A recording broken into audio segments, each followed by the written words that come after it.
plains like a punishment. The sun rose each morning into a sky bleached white with heat, and by noon the air shimmered in waves that made the horizon dance and dissolve. This wasn't the pleasant warmth of early summer when green grass ripples under gentle breezes. This was heat that cracked the earth open.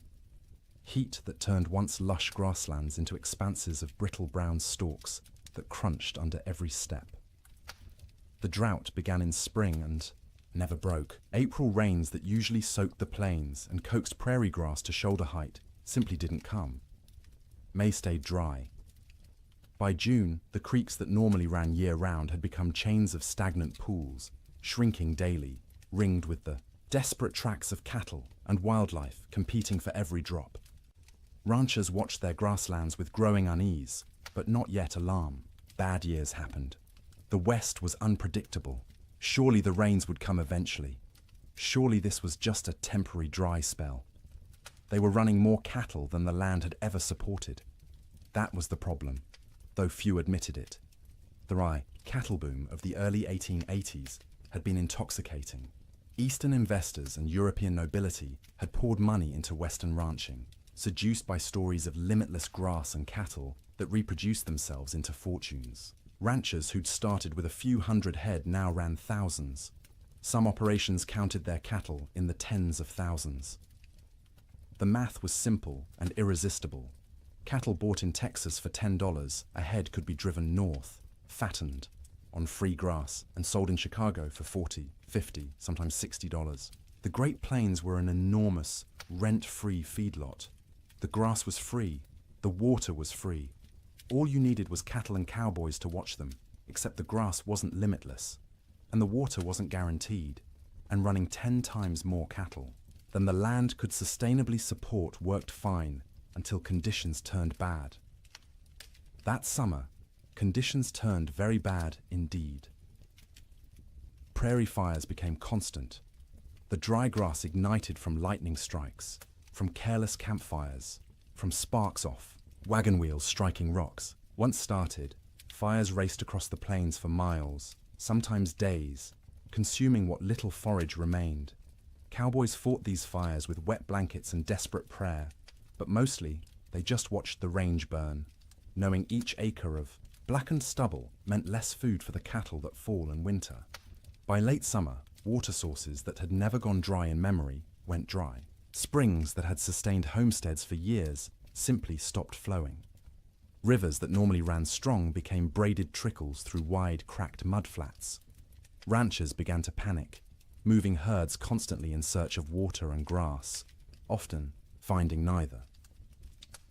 The cattle themselves began to show the strain. They should have been fat and sleek, building reserves for winter. Instead, their ribs became visible. Their hip bones protruded. They moved sluggishly, conserving energy because they weren't getting enough food to burn. Range cows that should have weighed 900 pounds were coming in at 600, 700 if they were lucky. And still, the cattle companies shipped in more stock. The pressure from investors back east, from shareholders in London and Edinburgh who'd never seen a prairie or a longhorn, was relentless. Maximize the herd. Use every acre. The reports sent back to investors spoke of temporary setbacks and cyclical weather patterns, but projected ever-increasing profits.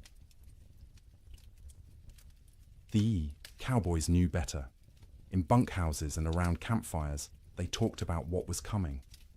You didn't need to be a genius to do the math. Cattle going into winter already weak, grass already depleted, and winter always came to Montana, always came to Wyoming and Dakota. The question wasn't whether winter would be hard. Winter was always hard. The question was whether the cattle and the men who tended them could survive it in their already weakened state. Then came the signs. The old-timers noticed first.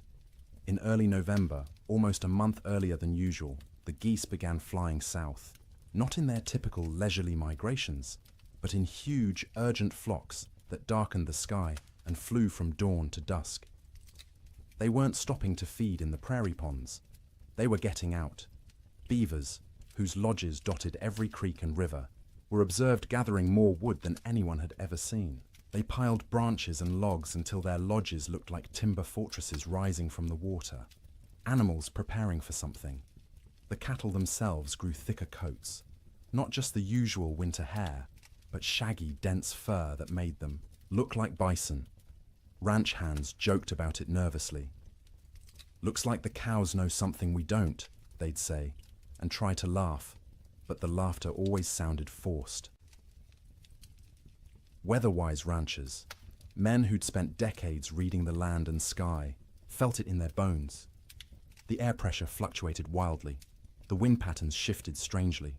The autumn sunset cast peculiar colors across the clouds, orange and purple and sickly green, like bruises spreading across the horizon. November brought the first snow, not the gentle, melting dustings that sometimes came and went in autumn, but real snow. Serious snow. It fell for 3 days, accumulated to 8 inches in places, and when it finally stopped, the temperature dropped below zero for the first time that season. That snow melted eventually, as November snow often did, but it served as warning. Winter was coming early. Winter was going to be serious. The smart ranchers, the cautious ones, began laying in extra hay, stockpiling firewood, bringing cattle closer to ranch headquarters, where they could be watched and, if necessary, fed through bad stretches. But most didn't. Most couldn't. The scale of operations had grown too large. You couldn't barn 20,000 head of cattle. You couldn't buy enough hay to feed them through a Montana winter even if you wanted to. The entire business model of open-range ranching depended on cattle foraging for themselves, year-round, regardless of weather. This had worked mostly for years. The previous winters had been unusually mild. Cowboys spoke wistfully of the winter of '85, when temperatures barely dropped below freezing and cattle grazed comfortably all season. Or '84, when snow came late and melted early. They'd gotten complacent. The land had been kind, and they'd mistaken kindness for weakness. In December, the unease grew. The air felt wrong, too still, too heavy. The sky stayed overcast for weeks, a low ceiling of grey that pressed down like a lid. Snow fell intermittently, never enough to cause real problems, but enough to dust the brown grass white and make foraging harder for cattle already struggling. Christmas came and went. Cowboys celebrated in bunkhouses with what meager supplies they had. Some ranches managed a turkey or goose. Most made do with beans and bacon and whatever whiskey had survived the year. They sang songs and told stories and pretended everything was normal, but the worry was always there. A cold knot in every stomach. New Year's Day, 1887 dawned clear and brutally cold, negative 20 degrees in some places, but clear. You could see for miles, the snow-dusted prairie rolling away to a horizon sharp as a knife edge. Cowboys rode out to check on cattle, found them bunched in coulees seeking shelter from the wind, but alive, still managing.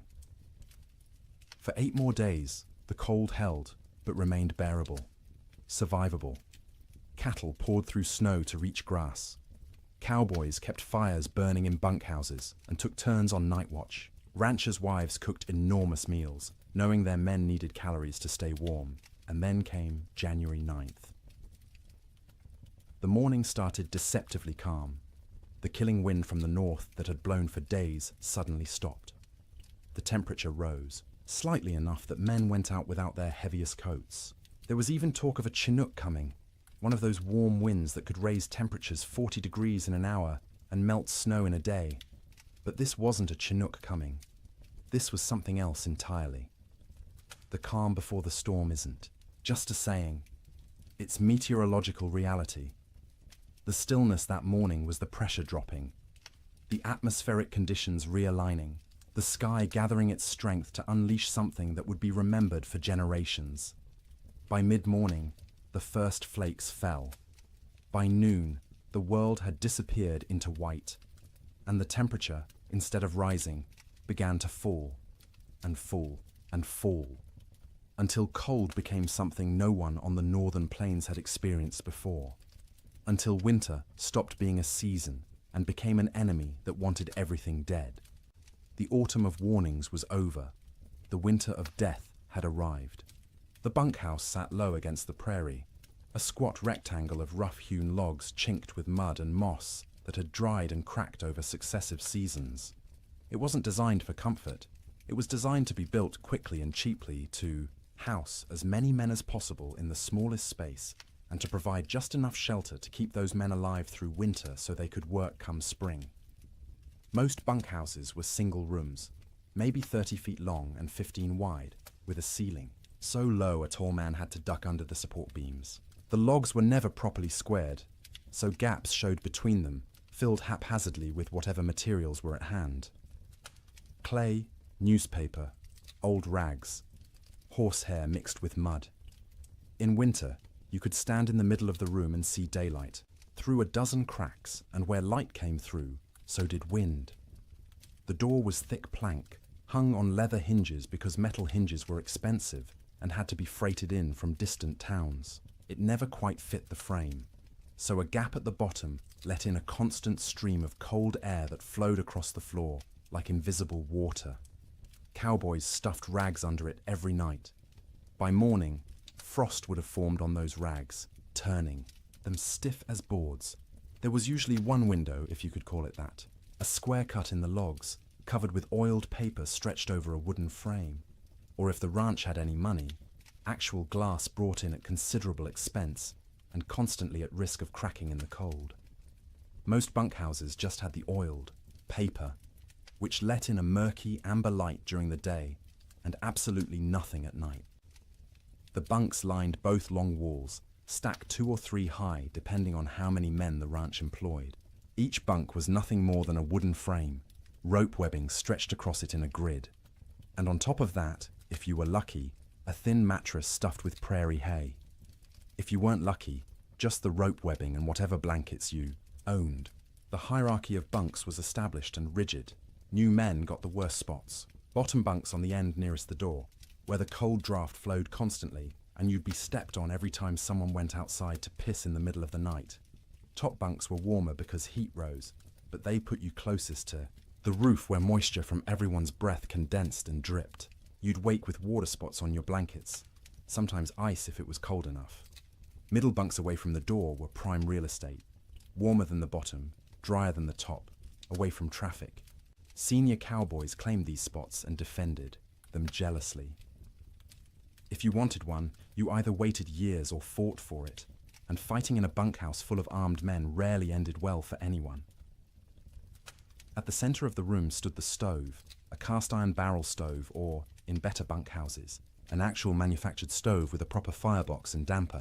The stovepipe ran up through the roof, and where it pierced the ceiling, there was supposed to be a metal collar to prevent fires. There often wasn't. More than one bunkhouse had burned down from a too-hot stovepipe, igniting dried wood and old bird nests lodged in the rafters. The stove was life. When it was burning hot, the men closest could almost be comfortable. 5 feet away, you could still be cold. 10 feet away, in a corner bunk, you might as well be outside. The stove created a temperature gradient so steep that men on one side of the room would be sweating, while men on the other shivered under piled blankets. Feeding the stove was a constant concern. Firewood was precious. Trees were scarce on the open plains, and what wood existed had to be hauled in by wagon from river bottoms or mountainsides miles away. Some ranches burned coal shipped in by rail, but coal cost money, and ranchers were notoriously cheap about anything that didn't directly increase cattle numbers. More often, cowboys burned whatever they could find: dried cow chips, sagebrush, buffalo bones, of which there were still plenty scattered across the plains from the great slaughter of a decade earlier. None of these burned hot or long. You had to feed the stove constantly to maintain any heat at all. At night, someone had to take responsibility for the fire. Usually, this rotated among the men, with each taking a shift to wake periodically and add fuel. Miss your shift, let the fire go out, and you'd wake to find 20 angry cowboys ready to throw you outside in your underwear to see how you liked the cold. Even with the stove going, the bunkhouse was never truly warm in winter. It was less cold than outside, which was the best that could be hoped for.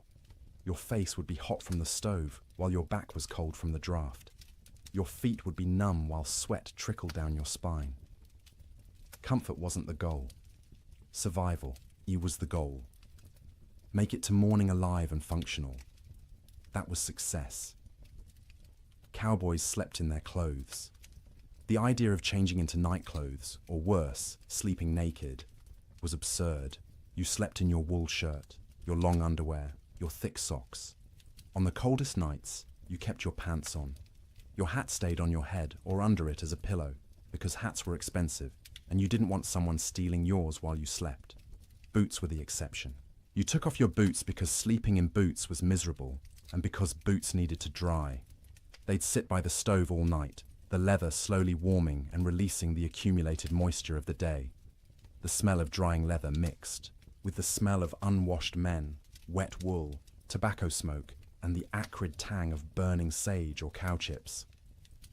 The smell of a bunkhouse was indescribable to anyone who hasn't experienced it. 40 men living in close quarters, bathing rarely because hauling and heating water was labor-intensive and rarely worth the effort. Clothes worn for weeks or months without washing, because washing meant they'd be wet and might not dry in winter, and wet clothes could kill you. The privy was outside, so men used a bucket in the corner at night rather than brave the cold, and that bucket added its own special contribution to the atmosphere. Tobacco smoke hung in layers because every cowboy who could afford it smoked too, passed the time. Some chewed and spit into cans or just onto the floor because the floor was already a mess of tracked-in mud, snow, manure, and spilled food. Mice lived in the walls and came out at night to scavenge. You could hear them scratching and squeaking, see them dart across the floor in the stove light. Some cowboys tried to kill them. Most gave up. There were always more mice, as long as they didn't chew holes in your blankets or get into the food. Stores, you learned to coexist. The sounds of a bunkhouse at night were particular. The wind outside, constant, varying from low moan to sharp whistle, depending on its strength and the gaps it found. The stove ticking as metal expanded and contracted with temperature changes. The creak of rope webbing as men shifted in their bunks, the thump of boots being pulled off and dropped on the floor. Snoring. Dear God, the snoring. 40 men in one room meant you'd have at least 10 serious snorers. Deep, rattling snores that shook the bunks. High, whistling snores that pierced through any attempt at sleep. Snores that stopped and started, until you'd lie there waiting for the next one, unable to relax. Sometimes men would throw boots at particularly bad snorers. Sometimes it helped. Usually it just made everyone else laugh and the snorer angry. Coughing was constant. The cold, the dust, the smoke, the close quarters meant everyone had some kind of lung affliction. Dry, hacking coughs that went on for minutes. Wet, rattling coughs that made you wonder if the man would survive the night. Cowboys coughed themselves, awake, coughed themselves back to sleep, coughed their way through the entire winter. Conversations happened in the dark. Men talked about home, about women, about cattle, about anything but the cold pressing in from all sides. Some conversations were quiet, just between neighbors in adjacent bunks. Others involved the whole room, stories being told and retold, jokes that weren't funny but made everyone laugh because laughter was warmth of a different kind. Letters were read and reread by stovelight. A letter from home was precious, and a cowboy might read the same letter 100 times through a winter, memorizing every word, every loop of handwriting, every piece of news from a world that felt impossibly far away. Some men prayed. You'd hear whispered prayers in the darkness, usually from the younger cowboys, the ones still new enough to the work that death seemed like a possibility rather than an inevitability. Older hands didn't pray much. They'd made their peace with whatever was coming, or they'd stopped believing anything was listening. The bedding itself deserves attention. Each cowboy owned his own bedroll, a collection of blankets, and maybe a quilt that he'd rolled up and carried with him from job to job.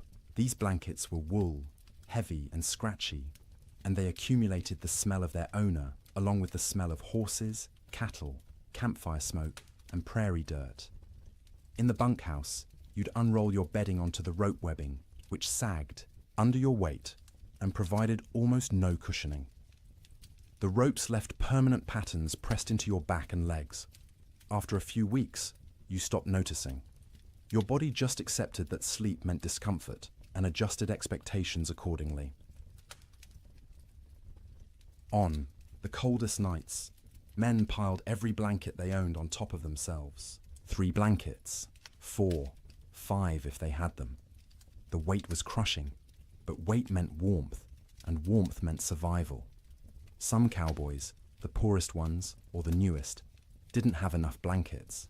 They'd sleep in their coats, under their coats, wrapped in saddle blankets that smelled of horse sweat and mold.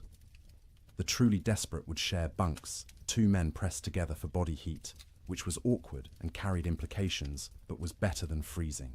You'd see this more in the deepest cold, when propriety mattered less than waking up with all your fingers and toes. Getting into bed was a shock every night. The blankets had been sitting in the ambient temperature of the bunkhouse all day, which meant they were cold. Not frozen, but cold enough that sliding under them made you gasp. Your body heat would eventually warm the space between blankets, but it took 20 minutes, half an hour, of shivering and curling into yourself before that happened. Some cowboys heated rocks in the fire and wrapped them in cloth to put in their bunks. This worked for about an hour, providing a spot of genuine warmth for your feet or your hands. After that, the rocks were just heavy, cooling lumps taking up space, and you'd have to decide whether the effort of getting up and throwing them out was worth the loss of heat from opening your blanket cocoon. Sleep, when it finally came, was never restful.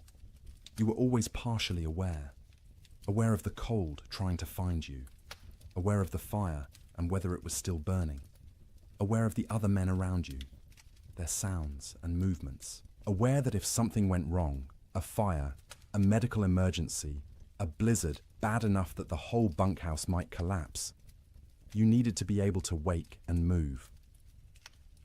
Cowboys learned to sleep light, a skill born of necessity. In summer, you slept light because you might need to deal with stampeding cattle or approaching storms. In winter, you slept light because the alternative was dying without noticing. The nights stretched long, 15, 16 hours of darkness in the depths of winter. You couldn't stay awake for all of it. Candles and lamp oil were too expensive to burn for light. So you slept in stages. A few hours, then wake when the fire needed tending. A few more hours, wake because your body was too cold or needed to piss. A few more hours, wake because someone else was moving around, or coughing, or because your back hurt too much to stay in one position. This broken sleep was exhausting in its own way. You'd wake in the morning having technically slept for hours but feeling like you'd barely rested at all. That was winter sleep in a bunkhouse.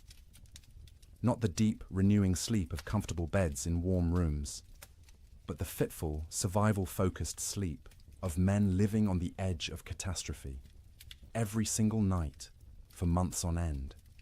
And when the great die-up came, when the temperature dropped to 60 below, and the wind tried to tear the roof off, and the cattle began dying by the thousands, that inadequate sleep became nearly impossible. Because how do you sleep when the world outside is ending? How do you close your eyes when you know morning might reveal losses beyond comprehension? You learn because you have no choice. You sleep because your body demands it. Brief, shallow, troubled sleep punctuated by periods of lying awake in the dark, listening to the wind scream, and wondering if you'll live to see spring. Morning came late on January 9th, the sun rising somewhere behind thick grey clouds that had settled over the plains like a lid. Cowboys rolled out of their bunks around 6, the usual time, groaning and stiff from another night on rope webbing and thin mattresses. The bunkhouse was cold, but not impossibly so. Maybe 20 degrees inside, which meant the fire had held through the night. That was a victory. They pulled on boots that had spent the night by the stove, the leather still warm to the touch, stomped their feet to get blood flowing, stretched arms and backs that ached from the perpetual cold. Someone got the coffee going, pouring water from buckets that had a thin skim of ice on top despite being inside. The foreman, A weathered man named Jack Thompson, on one particular ranch in Montana, stuck his head out the door to check conditions. The wind that had been blowing hard from the north for days had stopped completely, dead calm. The air felt heavy, thick, like you could almost chew it. Temperature had risen slightly overnight, maybe up to freezing, or close to it. "Might be a Chinook coming," Jack said, and a few of the men perked up. A Chinook, that warm wind that could raise temperatures 40 degrees in an hour, would be salvation, would give the cattle a break, would let everyone breathe a little easier. But the old-timers in the room, men who'd spent 20-30 winters on the northern plains, exchanged glances and said nothing. The calm felt wrong. The air pressure made their joints ache more than usual. This wasn't a Chinook. This was something else. Breakfast was the usual. Beans warmed up from the night before. Fried salt pork. Biscuits if the cook had bothered to make them, which he usually didn't. Coffee, hot and bitter and strong enough to dissolve the spoon. The men ate quickly, not talking much. Mornings were for eating and getting warm before heading out into the workday. By 8 o'clock, men were saddling horses, checking cattle in nearby pastures, hauling water from the creek, which involved breaking through ice that had gotten thicker each day. The world was grey and still. Snow covered everything in a lumpy white blanket, but it was old snow, crusted and dirty. Nothing new falling yet. Around mid-morning, maybe 10 or 10:30, someone noticed the first flakes. Tiny things, falling straight down. No wind to push them sideways. They accumulated on coat sleeves, on hat brims, on the backs of cattle who stood motionless, already conserving energy. Within 30 minutes, the flakes had gotten larger and were falling more densely. The grey sky seemed to lower, pressing down, until it felt like you could reach up and touch it. Visibility, which had been miles, dropped to maybe a quarter mile, then less. Cowboys on the range started heading back to the bunkhouse. This was going to be a storm, and you didn't want to be caught out in a storm. The foreman sent riders to gather men from distant line camps to make sure everyone got back to the main ranch before conditions got bad. But conditions got bad faster than anyone expected. By noon, the wind returned. Not gradually building, but suddenly, like someone had opened a door. It came from the north, from Canada, from the Arctic, and it came with a howl that made horses shy and men grab for their hat brims. The temperature, which had been hovering near freezing, began to fall. 1 degree, 2 degrees, 5. The wind picked up the falling snow and threw it horizontally. Visibility dropped to 50 feet, then 20. Within an hour of the wind starting, you couldn't see your hand held at arm's length. The world became a screaming white chaos, where direction lost all meaning. Cowboys who'd been a mile from the bunkhouse when the wind started faced a terrible choice. Try to make it back and risk getting lost and dying, or try to find any shelter at all and hole up until it passed. Some made it back, stumbling into the bunkhouse half frozen, faces covered in ice where their breath had condensed and frozen, in their scarves. Others weren't so lucky. A young cowboy named Billy Henderson, 18 years old, had been checking on a small herd in a draw maybe 2 miles from the main ranch. When the storm hit, he tried to make it back. His horse refused. To face into the wind, kept trying to turn and run south. Billy fought the horse, knowing that south led away from shelter, from life. The horse won the fight, turned, and ran with the storm. Billy's body was found 3 weeks later, 15 miles south of the ranch, frozen solid, still in the saddle. The horse had died beneath him, also frozen, its legs locked in a final stride. Billy had tied himself to the saddle with his lariat so he wouldn't fall off. It hadn't saved him, but that tragedy was still in the future. At noon on January 9th, Billy was just missing, and everyone assumed he'd found shelter somewhere and would show up when the storm passed. People didn't yet understand that this storm wasn't going to pass. Not in hours, not in days. The temperature kept falling. By 2 in the afternoon, it was 0. By 4, it was 20 below. The wind, instead of slacking, grew stronger. It found every crack in every wall, every gap in every window frame. In the bunkhouse, men stuffed blankets against the door, hung canvas over the oiled paper window, and fed the stove constantly. But the cold still invaded. Snow didn't just fall. It flew sideways, driven by wind that hit 50, 60 miles per hour in gusts.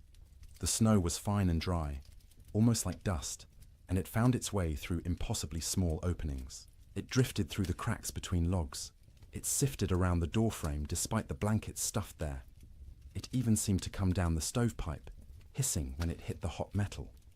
Inside the bunkhouse, men watched drifts form along the walls. Inside the building, snow accumulated in the corners, under the bunks, anywhere the wind could push it.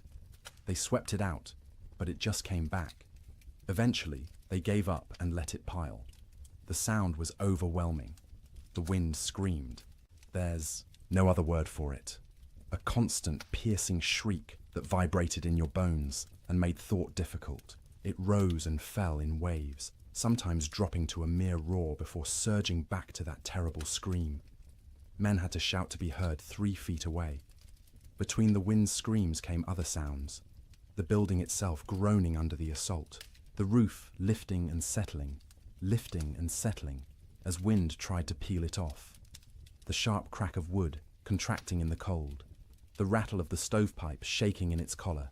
And from outside, distant but unmistakable, the sound of cattle, bawling, calling, the sound of thousands of animals confused and frightened and beginning to suffer. The cowboys listened to that sound and knew they were helpless. You couldn't go out in this.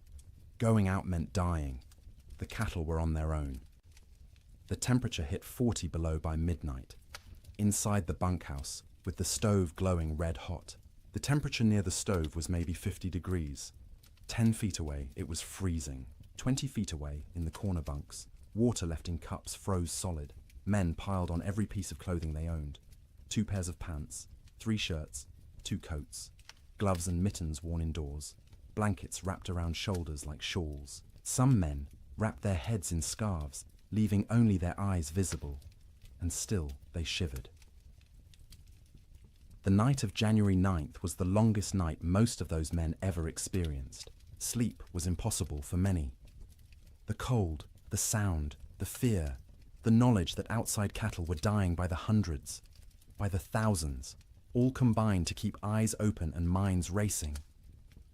Those who did sleep did so fitfully, waking every few minutes from nightmares or from the cold penetrating their blanket cocoons, or from the building shaking in a particularly hard gust. The fire had to be fed constantly, every 15 minutes, every half hour at most, because letting it die meant everyone would die with it. Men took shifts by silent agreement. One would get up, face the cold outside his blankets, feed the stove, and retreat. An hour later, someone else would do the same. All night long through those terrible hours, they kept the fire alive, and the fire kept them alive. But just barely. By dawn on January 10th, 16 inches of snow had fallen, though you couldn't measure it accurately because the wind had sculpted it into drifts 20 feet high in some places, while scouring other areas down to bare ground. The temperature had dropped to 46 below zero. The wind hadn't slacked at all, and the storm was just beginning. This wasn't a 2-day blizzard that would blow through and leave clear, cold weather behind. This was the start of a meteorological siege that would last, with brief breaks, through all of January, through February, into March. The great die-up had begun. Men didn't know that yet, huddled in bunkhouses across Montana, Wyoming, and Dakota Territory. They thought they were waiting out a bad storm. A few days, maybe a week, and it would clear. The cattle would be weak and scattered, but they'd recover. Spring would come, as it always did. They didn't yet understand that the world outside was dying, that cattle were already freezing where they stood, eyes frozen shut, ice forming over their nostrils with each breath, slowly suffocating as they slowly froze. That the open range, cattle industry, the boom that had made fortunes and drawn investors from around the world, was ending in that screaming wind. All they knew was cold. Cold beyond anything most had experienced. Cold that hurt to breathe, that made your lungs ache, that turned your breath to ice crystals before it could fully leave your mouth. Cold that was no longer just weather, but an active presence, a malevolent force trying to kill everything that lived. And the night ahead, the second night of the storm, would be even colder. -50, -60 in some locations. Cold that would crack trees. Cold that would freeze cattle solid while they stood. Cold that would seep through every wall, every blanket, every layer of clothing, searching for the warmth of human bodies and slowly, inexorably, draining it away. The cowboys fed the fire and waited. There was nothing else they could do. The Yiwa storm had them trapped as surely as if they were in a prison. All they could do was feed the fire, wrap themselves in blankets, and try to survive until morning, and then survive the morning after that, and the one after that, day after day, night after night, as the storm continued and the temperature stayed brutally, impossibly cold. The great die-up was no longer coming. It was here. Sleep. During the storm wasn't sleep as most people understand it. It was something closer to losing consciousness in brief intervals, the body shutting down, not because it felt safe, but because it couldn't maintain full awareness any longer. The exhaustion of constant vigilance, of shivering, of fighting the cold that pressed in from all sides, eventually overwhelmed even the most determined wakefulness. In the ranch houses scattered across the frozen plains, families faced the storm with a different kind of terror than the cowboys in their bunkhouses. Ranch houses were sturdier than bunkhouses, built to last generations rather than just seasons. They had proper foundations, real windows with glass, doors that fit their frames. But they were also larger, harder to heat, and filled with children who didn't fully understand why the wind screamed so loudly or why Papa looked so worried. The Ferguson family lived in a 2-room cabin near the Musselshell River in Montana. William Ferguson, his wife Martha, and their 4 children, ranging in age from 3 to 11. When the storm hit that afternoon of January 9th, William had been out checking on a small herd they kept close to the house. He barely made it back, stumbling through the door with ice caked in his beard and eyebrows, his face raw and bleeding from wind-driven snow. Martha had already pulled all the children into the main room, the one with the fireplace. The second room, the bedroom, was abandoned for the duration. You couldn't heat both rooms. You had to choose, and you chose the one with the fire. The children helped drag mattresses and blankets from the bedroom, piling them on the floor near the hearth. By nightfall, the temperature inside that bedroom, separated from the main room by just a thin wooden door, had dropped below freezing. Frost formed on the inside walls. The wash basin Martha had left on the dresser froze solid, expanding and cracking the ceramic bowl with a sharp report that made everyone jump. In the main room, the family arranged themselves for a siege. William stacked firewood within arm's reach of the fireplace, more wood than he'd normally burn in a week. Martha filled every pot and pan with water, knowing that if the storm lasted, they wouldn't be able to get to the well. The pump would freeze. The well itself might freeze. Water was survival. The children sensed their parents' fear and grew quiet, subdued in a way children rarely are. They huddled together on the mattresses, watching the fireplace with wide eyes as their father fed it log after log. The fire roared, consuming wood at an alarming rate, but even standing directly in front of it, you could feel the cold at your back. That first night, nobody truly slept. The children dozed fitfully, waking every time the wind hit a particularly violent gust, every time the house shook, every time their father got up to add wood to the fire. Martha sat up through most of the night, mending by firelight, her hands moving automatically through familiar motions, while her mind worried at the problem of how long their supplies would last. William dozed in his chair, the rifle across his lap, though what good a rifle would do against a blizzard he couldn't have, said. It was simply habit, the frontier habit of being armed, of being ready. When you couldn't do anything useful, you could at least maintain the posture of readiness. The second night was worse. By then, the storm had been blowing for 30 hours straight. The temperature had dropped to 50 below outside, which meant maybe 30 below in the unheated bedroom. And even with the fire blazing in the main room, it was barely freezing where they slept. They'd pulled every blanket in the house onto the mattresses on the floor. Wool blankets, quilts made from scraps of fabric, buffalo robes William had traded for years ago. The family slept together, all 6 of them in a pile, sharing body heat like animals in a den.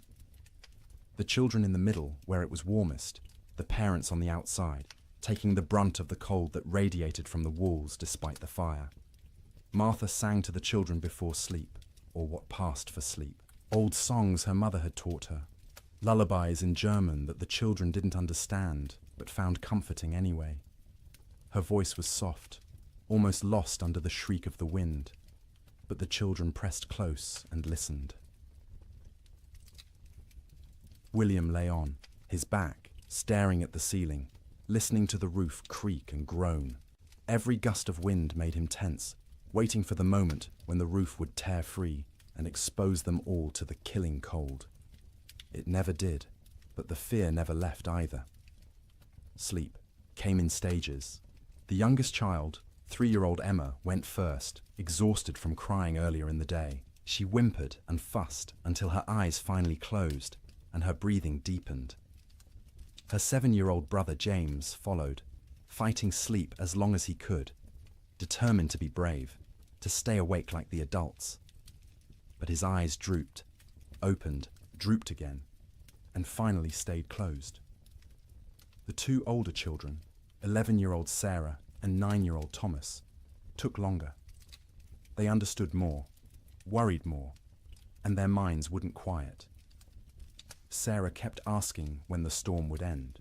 Thomas asked if the cattle were all right, if Papa's horse had made it to the barn, if the chickens in the coop behind the house had frozen yet.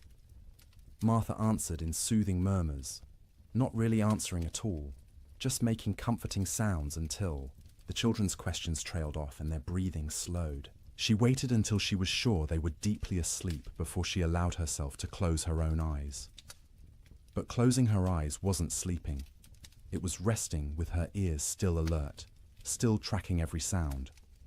The fire crackling, William shifting position, the wind pounding against the walls, the house settling with creaks and groans. Her mind catalogued each sound, assessed whether it meant danger, and only when satisfied the house still stood did she allow herself to drift towards something like sleep. William didn't sleep at all that second night. He dozed for minutes at a time, jerking awake at every sound, every change in the wind's pitch. Twice he got up to add wood to the fire, moving carefully to avoid stepping on children. Each time he stood, the cold away from the fire hit him like a physical blow. The air near the ceiling was noticeably colder than the air near the floor. Heat rose but couldn't escape fast enough through the gaps in the roof, so it pooled up there, wasted, while down where they slept, it was barely enough. Around midnight, by William's pocket watch, Emma woke crying. She was cold, she said, her teeth chattering. Martha pulled the child against her chest, wrapping her arms around her, trying to share warmth. Emma's feet were like ice, even though she wore wool socks and was buried under blankets. Martha rubbed the small feet between her hands, trying to restore circulation, terrified of frostbite. The child eventually quieted and fell back into restless sleep. But Martha stayed awake, feeling those cold little feet pressed against her stomach, wondering how much longer the storm could possibly last. The third night, exhaustion had set in so deeply that sleep came easier, even though conditions had gotten worse. The temperature outside bottomed out at 63 below zero. Inside, with the fire consuming wood at a frightening rate, they'd managed to keep the room at maybe 15 degrees, cold enough to see your breath, cold enough that the water in the pots near the fire had a skim of ice if you didn't stir it regularly, but not cold enough to kill. Not yet. The family had learned the rhythm of storm sleep. The children slept piled in the center, a tangle of arms and legs and shared warmth. The parents took turns in short shifts. Martha sleeping for 2 hours while William tended the fire and watched. Then William sleeping for 2 hours while Martha kept vigil. During her watch, Martha would sit close to the fire, feeding it, listening to her children breathe, and praying silently. She'd been raised Lutheran, not given to emotional displays, of faith, but now she prayed with desperate intensity. For the storm to end, for the wood to last, for her children to wake warm in the morning, for spring to come, impossible as that seemed in the howling dark. During his watch, William planned how to ration the wood, where to find more if it ran out, though going outside was suicide in these conditions. What they'd do when the food ran low. They had beans, flour, salt pork, and cornmeal. Enough for maybe 2 weeks if they were careful. But what if the storm lasted longer? What if they couldn't get to town when it ended because the snow was too deep? These thoughts circled endlessly, keeping him awake even during his supposed sleep shifts. He'd lie down, close his eyes, and his mind would immediately start calculating. How many logs they'd burned, how many were left, how cold it was, how long they could survive. The children slept better than the adults, helped by the simple resilience of youth. Their bodies demanded sleep and they gave in to it, even in conditions that would have seemed impossible before the storm. Sarah dreamed of summer, of the garden behind the house heavy with tomatoes and beans. Thomas dreamed of cattle drives, of riding with the cowboys to distant railheads. James dreamed confused child dreams that he couldn't remember on waking. Emma didn't dream at all, or if she did, they were wordless and forgotten. They'd wake periodically, usually needing to pee, which meant using the chamber pot in the corner because going to the outhouse meant death. The chamber pot became part of the room's landscape, emptied by William each morning by simply opening the door and throwing its contents out into the snow. It would freeze before it hit the ground. Martha developed a system for keeping track of the children during sleep. She'd reach out periodically, feeling for each small body, making sure everyone was still breathing, still warm enough. If a child had worked their way to the edge of the pile where it was colder, she'd gently pull them back to the center. If blankets had been kicked off, she'd rearrange them. This constant vigilance meant she never truly rested. Even during her sleep shifts, part of her brain stayed active, monitoring. She'd wake fully alert if a child coughed or moved suddenly, ready for crisis. Only after checking that everything was fine would she allow herself to drift back down. By the fourth night, a strange numbness had set in.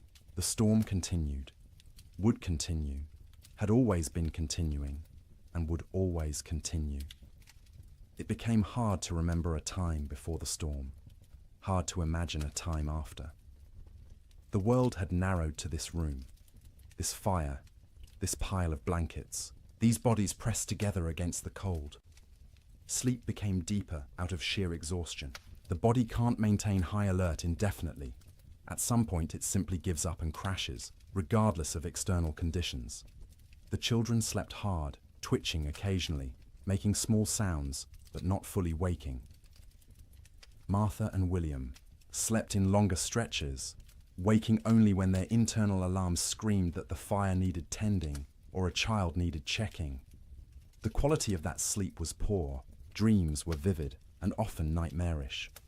Martha dreamed of water freezing in her children's lungs, turning them to ice from the inside out. William dreamed of the roof tearing away and snow pouring in, burying them all in a white tomb. They'd wake gasping, hearts pounding, and need several seconds to remember where they were, that they were still alive, that the nightmare wasn't real. Not yet, but underneath the nightmares was the simple, animal relief of being horizontal, of having their eyes closed, of not having to actively fight the cold for a few hours. Their bodies took what rest they could get, storing it against future need, repairing what damage they could before the next crisis. In bunkhouses across the territory, cowboys experienced similar struggles. The difference was they had no children to protect, which freed them from that particular anxiety, but they also had less motivation to push through. A man alone can give up more easily than a father with children depending on him. Some cowboys did give up, in a sense. They wrapped themselves in every blanket they owned, lay down in their bunks, and simply stopped trying. They'd sleep for 20 hours straight, only waking to eat a little and relieve themselves before returning to their cocoons. This wasn't laziness, it was a survival strategy. In extreme cold with limited food, the best thing you can do is stay still, conserve energy, and wait. Others couldn't do it. The type of man who became a cowboy was often too restless, too active, to simply lie still for days. They'd pace the bunkhouse, drive everyone else crazy, gamble with cards or dice, anything to pass the time and distract from the gnawing fear that the storm might never end. In both bunkhouses and ranch houses, sleep became not rest, but simply another way of enduring. The days and nights blurred together into a continuous state of semi-consciousness, where you were never fully awake, but never fully asleep either. Your body was present, wrapped in blankets near a fire, but your mind wandered strange paths, disconnected from reality. And through it all, the wind screamed. The cold pressed in, the fire consumed wood, and people slept, or tried to sleep, or pretended to sleep, because what else could they do? Going outside meant dying. Staying awake meant slowly going insane from the sound and the fear. So they slept. Poorly, fitfully, desperately. But they slept. And each morning they woke, surprised on some level to find themselves still alive, still, together, the fire still burning. The storm would eventually end, but not yet. Not for many days yet. And each of those days would require sleep stolen from between crises, rest grabbed in brief intervals, dreams haunted by cold and wind, and the terrible knowledge that outside the world was dying. The cattle felt the storm coming before any human did. Their instincts, honed by millennia of evolution, read signs in the air pressure, in the quality of light, in the way the wind tasted. When the first flakes began to fall on January 9th, cattle across the northern plains began to move, not panicked running, purposeful drifting, south, always south, away from the north wind that carried death in its teeth. They moved in groups, small herds combining into larger herds, thousands of animals flowing across the white landscape like a slow river seeking lower ground. Consider one cow, a 3-year-old Hereford mix, red and white, branded with the Rocking M brand on her left hip. She'd been born on this range, knew every coulee and creek, had survived 2 previous winters without particular hardship. She was carrying a calf, due in spring, and the pregnancy had left her thinner than usual going into winter. Not starving, but without the thick layer of fat that would have been ideal. When the snow started falling heavily and the wind began to rise, she was grazing, in a shallow draw with perhaps 50 other cattle. They'd been pouring through existing snow to reach the dried grass beneath, working methodically, conserving energy. The new snow started covering the ground quickly, and the cow lifted her head, testing the air. The wind came from the north with a sound like tearing fabric. The cow turned her back to it instinctively, and every other animal in the draw did the same. They began walking south, not because they knew south led to safety, but because south meant away from the wind, and the wind had to be avoided. They walked steadily for hours. The snow was falling too thickly to see more than a few feet ahead, but cattle can navigate by sense of smell and by following the animal in front of them. The cow found herself in the middle of the group, which offered some shelter from the wind, but also meant she had to keep moving at whatever pace the herd set. By nightfall, they'd walked perhaps 5 miles. Not far, but the constant fighting against wind and snow was exhausting. The temperature had dropped dramatically, and the cow's breath froze in clouds of white vapor. Ice was forming on her eyelashes, making it hard to see. Her legs ached from pushing through snow that was now knee-deep in places. The herd came to a fence line, relatively new barbed wire strung between posts to mark the boundary of someone's claimed range. The cattle turned and walked along the fence, looking for a way through or around. They found neither. The fence extended as far as they could sense in both directions. Cattle aren't stupid, but they aren't problem solvers either. Finding their path blocked, they simply stopped. They stood with their backs to the wind, pressed against the fence line, and waited. For what, they couldn't have said. For the wind to stop. For the fence to disappear. For whatever force had always eventually made things better to make things better now. But things didn't get better. The wind increased. The temperature kept dropping. Snow accumulated on the cattle's backs. A heavy white blanket that they couldn't shake off because their muscles were already occupied with shivering, with the constant work of generating heat. The cow stood and shivered. Her body burned calories, trying to stay warm, calories she'd gotten from grass, but she hadn't eaten since morning and wouldn't be able to eat until she could paw through snow to reach grass beneath. She tried, lowering her head and pushing at the snow with her muzzle, but the wind-packed snow was too hard. Her hooves couldn't break through it either. Around her, other cattle made similar attempts. A few managed to find thin spots in the snow and got a few mouthfuls of dried grass. Most got nothing. They stood and shivered, and slowly, gradually, their body temperatures began to drop. Cattle can survive remarkable cold if they're well fed and can escape the wind. But these cattle were already weakened from a summer of drought. They had no windbreak, and they weren't eating. Their situation was unsustainable. Something would have to change or they would die. It was that simple. By the second day, the cow's suffering had intensified. She'd been standing for more than 24 hours straight. Her legs trembled with fatigue. Ice had completely sealed her eyes shut. She'd stopped trying to open them, instead navigating by sound and smell, and the feel of other cattle pressed against her on either side. Her ears, exposed to the wind, had frozen. The tissue was dying, would eventually slough off if she survived, leaving her with shortened, mangled ears. But that was future pain. Present pain was the cold that had worked its way into her joints, making every small movement agony. The hunger that gnawed at her belly, the thirst because she couldn't melt snow fast enough in her mouth to get adequate water. The calf inside her still moved occasionally, little kicks and shifts that she could feel. Some part of her body was still prioritizing that calf, still sending nutrients and warmth to the growing life within. But those resources were running out. The calf was drawing on reserves that no longer existed. Around her, other cattle were in similar condition, some worse. A few calves, born too early that spring and smaller than they should be, had already died, frozen solid while standing, their mothers standing next to them and occasionally lowing in confusion. Older cattle, those with the wisdom of many winters, had tried to move away from the fence to find a coulee or draw that might offer windbreak. Some succeeded and survived. Most simply exhausted themselves walking in circles in the blinding snow and returned to the fence line to die with the herd. By the third day, the cow had stopped shivering. This wasn't because she'd warmed up. It was because her body no longer had the energy to shiver. Shivering is a metabolic furnace, burning calories to generate heat, but she'd burned through all available calories. Her body temperature was dropping toward equilibrium with the air around her.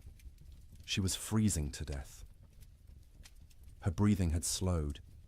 Each breath was an effort, drawing air so cold it hurt her lungs into a body that barely had the energy to exhale. Ice had formed around her nostrils, narrowing the passages, making each breath a fight. She was still standing, but only because the cattle around her held her upright. If they'd moved, she would have fallen. Her legs were locked, frozen in position, no longer taking commands from her failing brain. Her heartbeat had slowed to a sluggish thump, thump, thump, thump, each beat weaker than the last. The calf inside her had stopped moving. Whether it was dead or simply dormant, she couldn't tell, and wouldn't have understood if she could. Her maternal instincts, so strong just days ago, had been overridden by the body's desperate attempt to keep itself alive. Sometime late on the third night, or early on the fourth morning, it's impossible to know exactly when, the cow's heart stopped. 1 beat, 2 beats, then nothing. Her eyes, frozen shut, would never open again. Her legs, frozen in position, would remain standing. She'd become a statue of ice and meat, indistinguishable from the living cattle around her, except that she no longer breathed. She wouldn't fall for days, maybe weeks. The cattle packed around her held her upright, and when they eventually moved or died themselves, she'd topple over, frozen solid, and become one more carcass among thousands littering the plains. This scene repeated across hundreds of miles. Fence lines became death traps where cattle bunched up and died in groups. Ravines that should have offered shelter instead became graves as cattle crowded in so tightly they couldn't move, couldn't forage, and slowly froze together into a single mass of bodies. Riverbanks saw some of the worst carnage. Cattle seeking water found the rivers frozen solid, but their thirst drove them to try anyway. They'd crowd onto the ice, break through into the water beneath, and be unable to climb out. The current would push them under the ice, where they'd drown and freeze simultaneously. Spring would reveal riverbanks lined with carcasses, hundreds of cattle stacked like cordwood wherever the current had deposited them. Some cattle, driven by the wind and their own southward instinct, walked until they literally couldn't take another step. They'd collapse in open prairie, curl into a ball, as best their frozen legs allowed, and die where they fell. Snow would cover them within hours, creating smooth white mounds that looked like natural drifts until spring melt revealed the truth beneath. The death toll was staggering in ways that are hard to comprehend. A single large ranch might lose 10,000 head. Smaller operations lost everything. The Chicago stockyards, which normally received thousands of cattle per week from the northern plains, received almost none for months. The market for beef collapsed because there were no cattle left to sell. But numbers don't capture the reality. Numbers are abstract. The reality was hundreds of thousands of individual animals, each experiencing their own version of the cow's suffering. Each one cold, each one hungry, each one slowly freezing while standing in a wind that wouldn't stop screaming. Cowboys, safe in bunkhouses, could do nothing but listen to the cattle bawl. That sound, the massed calling of thousands of distressed animals, carried even over the wind. It rose and fell through the days and nights of the storm, a soundtrack of suffering that haunted the men who heard it. Some cowboys tried to help.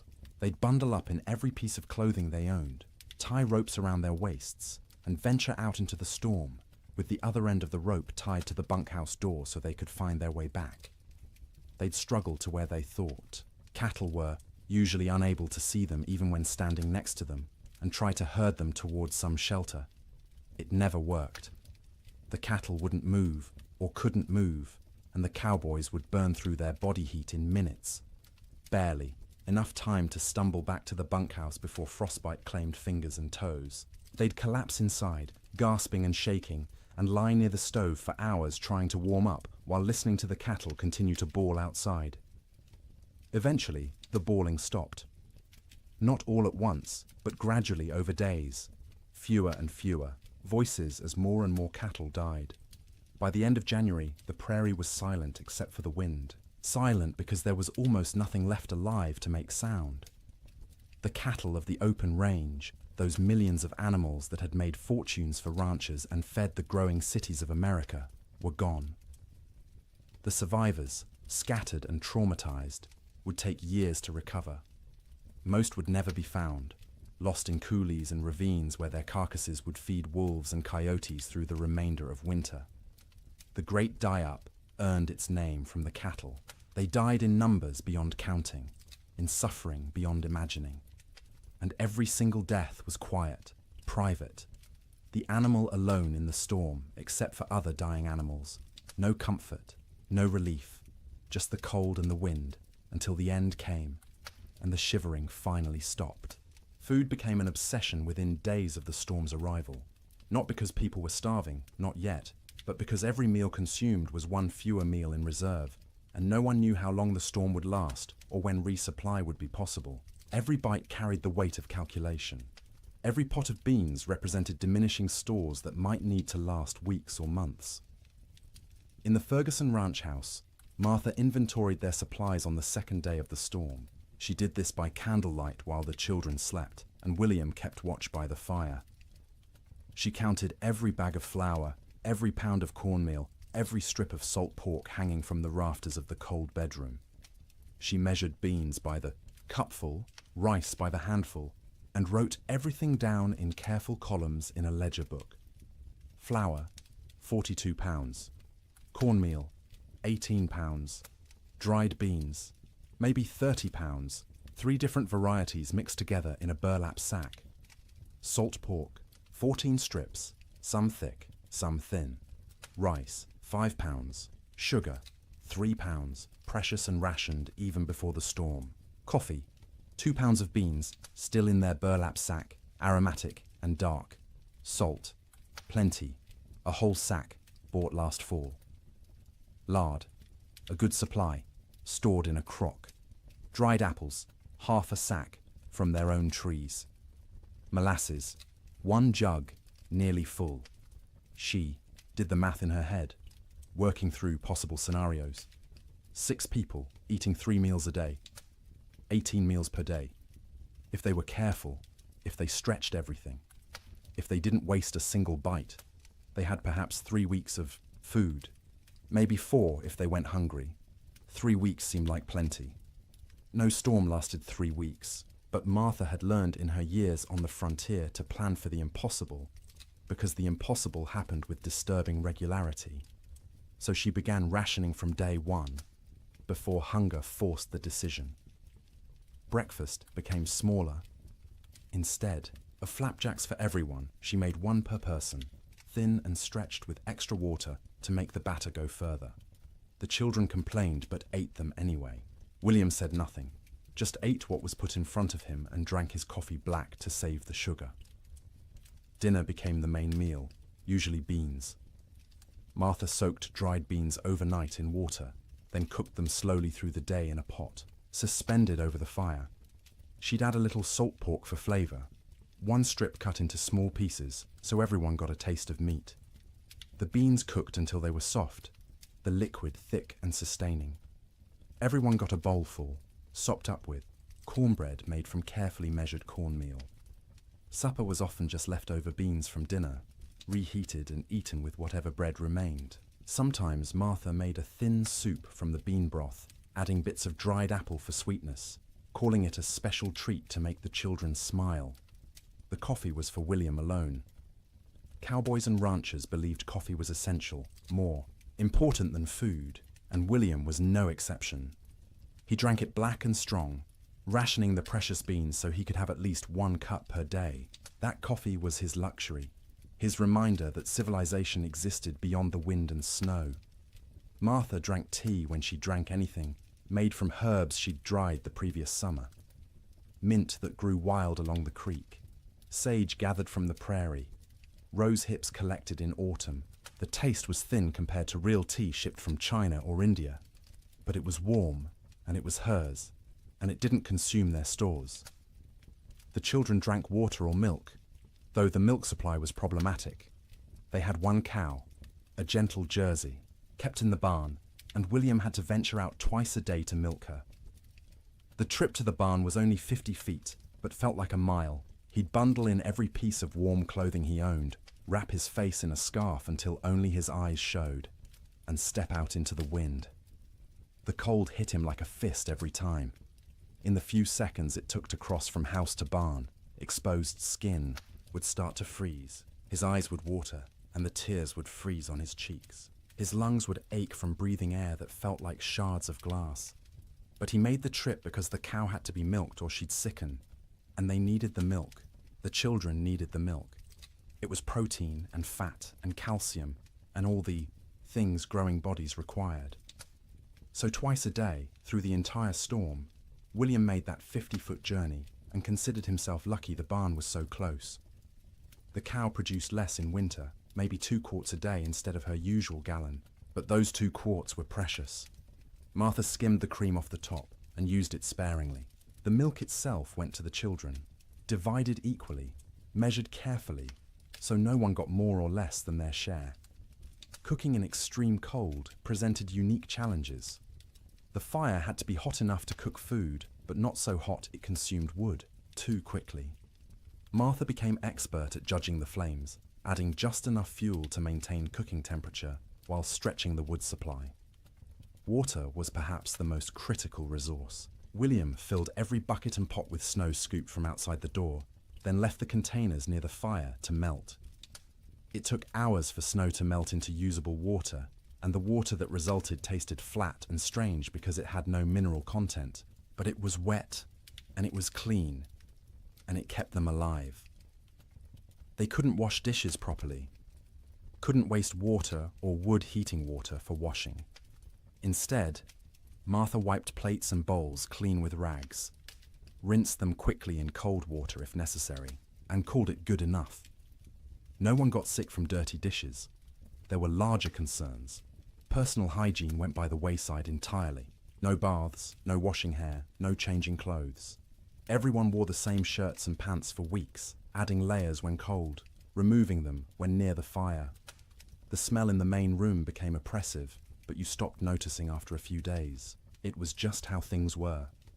In the bunkhouses, cowboys faced similar but different challenges. They had supplies, but those supplies were designed for men doing hard physical labor in normal winter conditions, not for men trapped indoors during the worst cold in recorded history.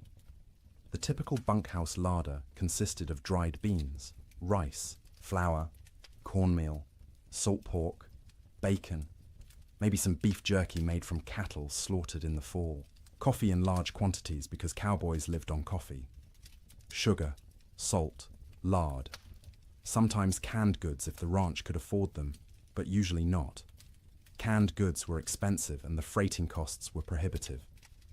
The cook, if there was one, was usually an old cowboy too stove up for regular ranch work. He'd preside over the cast iron stove like a priest at an altar, creating meals from limited ingredients with whatever skill he possessed.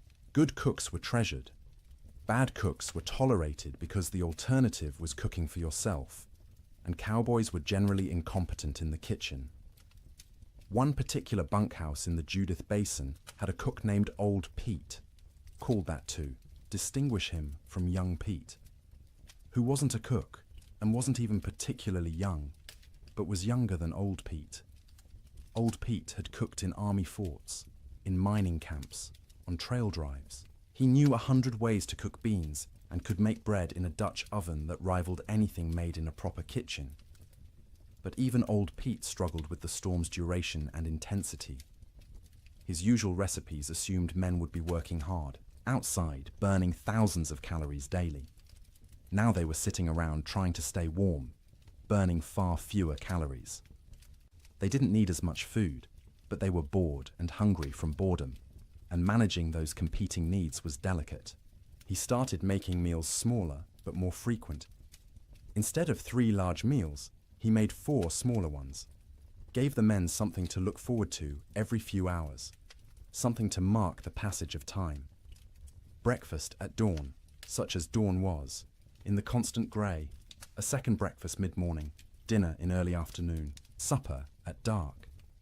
Each meal was simple: beans cooked with salt pork, cornbread or biscuits, coffee always, constantly, the pot never empty. Occasionally, he'd make a stew if there was meat available, though meat was running short. Most ranches had slaughtered a beef or 2 in the fall and hung the quarters to freeze. But accessing that meat meant going outside to the meat cache, which was difficult or impossible depending on the day. The men ate without complaint, mostly. Cowboys weren't complainers by nature. You ate what was put in front of you and were grateful to get it. But you could see them calculating, same as Martha Ferguson, counting days, estimating stores, wondering how long until starvation became a real concern rather than a theoretical one. Coffee was its own category of essential supply. Cowboys drank coffee the way other people breathed, constantly and without thought. A pot of coffee sat on the stove at all times, thick and black and strong enough to float a horseshoe. Men would pour themselves cups throughout the day and night, warming their hands on the tin cups, savouring the bitter heat. Old Pete guarded the coffee supply jealously. He knew exactly how many pounds they had, how much they consumed daily, how long it would last. When supplies began running low, he started stretching the coffee by reusing grounds. First brew was strong for the morning pot. Those same grounds would be used again for the afternoon pot, weaker but still coffee. Sometimes he'd use them a third time, creating a thin brown liquid that was more idea than substance, but the ritual of drinking it was as important as the caffeine. Sugar went into coffee for those who used it, though most cowboys drank it black. Sugar was also used sparingly in baking, a spoonful in a batch of biscuits to help them rise and add a hint of sweetness. But sugar was running low everywhere, and by the end of January, most outfits were out entirely. Salt, at least, was plentiful. Salt preserved meat, flavored food, and was cheap enough that even poor ranches had plenty. Cowboys ate salt with everything, needed it to replace what they lost sweating despite the cold. Their bodies burned hot from shivering, from the constant work of staying warm, and salt was essential. The mental aspect of food during the storm was almost as important as the physical nutrition. Mealtimes provided structure to otherwise formless days. They were events to anticipate, rituals that reassured everyone that civilization persisted despite the chaos outside. Children needed this structure especially. The Ferguson children learned to recognize mealtimes by the smells from the fire, by their mother's movements, by the rattle of bowls and spoons. They'd gather without being called, eager not just for food, but for the routine. Martha would serve, each child personally, making a small ceremony of it. Sarah first, as the oldest, then Thomas, then James, then Emma. Each child received their portion with their name spoken, a moment of individual attention that said, "You are seen, you are valued, you matter." Then William, then finally herself, always last, always the smallest portion, though no one noticed because she was skilled at hiding it. They'd eat together, mostly in silence because food was serious business. But afterward, there might be stories or songs. William would tell tales of his own childhood in Ohio, of winters there which had seemed hard at the time, but were nothing compared to this. Martha would sing in her soft voice German lullabies or hymns. The children would listen and feel for a moment that everything might be all right. After eating came the work of making food last. Crumbs were gathered and saved for thickening, soup. Grease from cooking was poured into a jar and used again. Bones from salt pork were boiled to extract every bit of flavor and nutrition, then boiled again, then fed to the dog who lived outside the door in a snow shelter William had built. Nothing was wasted. Waste was sin in the arithmetic of survival.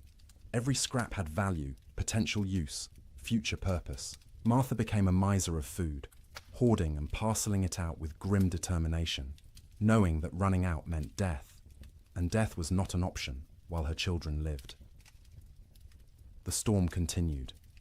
January crawled past, each day a battle against cold and hunger and despair. Food supplies dwindled steadily. By the end of the month, the Ferguson household was eating 2 small meals per day instead of 3. The children's eyes developed the hollow look of inadequate nutrition. Martha's dresses hung loose where they'd once fit snugly. William's belt had to be tightened 2 notches, then 3, but they ate something every day, and they were all still alive. And the cow still gave milk, though less each week, and the fire still burned, and that was enough. It had to be enough, because spring would come eventually. It always came. The question was whether they'd survive long enough to see it, and whether there would be anything left of their lives when it finally arrived. Theodore Roosevelt was not in Dakota Territory when the blizzard struck. He was in New York, warm and comfortable in his sister's house, living the life of an Eastern gentleman which he'd tried so hard to leave behind. But his money was in Dakota. His dreams were in Dakota.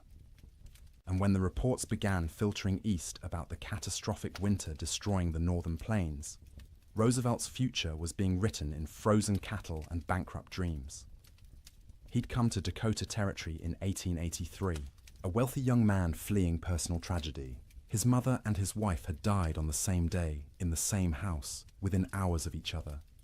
The grief had been unbearable, suffocating, and Roosevelt did what men of means often did when Eastern life became too painful. He went west. He invested heavily in cattle ranching, buying into two operations: the Maltese Cross Ranch and the Elkhorn Ranch, both along the Little Missouri River in what would become North Dakota. He'd thrown himself into the work with characteristic energy, trying to become a real Westerner, a real cattleman. He'd learned to ride, to rope, to shoot. He'd earned grudging respect from cowboys who initially mocked his Eastern accent and glasses. Roosevelt loved the West with the passion of a convert. He loved the vast emptiness, the physical challenges, the sense of building something in a hard land. He wrote about it constantly in letters and journals, painting romantic pictures of cowboy life that had more to do with his ideals than reality. His ranches ran cattle on the open range like everyone else. Thousands of head, bought with Eastern money, fattened on free grass, and expected to multiply into a fortune. His partners and employees assured him the investment was sound. Cattle prices were strong.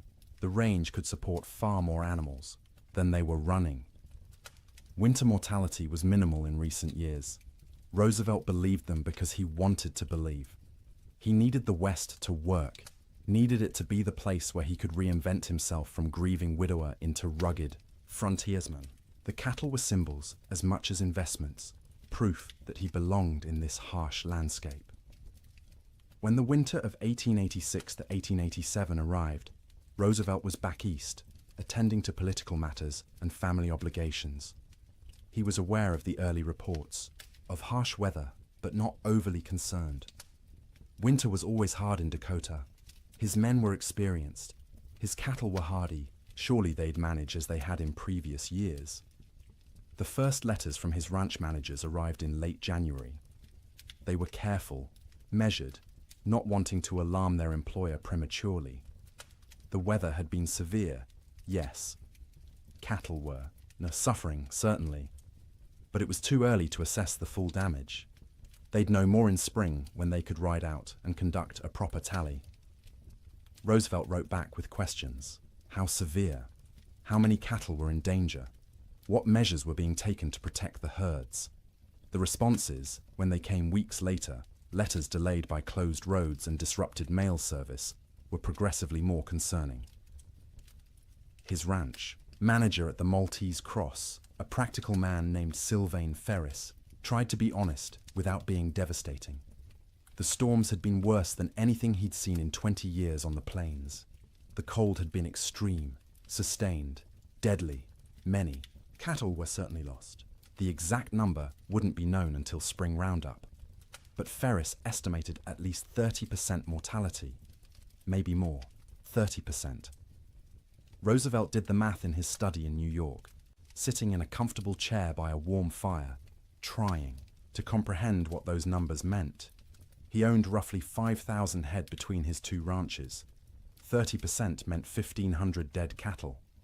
At $40 a head, that was $60,000 lost, more than many men earned in a lifetime. But it was worse than the money.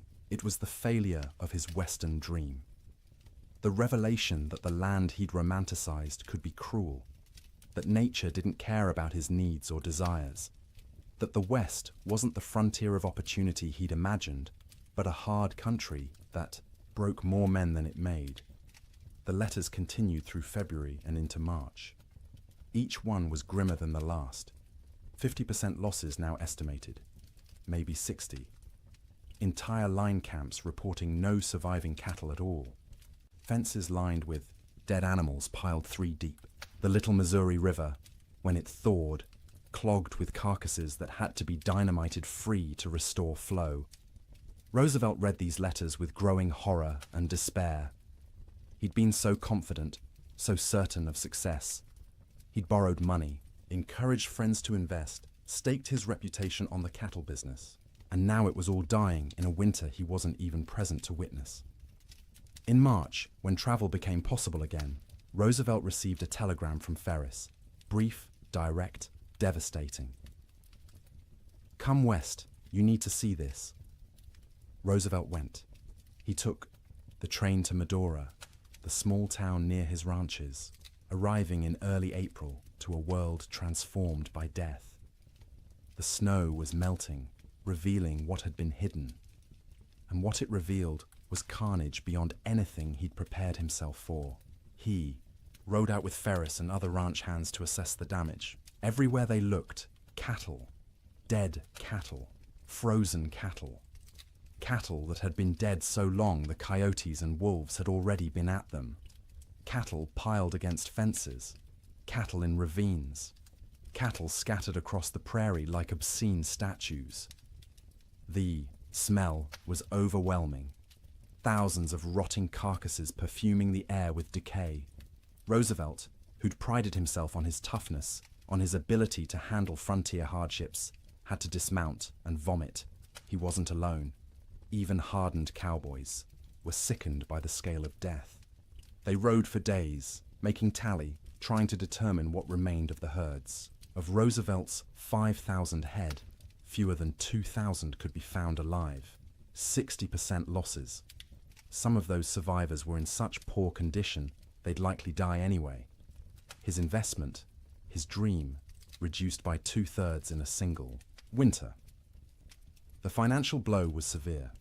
Roosevelt had invested approximately $80,000 in his cattle operations. He'd now lost at least $50,000, maybe more when accounting for lost breeding potential, disrupted operations, and the collapse of cattle prices as the market flooded with emergency sales from desperate ranchers.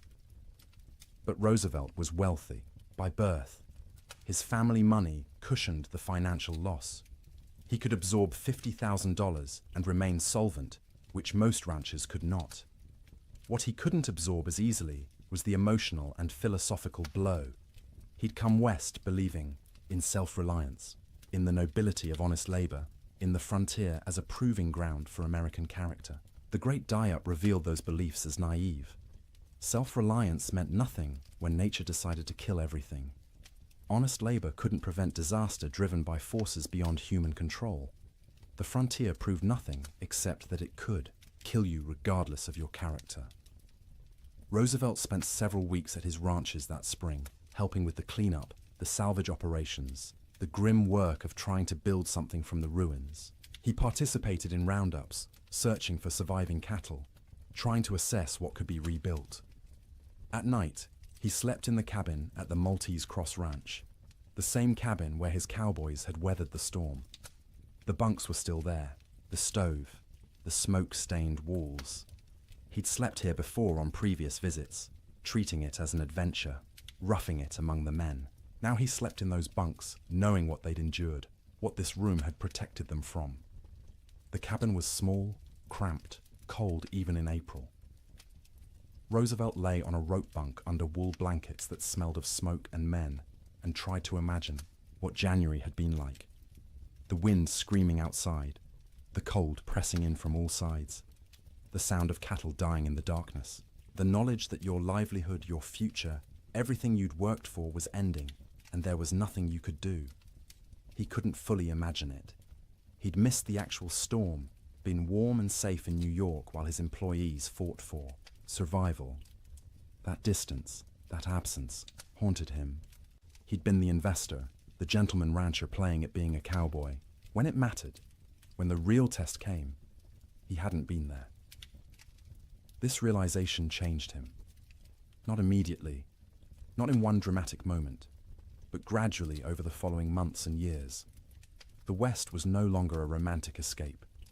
It was a hard place where hard things happened, where nature was indifferent to human suffering, where the rules that governed Eastern society didn't apply. This understanding would shape his later conservation work. As president, Roosevelt would set aside millions of acres as national forests and parks, would push for scientific management of natural resources, would argue that the West's resources weren't infinite and needed protection. The cattle disaster of 1887 was the seed of that understanding. But in the spring of 1887, Roosevelt was just a wealthy young man surveying the wreckage of his dreams. He walked among the dead cattle, rode across ranges that should have been covered with livestock but were eerily empty, and made calculations about what could be salvaged. His ranch managers were exhausted, traumatized by the winter they'd survived. Roosevelt listened to their stories with growing respect. These men had faced conditions he'd only read about and emerged alive, if not unscathed. Ferris told him about nights when they weren't sure the bunkhouse would stand, about mornings when they'd wake to find new snow drifted inside through the cracks, about the constant work of keeping fires burning, of rationing food, of listening to cattle die and being unable to help. Roosevelt paid his men bonuses, unexpected and generous, acknowledging what they'd endured. It was the least he could do, given that he'd been warm and safe while they'd nearly frozen. He also made a decision. He would not abandon his Dakota ranches entirely, but he would not rebuild to previous scale. The open range era was over. The land couldn't support the numbers they'd run. The climate was too unpredictable, the investment too risky. He kept the Elkhorn Ranch as a retreat, a place he could visit and remember why he'd come west in the first place. But the cattle operation was downsized dramatically. A few hundred head, manageable, with hay put up for winter feeding. A sensible operation rather than a grand adventure. The Maltese Cross was eventually sold. Too many bad memories. Too much money lost. Roosevelt needed to move forward, and that meant leaving behind the ranch that had represented such hope and ended in such disaster.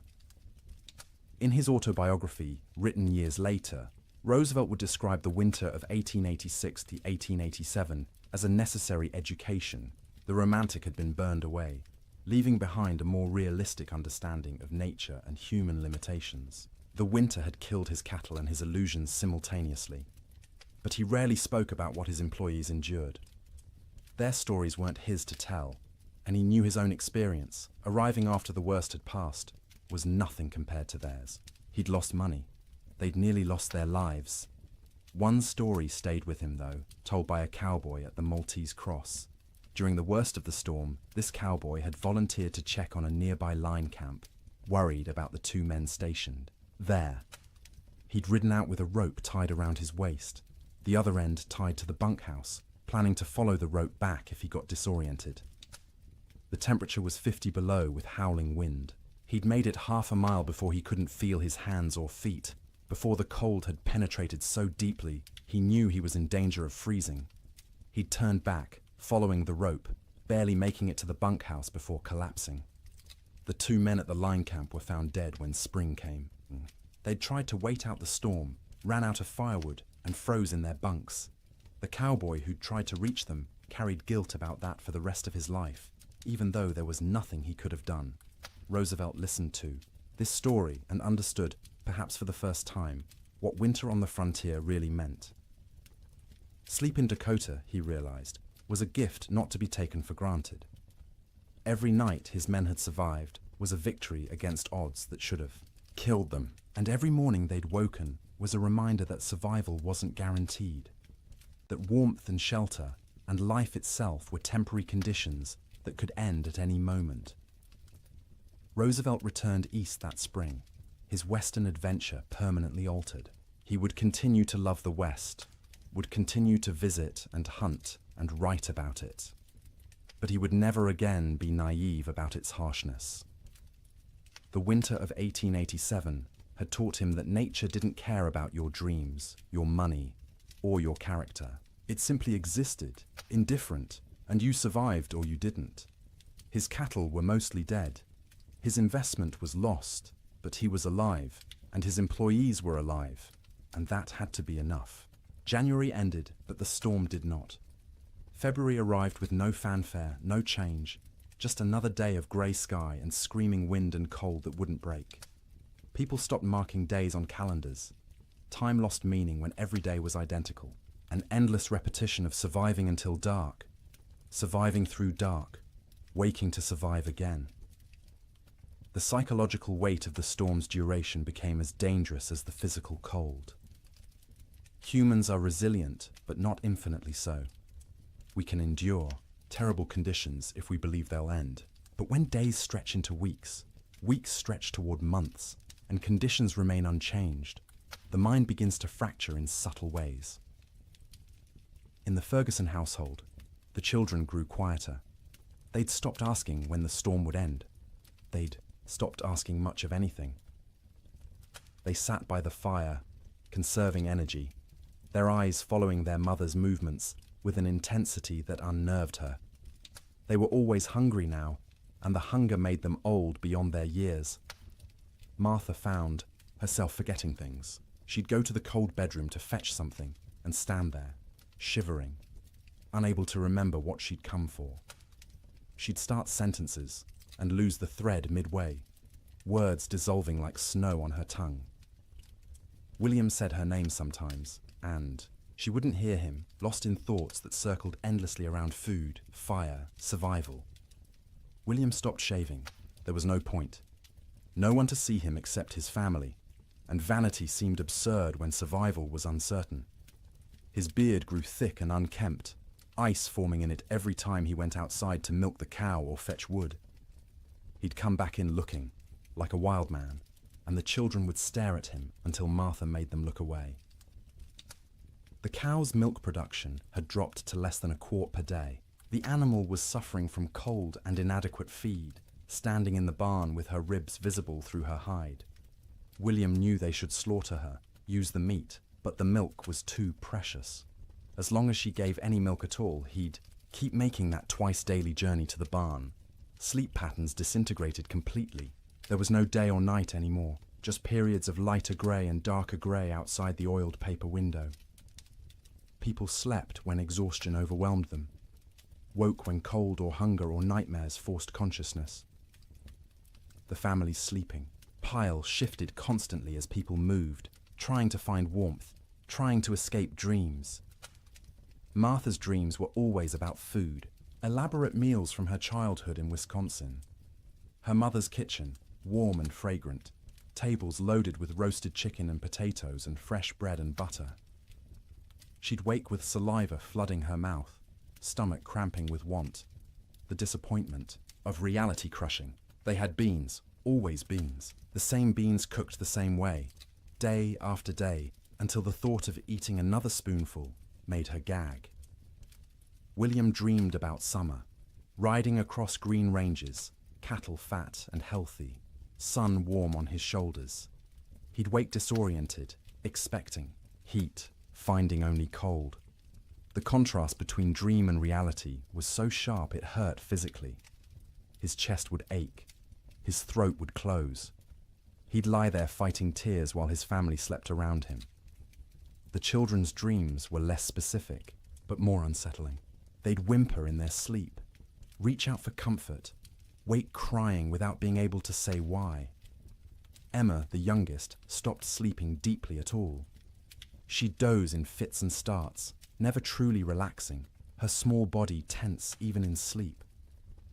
The storm broke briefly in early February. For 3 days the wind dropped to a whisper, the snow stopped falling, and temperature rose to just below freezing. Clouds remained, but didn't seem as oppressive. The change felt miraculous after weeks of unrelenting assault. William ventured outside beyond the barn for the first time since January. The landscape was unrecognizable. Snow had sculpted itself into bizarre formations, drifts 20 feet high in some places, bare ground in others. The fence line he'd built 2 summers ago was completely buried. Only the tops of fence posts showed, wooden fingers pointing at the grey sky.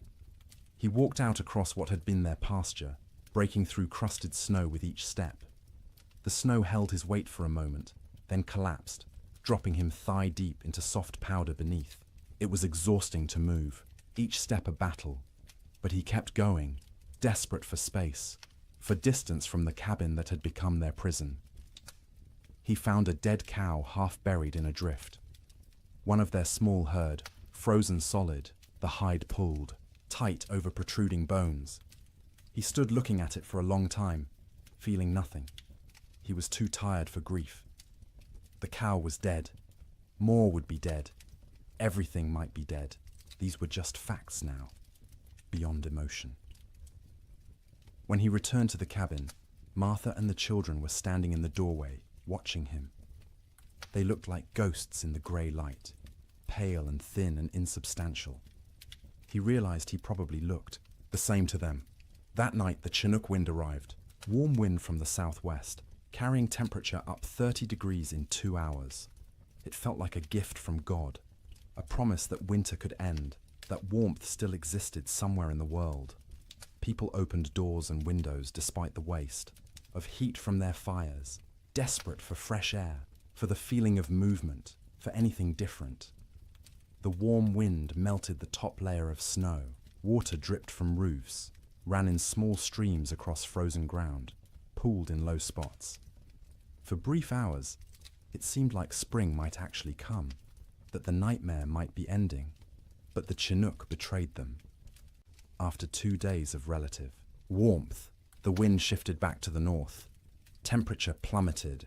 The water that had melted froze instantly, creating a thick crust of ice over everything. The snow that had softened turned to concrete, and when more snow fell on top of that ice, it created a prison for any surviving cattle. Before the Chinook, cattle could at least paw through snow to reach grass beneath. After the ice crust formed, this became impossible. Their hooves couldn't break through. They stood on top of their food, separated from it by inches of ice, and slowly starved, while the grass they needed lay tantalizingly close. Cowboys trapped in bunkhouses understood what this meant. Any cattle that had survived January were now doomed. The Chinook hadn't been salvation. It had been a final cruelty, raising hope before delivering death more certainly than the cold alone could have.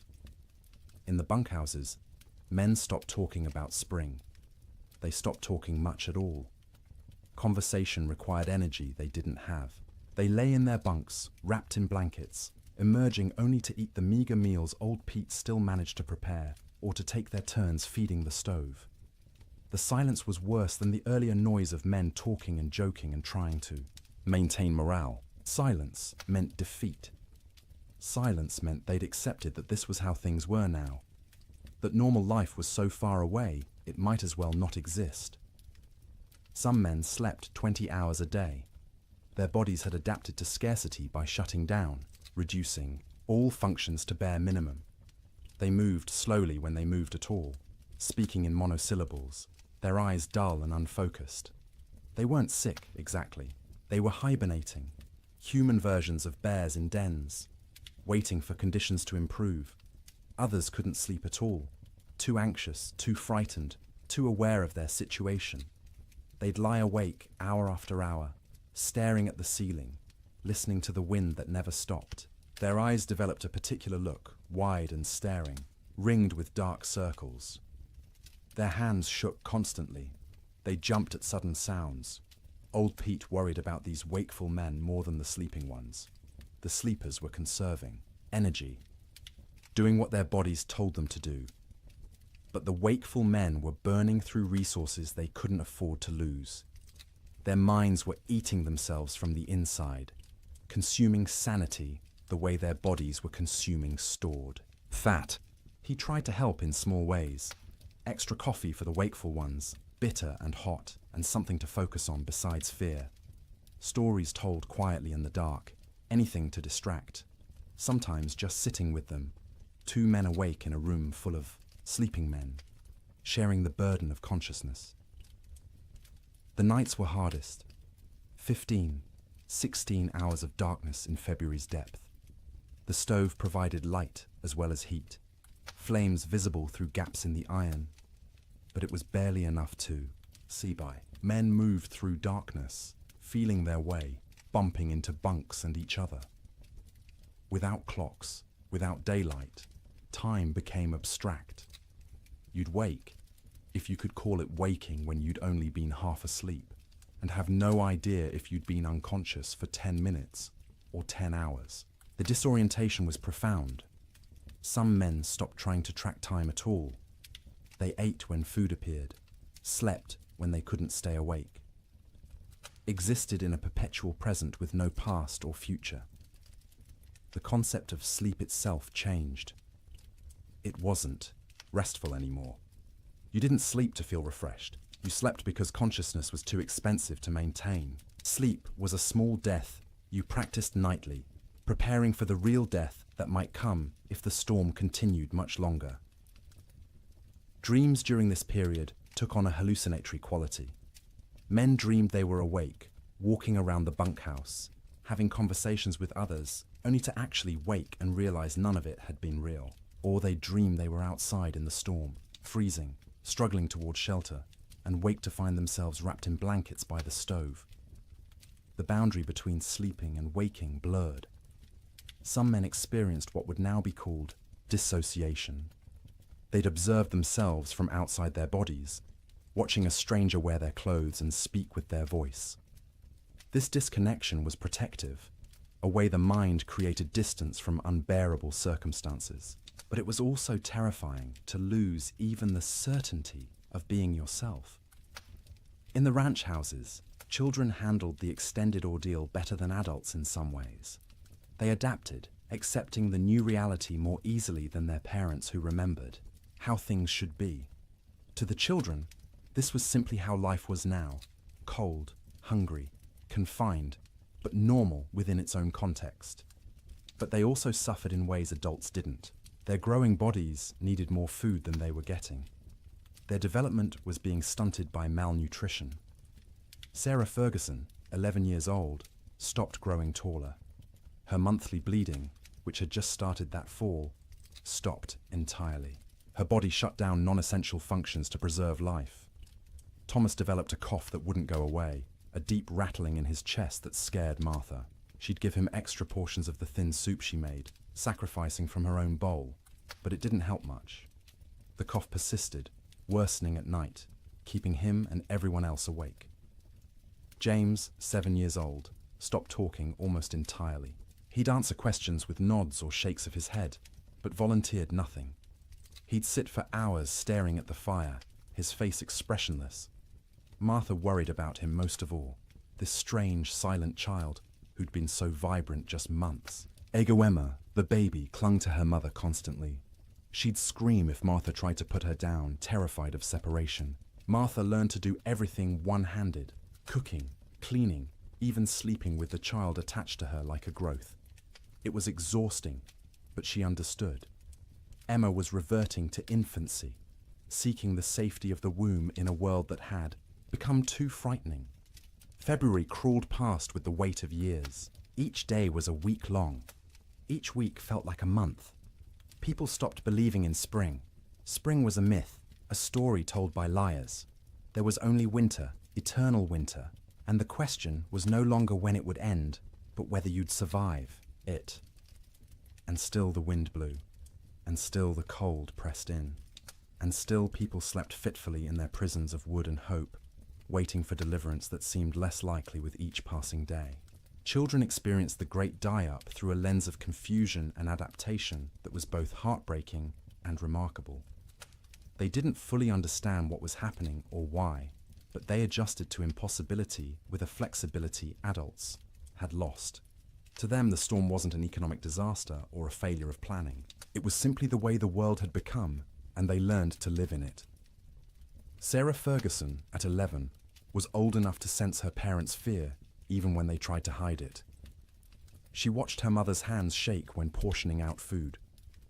She noticed her father's long silences, the way he'd stare at the fire without seeing it. She understood, in a way her younger siblings didn't, that something was terribly wrong. This knowledge was a burden. She couldn't share it with Thomas or James or Emma because they were too young to understand, and speaking it aloud would make it more real. So she carried it silently, trying to help without being asked, watching for ways to ease the tension that filled the cabin like smoke. She learned to anticipate her mother's needs. When Martha reached for the water bucket, Sarah was already moving, to refill it with snow. When the fire burned low, Sarah added wood before being told. She took charge of Emma when the toddler grew fussy, singing to her, telling her stories, anything to give Martha a few minutes of peace. At night, Sarah lay awake, listening to her siblings breathe, counting breaths, making sure everyone was still, alive. She'd developed an irrational fear that someone would simply stop breathing in the dark and no one would notice. So she stayed vigilant, even when her own body screamed for sleep. She dreamed about school, which seemed like something from another life. the one-room schoolhouse 3 miles from their ranch, where Miss Peterson taught reading and arithmetic to a dozen farm children. Sarah had loved school, loved learning, loved having somewhere to go that wasn't the ranch. The storm had started during Christmas break, and school hadn't reopened. Might never reopen if families didn't survive the winter. She wondered about her classmates. Were they trapped in their homes too? Were they hungry? Were they scared? Or had some of them already died, frozen in cabins that couldn't keep them warm, and she'd never know because news didn't travel through blizzards? These thoughts circled in her head at night, keeping her awake even when exhaustion made her bones ache. She was becoming an adult too quickly, forced to carry worries that children shouldn't have to carry. But she had no choice. The storm didn't care about childhood innocence. Thomas, at 9, dealt with the storm differently. He grew angry. Not explosive anger, not tantrums, but a cold, sullen fury that he directed at everything and nothing. He was angry at the wind for not stopping, angry at his father for not fixing things, angry at God for letting this happen, angry at himself for being trapped and helpless. He'd punch his thin straw mattress when no one was looking, imagining it was the storm, hitting it until his knuckles hurt. He'd kick at the wall, leaving small scuff marks that his mother saw but didn't comment on. He needed to fight something, but there was nothing to fight except weather, and weather was beyond fighting. At night, Thomas didn't sleep so much as surrender. He'd fight consciousness until his body simply shut down, crashing into sleep so deep it was almost like fainting. He'd wake suddenly, disoriented, not remembering where he was for terrifying seconds before memory returned and reality settled back into place. His dreams were violent. He fought bears, wolves, faceless men. He swung fists and weapons, defending his family against threats that dissolved when he tried to focus on them. He'd wake with his heart pounding, sweat soaking his collar despite the cold, and lie there, trying to calm down before he disturbed everyone else. He was hungry all the time, a gnawing, constant hunger that made him think about food obsessively. He'd remember meals from before the storm, special occasions when they'd had roasted chicken, or beef, or his mother's apple pie. The memories were so vivid he could taste them, and the disappointment when he opened his eyes to find only reality was crushing. His mother noticed his anger, but didn't know how to help. She'd try to hug him, and he'd tolerate it stiffly, uncomfortable, with comfort, needing to be tough. He was the man of the house when his father was outside. He had to be strong. He couldn't let himself be a child, even though he was desperately, urgently still a child who needed reassurance that everything would be all right. James, at 7, retreated into silence and fantasy. He created elaborate stories in his head, imagining himself as a hero who could control weather, who could make the sun come out and melt all the snow. In his fantasies, he'd save his family, save the cattle, save everyone. People would thank him. His father would be proud. These daydreams occupied hours. He'd sit by the fire, face blank, living entirely in his imagination where he was powerful instead of helpless. His mother worried about his silence, not understanding it was protection. If he didn't talk, he didn't have to acknowledge reality. He could stay in his head where things made sense and he had control. At night, James slept deeply but unrestfully. He'd thrash and kick, fighting battles in his dreams, sometimes crying out words no one could understand. His siblings had learned to sleep away from his feet because he'd kick without waking. Martha would sometimes reach over and touch his forehead, checking for fever, but he was just hot from the exertion of his dreams. When he did talk, it was often about summer. He'd ask when they could go outside and play, when they could go fishing in the creek, when the cattle would come back. His questions broke Martha's heart because she had no answers. She'd deflect, saying soon, or when winter ends, knowing these were lies, but unable to tell a 7-year-old that winter might not end, that nothing might come back. Emma, just 3 years old, understood least and suffered most in some ways. She knew something was wrong but couldn't articulate what. Her world had shrunk to one room, a fire, and the immediate presence of her family. She didn't remember clearly how things had been before the storm. This cold, confined existence was becoming her normal. She cried often, not from any specific pain, but from generalized distress. Hungry cries, cold cries, tired cries, scared cries. Her vocabulary wasn't sufficient to express what she felt, so she cried and clung to her mother and refused to be put down. Martha carried her constantly, the child's weight a familiar burden. Emma was getting lighter instead of heavier, losing weight she couldn't afford to lose. Her ribs showed through her thin dress. Her eyes seemed too large for her face. She looked like children in pictures of famine, skeletal and haunted. At night, Emma slept fitfully, waking every few hours crying for her mother even though Martha was right there. She'd need to be held, rocked, soothed back to sleep, a process that took longer each time. Martha would hold her daughter and feel the tiny heart beating too fast, the small body too hot one moment and too cold the next, and wonder if Emma would survive even if the storm ended. Emma's dreams, when she could describe them in her limited vocabulary, were simple and sad. She dreamed of being warm, of having enough to eat, of going outside to play. She dreamed of summer in fragments, sensory impressions rather than coherent narratives. Sun on her face, grass under her feet, the feeling of running without being cold. The children had created small rituals to mark time and maintain some structure.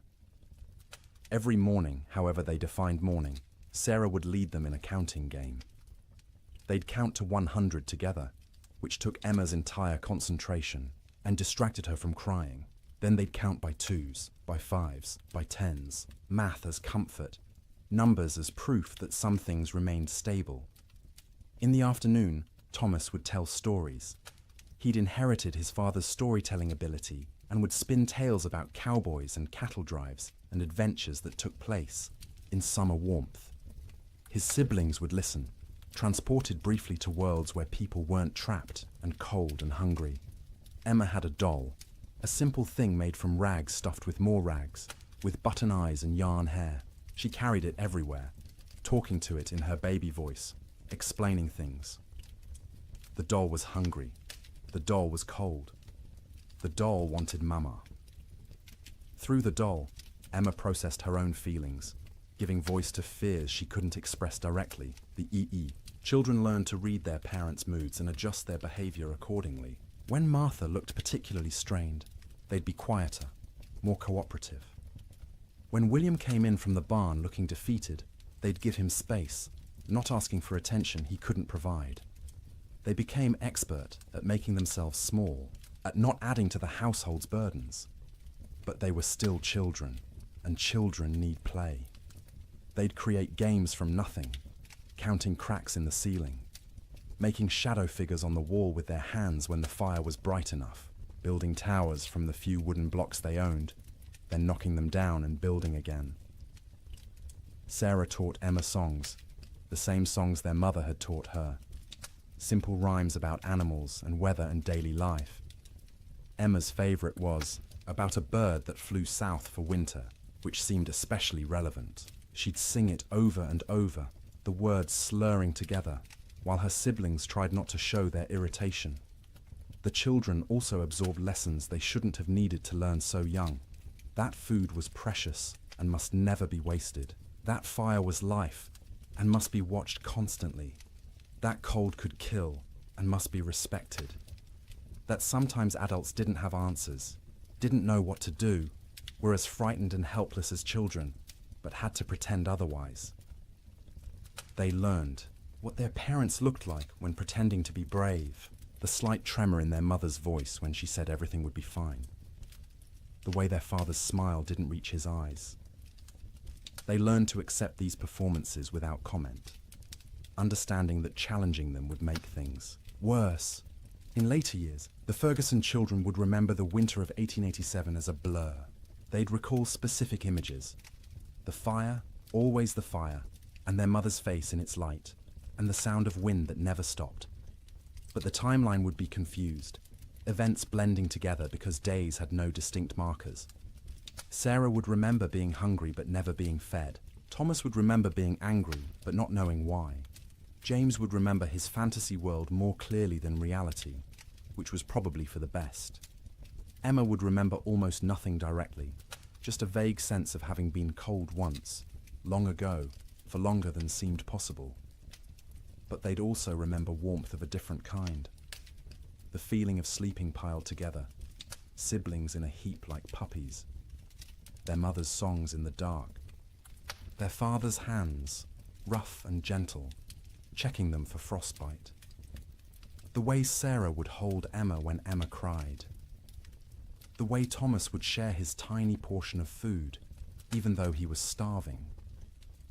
The way James would tell stories that made them laugh despite everything. Children are resilient, but resilience has costs. The Ferguson children survived the winter, but they were changed. Sarah grew old before her time, burdened with worries she couldn't set down. Thomas's anger would last years, manifesting in ways that troubled his parents. James would remain in fantasy longer than he should, reluctant to engage with a world that had proven so harsh.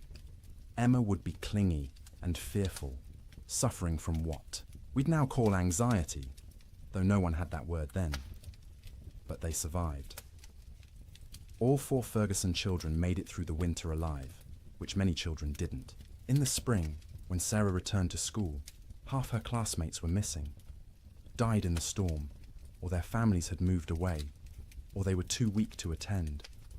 The teacher never spoke about them, and Sarah never asked, but she noticed the empty desks and understood what they meant. The children's winter was its own story within the larger tragedy.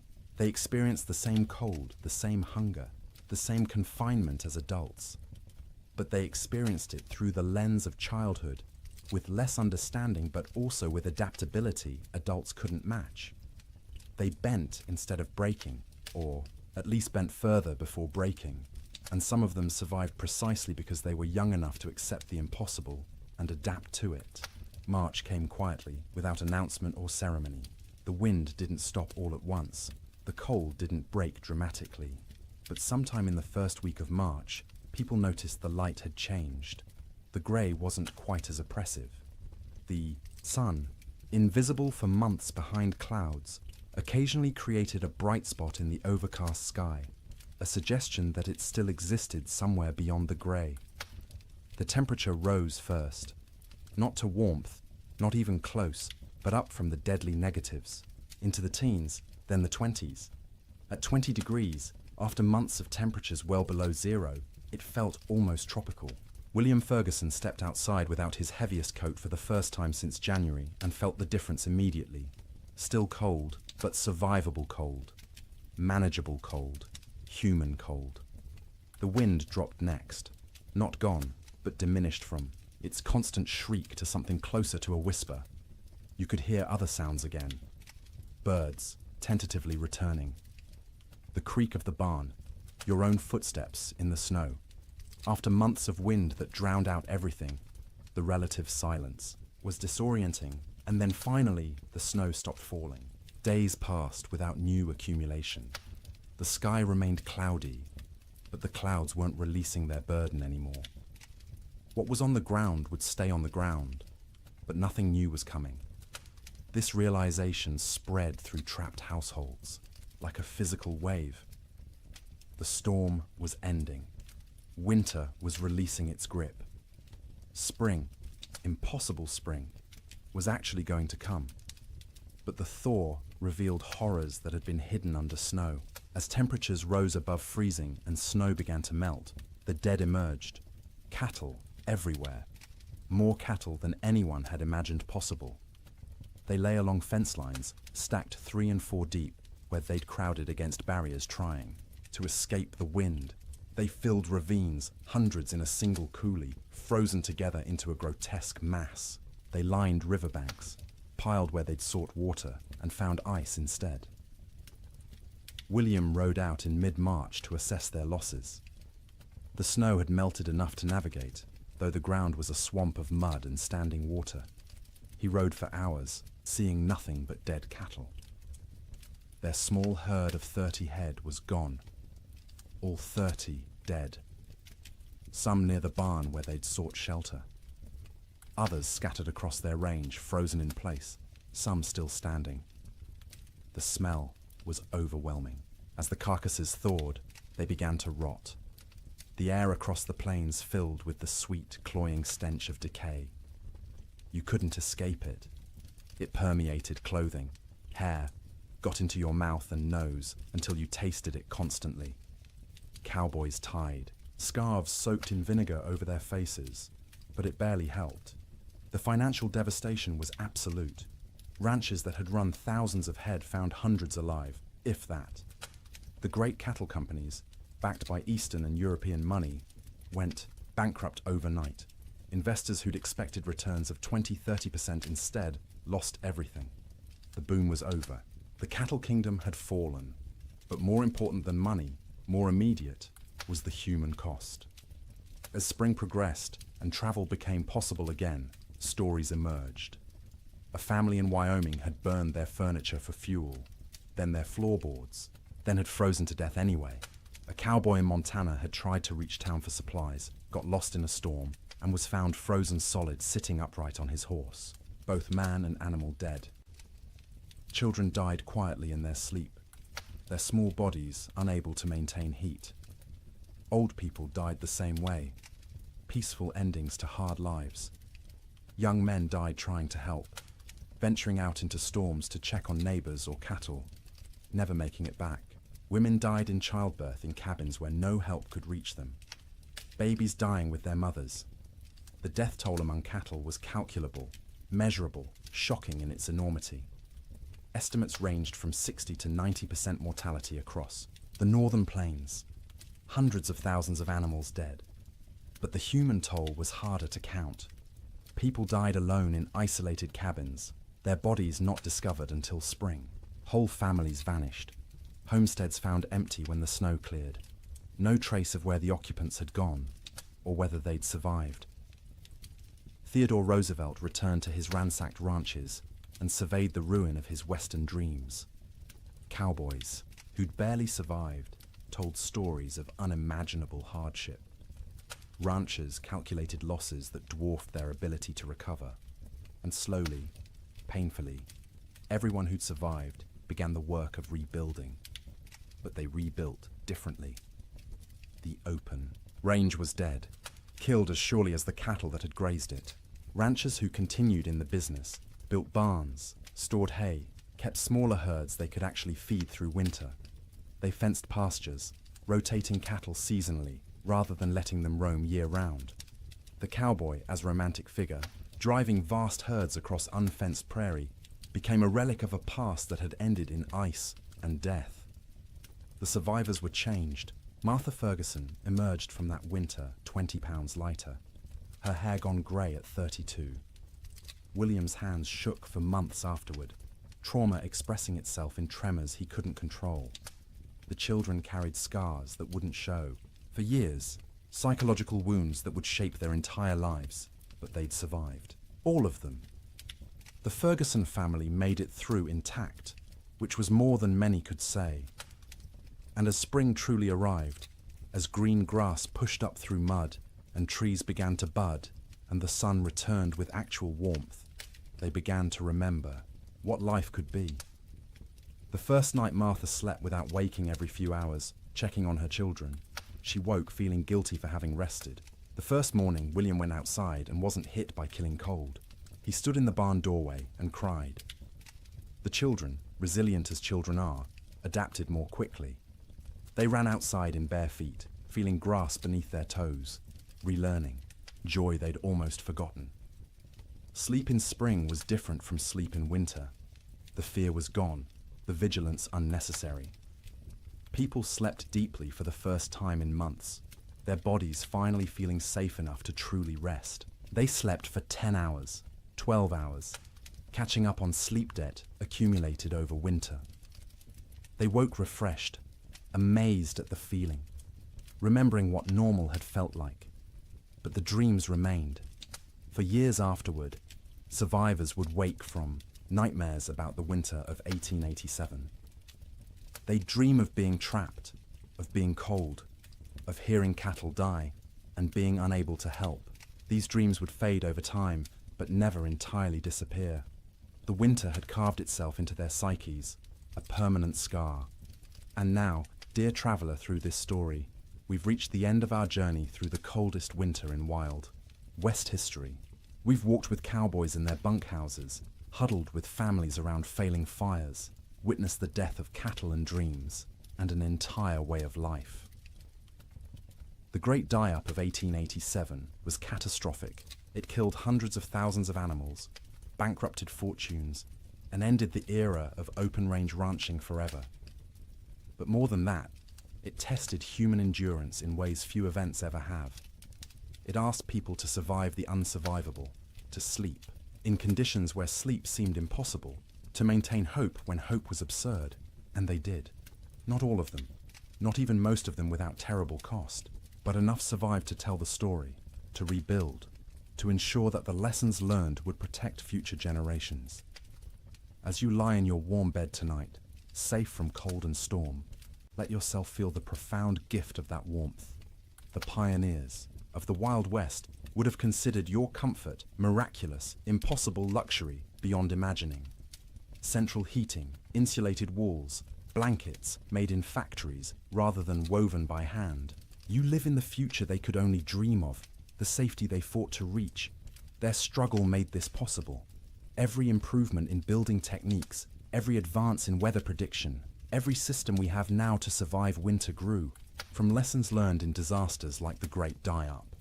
They suffered so that eventually people wouldn't have to suffer, so that sleep could be restful rather than survival, so that winter could be endured without terror. Let their memory settle over you gently now. Let the wind that screamed across the Montana plains become the whisper of your fan. Let the cold that killed become the pleasant coolness of your air conditioning. Let the hunger that gnawed at them become the satisfaction of knowing you can eat when you wake. You are safe, you are warm, you are comfortable in ways they couldn't have imagined. And as you drift towards sleep, carry with you gratitude for that safety. Honor their endurance by appreciating what you have. Remember their suffering by cherishing your comfort. The winter of 1887 is over.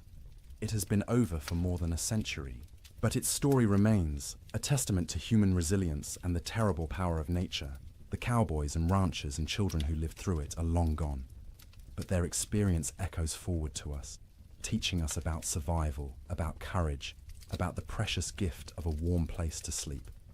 So sleep now, deeply and peacefully. Let the weight of blankets comfort rather than burden you. Let the darkness be restful rather than fearful. Let your dreams be gentle rather than haunted. The storm has passed. Spring has come.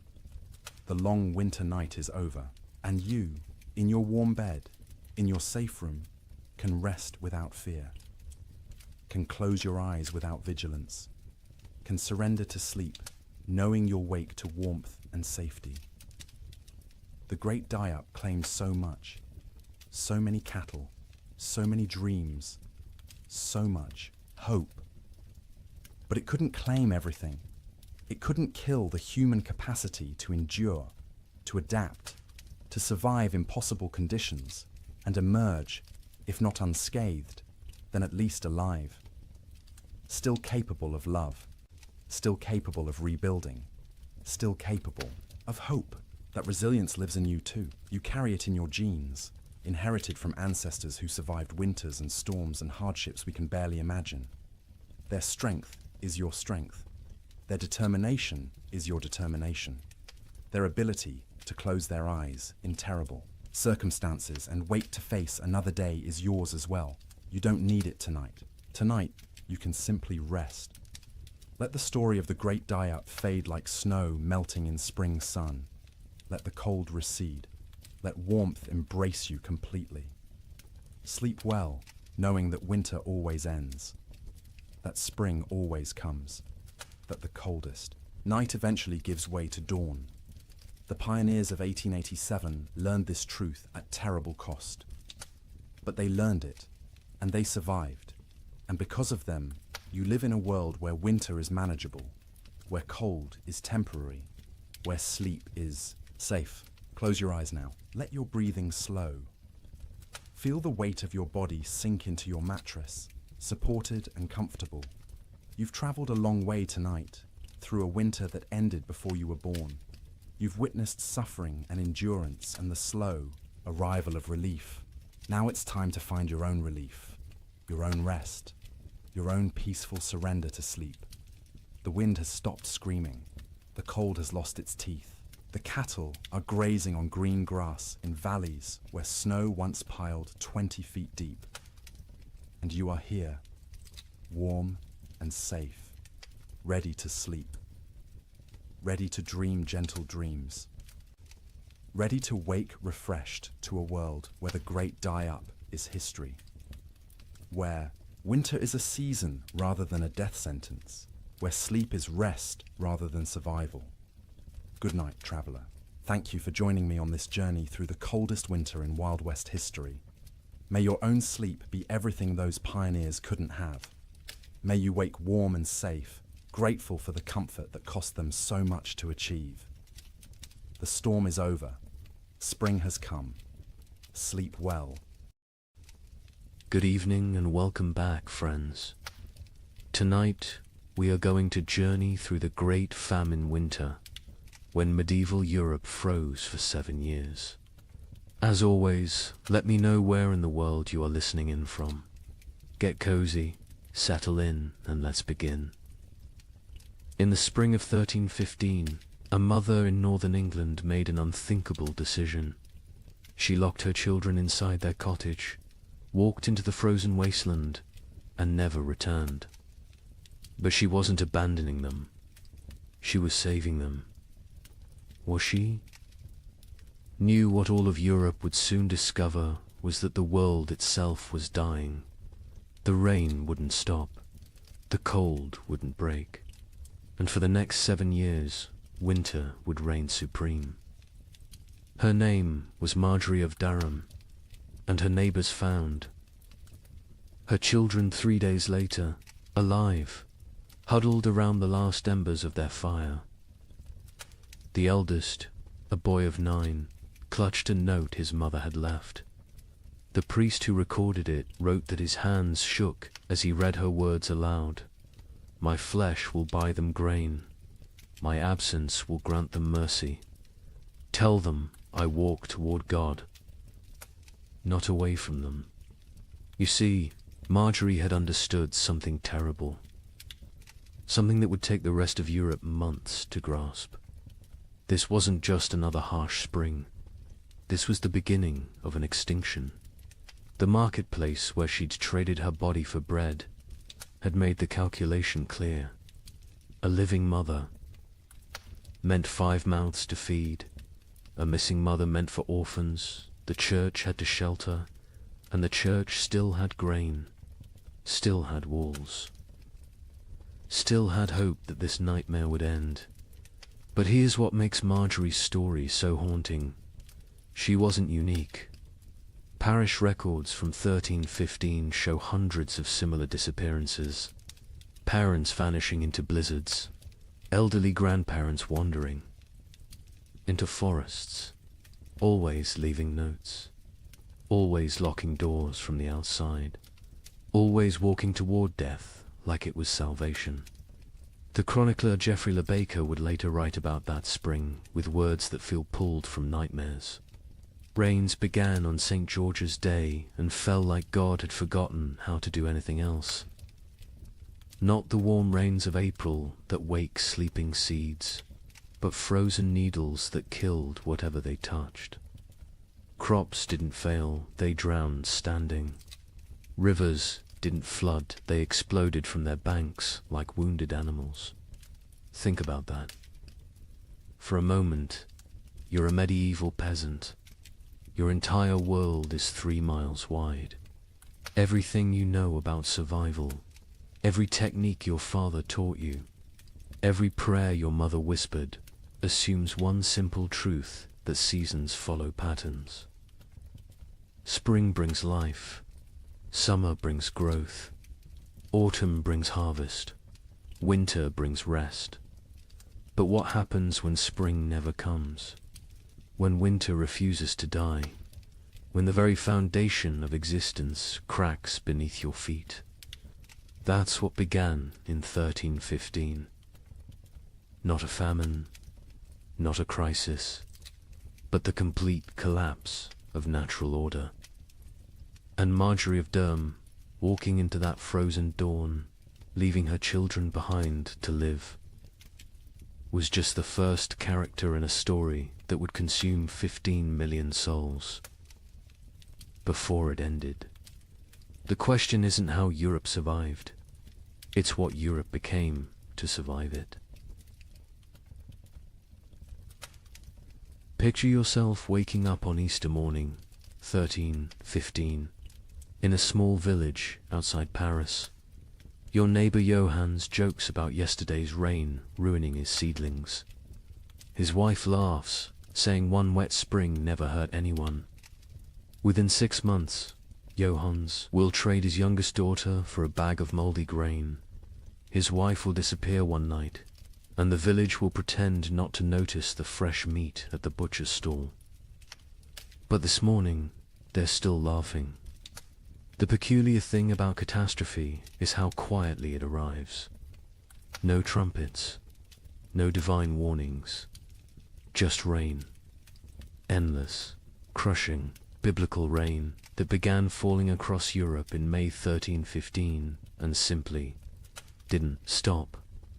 That Easter morning in Kratzy-le-Chapelle, 20 miles from Paris, felt like any other. The baker Michel had risen at cockscrow to fire his ovens. His wife Agnes counted their silver, planning to buy young pigs at the summer fair. Their son Pierre played with wooden knights, recreating battles he'd never fight because there wouldn't be a world left to fight for. The church bells summoned them to Mass. Father Bernard, still young enough to believe suffering had meaning, delivered a sermon about resurrection, about new life, about God's promise that seed time and harvest would never cease. The congregation nodded along, comfortable in their certainty. Why wouldn't they be? Their grandfathers had survived wars. Their fathers had survived plagues. Surely they could survive a little rain. But if you'd looked carefully that morning really, Latude have seen the signs. The sparrows that usually nested in the church eaves were gone. Not dead, gone. The cats had stopped hunting, instead huddling in doorways with their fur perpetually damp. And the old women, the ones who remembered the harsh winter of 1258, had started hoarding soldat. Johannes, the man who joked about his seedlings, was a cloth merchant. Successful enough to own 2 cows and rent 3 strips of land. His wife Marie had borne him 7 children, 4 still living, which made them lucky by medieval standards. Their youngest, Isabel, had just turned 6, hair like spun gold. Her father would say, worth its weight in gold, someone else would say 6 months later, weighing her against a sack of spoiled wheat. The rain that Easter was unusual only in its persistence. It had fallen for 3 days straight, turning the roads to mud, keeping the holiday merchants away. But rain in April wasn't catastrophe, it was inconvenience. The real terror wouldn't begin until May 15th, the feast of St. Dymphna, when the rain turned cold. Brother Francis of the Abbey St. Denis recorded it first. He'd been copying manuscripts when he noticed his breath misting in the scriptorium. In May, at midday, the ink froze on his quill. He thought perhaps illness had taken him. Fever turned backward into chills. Then he saw the other monks rubbing their hands, saw the frost forming on the inside of the windows. By June, That cold rain had become something medieval Europeans had no word for. We might call it freezing rain, but they called it devil spit. Water that fell as liquid but froze on contact. Entire fields became sheets of ice in summer. Roses bloomed and died in the same hour, encased in crystal tombs. The wheat, which should have been knee-high and green, stood stunted and yellow.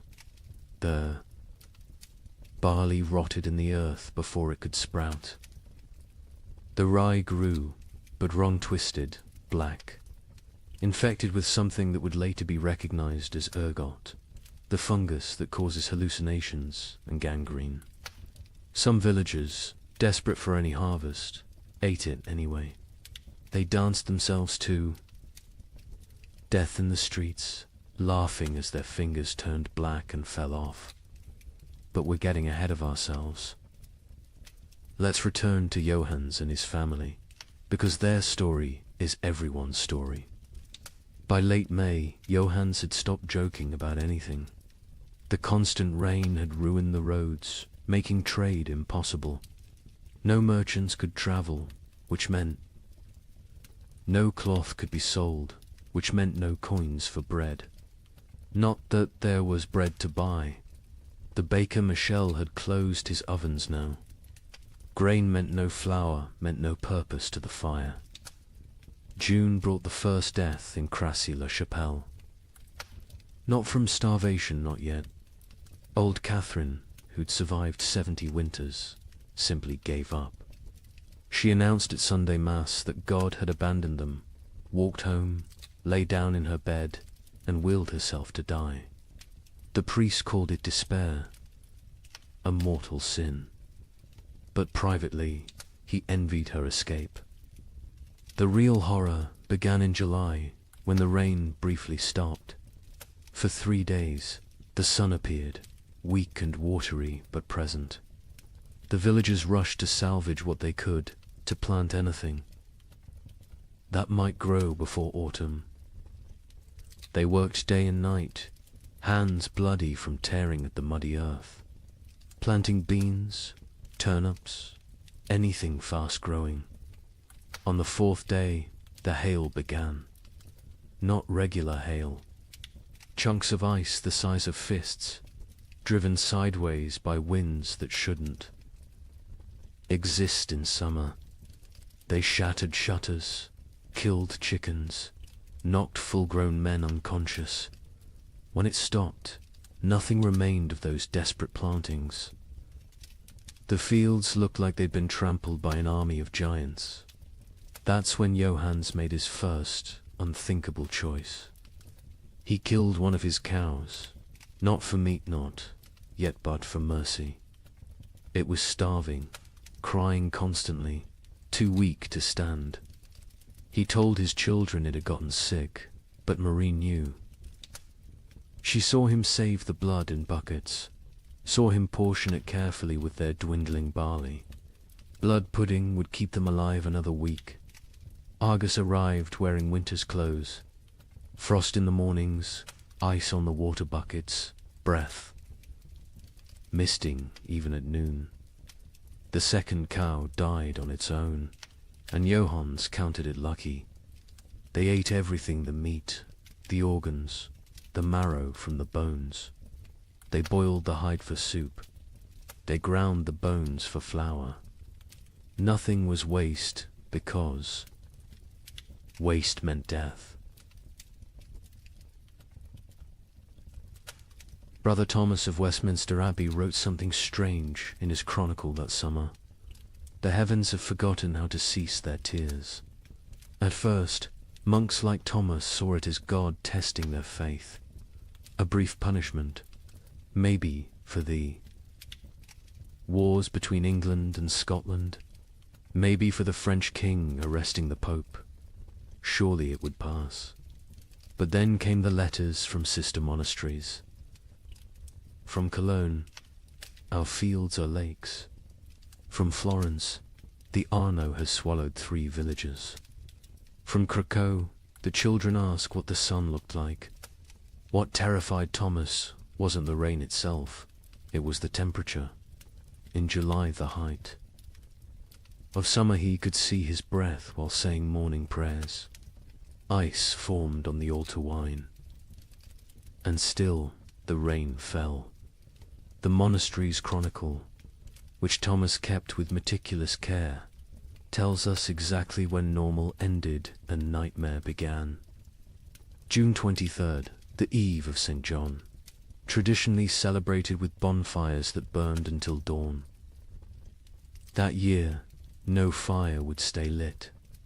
The rain fell horizontally, driven by winds that belonged to December, not midsummer. Thomas wrote, "The brothers attempted 7 times to light the sacred fire. Each time, the rain doused it before a single prayer could be spoken. Prior William declared it a sign of what he dared not say." Thomas had been corresponding with monasteries across Christendom for 20 years. His position as chronicler meant he received letters from abbeys in Scotland to Sicily, from Ireland to Poland. Usually, these letters discussed theological matters, requested copied manuscripts, or shared news of appointments and deaths. But starting in July 1315, every letter carried the same message, dressed in different words. Something was terribly wrong with God's creation. From Melrose Abbey in Scotland came a letter that made Thomas's hands shake. "Brother, we write to you from hell, frozen over. It is July, yet we break ice from our wells each morning. The barley stands drowned in fields that have become swamps. Yesterday, we found a shepherd frozen to death. In July, Brother Thomas. He was young, strong, only 20 summers.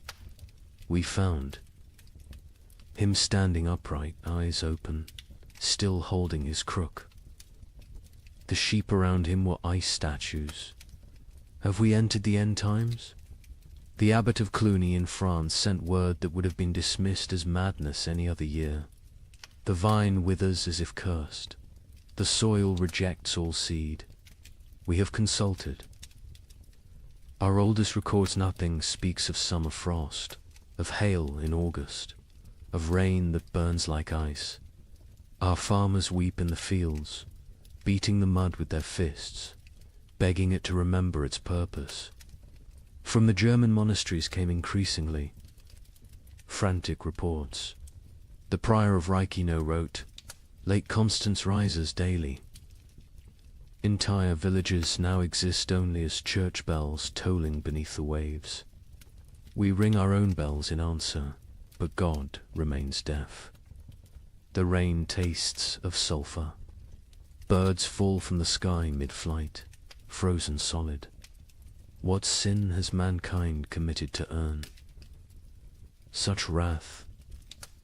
But it was a letter from an Italian monastery that contained the most chilling observation. Brother Antonio of Monte Cassino, a learned man who'd studied both scripture and natural philosophy, wrote, "This is not divine punishment. Brother Thomas, I have read the ancient texts, Greek and Roman both. This happened before.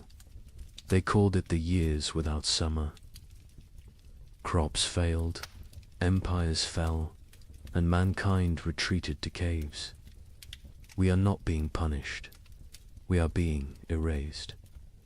Thomas himself had begun keeping detailed records of the weather, something unprecedented for the time. His entries from July 1315 read, "Like fever dreams. July 4th, Feast of St. Ulrich. Rain for 16 straight hours. Temperature cold enough that we wore winter robes to matins. 2 brothers collapsed during prayers, their lips blue. July 11th. The rain has not ceased for 40 hours. We cannot light fires. We eat cold porridge and pray with numb fingers. Brother Matthew suggests we are experiencing Noah's flood again. Prior William had him whipped for heresy. But privately, we all wonder. July 19th. Something impossible today.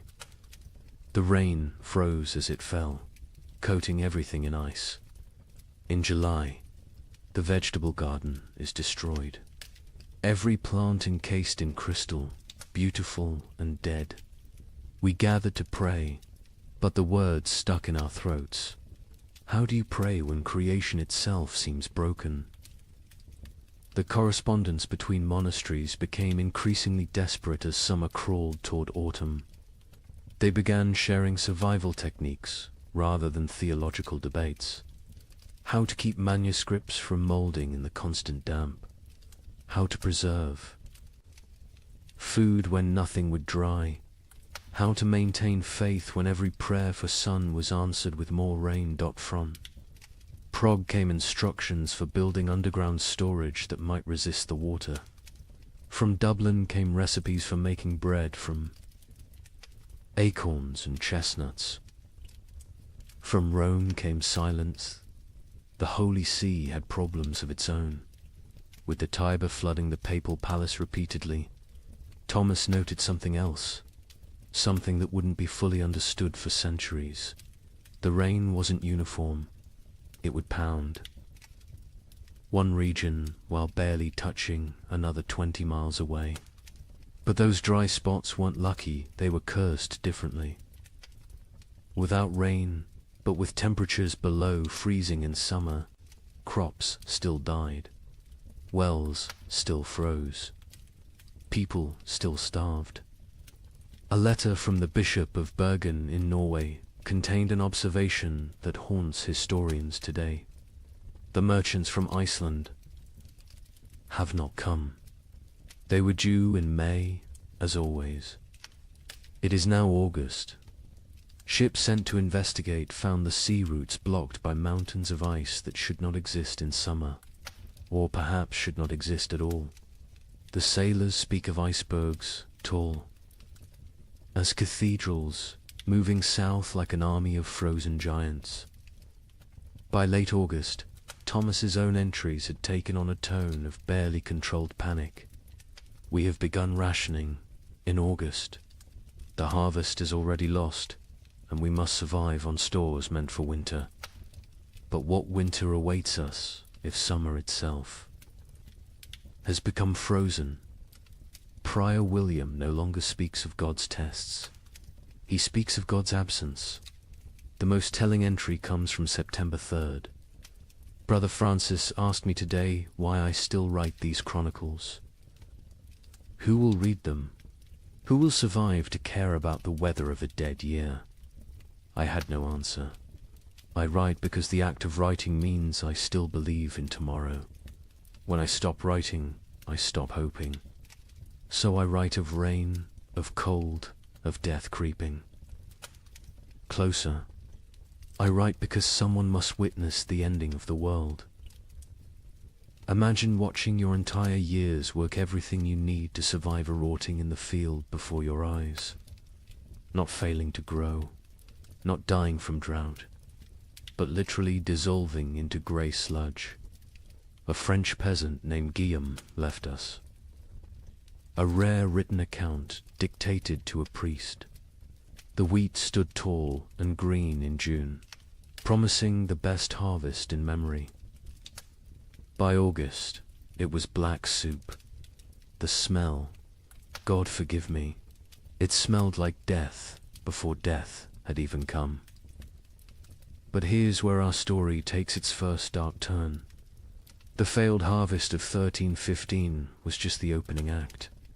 Because while the peasants mourned their rotted grain, something else was happening. Something that would transform a bad harvest into an apocalypse. Guillaume of Soissons was not a typical peasant. He'd served in the king's army, learned his letters during a campaign, and returned home with enough silver to rent 5 strips of prime farmland. His account, preserved because the priest thought it might matter someday, gives us the only peasants. I view of the catastrophe unfolding in those fields. I have seen men die with their guts spilling onto French soil. Gideon told the priest. But watching my wheat die was worse. A man dies once. My wheat died every day for 60 days, and each morning I watched it die again. The process was unlike anything farmers had encountered. Usually, crop failure was quick frost, drought, or pests. You knew within days if you were ruined. But 1315 tortured them with hope. Gideon described walking his fields each dawn, and each dawn finding a new horror. First, the stalks grew too fast. In June, they shot up like they were racing toward heaven. We thought ourselves blessed. My wife danced between the rows, saying we'd have enough to sell, enough to buy that ox we'd dreamed of. The children planned what they'd eat at harvest feast: honey cakes, white bread, meat every Sunday until Christmas. But the unnatural growth was a warning, not a blessing. The constant rain and bizarre temperature swings had triggered something in the planter. Desperate attempt to reproduce before dying. The stalks grew tall but hollow. The kernels formed but never filled. By July, the color started changing. Not all at once. First, little spots like rust on a blade. We told ourselves it was nothing, just moisture. It would pass, but the spots spread. They merged, they consumed. A field that was green at sunrise would be brown by sunset. What Gideon was describing, though he couldn't know it, was a perfect storm of plant diseases. The cold, wet conditions had created ideal breeding grounds for multiple fungi. Stem rust, leaf blight, and ergot attacked simultaneously. But ergot was the cruelest. It didn't just destroy the grain, it transformed it into poison. The heads of wheat turned black and swollen, like fingers left too long in water. When you touched them, they burst, releasing clouds of black dust that made you cough blood. My neighbor Henry, trying to save something, anything, gathered these black kernels. His family ate bread made from them. Within 3 days, his children were screaming about devils in the walls. His wife's fingers turned black and fell off. Henry himself danced naked in the square until his heart burst. The aristocracy, watching from their castles, initially felt secure. They had stores from previous years, contracts with merchants, the ability to import grain. The Lord of Soissons, Robert de Courtenay, even rode through the failing fields in July, telling the peasants not to despair, that he would reduce their taxes, that no one would starve. But Lord Robert didn't understand what Gideon understood. This wasn't one bad harvest. This was the end of agriculture itself. The ground changed. Gideon explained. It wasn't soil anymore. The rain had been falling so long, so hard, that all the good earth washed away. What remained was grey clay. That wouldn't hold seed, wouldn't grow weeds, wouldn't even grow the grass. It was like God had salted the earth, but with water instead of salt. By August, desperation drove innovation. Farmers tried everything their ancestors had never dreamed of. They built fires in the fields, trying to dry the soil. They dug drainage ditches that filled faster than they could empty them. They brought their livestock to sleep among the crops, hoping animal warmth might save something.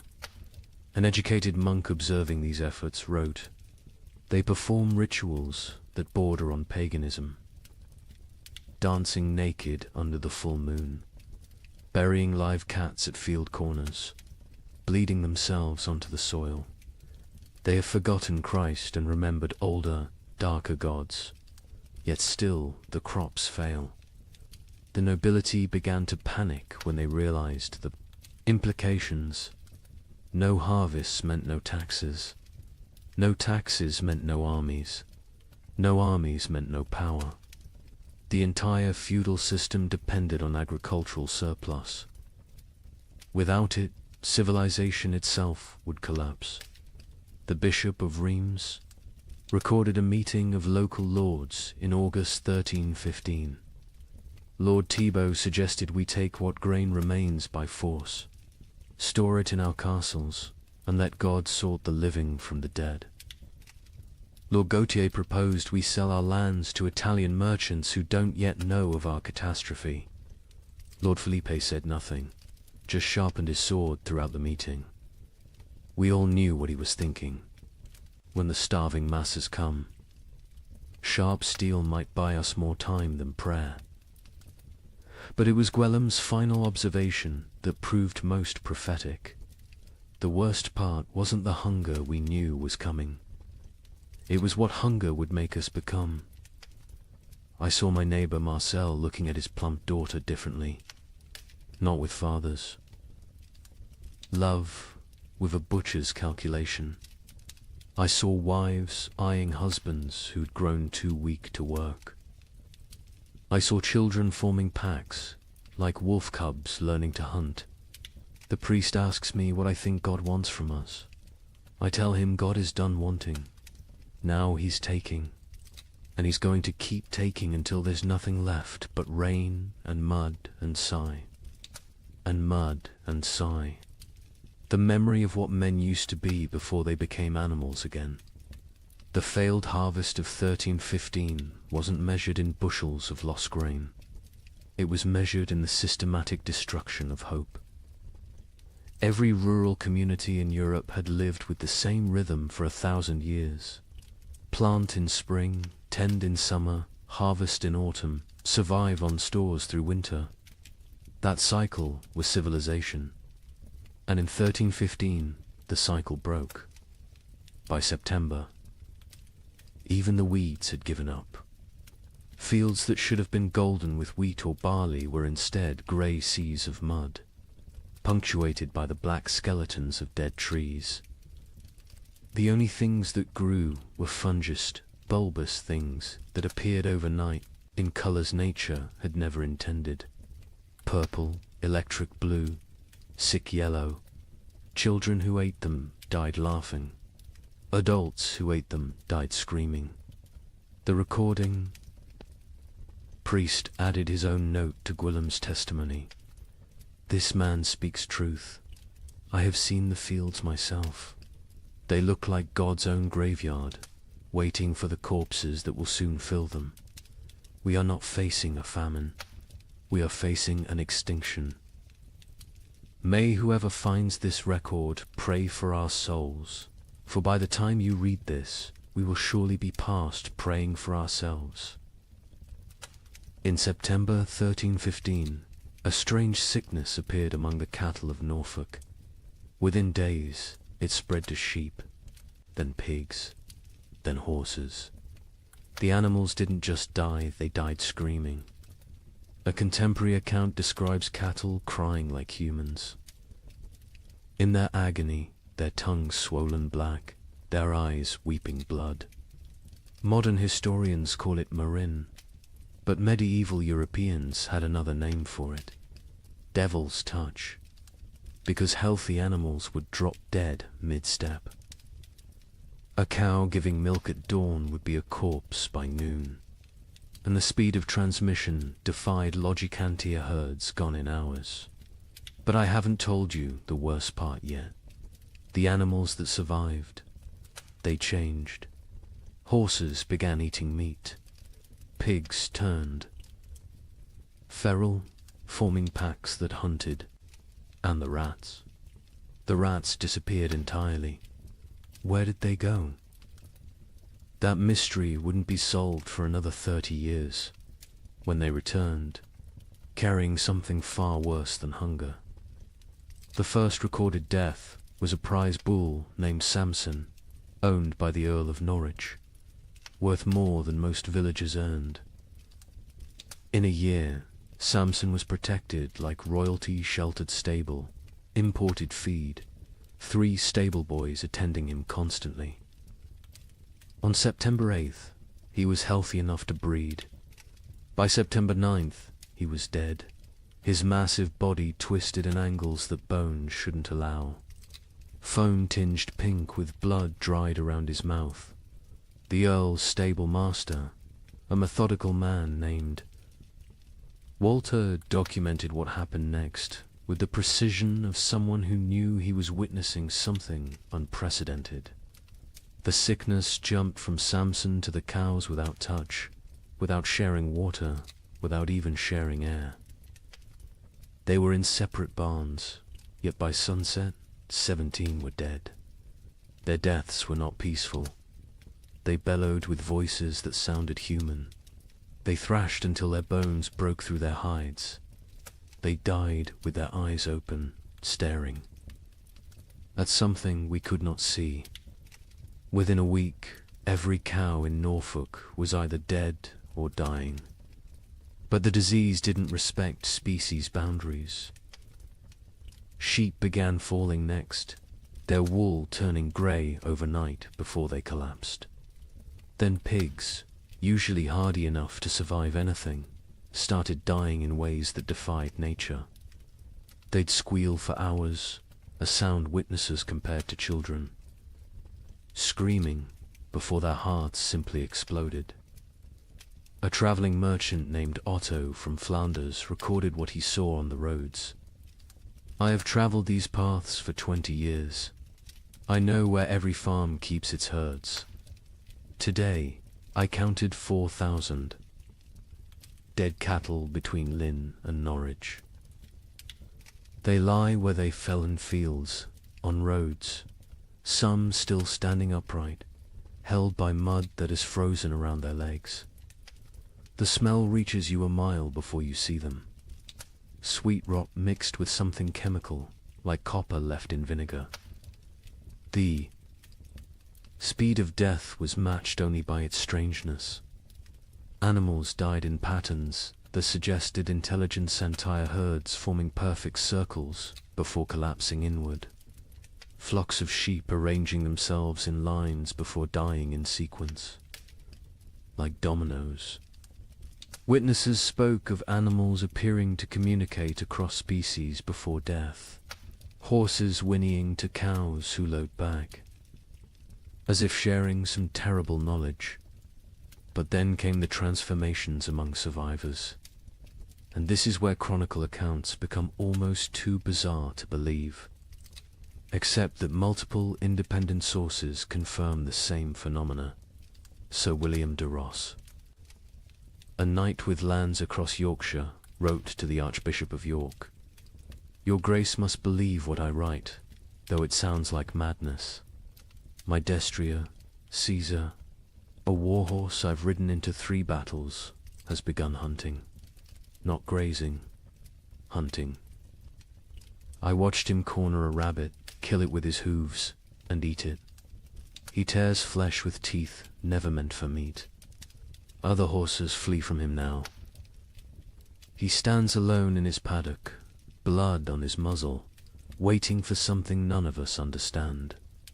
The pigs were worse. Those that survived the plague didn't return to their pens.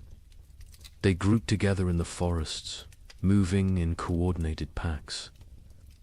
A woodcutter named Thomas testified to the Bishop of Ely. 20 of them, maybe more, moving like wolves, but smarter than wolves. They set ambushes. They used one injured piglet as bait to draw a merchant from his cart. When he climbed down to help him, the others came from the trees. We found his bones 3 days later, picked clean, arranged in a pile like they were showing off. The transformation wasn't limited to behavior. Physical changes occurred that medieval veterinarians couldn't explain. Horses grew longer teeth, sharp enough to tear meat. Pigs developed thicker hides that arrows couldn't pierce. Chickens that survived grew black feathers, regardless of their original coloring, and their eggs when cracked, contained blood instead of yolk. A learned monk, Brother Adlard, who had studied Arabic texts on animal husbandry, proposed a theory. The beasts know something we do not. They sense the world itself is dying and are changing to survive in whatever hellscape follows. They are becoming what they need to be. The question is, what does that make us? Who cannot change? The economic implications were immediate and catastrophic. Medieval society ran on animal power. Oxen pulled plows. Horses carried knights. Sheep provided wool. Cattle gave milk and meat. Without them, agriculture collapsed entirely. You couldn't plant without oxen. You couldn't travel without horses. You couldn't stay warm without wool. The reeve of a manor in Lincolnshire left records showing the speed of collapse. September 1st, 200 cattle, 500 sheep, 60 pigs, 20 horses. October 1st, 3 cattle, 12 sheep, 0 pigs, 2 horses. The 2 horses that remain will not accept saddle or bridle. They watch us with eyes that show too much white. We dare not approach them. Desperate attempts at prevention failed spectacularly. Some communities tried isolating healthy animals, only to watch them die faster in confinement. Others attempted ancient remedies, hanging holly over stable doors, painting crosses in lamb's blood on barns, burying horse skulls at crossroads. The Bishop of Winchester ordered all animals blessed with holy water. They died mid-blessing, falling dead at the priest's feet. The most disturbing account comes from a monastery in Somerset, where Brother Francis observed something that shouldn't have been possible. The rats are gone. All of them. Not dead, we've found no bodies, simply vanished. The cats who hunted them sit in empty granaries, mewing at shadows. The barn owls have stopped hunting, stopped calling. Some have been found dead with full bellies, as if they ate something that killed them from within. But there are no rats. Where did they go? Into the walls, under the earth, or somewhere else entirely, somewhere they can wait out what's coming. This observation would prove prophetic. The rats had indeed gone somewhere deep into Eastern European forests, into cave systems, into places where they could breed and change and feast on the endless supply of corpses the famine would provide. When they returned in the 1340s, they brought the Black Death with them, as if they'd been preparing their revenge for 30 years. But in September 1315, all anyone knew was that the animals were dying or changing, and without them, human survival became nearly impossible. The social contract that had existed between human and beast for millennia, we feed you, you serve us, shattered completely. Nature itself had declared war on civilization, and the animals were its first casualties. In London, December 1315, something unprecedented happened.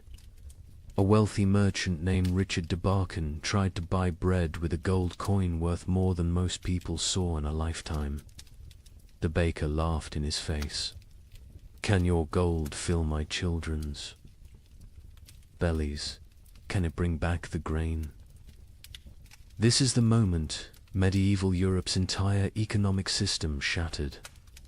For the first time in recorded history, food became more valuable than gold. The price of wheat increased 800% in 6 months.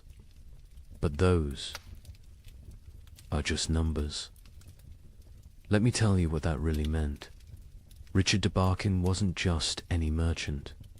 He controlled the wine trade from Bordeaux to London, owned 3 ships, and held contracts with the royal household.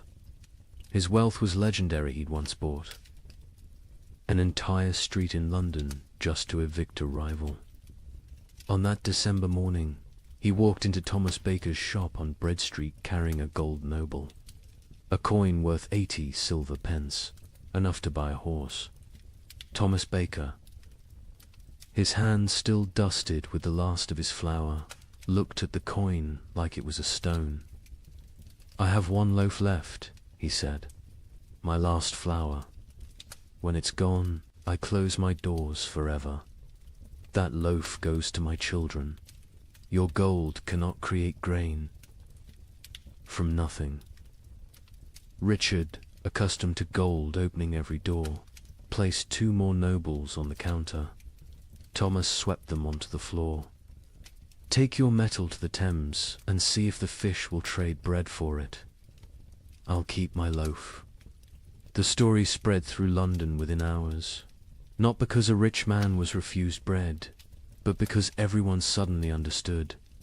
The fundamental assumption of civilization that money could buy necessities had died. The keeper of the Royal Exchange, Simon de Canterbury, recorded the complete collapse of monetary meaning. December 1st, 1 penny buys a loaf. December 15th, 1 shilling buys a loaf. December 30th, 1 pound buys a loaf. January 13, 16, no amount buys a loaf, for there are no loaves to buy. But the breakdown went deeper than inflation. The very concept of value imploded. A manuscript from Guildhall records an exchange that would have been incomprehensible months earlier. Margaret Carpenter traded her wedding ring, passed down 5 generations, for 2 turnips. John Smithson offered his house for a ham. The hams. Owner refused. The guild system, which had regulated trade for centuries, collapsed overnight. The worshipful company of bakers, once among London's most powerful guilds, disbanded when 8 of 12 members died trying to defend their shops from crowds. Their final record, dated January 3rd, 1316, states, "We dissolve this fellowship, as there is nothing left to fellow over. May God forgive what we have become." In Paris, the situation grew even more surreal. The provost of merchants, attempting to maintain order, issued daily price controls. Every morning, he'd announce the maximum legal price for bread. Every evening, bakers would ignore it entirely. One baker, hauled before the provost for charging 30 times the legal rate, responded, "Hang me if you wish. My corpse will bake no bread. Pay my price or starve legally, those are your choices." The relationship between social classes inverted overnight. A peasant with a hidden store of grain wielded more power than a duke with chests of gold. The Chronicle of St. Denis's records, the Count of Champagne, among the realm's richest men, was seen begging at a farmer's door. The farmer, who once would have been flogged for looking the Count in the eye, kept him waiting 3 hours before trading a sack of mouldy oats for the Count's sword, armor, and signet ring. Venice, Europe's commercial heart, tried to maintain normalcy through imports. The Doge sent ships to Egypt, to Constantinople, to anywhere grain might exist. Most never returned. Those that did brought news that shattered hope. The catastrophe wasn't regional. From Ireland to Poland, from Scotland to Sicily, the earth had stopped providing. A Venetian merchant's letter to his partner survives. "I have 40,000 ducats in gold. Yesterday, I tried to buy bread with it all. The baker said he'd rather throw his last loaf to the fish than trade it for coins. I offered him my palazzo. He laughed and said, 'Can I eat marble? Can I digest paintings? We have invented money, created banking, built commerce. None of it matters when there is nothing to buy.'" The church, traditionally the provider of last resort, faced impossible mathematics. The Abbey of Cluny's accounts show their dilemma starkly. We have grain for 300 souls for 6 months. 7,000 souls crowd our gates. If we feed all 4, compassion's sake, all die in 3 weeks. If we feed only our brothers, we survive but lose our purpose. Christ multiplied loaves in Phaesus. We can only divide and subtract. Some monasteries chose martyrdom through generosity, opening their stores until empty, then dying with those they tried to save. Others became fortresses, monks armed with clubs defending walls, while starving crowds pleaded outside. The abbot of Glastonbury wrote, "We have become what we swore never to be, choosers of who lives and who dies. Each grain of wheat is a decision. Each meal is a judgment. We are not God, yet we play him daily." The collapse of money created new forms of trade that horrified contemporary observers. The Bishop of Lincoln recorded, "Women sell themselves, not for coin, but for bread. A loaf buys what gold cannot. Mothers auction their children to whoever can feed them. These are not choices. These are mathematics of survival." In Hamburg, they developed a grotesque solution: the flesh market. Not selling human flesh not yet, but selling the promise of it. People would sign contracts pledging their bodies after death in exchange for food while living. A German merchant wrote, "The dying sell their future corpses for present bread. Buyers mark their purchases, waiting like vultures. When someone falls, arguments break out over whose property they've become." The English crown attempted to maintain control through force. Edward II issued proclamations making food hoarding punishable by death. The result: those with food hid it better. Royal agents searching for hidden grain often found families dead of starvation, sitting around empty tables, having hidden their food so well they couldn't find it themselves in their final delirium. A royal clerk named William de Dean recorded, "The futility. We hanged a man for hiding grain.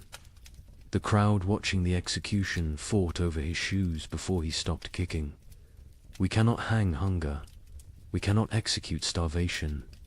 The king commands the rain to stop, the crops to grow, the natural order to restore itself. The rain continues. The king might as well command the dead to rise." By February 1316, even the concept of theft had changed. How could taking food be a crime when not taking it meant death? London's courts stopped prosecuting food theft after jurors refused to convict. One judge wrote, "A man stole bread from a child. The child's mother killed the thief with her bare hands. Who is the criminal? Who is the victim? Our laws were written for a world where food existed. That world is gone." The most profound change was in how people understood wealth itself. For 1,000 years, wealth meant gold, land, titles, power. Now it meant calories. The Archbishop of Canterbury observed, "A beggar with a hidden turnip is richer than a lord with a castle." We spent centuries accumulating treasures that now mean nothing. We should have been stockpiling grain. But who could imagine a world where gold couldn't buy bread? Who could conceive of money itself becoming worthless? This economic collapse wasn't temporary. Even after the harvests eventually returned, the absolute faith in currency never fully recovered. People remembered when gold meant nothing, when coins were just metal, when the entire elaborate system of commerce crumbled before the simple reality of hunger, They remembered when the only currency that mattered was food, and the only exchange rate was survival. Agnes's Norwich recorded in her household accounts the progression of what her family ate as 1316 dawned. January, barley bread mixed with sawdust. February, acorn flour and ground bones. March, boiled leather and tree bark. April's entry is just one line. We no longer record what we eat. The creativity of starvation is horrifying. Pine needles ground into paste. Clay mixed with the last drops of milk to make it filling. Parents secretly bleeding themselves at night to mix blood into their children's gruel for protein. But in the city of Erfurt, they discovered something that would haunt Europe's collective memory forever. The local tanner, a man who had grown mysteriously fat while others starved, was found to have a peculiar source of leather. The city records state only, he was burned alive by common consent, and none would speak of what was found in his cellar. Agnes of Norwich was a merchant's widow who'd kept meticulous household accounts for 20 years. Her ledger, preserved in Norwich Cathedral, transforms from mundane records into a descent through hell. Her husband had died in late 1315, leaving her with 4 children and what seemed like adequate stores. She'd managed households through hard times before. But this was different. January 1316. Mix true barley with sawdust from Thomas Carpenter's shop. 1 part grain to 1 part wood. The children notice but do not complain. The sawdust fills their bellies even if it provides no sustenance. We tell ourselves it is fiber, like bran. We pretend not to see the splinters in their stall. The recipe sections of her ledger became increasingly elaborate as real ingredients vanished. Acorn bread. Gather acorns before the pigs find them. Boil. 7 times to remove bitterness, the water turns black as sign. Dry what remains. Grind with stone's mill wheels are too precious for such base material. Mix with water and anything that binds egg. If God provides, blood if he doesn't. Bake until it stops smelling of forest rot. By February, even her precise nature couldn't hide the desperation. Bone meal from the butcher, he claims it's sheep, but the fragments look human-sized. I do not ask. Mix with the last acorn flour. Add melted snow-clean snow from rooftops, not the ground where the dead have lain. The children eat, their teeth hurt from the grinding. Better tooth pain than belly pain. A travelling monk who sheltered with Agnes that February wrote his own account. The widow feeds her children soup that is merely hot water with leather boiled until it releases some essence of the animal it once was. She watches them drink it with such intensity as if her gaze could transform it into beef stew. The youngest boy asks what meat this is. She says it is shukau. He accepts this. The substitutions became a science. Flemish merchants developed detailed guides for extending food that read like alchemical texts. Pine needle tea provides the sensation of eating when boiled thick enough. Add chalk dust for substance. The stomach believes it is full for precious hours. Warning: more than 3 cups daily causes blood in the urine. In Paris, a baker named Henri Fouquet was arrested for his miracle bread that stayed fresh for weeks. Under torture, he revealed the secret. Ground bones mixed with plaster, baked with real flour, spread only on the outside. People see bread. Smell bread, initially tastes bread, he confessed. By the time they realize it's mostly limestone and corpse dust, they're too hungry to care. The Guild of Physicians in Montpellier documented the physical effects of these substitutions. Patients present with bellies swollen like pregnant women, yet they starve. Cut open after death, we find stomachs packed with clay, leather, wood, pulp, everything except food. They die full of nothing. Their bodies refuse to process tree bark into sustenance, no matter how finely ground, how carefully prepared. Children adapted faster than adults, developing tastes for the impossible. A priest in Reims wrote, "The young ones seek out specific trees, knowing which bark tastes less bitter. They have favorites: oak over ash, young wood over old. They teach each other which mushrooms cause the least pain, which grasses fill the belly longest."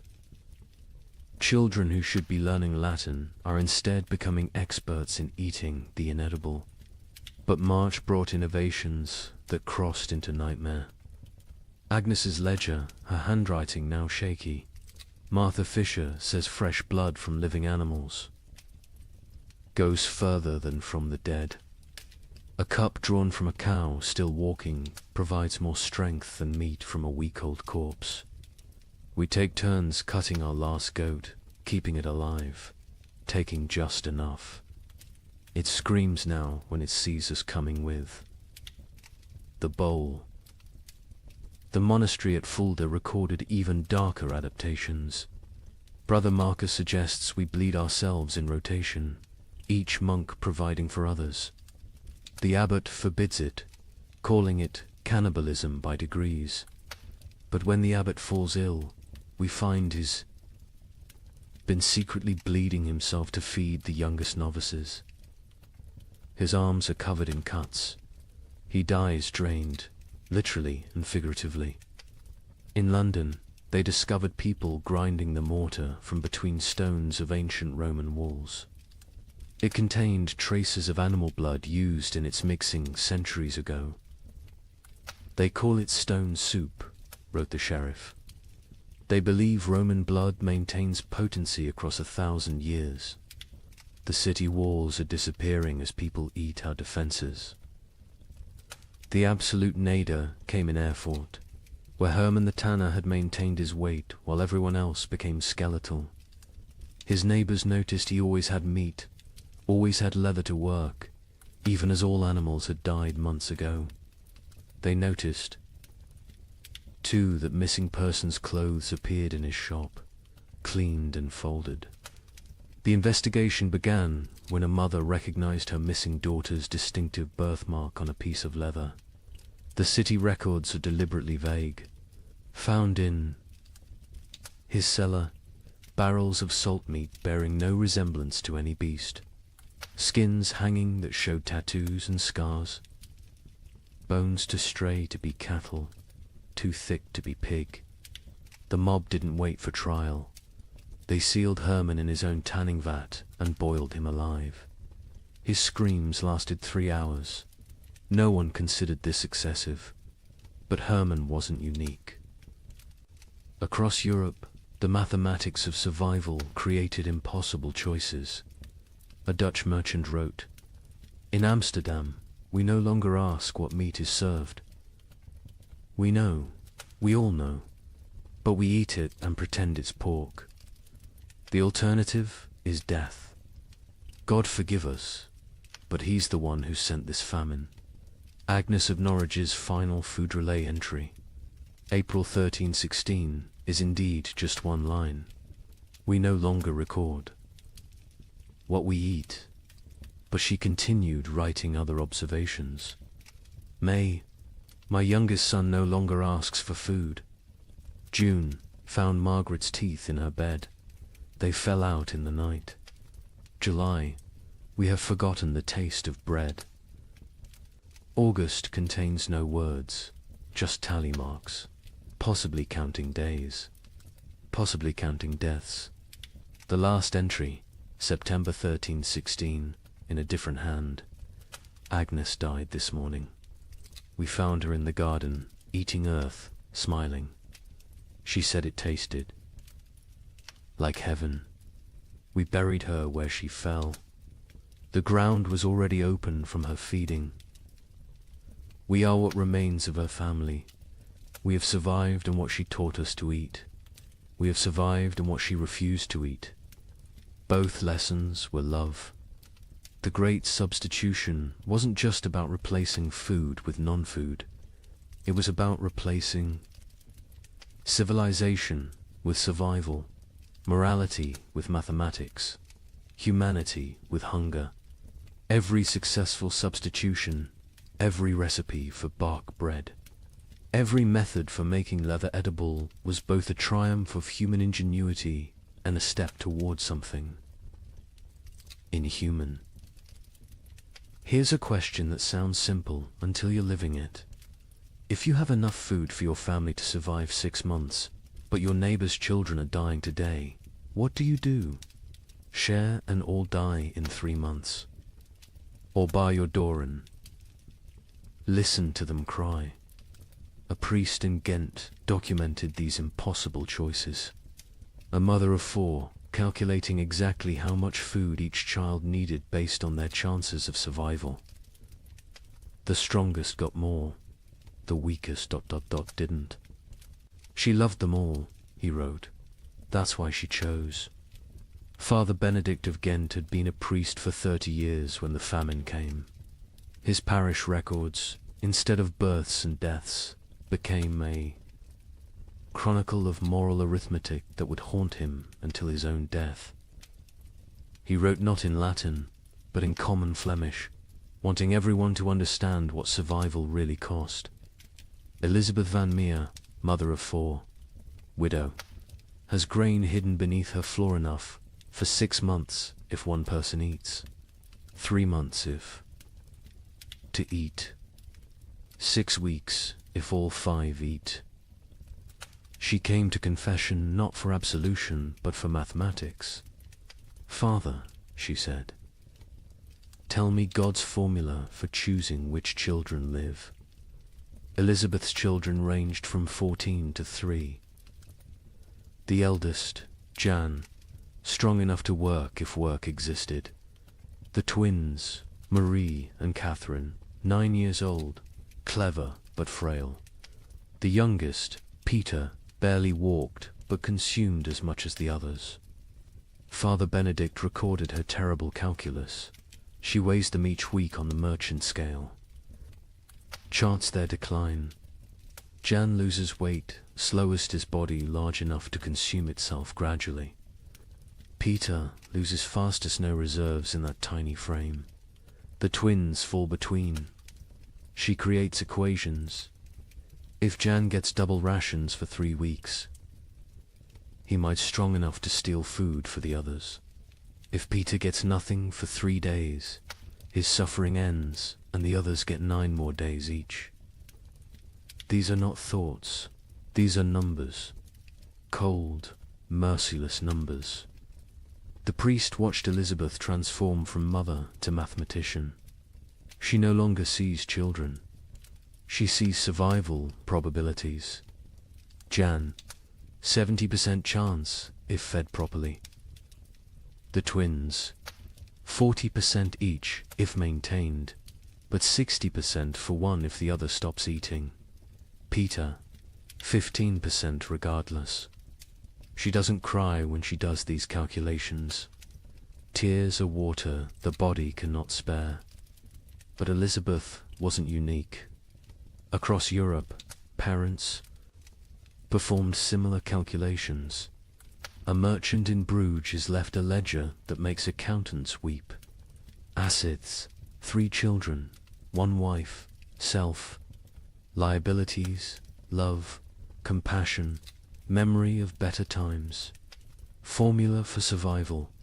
Assets minus liabilities equals tomorrow. In London, a wealthy lawyer named Thomas Hardwick documented his family's rationing system with legal precision. Established a tribunal each morning. Each family member presents their case for food. Activities of previous day weighed against probable future utility. Wife sewing equals quarter ration. Son studying equals eighth ration. Knowledge feeds no one now. Daughter spinning equals half ration. Wool still has value. Baby crying equals no ration. Noise attracts hungry neighbors. The mathematics extended beyond families. Entire communities developed survival algorithms. The village of Wickham created what they called the life lottery. Every Sunday, families drew lots. Winners got the week's communal food. Losers got nothing. But here's the insane part. Families could trade lottery tickets. A mother with one child might sell her chance to a father with four, calculating that certain death with payment beat probable death without. Father Benedict recorded a town meeting that descended into pure calculation.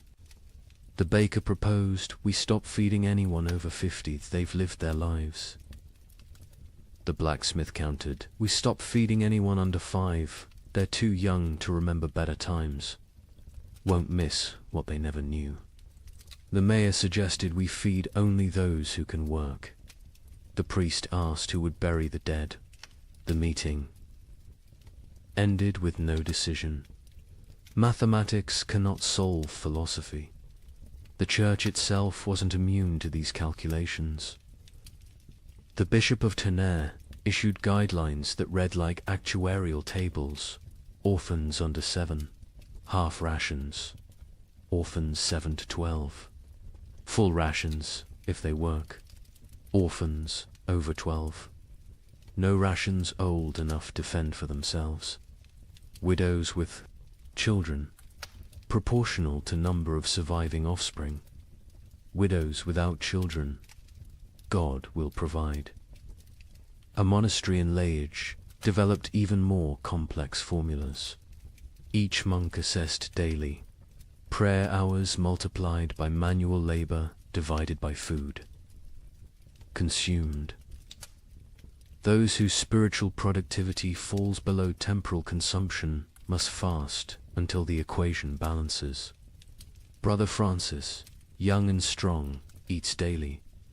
Brother Augustine, old and weak, but whose prayers are powerful, eats thrice weekly. We have mathematized the soul. The most heartbreaking account comes from a school teacher in Cologne who tried to save her students. 23 children in my care. Food for 5. I create competitions. Best recitation gets bread. Fastest runner gets soup. But children understand.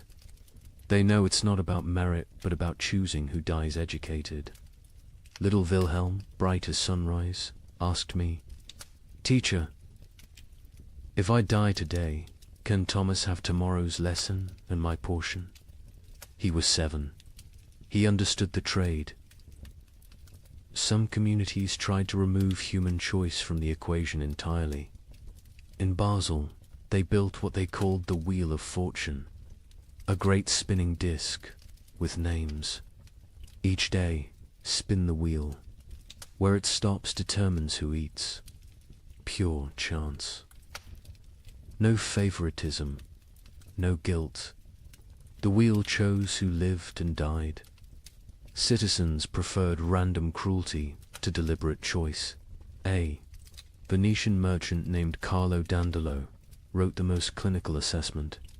Sentiment is luxury. Love is liability. Calculate thus. Calories needed per pound of human maintained. Work output possible per calorie invested. Return on investment measured in days survived. My eldest son provides best ratio, strong enough to forage, smart enough to steal. My youngest daughter provides worse, consumes without producing. The middle children are variables, depending on daily performance. I am not a monster, I am an equation.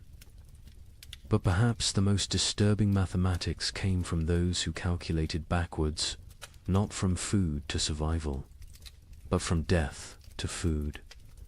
How many must die for the rest to live? If the population halves, do rations double? These calculations appeared in secret documents, burned after reading. But Father Benedict saw enough to write. They draw circles on maps. This district has grain for 1,000. Population 3,000. Solution: ensure 2,000 die quickly. How? Bar thee. Gates: poison the wells. Spread disease.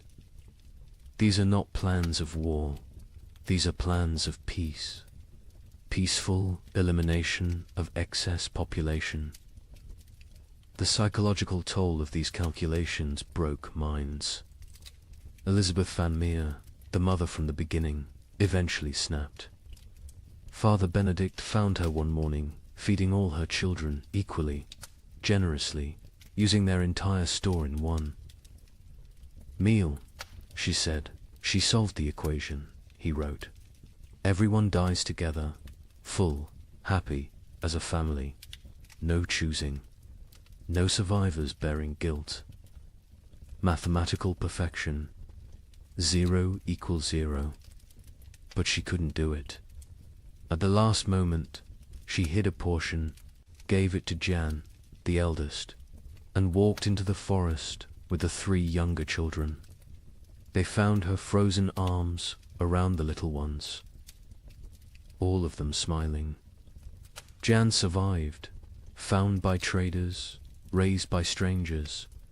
Years later, he became a mathematician, obsessed with solving unsolvable problems, never saying why. Father Benedict's final entry on the mathematics of survival: God gave us multiplication be fruitful and increase. The devil gave us division, choose who lives and dies. We have become expert in dark arithmetic, subtracting souls, dividing families, calculating the minimum viable population. We measure love in ounces of grain, weigh souls against bread. Calculate the exchange rate between mercy and survival. Every choice is an equation. Every equation is a condemnation. Every survivor is a mathematician who solved for x, where x equals continued existence and all other variables equals 0. The mathematics of survival reduced human society to its most basic algorithm. Who dies so others live?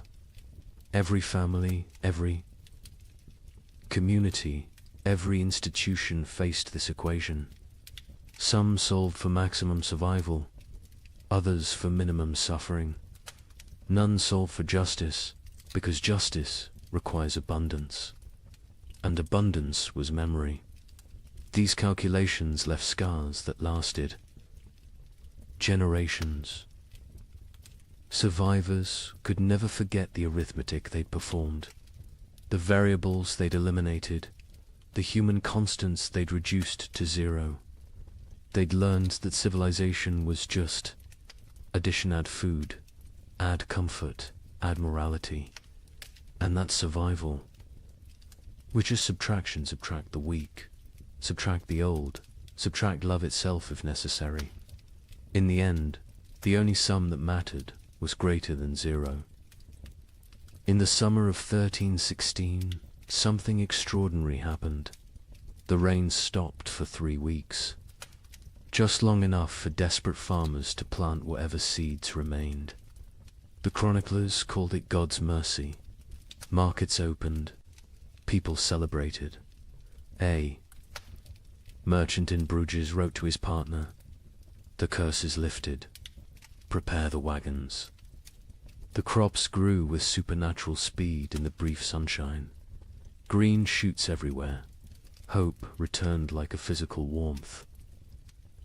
Families who had been preparing to separate to increase survival chances made plans to reunite.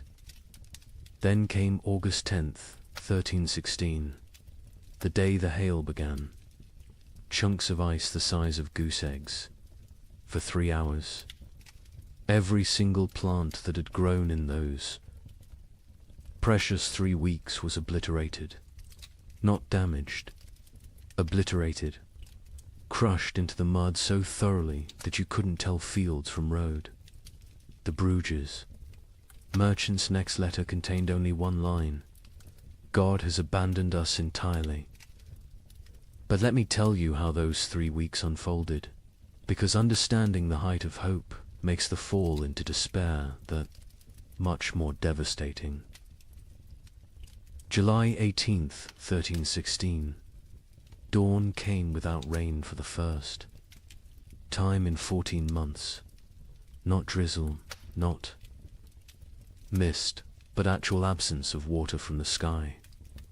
In Paris, people stood in the streets, faces upturned, confused by the sensation of dryness.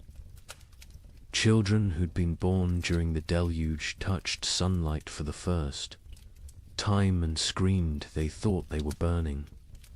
Brother Michel of Cluny recorded the moment. The clouds parted like curtains drawn by God's own hand, light actual. Golden light poured onto the earth.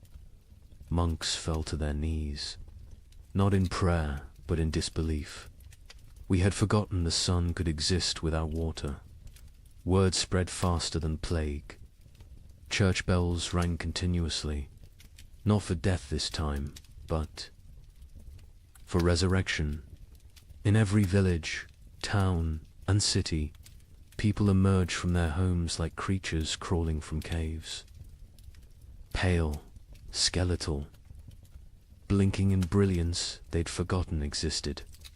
The merchant Jacob van Bruges wrote to his partner Hans in Antwerp with trembling hand. The curse is lifted. God has remembered us. The rain has stopped. Prepare, the wagons will have grain to trade by autumn. Tell everyone survival is possible again. Markets that had been closed for months exploded back to life. Not with food, there was still no food, but with hope transformed into commerce. People traded promises, futures, possibilities. A farmer would pledge his upcoming harvest for tools. A baker would promise future bread for present shelter. The economy, dead for a year, gasped back to life on nothing but anticipated abundance.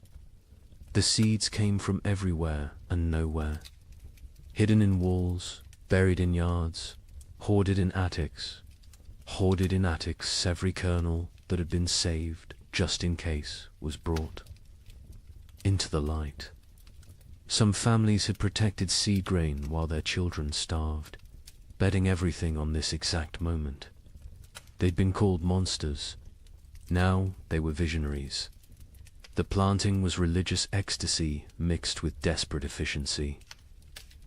In Normandy, the entire surviving population, nobles, merchants, priests, children, went into the fields. The Duke of Normandy himself, who hadn't touched soil in his lifetime, was seen on his knees, pressing seeds into earth with tears streaming down his face. A young girl named Marguerite wrote in her diary, "Papa says we're planting hope. Mama says we're planting survival. I think we're planting prayers and watching to see if God makes them grow." And grow they did. The crops erupted from the soil with impossible vigor. Wheat that should take weeks to sprout appeared in 3 days. Barley shot up overnight. Beans climbed their poles so fast you could watch them move.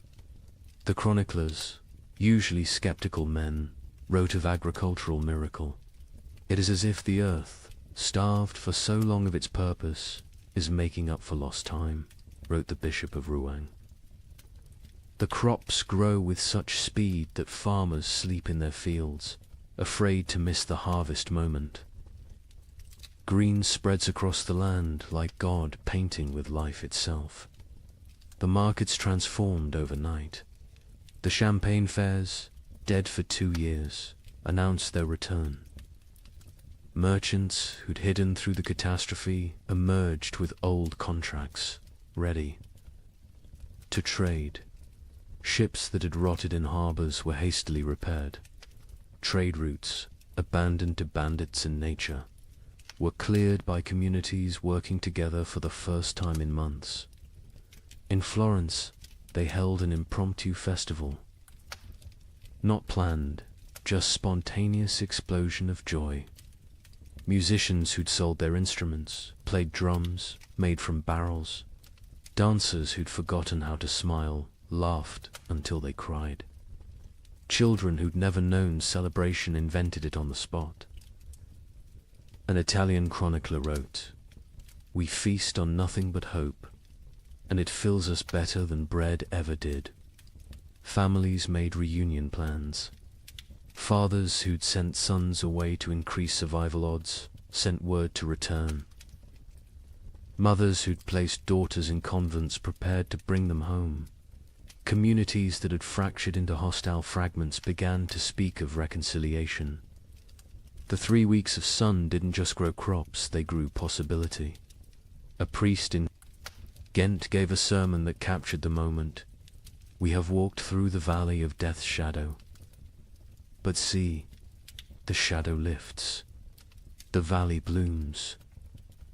We are Job, tested and found faithful. We are Noah, watching the waters recede. We are Lazarus, called from the tomb." Even the nobility, who'd maintained distance from their starving subjects, joined. The collective delusion. The Count of Flanders announced a harvest festival for September, promising wine from reserves nobody knew existed. The King of France declared that all debts incurred during the unfortunate rain would be forgiven once. The harvest was complete. The Pope issued a bull declaring the famine officially ended by divine intervention. The crops grew so fast that some whispered of dark magic. In Germany, rumors spread that the plants were unnatural, fed by the corpses of the million dead, growing on human fertilizer. But even these whispers were dismissed. Who cared if the wheat grew from graves? The living needed bread. By August 9th, the fields were green carpets of promise. The wheat stood tall, the barley swayed golden, the beans hung heavy on their vines. Another week, maybe 2, and harvest could begin. Calculations were made not of who would die, but of who would live. All of them. All would live. The night of August 9th, strange clouds gathered. Not rain clouds, something else. They glowed with an odd green light. Lightning without thunder. Wind without direction. Animals, the few that remained, became restless. Horses screamed. Dogs howled. Cats vanished entirely. August 10th, 1316. 2:47 in the afternoon. The exact time is known because the clock tower in Bruges stopped when the first hailstone hit it. They fell like God's own artillery. Ice chunks the size of goose eggs, driven by winds that shouldn't exist in August. But these weren't normal hailstones. Witnesses described them as sharp, angular, some shaped like pyramids, others like daggers. They didn't just fall, they attacked in. The fields of Flanders, farmers tried to shield their crops with their own bodies. The hail broke their backs, shattered their skulls, left them dead atop the plants they'd tried to protect. Children sent to bring in animals were found hours later, beaten to death by ice from the sky. But the crops suffered worse. The hail didn't just flatten them, pulverized them, drove them so deep into the mud that archaeologists still find compressed plant matter at that geological layer. 3 weeks of growth erased in 3 hours. Not damage deleted. The fields looked like they'd been scraped clean by God's own hand. When it stopped, silence fell across Europe. Not peaceful silence, the silence of complete despair. People stood in their obliterated fields, unable to speak, unable to cry, unable to comprehend. The hope hadn't been gradually eroded, had been murdered in a single afternoon. Jacob van Vey. Bruges, the merchant who'd written so joyfully to his partner, sent one final letter. Not even a letter, just 8 words on a torn piece of parchment. God has abandoned us entirely. Do not come. The suicides began that evening. Not the slow suicide of starvation, but immediate, decisive ending. Entire families walking hand in hand into rivers. Farmers hanging themselves from trees that overlooked their destroyed fields. Bakers closing themselves in their ovens. The Diocese of Reims recorded 300 suicides in 3 days. Those were just the ones found. A chronicler in Paris wrote, "The cruelty was not in taking the crops. It was in letting them grow first, in letting us believe, in letting us hope. This was not God testing faith. This was God showing us faith is mockery. We are not Job. Job was loved enough to be tested. We are nothing." The 3 weeks of sun had been crueler than 14 months of rain. The rain had killed slowly, allowing adjustment, acceptance. The false hope killed instantly, crushing spirits that had just dared to unfold. Those who'd shared their last seeds, believing in tomorrow, now faced starvation with nothing. Those who'd emerged from hiding, trusting in recovery, were now exposed with nowhere to return. The miracle markets closed forever. When archaeologists excavate medieval marketplaces, they find a distinct layer dated to August 13th. Coins, rotted wagon wheels, and human remains of those who simply laid down where they stood and never got up again. Hope, it turns out, is the cruelest killer of all. You might think the nobility weathered this better. They had stores, armies, stone walls. Let me tell you about the Count of Flanders' winter feast of 1317.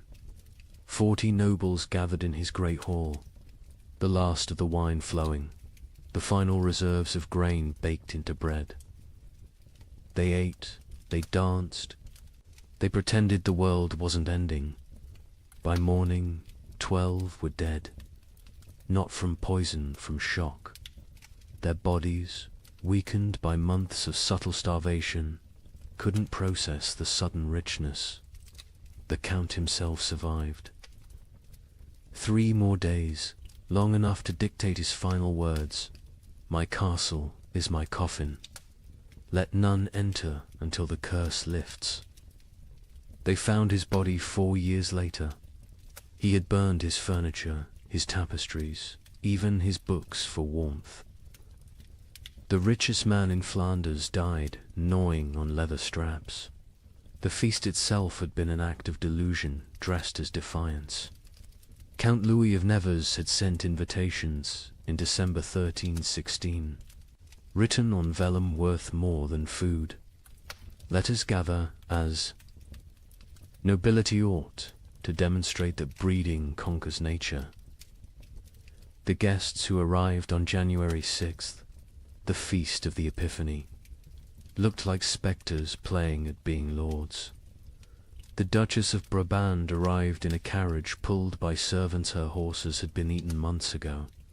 The Duke of Luxembourg wore armor that hung loose on his shrunken frame, clanking with every movement like bones in a box.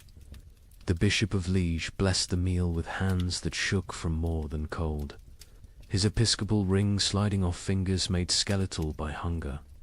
But they maintained the facade. They spoke of hunting parties that would never happen, of spring tournaments already impossible, of marriages between children who were likely dead. The Count's chamberlain, Robert de Bethune, later wrote in his secret diary, we dressed corpses in silk and made them dance. We were already dead. The feast was merely our funeral performed by the deceased. The meal itself was madness. After months of eating ground acorns and boiled leather, they faced actual bread, real meat, wine that wasn't mixed with water and prayers. The Count had emptied his entire reserve, deciding either everyone would survive together or die with dignity. He chose wrong. They died with neither survival nor dignity. The Countess of Hainault was the first to fall, her stomach rupturing from the sudden expansion. She died vomiting blood onto her ermine cloak, apologizing for the mess. The young Baron of Chimay collapsed with wine running from his nose, his body unable to remember how to process alcohol. One by one, they fell like dominoes, their starved systems overwhelmed by abundance. The survivors watched their friends die from eating. The cruelest irony in a world already drowning in cruel ironies. The Count himself ate carefully, sparingly, but even he couldn't escape. His physician, one of 3 nobles who survived the night, recorded, his lordship's body shook as if possessed. He sweated ice in January. His eyes bled. He knew death was coming and used his remaining strength to bar the castle doors from inside, condemning himself to die alone rather than risk others entering for the remaining food. Across Europe, similar scenes played out in every castle. These fortresses, built to withstand armies, couldn't withstand hunger. Stone walls kept enemies out, but kept starvation in. Moats that protected against invasion became barriers preventing. Foraging. Height advantage meant nothing when there was nothing below worth taking. The Duke of Burgundy's castle at Dijon became infamous for what chroniclers called the vertical graveyard. As servants and knights died, they were stacked in the towers, frozen by winter, preserved in their positions of death. By spring 1317, visitors could climb the tower stairs and pass through layers of the dead, each floor representing a different week of mortality. The Duke himself was found at the top, seated on his throne, frozen mid-gesture, as if still issuing commands to the dead below. In England, the situation was equally dire. Edward II's own court at Westminster ran out of food in February 1317. The King of England, ruler of territories from Scotland to Gascony, was reduced to sending knights to rob his own subjects' gardens for turnips. A chronicle records, His Majesty was seen gnawing a candle made of tallow, declaring it tasted better than nothing, which was the alternative. The nobility's suffering was different from the peasants, not worse, but uniquely horrible. They had never learned to survive without excess. A peasant knew how to stretch grain, how to forage, how to make something from nothing. Nobles knew only how to command others to provide. When there were no others left, or nothing to provide, they were helpless. Lady Margaret de Clare, one of England's wealthiest women, left a diary that captures this helplessness. I own 17 manors, but cannot eat earth. I have chests of gold, but gold provides no sustenance. I have titles and right and privileges, all worthless as the parchment they're written on. My servants are dead or fled. I, who never dressed myself, now cannot light a fire. I will die. Not from hunger, but from ignorance of survival. The castle hierarchies collapsed in ways that would have been unthinkable before. The Earl of Warwick's chronicle describes finding his cook a commoner sitting in the Earl's chair, eating the last food while the Earl's children begged for scraps. When confronted, The cook simply said, "I know how to prepare food. You know how to eat it. Which skill matters now?" The Earl had no answer. Some nobles attempted to maintain order through increasingly desperate measures. The Count of Toulouse issued edicts from his castle requiring peasants to deliver food that didn't exist. When they didn't comply, he sent knights to punish them. The knights found empty villages, just wind and bones. They returned to find the Count dead, his final edict still clutched in his hand. Let them eat loyalty. The collapse of noble authority was physical as well as social. Castles required constant maintenance, roofs needed patching, walls needed pointing, fires needed feeding. Without servants, these monuments to power became tombs of privilege. Rain poured through unrepaired roofs. Frost cracked unmaintained walls. The magnificence became the miserable. Baron Heinrich von Steinberg in Bavaria documented his castle's decay. January, the Great Hall's roof collapses. February, ice forms inside, creating frozen waterfalls from ceiling to floor. March, we burn the banquet table for warmth. April, we burn the portraits of our ancestors. May, we burn the chapel pews, begging God's forgiveness. June, we burn the doors, accepting that we're already in hell. The psychological toll on nobility was particularly severe because they had no framework for understanding poverty. A peasant expected hardship, it was life. A noble experienced hardship as cosmic betrayal. God had ordained their superiority. This suffering suggested God had changed his mind. The Abbess of Fantevrolt, herself, noble-born, wrote, "They come to me, these duchesses and countesses, asking why God has abandoned them.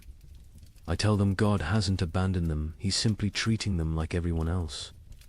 They find this more terrifying than abandonment. Some nobles attempted escape through marriage, not for alliance, but for food. The Count of Champagne offered his daughter to anyone who could provide a year's grain. A wealthy merchant accepted, then discovered the Count had already eaten the grain before the wedding.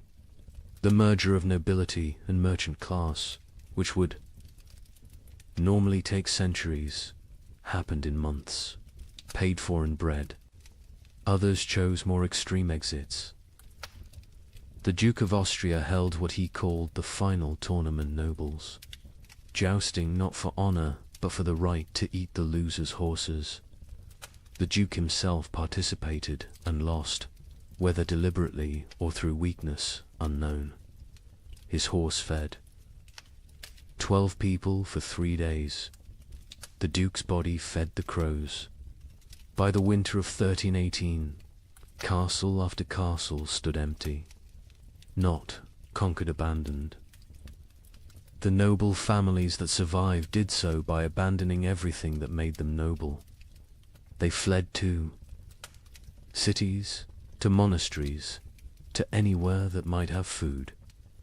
Princes became beggars. Duchesses became servants.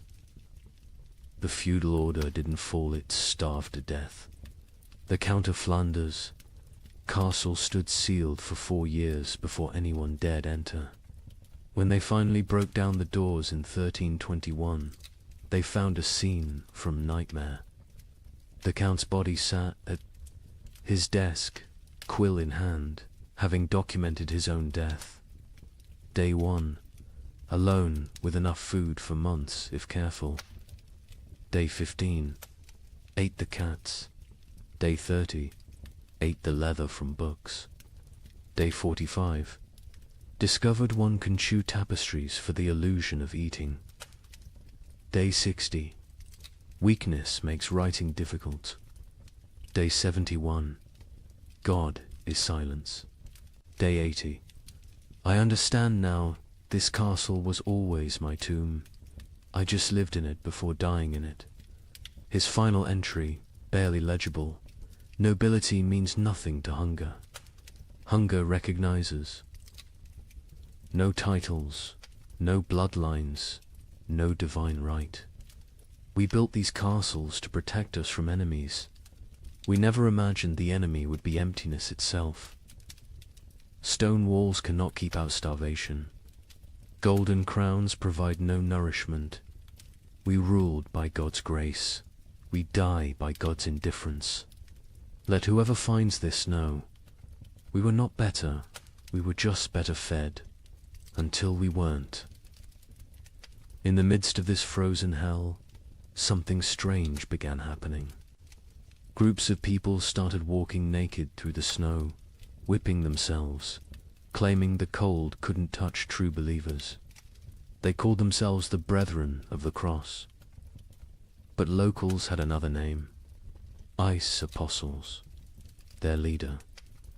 A former monk named Heinrich preached that the famine wasn't God's punishment, it was God's gift. He freezes the world to preserve the faithful for paradise, Heinrich declared. His followers would stand naked in blizzards until they collapsed, believing hypothermia was religious ecstasy. But here's what the chroniclers don't usually mention. In villages where the ice apostle was passed through, the death rate dropped. Not from miracles, from mathematics. Every follower who froze to death meant more food for those who remained. Heinrich of Cologne had been a respectable Dominican monk until the winter of 1316. He'd studied theology in Paris, could read Greek and Hebrew, and was known for his reasoned sermons on divine mercy. Then something broke in him. Maybe it was finding his entire monastery frozen to death during morning prayers. Maybe it was the child who died in his arms asking why God made her hungry. Whatever the cause, Heinrich emerged from that winter transformed. His first sermon as leader of the Ice Apostles was delivered naked in a blizzard outside Mainz Cathedral. You cling to warmth as if warmth is life. You fear cold as if cold is death. But I tell you, the cold is God's own embrace. The frozen are the chosen. This ice age is not ending, but beginning. God is freezing the world to preserve his faithful like saints, relics preserved in crystal. The theology was insane, but internally consistent. Heinrich taught that the great famine was actually the beginning of paradise. The cold was purifying the world. The hunger was freeing souls from flesh. Death by freezing was not death, but transformation, the body becoming one with God's frozen perfection. His followers didn't die. They crystallized into eternal forms. The Bishop of Cologne wrote in horror, Heinrich strips his followers naked, men, women, children, and leads them in procession through the snow. They sing hymns while their flesh turns blue, then black. They call frostbite gods kisses when toes fall off from freezing. They celebrate the shedding of earthly weight. They stand in frozen rivers until they cannot stand, then lay down, to complete their transformation. But Heinrich was clever in his madness. He didn't demand immediate death. The transformation was gradual. First, initiates gave up cloaks, then shoes, then undergarments. Each stage brought them closer to divine coldness. This gradual exposure meant some survived long enough to spread the movement. Others died at precisely calculated intervals, creating a steady stream of martyrs without eliminating the entire group at once. The rituals were elaborate and horrifying. The baptism of ice involved breaking through frozen rivers and submerging converts until they stopped shivering. Heinrich claimed this was the moment the soul accepted divine cold. The communion of snow had followers eating only snow for days, claiming it was bread from heaven, already blessed by God's frozen touch. A merchant from Nuremberg witnessed their evening prayers. Hundreds of naked bodies kneeling in snow, their skins so blue it looked painted. They whipped themselves. With branches frozen into ice clubs, each strike shattering skin like broken pottery. Blood froze before it could flow. They called it red ice prayer beads. Children among them, babies even, held up by dying mothers, all singing about the warmth of freezing. The movement spread with terrifying speed. By spring 1317, ice apostle groups appeared from Poland to England. Each had their own variation of Heinrich's teachings, but all shared the core belief. The cold was sacred, survival was sin, and freezing to death was the highest form of worship. In France, they called themselves Les Gellies Saints, the frozen saints. They would stand motionless in town squares during blizzards, human statues gradually covered in snow until they died standing. Townspeople would find them in the morning, frozen mid-prayer, and debate whether to move bodies that looked more like ice sculptures than corpses. The English variant. The Frost Brothers added self-cannibalism to their practices. As members froze to death, others would eat their frozen flesh, claiming it was purified by God's cold, and therefore not cannibalism, but communion. The Archbishop of Canterbury banned the movement, but enforcement was impossible for authorities who tried to arrest Frost. Brothers found only frozen corpses arranged in disturbing tableaus. But here's what made the ice apostles truly insidious. They targeted the most vulnerable. Heinrich actively recruited the elderly, the sick, the starving, those already near death. He offered them meaning for their suffering. Instead of dying forgotten in some hovel, they could die as martyrs in public spectacles. A widow named Agnes wrote before joining them, "My children are dead. My husband is dead. I will die within days regardless. Heinrich offers me the choice to die for something instead of from something. Is joining madness worse than dying sane but meaningless?" The mathematics of their deaths were coldly practical. A village of 100 people with food for 50 had a problem. If 30 ice apostles achieved transformation, suddenly there was enough for the remaining 70. The movement solved starvation through voluntary mass suicide disguised as religious ecstasy. Some villagers actively encouraged the ice apostles. The mayor of Strasbourg secretly provided Heinrich with lists of the dying poor, suggesting them as ready for transformation. The town council of Basel offered the ice apostles free passage but required them to perform their freezing rituals outside town walls. They wanted the benefits of fewer mouths without the spectacle of public death. Heinrich himself seemed aware of this dynamic. In a letter to a former colleague, he wrote, "They think I'm mad, perhaps, but my madness feeds their children. Every follower who freezes is one less competitor for grain. We are solving the famine through faith. Is it not better to die believing you're achieving paradise than to die knowing you're just starving?" The church struggled to respond. Declaring the movement heretical was easy. Stopping it was impossible. How do you prevent people from freezing themselves to death when they're going to freeze to death anyway? The Pope issued bulls condemning the ice apostles. But papal authority meant little to people who believed the Pope himself was too warm to understand God's frozen truth. Some priests tried infiltrating the movement to redirect it. Father Johannes of Worms joined a group, gradually convincing them that true freezing required surviving winter to freeze again next year. He saved dozens through this theological manipulation. But Heinrich heard of this and declared that any apostle who survived winter had failed their transformation and must try harder next time. The movement produced disturbing art. Ice.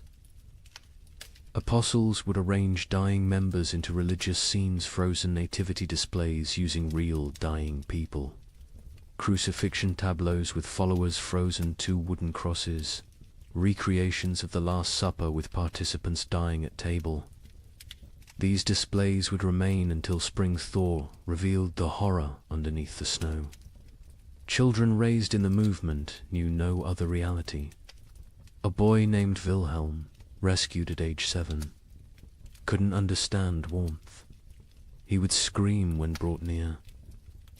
Fires, tear off clothes, stand outside during blizzards, begging to return to God's cold.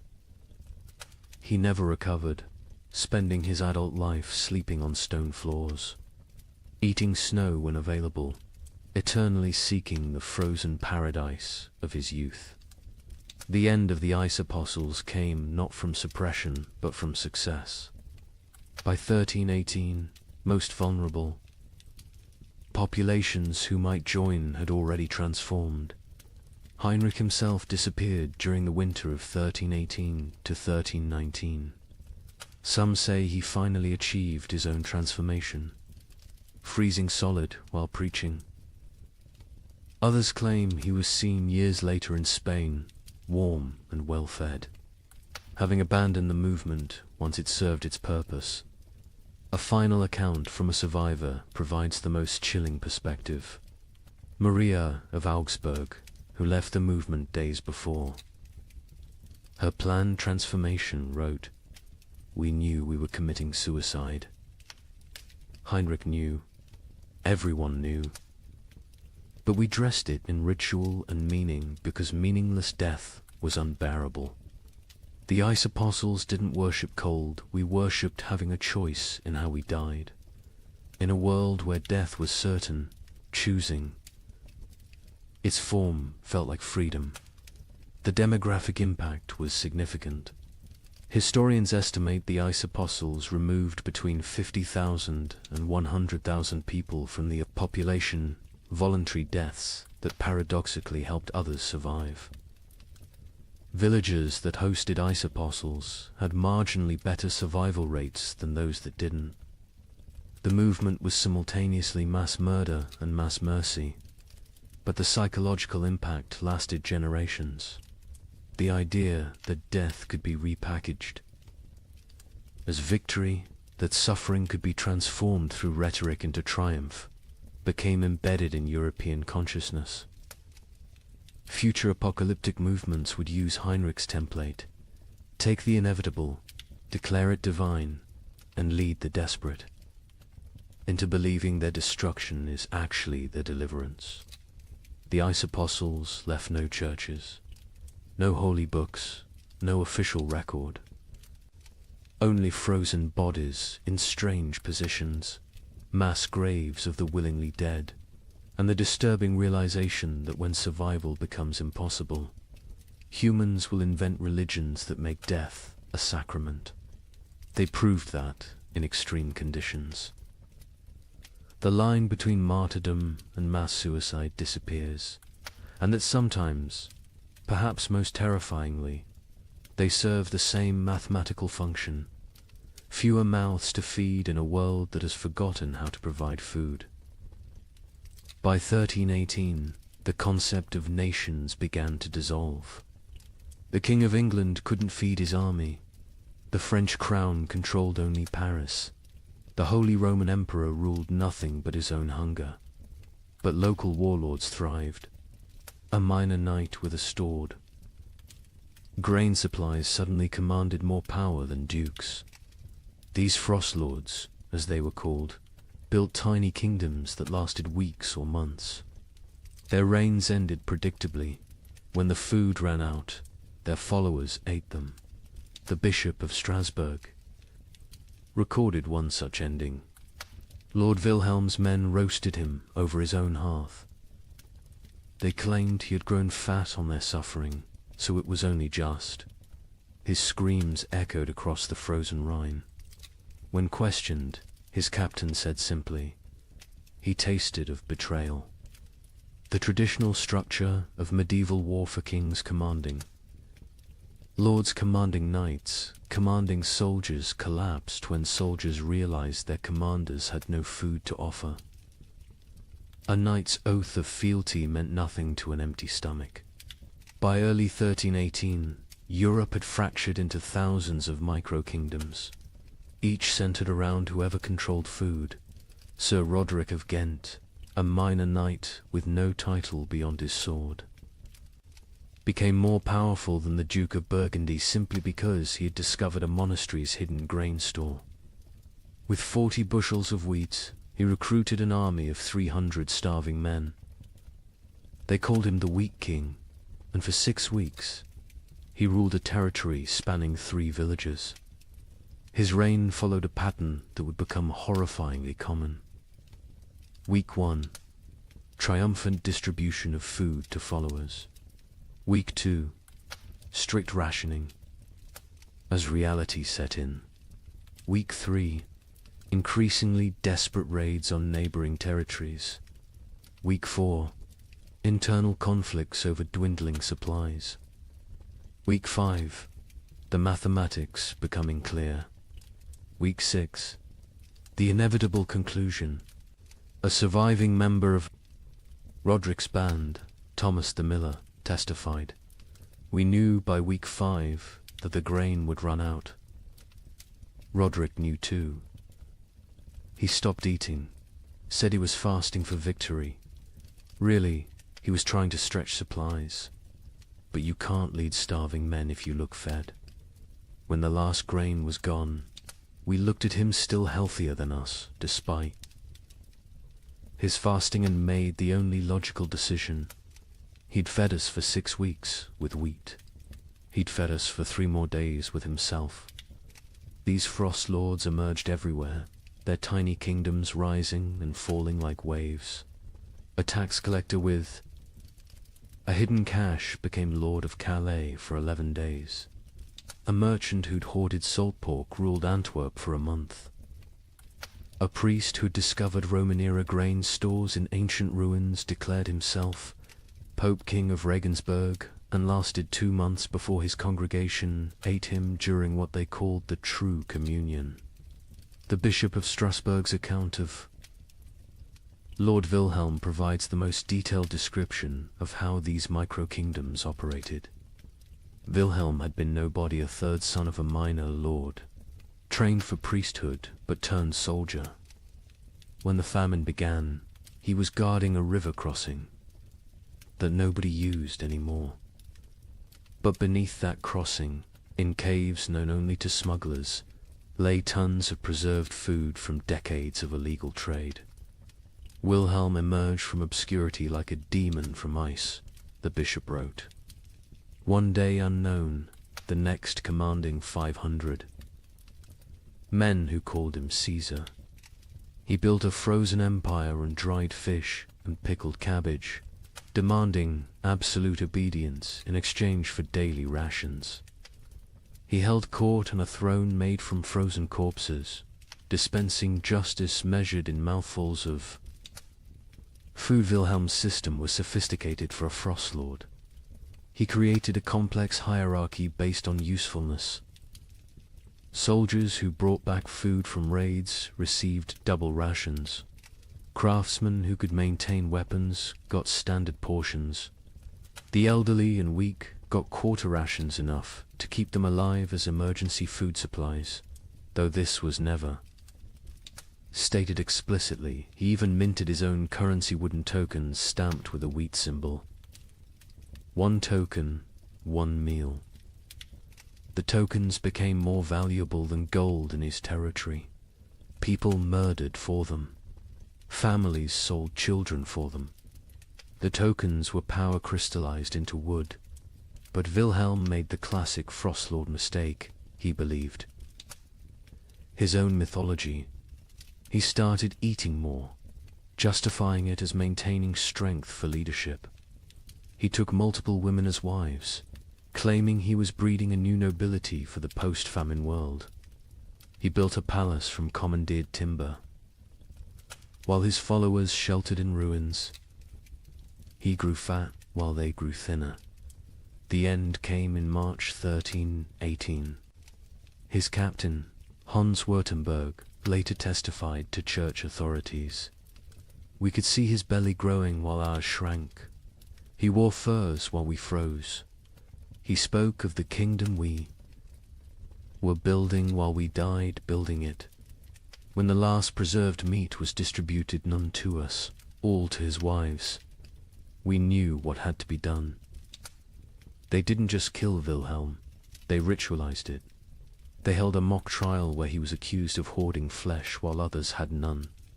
They sentenced him to share his flesh as he should have shared his food. They cooked him slowly, keeping him alive as long as possible, making him watch as they ate pieces of him. His screams, the bishop recorded, could be heard in Strasbourg. Across the frozen Rhine, the French crown attempted to reassert control but found their armies dissolving. Upon contact with frost lords, royal soldiers would desert en masse when offered food by local warlords. The Constable of France reported to King Philip V, "I departed Paris with 2,000 men. I arrived at Orleans with 200. The rest did not desert. They simply found new masters who could feed them. A kingdom cannot compete with a kitchen." The Holy Roman Emperor faced even worse. His imperial army, once the terror of Europe, simply ceased to exist. The Chronicle of Augsburg records, "The emperor sent orders to mobilize his forces. The messengers returned with laughter." What forces? His generals had become frost lords. His soldiers had become bandits. His authority extended exactly as far as his personal guards could walk before collapsing from hunger. England's Edward II tried a different approach, officially recognizing frost lords as legitimate authorities if they swore fealty. The result was chaos. Hundreds of petty warlords claimed royal sanction while fighting each other. The Earl of Lancaster wrote, "The king has legitimized anarchy. Every man with a barn full of turnips now styles himself Lord Protector of something. Some frost lords created elaborate justifications for their rule. Baron Friedrich the Mad claimed God spoke to him through the patterns of frost on windows, dictating who should eat and who should fast. Lord Jacques of Normandy insisted he was the reincarnation of Charlemagne, returned to lead France through darkness. Count Stanislaus of Mazovia declared himself the Emperor of Winter and demanded tribute in the form of human flesh, claiming it was the only meat that wouldn't spoil. The battles between frost lords were unlike traditional warfare. They fought not for territory but for carries. Sieges were impossible. The besiegers would starve before the besieged. Cavalry charges were fantaside the horses had been eaten. Battles were brief, vicious affairs where starving men fought over rumors of food. A typical battle might involve 100 men fighting to the death over a storehouse. That turned out to contain only rotted turnips. The Chronicle of Cologne describes one such conflict. Lord Henrik's men met Lord Dietrich's at the frozen mill. They fought for 6 hours in the snow, men dying from cold as much as combat. The winners found 3 sacks of mouldy barely enough to feed them for the march home. 43 died for perhaps 43 meals. This is the mathematics of the winter wars. Naval warfare ceased entirely. Ships required crews, crews required food, and any ship with food became a target for its own sailors. The entire English fleet in Portsmouth was found in spring 1318 with the officers eaten and the common sailors gone, having sailed to wherever they imagined food might exist. Most likely, they ate each other at sea. The mercenary companies that had plagued Europe for decades transformed into something worse. No longer fighting for pay, they fought for food itself. The Free Company of the Wolf, led by a former priest called Father Fang, became notorious for their practice of recruitment. They would attack villages, eat the weak, and force the strong to join them. Their ranks swelled with the desperate and depleted with the digested. The most successful Frost Lord was arguably Margaret the Terrible, a former abbess who controlled grain stores across 3 monasteries. She ruled for 8 months in eternity in Frost Lord terms by being utterly ruthless. She fed her followers just enough to keep them loyal, but not enough to make them strong. She rotated guards constantly so none could organize rebellion. She had tasters for her food, but the tasters were different each meal. Chosen by lottery, her end came not from rebellion, but from mathematics. She calculated she could survive another month on remaining stores. Her followers calculated she was the only remaining store. They didn't kill her quickly like Wilhelm. They kept her alive, locked in her own granary, taking small pieces when needed. She lived for 3 weeks as a conscious larder, her brilliant mind intact enough to appreciate the irony. By summer 1318, most Frost Lords were dead. They're tiny. Kingdoms dissolved into memory and meat, but they had served a horrific purpose. They had organized the chaos of starvation into structured systems of consumption. They had turned random death into regulated death. They had made the unbearable bearable by giving it hierarchy and meaning. A surviving chronicle summarizes the winter wars perfectly. Nations require shared purpose. Kingdoms need common cause. But in the frozen years, the only shared purpose was survival. The only common cause was calories. Every man became his own nation, every grain store its own kingdom. We didn't have wars between countries, we had wars between kitchens. And in the end, every king became a meal. But nothing compares to what happened in the winter of 1319. In villages across Germany, something unprecedented occurred. The children left, not taken, not sold. They simply walked away into the snow, hundreds of them, following. A 12-year-old girl named Margareta, who claimed she knew where summer was hiding. Parents were too weak to stop them. Some say too relieved. The children marched south, singing hymns, leaving tiny, frozen footprints. They believed if they could reach Rome, they could convince God to bring back the sun. A merchant traveling to Venice reported seeing them, a line of small shadows against the white, moving like sleepwalkers. I offered them bread. They refused. The girl at the front said they were already full of winter and kept walking. They never reached Rome. A woodcutter found them in an alpine pass the following spring. Hundreds of small bodies perfectly preserved in ice, still holding hands. Still walking formation. Still heading south toward a summer that would never come. Margareta of Hamelin. Was nobody special before the winter of 1319? The baker's daughter?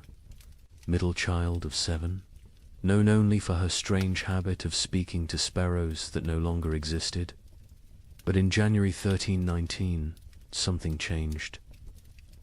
She began telling other children about dreams where summer lived in a golden palace beyond the mountains, imprisoned by winter demons, waiting for children pure enough to free it. The priest of Hamelin, Father Ernst, recorded the beginning. The girl stands in the square each dawn, speaking of summer as if it were a person. She describes the taste of strawberries to children who have never seen fruit. She tells them about flowers, what colors they were, how they smelled. Children who were born during the famine, who know only grey and white and cold, listen to her like she's describing paradise. At first, adults dismissed it as childhood fantasy, a coping mechanism for horror. Let the children dream of summer while they starved in winter. But Margaretta's stories grew more elaborate, more specific. She claims summer sent her messages through ice patterns on windows. She said she could hear summer crying, trapped behind the wall of winter, begging to be freed. Summer is not gone, she preached to growing crowds of children. Summer is captured. The adults are too heavy with sin to rescue it. But we, children, light with innocence, can slip through winter's fingers and bring summer home. The theology was childish but compelling. Adults had caused the famine through their wars, their greed, their sins. Children were innocent victims.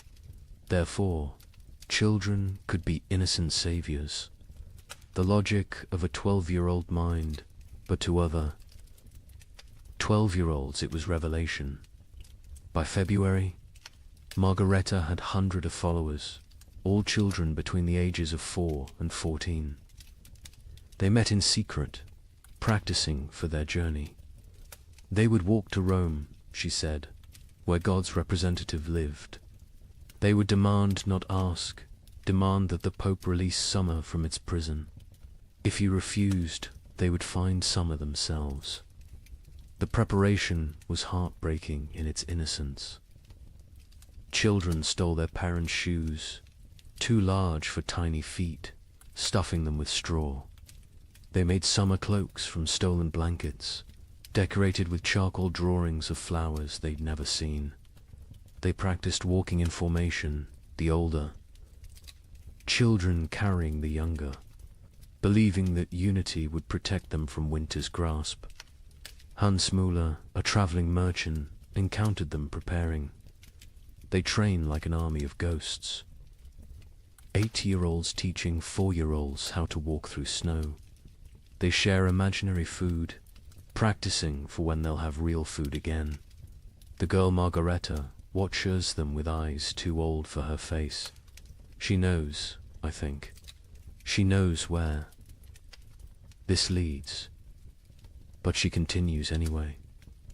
Parents were paralyzed by impossible mathematics. Stop your children from leaving and watch them starve slowly at home. Let them leave and maybe, possibly, they find food elsewhere. Or at least they die with hope instead of despair. The mayor of Hamelin wrote, "We cannot feed them. We cannot save them. If they wish to walk to their deaths, is that worse than sitting to their deaths? At least walking gives the illusion of agency." Some parents actively encouraged their children to join. Widow Brown pushed her 3 sons toward Margaretta, saying, "Follow her to summer or heaven, whichever comes first." Johann the smith told his daughter, "Better to die seeking warmth than to freeze knowing warmth will never come." On February 28, 1319, they left. 312 children walked out of Hamelin at dawn, singing a hymn Margaretta had taught. Them, summer sleeps beyond the mountain, dreams of green in halls of white. We shall wake it with our walking, turn the darkness into light. They were joined by children from every village they passed. Rothenburg added 50. Wurzburg contributed 70. Nuremberg, despite the mayor's attempts to stop them, lost nearly 200 children in a single night. By the time they reached Augsburg, the procession numbered over 1,000. The Bishop of Augsburg tried to stop them, blocking the road with armed guards. Margareta walked up to him, this 12-year-old girl facing the church's authority, and said, "You can kill us. Here or let us die seeking salvation. Either way, our blood is on your hands. But if we die seeking, at least we die with purpose." The bishop, shamed by a child, let them pass. He later wrote, "I should have stopped them. But stopping them would have meant admitting there was nothing to seek, no hope to find, no summer waiting anywhere. I let them pass because their delusion was kinder than my truth." The procession grew stranger as it moved south. Children who could no longer walk were pulled on makeshift sleds. Those who died were not left behind. The others carried frozen corpses, believing they would revive when summer was found. They ate snow exclusively, claiming Margareta had blessed it to sustain them. Many believed they were already dead, that this was their soul's journey to paradise. A monk traveling north met them near Innsbruck. They moved like a river of small ghosts, their singing echoing off mountain walls. The girl at the front no longer walks, she floats, carried by older children who believe touching the ground would break the spell. I offered them shelter in our monastery. They refused, saying walls would trap them in winter forever. The merchant, Giuseppe Di Marco, returning to Venice from Germany, provided the last confirmed sighting, a line of shadows against the alpine snow. Still walking, still singing, though the song now sounds like wind through empty houses. The leader, a girl, her lips blue with cold, but still moving in prayer or madness. I offered bread, real bread, not imagination. She looked at me with eyes already seeing another world, and said, "We are already full of winter. We need no earthly food." They walked past me into the mounting storm, and I swear before God they seemed to fade rather than depart, becoming one with the blizzard itself. They never emerged from the Alps. Search parties sent when spring finally came found them in a high pass, preserved perfectly in ice.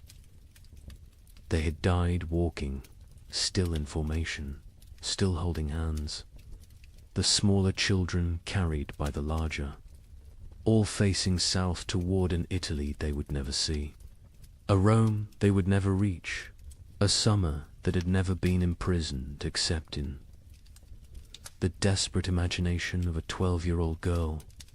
Margareta was found at the front, her face turned skyward, arms outstretched as if embracing something invisible. In her frozen hand, a piece of parchment with a single line. Summer was inside us all along, but winter was stronger. The bodies were left where they lay. The Archbishop of Salzburg declared the site sacred ground, saying, "They died as pilgrims, seeking God's warmth.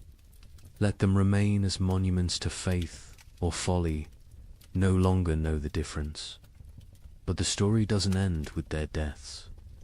When spring finally came in 1322, when the famine finally broke, wildflowers grew in unusual abundance along the route the children had walked. Skeptics said it was from the organic matter their bodies had left. Believers said it was summer finally answering their call, 3 years too late. Parents who had let their children go lived with mathematical grief. They had solved the equation of survival by subtracting their offspring. Most went mad. The baker of Hamelin, Margaret's father, spent his remaining years making bread he would leave outside his shop each dawn for when the children returned from summer. He died calling Margareta's name, swearing he could hear her singing. The children's crusade of frost became mythology before the last body was found. Some claimed the children had found summer and stayed there, unable to return. Others said they had become the spirits of winter, doomed to walk the Alps forever, searching for warmth that doesn't exist. A few insisted they had seen the children in dreams, playing in fields of grain, finally warm, finally fed, finally free. A chronicler in Vienna wrote the definitive epitaph. They were children who had never known spring, following a child who dreamed of summer, seeking a warmth that had died before they were born. They walked to their deaths with more purpose than most live their lives. They failed to find summer, but they succeeded in escaping winter, which may have been the only success possible. The children's crusade of frost represents the absolute, nadir of the great famine, not the death of hope, but hope itself becoming death's agent. When children abandon their parents to seek impossible dreams, when parents let them go knowing the truth, when entire societies watch their future walk away into frozen oblivion and do nothing because nothing can be done, that is when civilization doesn't just collapse but voluntarily dissolves. Yet there's something else in this story, something that explains why it haunted Europe for generations. Those children, doomed and deluded, chose their fate. In a world where death was certain, they chose to die seeking rather than waiting. They wrote their own ending rather than having it written for them. They failed, but they failed attempting the impossible, which is perhaps the most human thing one can do. The last word belongs to a nameless child, one of hundreds found in that alpine pass, who had carved into a frozen tree trunk. We came to find summer. We found each other. That is enough. By 1320, something unprecedented was happening across Europe. Entire villages were disappearing, not dying, disappearing. A tax collector would arrive to find homes standing empty, fires still warm, food still on tables, but not a soul in sight. Bishop of Lincoln investigated 17 such villages. His report contains a chilling observation. In each dwelling we found the same thing, a single word carved into the main beam. Forgiven. We know not if they sought forgiveness or granted it. Modern archaeologists have found evidence these villagers walked en masse into forests, bogs, or the sea. Mass suicide? Mass migration to nowhere? We'll never know. But the pattern was always identical. They left everything behind except their children. The children, it seems, they took with them to whatever end they chose. The first documented vanishing was Thornwick, a village of 200 souls in Yorkshire. The king's tax collector, William de Vere, arrived on March 15, 1320, to find smoke still rising from chimneys, but no one to tend the fires. His report to the crown reads like a ghost story. The village stands as if frozen in a moment, bread half-eaten on tables, needlework abandoned mid-stitch, a pot of porridge still warm over dying embers, but of people nothing, not even bodies. They have vanished as completely as if God himself erased them from existence. But they hadn't been erased. They had chosen erasure. In every house, carved deep into the main support beam, that single word, forgiven. Some carved carefully, with time and purpose. Others scratched hastily, as if in final moments before departure. All in different hands, but all the same word, the Bishop of Lincoln. Thomas Beckhampton was sent to investigate when 7 more villagers in his diocese reported similar vanishings. His investigation team included scribes, soldiers, and physicians. What they found challenged their understanding of human behavior. We tracked them, the bishop wrote. 200 people cannot vanish without trace. We found footprints leading from the village, all together, walking in the same direction. Men, women, children, elderly, every soul that could walk had walked. Those who couldn't walk had been carried. The tracks led to Sherwood Forest and then ... stopped. Not scattered, not turned back, simply stopped, as if they had stepped off the earth itself. Deeper investigation revealed planning. These weren't spontaneous disappearances, but coordinated evacuations. In Thornwick, they found evidence of a final feast. Everyone had eaten together one last time, using the last of their stores. In Grimsby, they discovered that villagers had released all livestock, opened all gates, freed all caged birds. They had systematically undone civilization before walking away from it. The physician, Master Hugh of Salerno, noted something disturbing. No signs of violence, no evidence of force. These people chose to leave. More troubling, they chose together. What conversation, what collective decision leads an entire community to abandon existence itself? The pattern spread across Europe like a plague of absence. In Bavaria, the village of Klinwald vanished, leaving behind a communal letter. We go to find what God has hidden from us. We go together because alone we are nothing. We take our children because they deserve better than this slow death. We leave our homes because homes without hope are merely tombs with windows. Seek us not.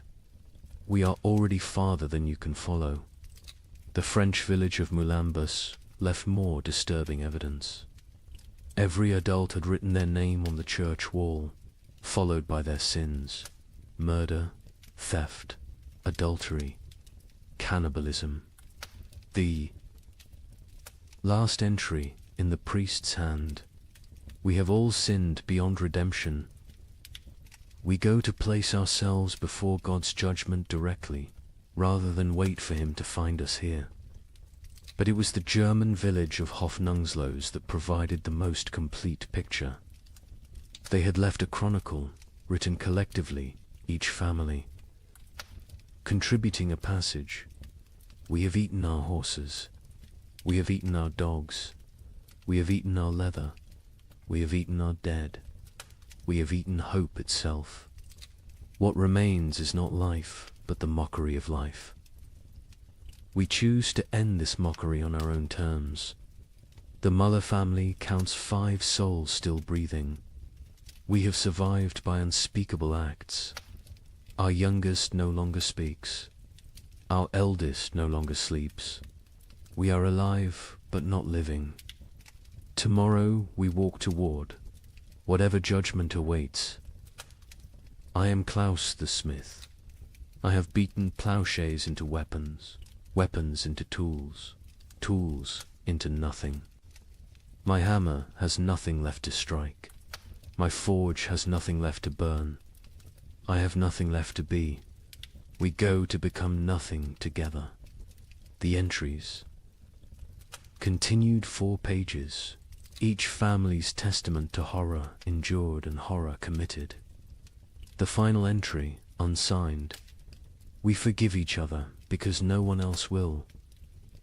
We forgive ourselves because we must. We forgive God because he knows not what he does.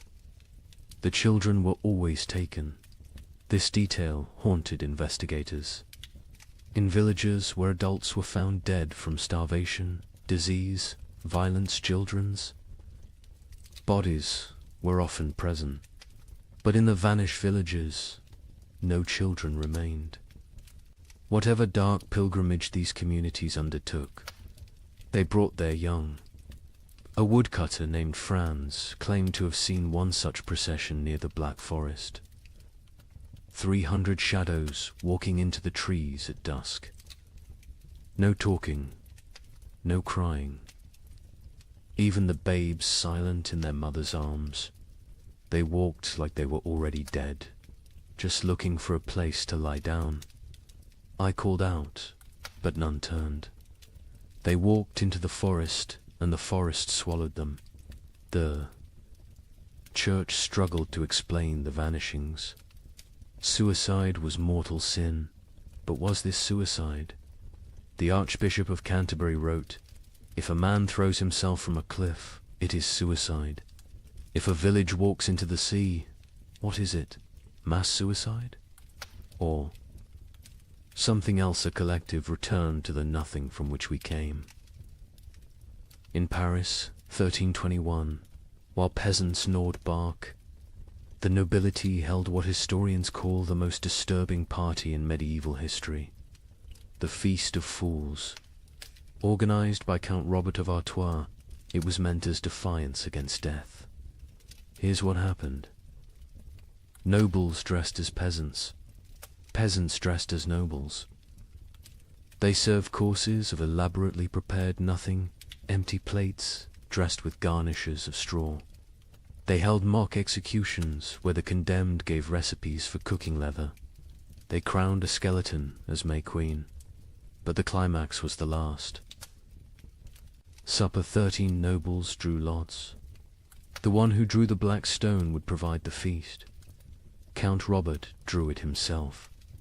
He laughed, opened his veins into wine cups, and served his blood to his guests while making toasts. He bled to death. Standing, cup raised, still smiling. The chronicle states, none stopped drinking until the cup was empty. The invitation had arrived on vellum worth more than most Parisians would see in a lifetime, written in gold ink that could have been traded for bread. Count Robert of Artois requests your presence at the Feast of Fools, where we shall dine.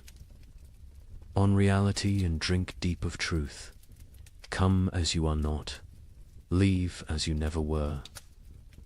April 1st, year of our absent Lord 1321. Count Robert had survived the famine through typical noble privileged hoarded grain, fortified walls, the ability to take from those who couldn't resist. But something had broken in him when his youngest daughter died not from starvation, but from abundance. She'd found his hidden honey store, eaten herself to rupture, died vomiting sweetness while Paris starved. He'd laughed when they found her body, and hadn't stopped laughing since. The feast's preparation was elaborate insanity. Robert spent the last of his wealth on decorations for serving nothing. He commissioned golden plates for emptiness, silver, chalices for air, elaborate centerpieces celebrating absence. The great hall of his chateau was transformed into what witnesses called a cathedral of mockery. Lady Isabelle de Valois, who survived the feast, left the most complete account. We arrived to find reality inverted. Servants sat at the high tableware in our clothes rob had demanded we exchange garments at the door. We nobles served them, dressed in rags that stank of death. But the servants were more disturbed than we. They knew this game could only end badly for them. First course was soup of memories. Empty bowls filled only with steam from heated stones. Guests were required to describe what they tasted. Duke Philippe claimed he tasted his mother's fish stew. Countess Marie swore she could taste strawberries. Baron Henry said he tasted his own death and was asked to be more specific about the flavoring. Robert presided over this madness dressed as Death himself, black robes, skull mask, scythe resting against his chair. But he'd modified the costume. Death wore a crown of bread loaves, molded and painted gold, technically edible but deliberately withheld. Death is the only one eating well these days, he announced, so I dressed appropriately. The second course was meat of mathematics, elaborately garnished platters containing nothing but written equations. If one person eats for 3 days, 3 people eat for 1 day, or 9 people eat for 4 hours. Solve for X, where X equals survival. Guests were required to eat the paper, chewing their calculations, swallowing their arithmetic. The Duke of Orleans choked on a particularly complex formula involving compound interest in human flesh. Between courses, entertainment, a troupe of starving actors performed the tragedy of abundance, a play where King Midas starved surrounded by golden food. Halfway through, one actor actually collapsed mid-soliloquy. The audience applauded, thinking it was part of the performance. When they realized he was truly dead, they applauded louder. The third course, fish of philosophy. Servants brought paintings of fish, beautifully rendered, while Count Robert delivered a lecture on the nature of reality. Is a painting of a fish less real than a fish? Can you eat either in these times? At least the painting doesn't rot. Art has become more substantial than substance. Then came the mock trials.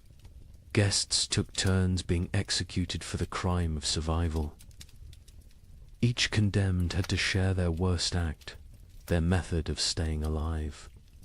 The Duchess of Berry admitted to eating her own stillborn infant.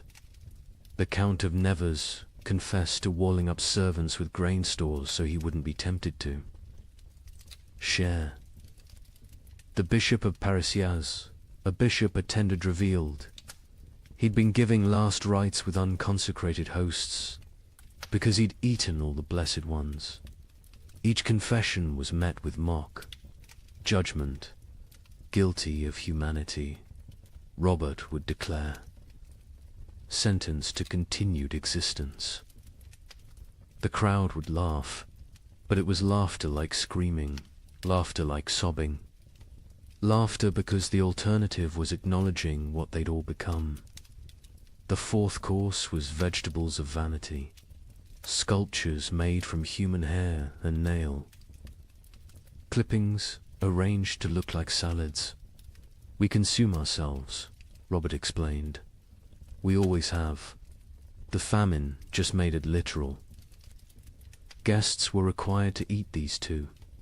The Marquis de Toulouse vomited immediately. He was forced to eat that as well. Nothing wasted, Robert insisted. That's the new nobility. The entertainment grew darker. A puppet show where marionettes made from human bones performed a harvest dance.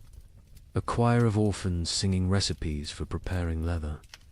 A juggler tossing skulls who revealed, mid-performance, that they were his own children's skulls. The audience couldn't tell what was performance and what was confession. The fifth course, bread of betrayal. Actual bread appeared, one small loaf. The room went silent. Real food, after hours of elaborate nothing. Roberts explained the game. Tell us who you killed for food. The best story wins the bread. What followed was an auction of atrocity. The Baron of Anjou describes smothering his elderly mother to inherit her hidden grain. The Countess of Blois explained how she'd poisoned her husband when she discovered he'd been secretly eating while she starved. The Duke of Normandy won with his tale of hosting a dinner party, serving his guests his own son, then revealing the truth after they'd eaten.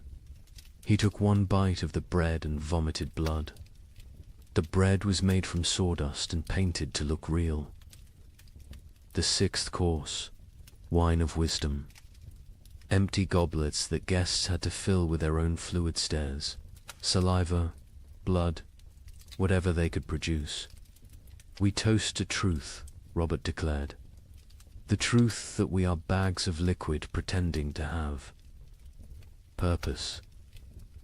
They drank their own essences while Robert laughed and laughed and laughed.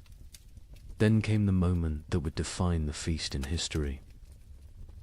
Robert announced the Last Supper, 13 volunteers to recreate Christ's final meal. but with a twist. They would draw lots. 12 would feast. 1 would be the feast.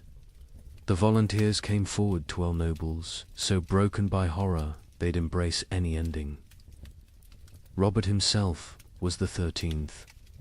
They drew carved bones from a jeweled box. Robert palmed the black bone, ensuring he drew it. Everyone knew. No one spoke.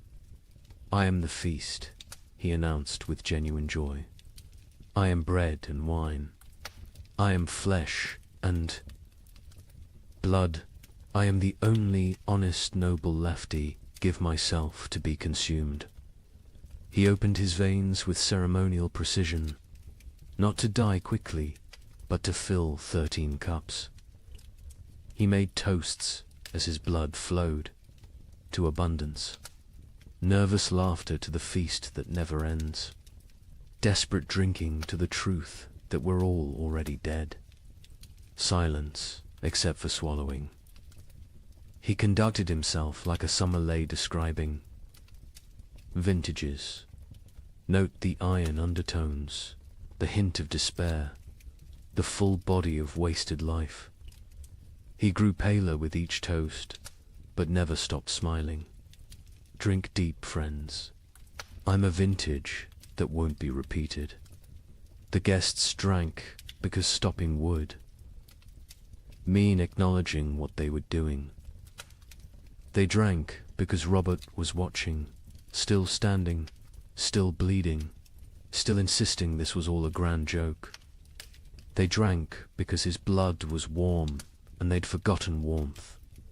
They drank because it was that or scream.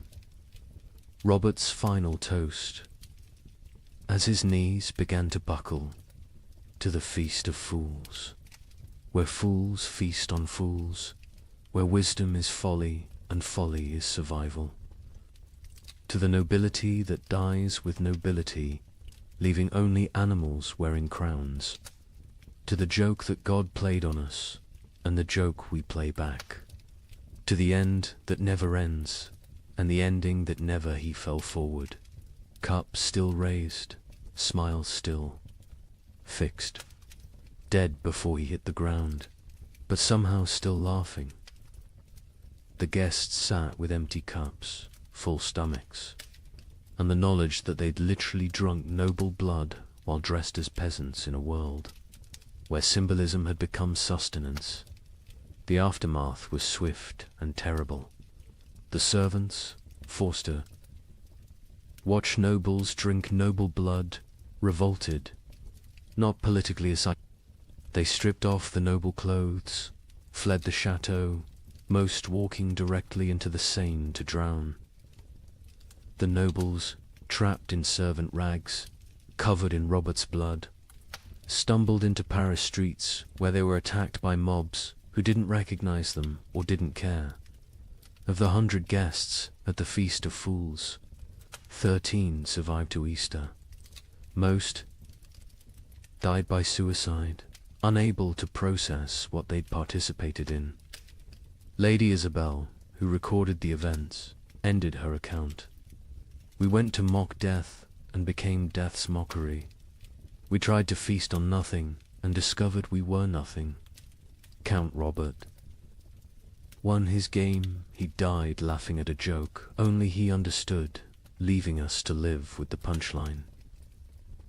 The Feast of Fools wasn't just noble decadence, it was aristocracy's suicide note written in performance art, when the highest class of society serves nothing on golden plates, crowns, corpses, and drinks human blood as entertainment, the social order hasn't just collapsed, has performed its own autopsy while still breathing. The king, upon hearing of the feast, reportedly said, "Count Robert has shown us our future elaborate rituals around nothing, performances of power without power. Substance, consumption of ourselves disguised as celebration." He then ordered all records of the feast destroyed. They survived because Lady Isabel hid her account inside a Bible, writing, "Let future generations know that when the world ended, the nobility threw a party. We dressed our doom in silk and served our destruction on silver platters. We made horror into art because art was all we had left. And when the last toast was raised, it was to our own annihilation, delivered with perfect etiquette. Let me share numbers that medieval minds couldn't comprehend. In 1310, Europe's population was roughly 75 million. By 1322, it was 60 million. 15 million people gone. Not from plague, not from war, from cold and hunger, but statistics hide. Individual horror. In the town of Ypres, they kept exact records. Population 1315, 10,400. Population 1,322, 2,100. But here's the detail that haunts.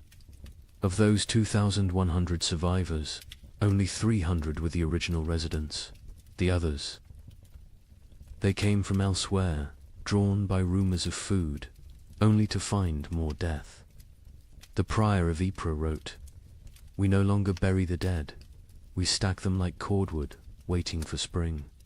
But spring never comes warm enough to dig. The numbers tell a story that words cannot."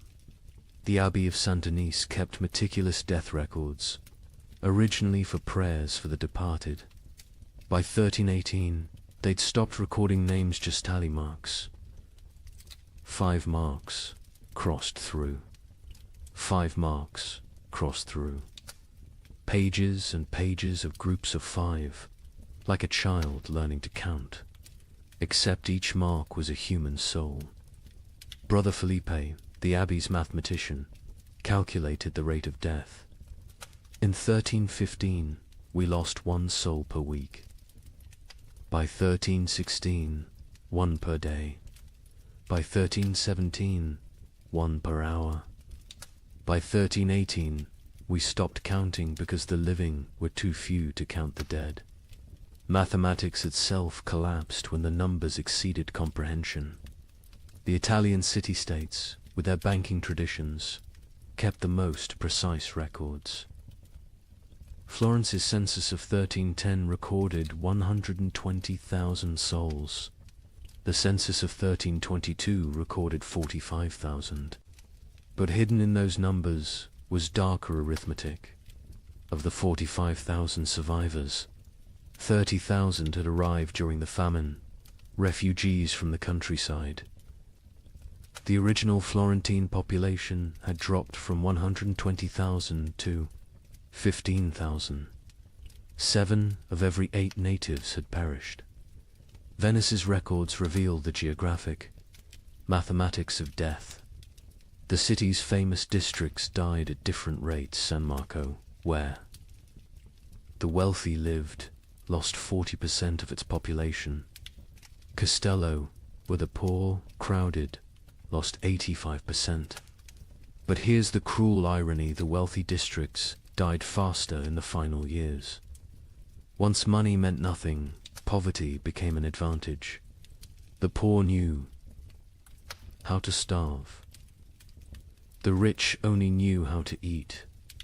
In England, the Domesday Book had recorded settlements since 1086. By comparing tax records from 1310 to 1322, we can track village-level devastation. In Norfolk, 40% of villages recorded in 1310 no longer existed. By 1322, not depopulated, erased. The land itself forgot humans had ever lived there. But let's look deeper at Ypres, because their obsessive record-keeping reveals the true mathematics of societal collapse. The town's cloth guild recorded not just deaths, but causes. 1,315. 500 deaths to 400 starvation. 100 disease 1316. 1,200 deaths to 900 starvation. 200 disease. 100 violence 1317. 2,100. deaths to 1,000 starvation, 500 disease, 400 violence, 200 voluntary, 18, 2,500 deaths to 800 starvation, 600 disease, 700 violence, 400 voluntary, 19, 1,800 deaths to 300 starvation, 400 disease, 500 violence, 600 voluntary, 1,320, 900 deaths minus 100 starvation, 200 disease, 200 violence, 400 voluntary. See the pattern. As starvation deaths decreased because the weakest had already died, violence and suicide increased. The mathematics of survival had shifted from competing for food to eliminating competitors. The demographic breakdown is equally telling. By age, infants 0 to 2, 95% mortality children 3 to 12, 80% mortality young adults 13 to 25, 60% mortality adults 26 to 45, 70% mortality elderly 46 plus, 90%. Mortality, the young adults survive best old enough to fight, young enough to endure. Children and elderly died first, too weak to compete. But adults in their prime died at higher rates than young adults. Why? They had families. They gave their food to their children, starved themselves for others. Love was mathematically lethal. The gender mathematics were brutal.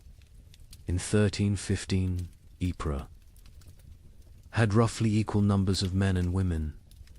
By 1322, there were 3 men for every woman. Not because women were weaker, because women fed their children first, their husbands second, themselves last. Maternal sacrifice showed clearly in the survival statistics.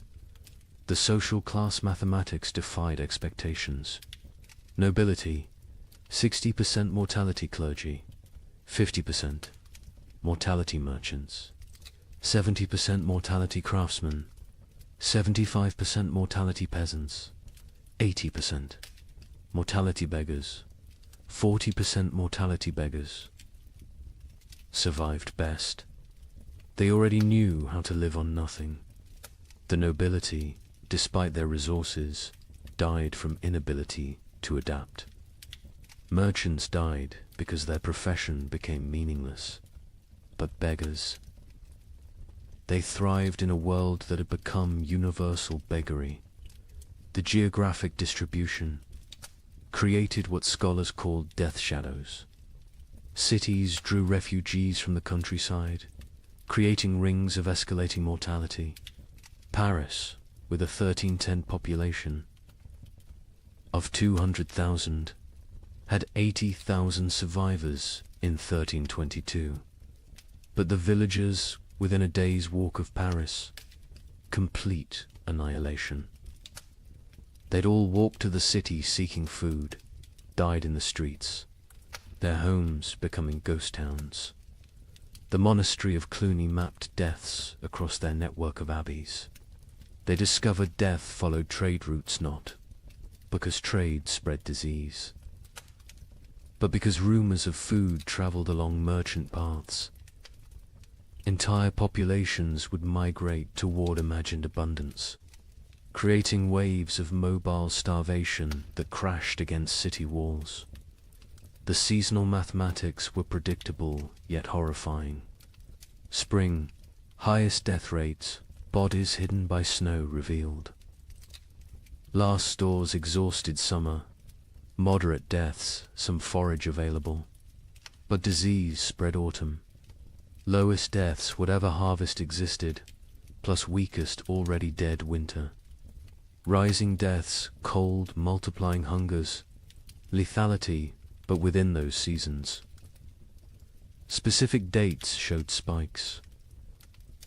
Christmas saw mass suicides. The contrast between religious celebration and reality broke minds. Easter saw violence spiked, the promise of resurrection mocked by death's omnipresence. Harvest festivals became killing fields as communities fought over failed crops. The birth rate mathematics were perhaps most tragic. In 1310, Ypres recorded 400 births. In 1316 to 200 births. In 1318, 50 births.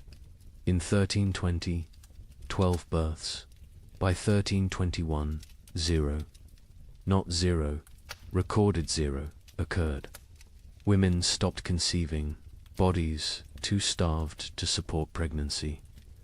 Those who did conceive miscarried, or gave birth to stillborn children. An entire generation unborn. The marriage mathematics inverted. In 1310, Ypres recorded 200 marriages. In 1320, they recorded 400. Why the increase during horror? Survival partnerships. Widows with food, marrying widowers with shelter. Children married to combine family resources. Marriage became merger. Love replaced by mathematics. The death-to-burial ratio reveals societal collapses. Progression to 1,315. One death equals one burial, 1316. Two deaths equals one burial, 1317. 5 deaths equals one burial, 1318. 10 deaths equals one burial, 1319. 20 deaths equals one burial, 1320. Burial ceased. Bodies stacked or burned. The prior of Ypres wrote, "We have built pyramids of the dead, frozen corpses stacked like masonry, mortared with ice. Come spring, they will thaw and collapse, but by then, who will remain to care?" The economic mathematics were absurd. The price of wheat increased 2,000% between 1315 and 1320, but expressing it as percentage obscures the reality. In 1315, a penny bought a loaf. In 1320, a year's wages couldn't buy a crumb. Money became meaningless. The only currency was calories. Distance mathematics changed. In 1310, a healthy person could walk 20 miles per day. By 1320, survivors could manage perhaps 2 miles. The world shrank as human capability decreased. Villages 10 miles apart became unreachable foreign lands. Geography expanded as humans contracted. The theft mathematics reveal moral collapse. 1,315. 100 thefts. Mostly grain, 1316. 500 thefts. Anything. Edible, 1317. 1,000 thefts. Including clothing and fuel, 1318. 2,000 thefts. Including children, 1319. Theft became meaningless.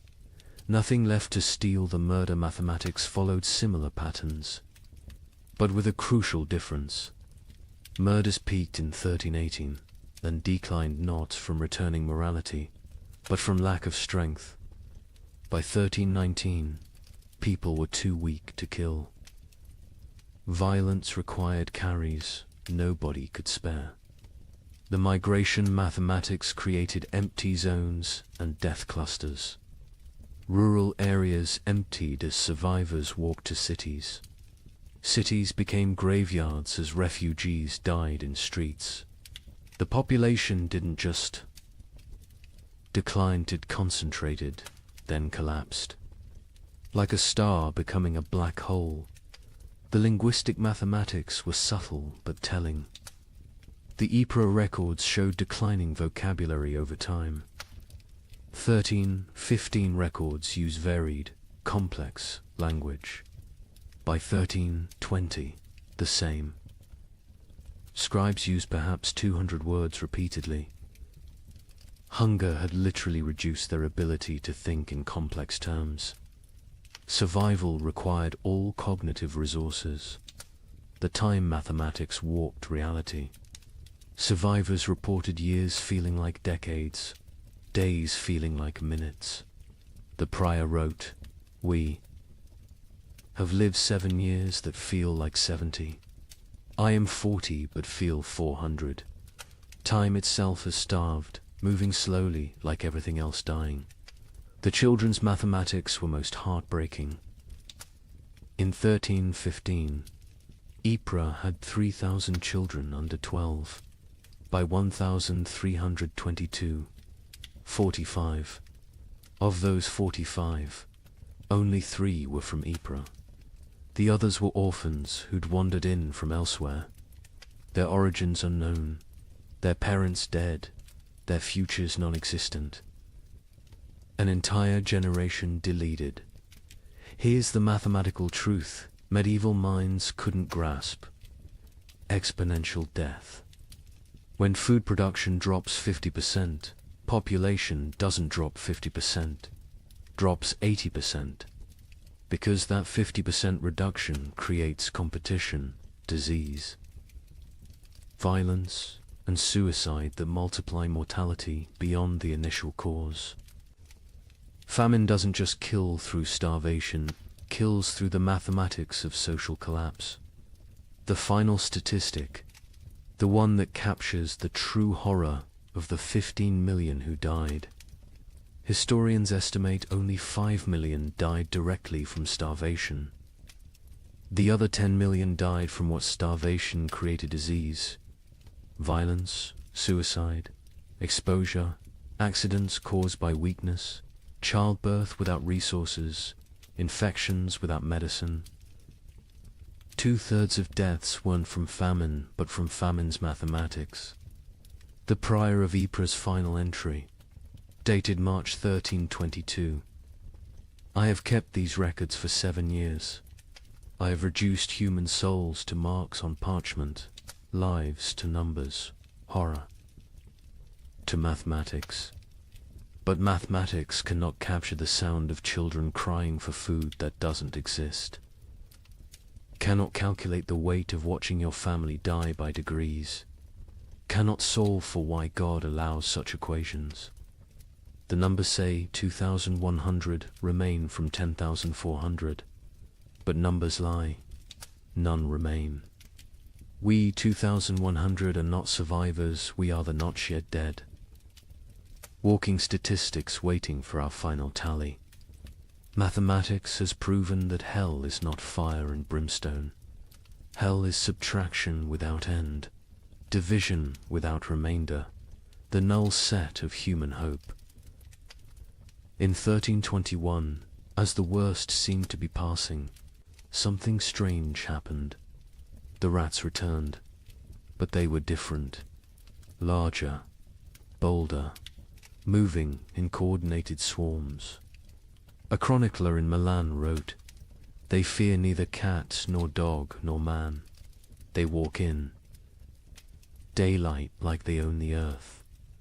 Where had they been for 7 years? Some scholars believe they survived in the vast granaries of Eastern Europe, growing fat while the West starved. Others think they evolved, adapted to the cold. But everyone agrees on one thing. They brought something back with them. A Venetian merchant noted, "The rats are sick. They dance in circles before dying, black swellings on their necks." Those swellings would have a name soon enough. But in 1321, as Europe began to believe, the worst was over. Nobody knew they were witnessing the overture to the Black Death. The first documented sighting was in Prague, March 1321. A baker named Joseph, one of the few whose ovens still functioned, reported to the city guard. They came at dawn, hundreds of them, moving like water through the streets. But wrong. Rats don't move together like soldiers. These did. They ignored the few cats left alive. The cats ran from them. Within days, similar reports flooded in from across Europe. But these weren't the timid creatures that had vanished in 1315. The merchant Giovanni di Marco, traveling from Venice to Vienna, documented what he saw. Rats the size of rabbits, some larger, grey-black fur so thick arrows bounce off, eyes that reflect light like demons. They don't scatter when approached. They stand their ground, studying you, calculating. The Archbishop of Mainz received disturbing reports from his parishes. The rats show intelligence beyond nature. They work in teams, some distract while others steal. They've learned to open larches, untie knots, even use simple tools. A priest in Worms saw one using a stick to knock bread from a high shelf. This is not natural. This is diabolic. But where had they been? The 7-year absence created wild theories, but one Benedictine scholar, Brother Antonius of Regensburg, proposed something chillingly plausible. The rats didn't vanish. They migrated east, following ancient Roman grain routes to the steppes. Beyond Hungary, there, in the vast underground granaries, built by emperors and forgotten by time, they found paradise. Infinite grain, no predators, perfect breeding conditions, 7 years of unlimited food and reproduction. They've returned not as the same species, but as something evolved. The physical changes were documented obsessively. A physician in Paris dissected several specimens, twice the size of pre-famine rats. Muscle density increased by half. Teeth lengthened and serrated, capable of chewing through wood, even soft metals. Most disturbing, enlarged brains. The cranial capacity has increased by 1/3. These are not the rats that left. These are their descendants, shaped by 7 years of plenty while we endured 7 years of want. The behavioral changes were even more unsettling. The rats showed coordination that defied explanation. A witness in Cologne described an attack on a grain warehouse. They moved in waves. First wave gnawed the doors, while others waited. When guards appeared, they retreated. In perfect synchronization, they returned at night with more numbers, attacking from multiple points simultaneously. They knew we were watching. They waited until we were exhausted. They had lost all fear of humans.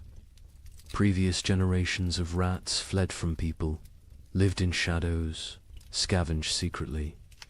These new rats walked openly through marketplaces, entered homes while families ate, stared directly at humans with what witnesses described as calculating intelligence. A child in Nuremberg reported rats watching her family eat dinner through the window. "Counting us," she said. "The cats, those few that survived the famine, refused to hunt them." A chronicler in line observed. "Our best Mauser, who survived 7 years of horror by hunting, now cowers when rats pass. He recognizes something we don't. The predator-prey relationship is inverted. The cats know they're now the prey. Dogs fared no better. Hunting hounds trained to kill wolves ran from rat. Swarms. A pack of street dogs in Milan, hardened by years of surviving on corpses, was found torn apart. Witnesses said the rats had hunted them like wolves hunt deer, driving them into a corner, exhausting them, then moving in for the kill. But it was the rats' relationship with the dead that proved most disturbing. During the famine, corpses had accumulated faster than burial. Mass graves, body piles, frozen pyramids of the dead, all untouched for years. The returned rats showed intense interest in these sites. Not to feed, they seemed well fed, but to investigate. A gravedigger in Bordeaux reported. They dig into the mass graves, not eating, just examining. They spend hours among the bones, touching them with their paws, almost like they're reading something. Then they emerge and dance, spinning, leaping, falling over, getting up, spinning again, like they're drunk or mad. The dancing disease appeared first in the rats, then in the animals they bit, finally in humans. But in 1321, people thought it was just strange behavior. They didn't connect it to disease. Why would they? The rats looked healthy, even robust. Larger, stronger, more vital than any rats in memory. An Italian merchant named Carlo Benedetti made the crucial observation that historians would later recognize as prophetic. The rats congregate at trade routes, ports, and crossroads. There, not seeking food, food exists everywhere now, that so few remain to eat it. They're positioning themselves along human movement patterns, waiting, but for what? The rats showed particular interest in the remaining churches and monasteries. Brother Francis of Assisi documented their behavior. They enter during services, completely unafraid of the congregation. They sit in neat rows as if listening to the sermon. When we sing hymns, they sway. When we pray, they bow their heads. Mockery, mimicry, or something else. They seem to be waiting for something, some signal we cannot perceive. The first human deaths directly attributable to the returned. Rats came in summer 1321, not from attack from disease. A family in Bruges who'd been bitten while defending their grain store fell ill within days. The symptoms were unlike anything seen during the famine. High fever, delirium, and most distinctively, black swellings in the neck, armpits and groin. The family died within a week, but not before describing their hallucinations. The rats speak to us in dreams. They show us cities of the dead, kingdoms built in grave earth, empires of bone and plague. They promise us citizenship and then Acropolis if we stop fighting and accept the gift they bring. Medical professionals were baffled. A physician in Prague wrote, "The disease is nothing like the starvation, sickness, or winter plague. It burns through bodies like fire through dry wood.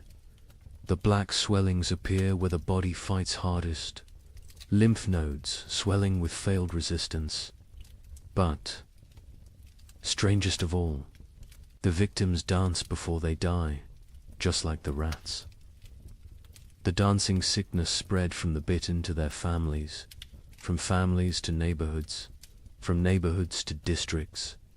But in 1321, it was still contained, still rare. Most who died that year still died from famine's lingering effects. The new plague was just beginning its incubation, both in human bodies and human societies. The rats' intelligence manifested in increasingly complex ways. They learned to avoid traditional traps, poison, and hunting methods.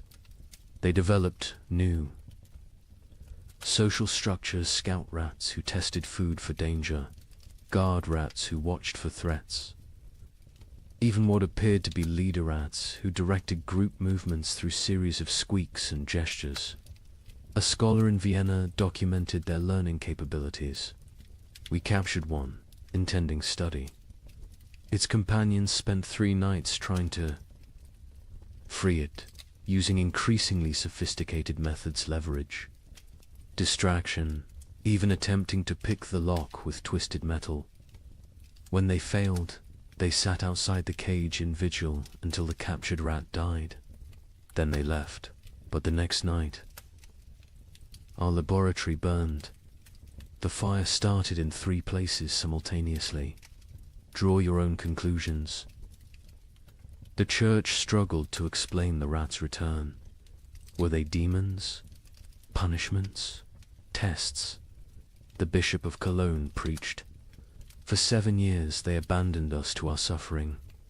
Now they return in our moment of hope, stronger for their absence. They are either God's final curse or Satan's opening move in some greater game. Either way, they herald something worse than what we've endured. Popular folklore developed quickly. Rats were secret rulers of the underworld who'd retreated to plan humanity's destruction. They would transform human souls, twisted by starvation, into animal form. They were advanced scouts for an invasion from hell itself. Each theory was more fantastic than the last, but none were as terrible as the truth. The truth was biological, not theological. The rats had spent 7 years in isolated populations, breeding rapidly in the eastern granaries. Diseases that would normally kill them had instead created resistant populations. The Black Death bacterium, Yersinia pestis, had found perfect incubation conditions, countless hosts, rapid reproduction, isolation from human interference. The rats weren't evil. They were evolution's answer to abundance. After scarcity, by autumn. 1321, the dancing sickness had spread to every major city. Still not epidemic, still not recognized as connected to the rats, but growing. The correlation between rat populations and disease was noticed by a few. An Italian doctor wrote, "Where rats congregate, sickness follows. Where rats dance, humans die. Where rats thrive, plague arrives." But Europe, exhausted from 7 years of famine, couldn't process another catastrophe. The return of the rats was seen as disgusting but manageable. The dancing sickness was concerning but limited.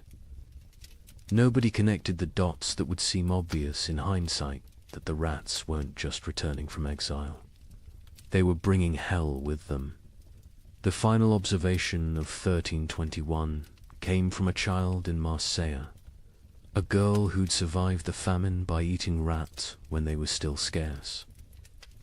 She told her priest, "The old rats tasted of hunger and fear. These new rats taste of death and patience. They're not afraid of us because they know something we don't. They're waiting for us to realize we're already dead." Within 20 years, her words would prove prophetic. The Black Death would kill 1/3 of Europe's remaining population. But in 1321, as people celebrated the famine's end, as they counted their dead and rebuilt their lives, the rats just watched, and waited, and danced their strange dances in the moonlight, practicing for the grand performance yet to come. On March 15th, 1322, something miraculous happened. The sun broke through clouds that had shrouded Europe for 7 years. Real warmth, real light. In London, people fell to their knees in the streets, weeping. Church bells rang for 3 straight days. A young monk in Canterbury wrote, "We had forgotten the sun could hurt your eyes." Children who had never seen their own shadows screamed in terror at the dark shapes that followed them. But the thaw revealed horrors frozen in time. Bodies emerged from snowdrifts, perfectly preserved. Entire families found seated at tables. Frozen mid-meal. Armies discovered standing in formation, weapons raised, ice statues of a war that winter had won. The warmth came suddenly, without warning. Dawn broke grey as it had for 7 years. But by noon, actual golden light pierced through, not the weak, watery light that occasionally appeared, but real sunshine, hot, bright, alive. In Paris, people stumbled from their homes, shielding their eyes, unable to comprehend what they were seeing. Marie de Champagne, age 7, born during the famine, experienced sunshine for the first time. Mother fell to her knees and pulled me down, saying we must pray. I asked what the burning light was. She said God's eye has opened. I was terrified. I thought God was going to see what we'd done to survive. The ice began to melt with alarming speed. Winter's archives, 7 years of frozen death, began to reveal themselves. In Cologne, the Rhine's thaw exposed a grotesque gallery, hundreds of bodies that had fallen through ice over the years, preserved perfectly, now floating downstream like a parade of the damned. Citizens lined the banks, searching for relatives lost years ago, finding them looking exactly as they had at death. Brother Thomas of Westminster, who'd chronicled the disaster from beginning, wrote with shaking hand, "The earth gives up its dead, but not for resurrection. They return only to show us what we've done." A mother and child, frozen in embrace, so perfectly preserved I could count the tears frozen on their cheeks. Soldiers who died defending grain stores, still standing at their posts, ice guardians of nothing. God has kept perfect record of our failures, but with the thaw came something worse than revealed corpse, truth-field truth. The ice had hidden the full scope of devastation. Entire districts thought to be empty were found to contain hundreds of frozen dead. Mass graves, hastily covered with snow, began to melt and shift, creating mudslides of human remains. The spring of 1322 didn't bring renewal. It brought archaeology of horror in the Alps. The thaw revealed the children's crusade of frost, perfectly preserved. A merchant reported, "They stand like an army of small angels, ice blue and beautiful. In their death, still holding hands, still facing south, still seeking summer that has finally come too late. Pilgrims are already calling it holy ground. I call it the world's guilt made manifest. Europe that emerged from the Great Famine was unrecognizable. Languages had changed, words for hunger had multiplied, while words for joy had been forgotten. Children born during the 7 years were stunted, marked forever by starvation. They would be called the famine generation, shorter, weaker, but survivors of the impossible. The social order had shattered. Peasants who survived owned land, for the first time inherited from the dead. The church's authority collapsed. Where was God during the freeze? And most critically, the population drop created labor shortages that would, within a generation, end feudalism itself. The Great Famine didn't just kill millions, it killed the medieval world. The linguistic changes were documented by scholars, attempting to translate pre-famine texts. The abbot of Cluny wrote, "We have 23 new words for different types of hunger, but have lost the words for feast, abundance, and satisfaction. Children learning to speak, use, eat, as past tense only, they cannot conceive of eating as a present or future action. We've developed exact terms for the taste of leather, bark, clay, but forgotten words for flavors of meat. The famine generation bore physical marks that would last lifetimes. Stunted growth, adults reaching barely 5 feet, bone deformities from childhood rickets, teeth destroyed from eating stones and wood, but worse were the invisible scars. They hoarded food obsessively, even in plenty. They ate alone in darkness, unable to share meals. They counted every grain, weighed every crumb. A physician in Paris noted, "They survived famine, but remain imprisoned by it. Their bodies live in 1322, but their minds remain in 1318. The social revolution was immediate and irreversible. A third of Europe's nobility had perished, entire bloodlines extinct. Peasants squatted in abandoned castles, worked lordless lands, claimed ownership through occupation. The survivorship created overnight social mobility. A serf who'd hidden grain became a merchant. A baker's assistant who'd outlived his master became a guild leader. A prostitute who'd hoarded food became a property owner. The church's authority evaporated like morning frost. 7 years of unanswered prayers had broken faith's monopoly. New sects emerged, some worshipping nature, others embracing nihilism. The Pope's call for renewed devotion was met with laughter. A graffiti in Rome read, "God starved. We survived. Who then is stronger?" Priests found congregations unwilling to tithe, unable to trust divine providence that had provided only suffering. But most revolutionary was the labor shortage. With 15 million dead, every survivor became valuable. Peasants demanded wages. Instead of feudal obligations, serfs simply walked away from their lords, knowing they'd find better conditions elsewhere. The statute of laborers, attempting to freeze wages at pre-famine levels, was universally ignored. A blacksmith could demand noble prices. A farmer could negotiate like a merchant. The medieval world built on hierarchy.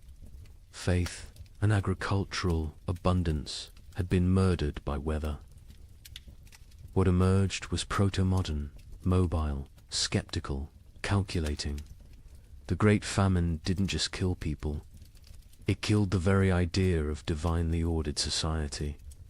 The survivors knew now that God could forget them, that nobles could starve, that civilization was only 3 meals deep. Europe would rebuild, but never recover.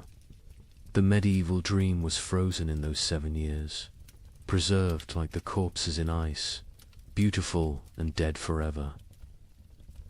In 1323, an anonymous scribe in Bavaria wrote what might be the most important document of the entire famine.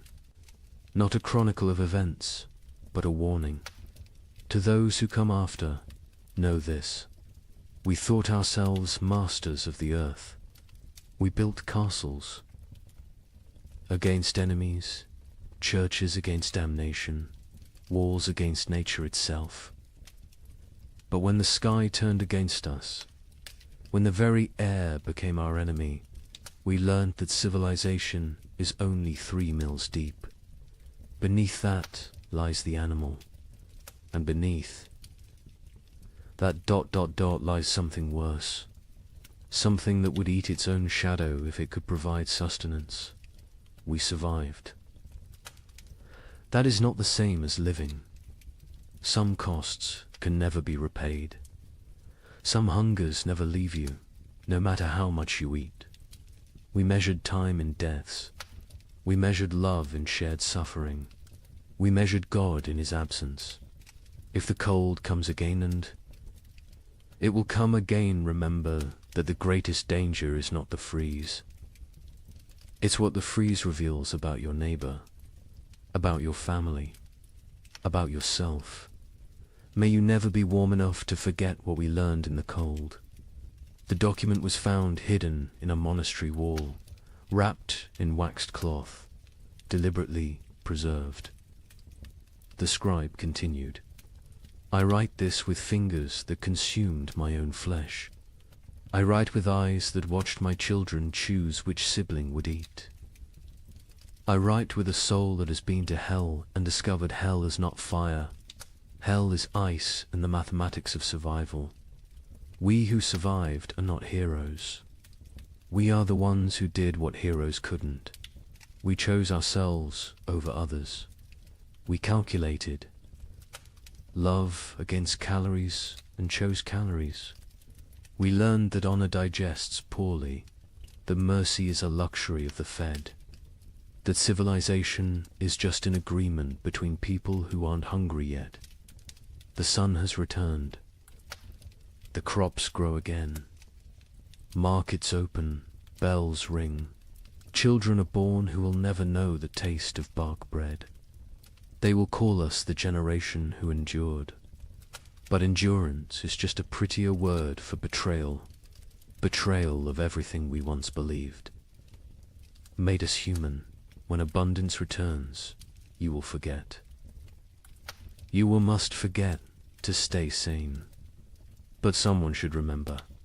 Someone should know that we measured children's worth in weeks of food, that we drew lots for who would walk into winter, that we learned to distinguish the taste of different mortar. From ancient walls, so I leave this testament, not of what happened chronicles will tell that story, but of what we became. We became arithmetic. We became efficiency.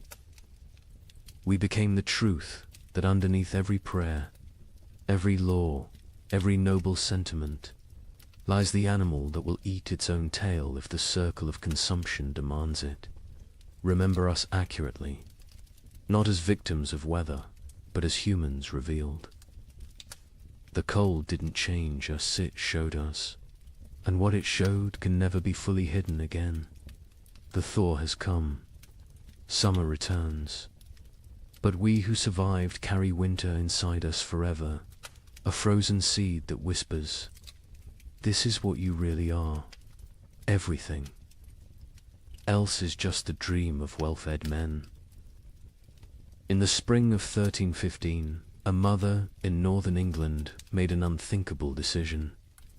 She locked her children inside their cottage, walked into the frozen wasteland, and never returned. But she wasn't abandoning them. She was saving them. What, she knew what all of Europe would soon discover was that the world itself was dying. The rain wouldn't stop. The cold wouldn't break. And for the next 7 years, winter would reign supreme. Her name was Marjorie of Dereham, and her neighbors found her children 3 days later, alive, huddled around the last embers of their fire. The eldest, a boy of 9, clutched a note his mother had left. The priest who recorded it wrote that his hands shook as he read her words aloud.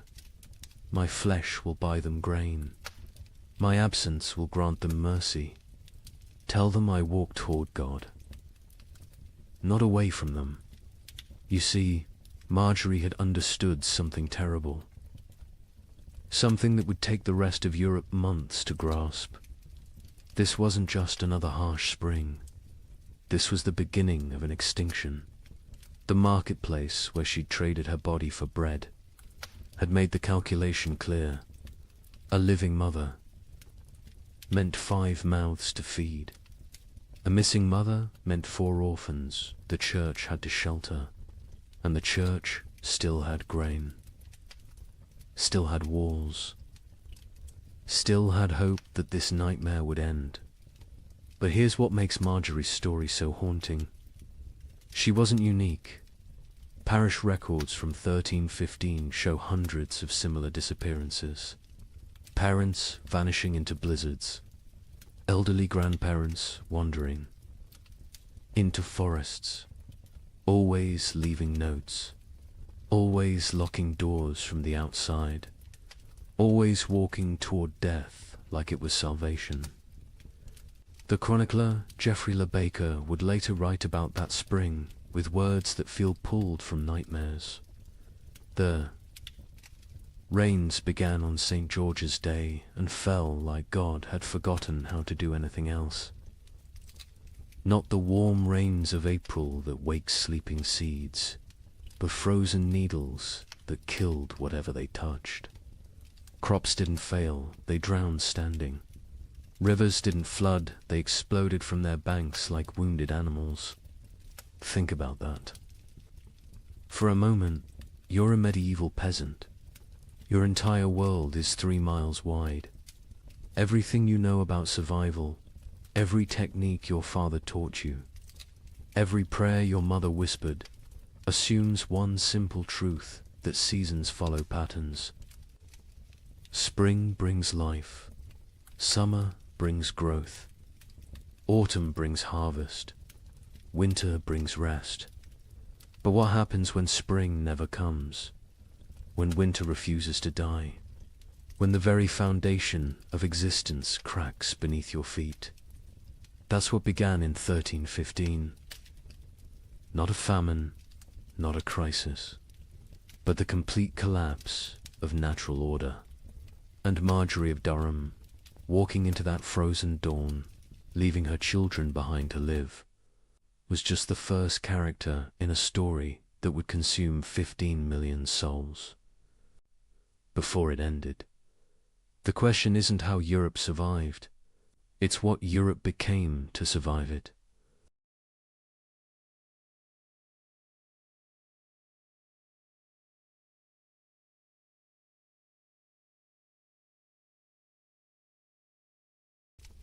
Good evening and welcome back, friends. Tonight, we are going to journey through the winter that never ended, America's forgotten ice years. As always, let me know where in the world you are listening in from. Get cozy, settle in, and let's begin. She stood at the frost-covered window. Her breath formed clouds in the June air. Outside, snow fell on what should have been green cornfields. Her children huddled by the dying fire. They wrapped themselves in every blanket the family owned. She whispered a prayer, the same prayer she had whispered every morning for weeks. She asked God when spring would finally come. She did not know this was only the beginning. Picture thousands of similar scenes across the American frontier. Thousands of windows, thousands of prayers whispered into the impossible cold. What happened in 1816 was merely a prelude, a warning that no one heeded. 20 years later, something far worse came to the American interior. This time it would last not 1 year, but 3 brutal winters. They bled into each other without mercy, without explanation, without end. Between 1836 and 1838, a climate catastrophe struck North America.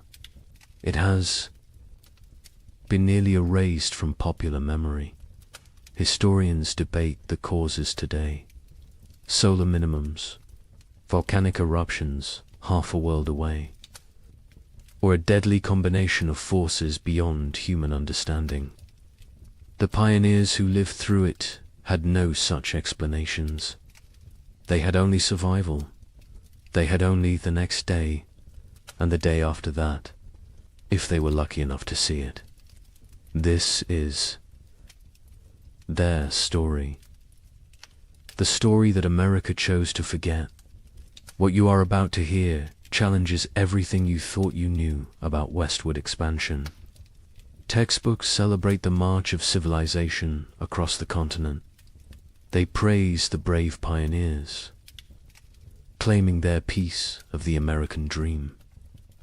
But they rarely mention the winters that nearly ended it all. They do not talk about the settlements that simply vanished. They do not discuss the mass graves discovered decades later, or the journals hidden in attics, journals filled with words that survivors could not bear to speak aloud. This is the story of the winter that never ended, and the people who somehow lived to see spring again. Late 1835. The American frontier hummed with optimism. The economy was booming. Land was cheap. Opportunity seemed limitless. Thousands of families poured westward into territories that promised fertile soil and new beginnings. Michigan Territory, Wisconsin, Illinois, Indiana, Ohio. These were the lands of promise. These were the places where a man could build something from nothing. A young couple in their early 20s had just claimed 160 acres in Michigan Territory. They were newlyweds. She was pregnant with their first child. He had spent the summer building a one-room cabin with his own hands. The logs were chinked with mud and moss. The roof was solid. The door hung true. They planned their first full harvest together. She planted a small garden near the cabin. Carrots, potatoes, beans. He cleared 3 acres for corn. At night they sat by the fire and talked about the future, about the children they would have, about the farm they would build, about growing. Old together on this land, an older family arrived in Illinois in the autumn of 1835. They had come from Pennsylvania, a mother and father with 3 children under 10 years old. They had sold everything they owned for this chance. The wagon journey had taken 6 weeks. The children were tired but excited. The father staked his claim near a creek. Good water, timber nearby, rich black soil that crumbled in his hands. He told his wife this was it. This was where they would prosper. She believed him. They all did dot in Ohio. A widower worked a small farm with his 2 teenage daughters. His wife had died of fever the previous summer. The grief was still raw, but he had responsibilities. Daughters to feed, a farm to maintain, a future to secure. For them, the older girl was 16, capable, strong. She helped with everything. The younger was 14, still learning, still growing. Together the 3 of them made it work. They honored the memory of the wife and mother they had lost by surviving, by building, by moving forward. This was frontier life in late 1835, hard but hopeful, isolated but connected through shared struggle. Communities were small but tight-knit. Neighbors helped neighbors. Barn raisings brought everyone together. Churches served as social centers. Sunday services were as much about community as worship. People traded labor, traded goods, traded gossip and news from back east. The isolation was real. Some homesteads were miles from the nearest neighbor, but people found ways to stay connected, to remain human in the wilderness. Daily routines followed the sun. Wake before dawn, tend the livestock, milk the cows, feed the chickens, collect eggs. Breakfast was simple: cornmeal mush, salt pork if you had it. Then the work began. Men cleared land, ploughed fields, mended fences, chopped endless cords of firewood. Women tended gardens, preserved food, made soap, sewed clothes, raised children. Everyone worked. Even the smallest children had chores: gathering kindling, feeding chickens, watching younger siblings. There was no such thing as idle time on the frontier. As autumn 1835 arrived, families began their winter preparations. These were routines they knew well. They had survived winters before. They salted meat, packed pork and beef in barrels with salt and brine. The meat would keep all winter this way. They filled root cellars with potatoes, turnips, carrots, squash, onions. They dried beans, preserved fruits, made apple butter, rendered lard. Every scrap of food was precious. Nothing was wasted. Firewood was crucial. Men spent weeks cutting and stacking wood, cord after cord after cord. A family could burn through several cords in a hard winter. The stacks grew higher, oak for long burning, maple for cooking, pine for quick heat. The wood had to dry, green. Would wood smoke and not burn hot? So they cut wood a season ahead when they could. The wood piles near cabins stood taller than a man. They looked like enough. They always had been enough before. The young couple in Michigan worked together on their preparations. He hunted, brought home deer and wild turkey. She preserved the meat. They worked side by side. Her belly grew with the pregnancy. He worried about her working too hard. She laughed and told him women had been having babies since the beginning of time. She would be fine. The baby would come in May, spring, when everything was green and growing. It seemed perfect. The family in Illinois worked frantically to prepare. They had arrived late in the season. They had less time.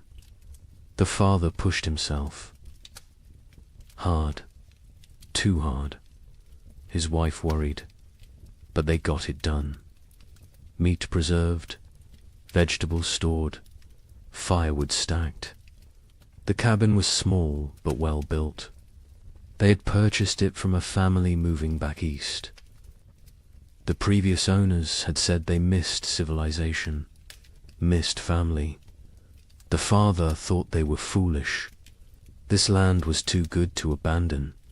His wife was not so sure, but she kept her doubts to herself. The widower and his daughters prepared. Methodically, they had done this before. Last year they had done it without a wife and mother. This year was easier in some ways. The grief was less sharp. The routines were established. The older daughter had learned her mother's preservation techniques. The younger helped without complaint. They worked together in comfortable silence, the kind of silence that comes from shared loss and shared survival. They would make it through another winter. They had to. December 1835 arrived cold and early. The first snows came before Thanksgiving, heavier than usual. The temperatures dropped fast. Old-timers mentioned it reminded them of 1816, the year without a summer. But the younger settlers dismissed the comparison. Every old-timer thought their memories were the worst. This was just a hard winter, nothing more. They had food, they had shelter, they had firewood. They would be fine. By January 1836, something felt different. The cold had a quality that went beyond mere temperature. It was bone-penetrating, relentless, aggressive, the kind of cold that found every crack in a cabin wall, every gap around a door, every weakness in your clothing. People wore layers, wool on wool on wool. They stayed close to fires. They moved less, conserved energy, conserved heat, conserved everything. Animals behaved strangely. Livestock refused to leave their barns. Horses stood in corners, unmoving. Even when offered food, cows produced less milk. Chickens stopped laying. The wildlife disappeared. Deer vanished from the forests. Rabbits seemed to evaporate. Tracks in the snow became rare, then non-existent. Hunters returned empty-handed day after day. Where had everything gone? The young man in Michigan noticed the silence first. The forest was always noisy. Birds, squirrels, the rustle of small animals, whined through leaves. But now there was nothing. just silence and wind. The wind never stopped. It howled around the cabin at night. His wife pressed close to him for warmth, for comfort. She was 7 months pregnant now. He felt the baby kick against his back sometimes when they slept. He wondered what kind of world this child would be born into. In Illinois, the children asked their father why it was so cold. He told them God was testing them, testing their faith, their strength, their family. The mother said nothing. She watched. Their food stores. She calculated in her head. If winter ended in March like it should, they would be fine. But something in her gut told her March might not bring spring this year. The widower in Ohio kept a journal. He had started it after his wife died, a way to process grief, to feel less alone. In late January 1836, he wrote an entry that he would later try to burn. He wrote that the cold felt wrong, not natural, that he had a feeling of dread he could not shake, that his daughters felt it too, though they did not speak of it. He wrote that he was afraid, not of dying, but of failing to protect his girls, of not being enough. February arrived.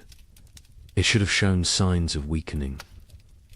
Winter, longer days, occasional thaws, the promise of spring lurking beneath the cold.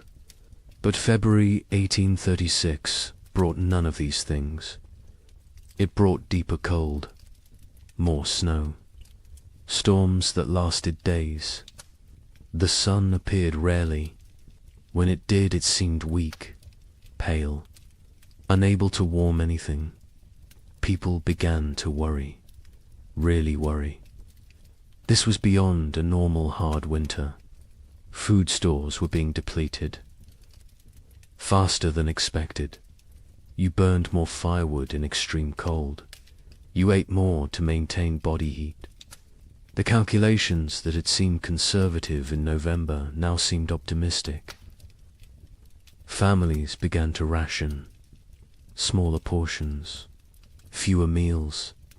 Make it stretch. Make it last. Spring would come. It had to come. But as February turned to March, and March brought no relief, only more snow and more cold, a new emotion crept into Frontier. Caverns fear, real fear, the kind that sits in your stomach and grows, the kind that wakes you at night, the kind that makes you count your remaining potatoes and feel panic rising in your chest, because spring should be here, and it was not. Coming, March 1836. The month that should bring thaw and birdsong and the first signs of life returning. Instead, it brought blizzards, heavy wet snow that collapsed roofs, winds that tore at cabin walls, temperatures that dropped so low that water froze solid inside homes, despite the fires burning constantly. People began to understand. This was not a normal winter. This was something else entirely. The young wife in Michigan went into labor on March 15th, 3 weeks early. Her husband rode through a blizzard to fetch the nearest midwife. She lived 4 miles away. He almost did not make it. The horse struggled through chest-deep drifts. The wind cut through every layer he wore. He found the midwife. She came. They rode back together. The journey that should have taken an hour took 3. The baby came that night. A girl, small but healthy, she cried strong. The mother wept with relief and exhaustion and fear. The midwife stayed 2 days until the storm broke. When she left, she told them the baby would need extra warmth, extra care. The mother already knew. She held the infant against her skin constantly, shared her body heat, prayed the cold would break before her milk ran thin. In Illinois, the family made a decision. They would send the eldest boy to the nearest town, 12 miles south, to buy supplies, if any could be had, extra flour, salt, anything. The boy was 8 years old, small for his age, but tough. His father gave him careful instructions. Follow the creek, stay near cover. If a storm comes, find shelter and wait it out. The mother packed him food for 2 days. She kissed his forehead, told him to be safe. He left before dawn. He returned 4 days later, frostbitten, exhausted, empty-handed. The town had nothing to sell. Their stores were depleted too. Everyone was rationing. Everyone was afraid. He had slept in a barn the first night, a chicken coop the second. A family had taken him in on the third night, fed him soup, let him warm by their fire. They had children his age, thin children with hollow eyes. He came home and told his parents what he had seen. His father nodded, said nothing. His mother turned away so the children would not see her cry. The widower in Ohio made an inventory in mid-March. He wrote down every item of food they had left. 2 bushels of potatoes, some sprouting, half a barrel of salt pork, 1 small sack of cornmeal, dried beans, maybe 20 pounds, some preserved apples, not many, he calculated. If they were very careful, if they ate little, if spring came in April, they might make it. Might, he gathered his daughters, sat them down, told them the truth. They were running low on food. They would need to ration carefully. The older daughter asked if they would starve. He could not lie to her. He said he did not know, but they would do everything possible to survive. They would hunt, they would trap, they would make every scrap. Count, she nodded. The younger daughter started to cry. The older put her arm around her sister, told her they would be all right. The widower was not sure which of them she was trying to convince. April came. April that should burst with life and warmth and renewal. April that should mean planting time and spring rain and hope. This April brought none of those things. The ground remained frozen solid, 18 inches deep, 2 feet in some places. No plow could break it. No seed could be planted. Even if they tried, nothing would grow in this cold. Families faced a terrible realization. Even if spring came tomorrow, the growing season was too short now. Crops planted in late April might not mature before full frost. And full frost in this new reality might come in August, or July, or never. Leave it all? The cycle of farming that had sustained human civilization for thousands of years was broken, and no one knew how to fix it. The young couple in Michigan began hunting for any food source. The man set snares for rabbits. The traps stayed empty. He tried fishing through the ice. Nothing. Not even the fish were biting. He ranged farther from the cabin, looking for any game, any sign of life. His wife worried when he was gone. She sat by the window with the baby, watched for his return. Sometimes he was gone for 2 days. When he came back with nothing, they did not speak of it. They simply held each other and their daughter and tried not to think about tomorrow.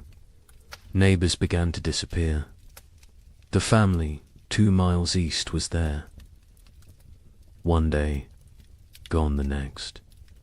Their cabin door stood open, their belongings left behind. Only the food was gone, and their wagon, and their animals. They had fled south, or tried to. No one knew if they made it. More families followed. Every week someone else left. The community that had been tight-knit was fraying, unraveling. People made choices for their own survival now. There was no room for collective thinking anymore. Some tried to help each other still. Families with slightly more food shared with those who had less. But even generosity has limits when your own children are starving. A man in Indiana gave his last potatoes to a neighbor. His own family went without for a week. When his wife confronted him, he said it was the Christian thing to do. She said Christian charity would not save their sons. They argued. It was the first real argument of their marriage. There would be many more before spring finally came. Churches held special services, prayer meetings, asking God for deliverance, for spring, for mercy. Attendance was sparse. Travel was too dangerous. Faith was wavering. A preacher in Illinois gave a sermon about Job, about suffering that tests faith, about endurance through trial. 3 families walked out. One man stood and shouted that God had abandoned them. The preacher had no answer, because maybe he had. By late April 1836, reality had set in. This was not going to end. Not soon. Maybe not ever. People stopped saying spring would come. They stopped making plans. They focused only on surviving the day in front. Of then, nothing more. The future was too uncertain, too terrifying. Better not to think beyond the next meal, the next night, the next morning if you were lucky enough to see it. The psychological toll was as brutal as the physical. People began to break under the strain. A woman in Wisconsin stopped speaking entirely, just sat by her fire, staring. Her husband tried everything. She would not respond. Their children were terrified. Eventually the husband took the children and left. He could not stay with a woman who had stopped being present. Some said he was cruel. Others said he did what he had to do. There was no right answer anymore. Marriages strained. Parents fought. Children grew silent and withdrawn. The pressure of constant survival wore away at human connections, at love, at compassion, at everything that made life worth living. People became hollow, going through motions, existing but not living, waiting for an end they could not see, and still the cold did not break. May arrive, May that should be warm and green, May that should mean gardens growing and livestock grazing. This May was grey and frozen. Snow fell on the 10th, again on the 18th, again on the 23rd. People stopped being surprised. They just accepted. This was the world now. Cold and dead and endless. But something else was coming. Something worse. Because as terrible as this first winter had been, it was only a prelude. The summer of 1836 would bring brief hope. Just enough to make people believe the worst was over. Just enough to make them vulnerable. And then winter would return. Colder, longer, more deadly. Wait until you hear what happens next. Spring refused to come. That is the simplest way to describe what happened in 1836. Spring simply refused to arrive. March became April. April became May, and still the ground stayed frozen. Still the snow fell. Still the temperatures remained far below what any living person had. Experienced Dot, the young mother in Michigan Territory, held her baby and watched the window. Every day she looked for signs. A bird, a patch of bare ground, anything that suggested winter was weakening. She saw nothing but white, endless white. Her husband ventured out less now. The cold was too dangerous. The exertion burned calories. They could not afford to lose. He sat by the fire and stared at the walls. She knew what he was thinking. The same thing she was thinking. How long can we last? Their food stores had dwindled to almost nothing. The potatoes were gone. The preserved meat was gone. They had cornmeal, perhaps enough for 2 more weeks if they were careful, if they made it thin, if they did not mind the constant gnawing hunger. The baby nursed, but the mother's milk was weak. She could feel it. Not enough fat, not enough nutrition. The baby cried, more now. A thin, desperate sound that cut through the cabin's silence like a knife. In Illinois, the family faced their own crisis. They had 5 mouths to feed, 3 children, 2 adults. The mathematics were brutal. They cut their portions again. And again. The children stopped asking for more. They understood somehow, even the youngest. She was only 4, but she had learned not to complain, learned that complaining changed nothing. The mother watched her children grow thinner. Their faces became angular, their eyes too large, their movements slower. She wanted to scream, to rage against the unfairness, but rage would not bring spring. So she stayed silent and counted the days. The father went hunting every few days. He never found anything, but he went anyway, because sitting in the cabin watching his family starve was worse than freezing in the forest. At least in the forest he was trying. At least he was doing something. He set traps. He checked them religiously. They stayed empty. He tried fishing through ice on the creek. Nothing. The fish had gone dormant or died. He did not know which. He returned empty-handed every time. His wife would look at him. He would shake his head. No words necessary. They both knew. The widower in Ohio and his daughters had become experts at survival. They burned furniture for warmth when the firewood ran out. A chair 1 week, a table the next. They ate 1 meal a day. Soup stretched so thin it was barely more than hot water. They trapped a squirrel once. 1 squirrel for 3 people. They made it last 2 days. They boiled the bones for broth, sucked the marrow, used every part. Nothing was wasted. Nothing could be wasted. The older daughter took on more responsibility. She was 17 now, though she looked younger. Malnutrition had stunted her growth, hollowed her cheeks, but her mind was sharp. She kept track of their supplies, rationed, carefully, made decisions about what to eat and when. Her father let her. He trusted her judgment. She had her mother's practical nature, her mother's strength. Sometimes he looked at her and saw his dead wife. It was comforting and heartbreaking in equal measure. The younger daughter was 15. She spoke less than before. The cold and hunger had made her withdrawn. She did her chores without complaint, helped where she could. But there was a distance. In her eyes, a remove. Her father worried about her, about what this experience was doing to her mind.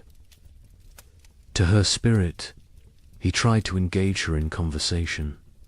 She would answer in single words. Yes, no, maybe, then return to silence. He did not know how to reach her anymore. Communities that had held together through the winter began to fracture. Trust eroded. A family in Michigan discovered their hidden food cache had been raided. Someone had broken in while they slept, taken half their remaining supplies. They suspected a neighbor, a man they had helped the previous autumn, but they could not prove it, and confrontation seemed pointless. Everyone was desperate. Everyone was capable of terrible things when survival was at stake. Theft became common. People took what they needed to live.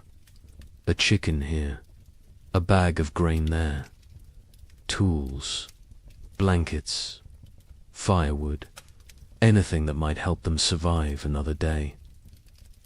Some felt guilt, others felt nothing. Morality becomes flexible when you are watching your children starve. The social contract that held frontier communities together was dissolving, replaced by something more primal, more brutal. Every family for themselves. Churches tried to maintain order, to provide spiritual comfort, but attendance dropped. People could not afford the calories to walk to services, could not spare the time away from survival, could not reconcile a loving God with this endless cold. A preacher in Indiana Territory gave his final sermon in April. He told his sparse congregation that God worked in mysterious ways, that suffering brought them closer to heaven, that this was a test of faith. A farmer stood up, said his 3-year-old daughter had died 2 nights before, asked what she was being tested for. The preacher had no answer. The church never held another service. Parents made impossible choices. A couple in Illinois debated whether to eat their last seed corn. It was meant for planting, for the future, for hope. But their son was dying, 6 years old and dying of starvation. They could see it, his body consuming itself, his ribs visible through his shirt, his eyes sunken. They ground the seed corn into meal, made bread, fed him. He ate slowly. His stomach had shrunk. He could not eat much, but it was something. They had chosen survival today over the possibility of food tomorrow. They would live with that choice for the rest of their lives. Livestock died. Cattle froze in their barns. Horses became too weak to stand. Pigs huddled together for warmth, but still succumbed to the cold. Chickens stopped laying entirely. People slaughtered their animals, not according to any plan, just when they became desperate enough. Each slaughter was a small tragedy. That cow represented future milk, future. Calves, future security.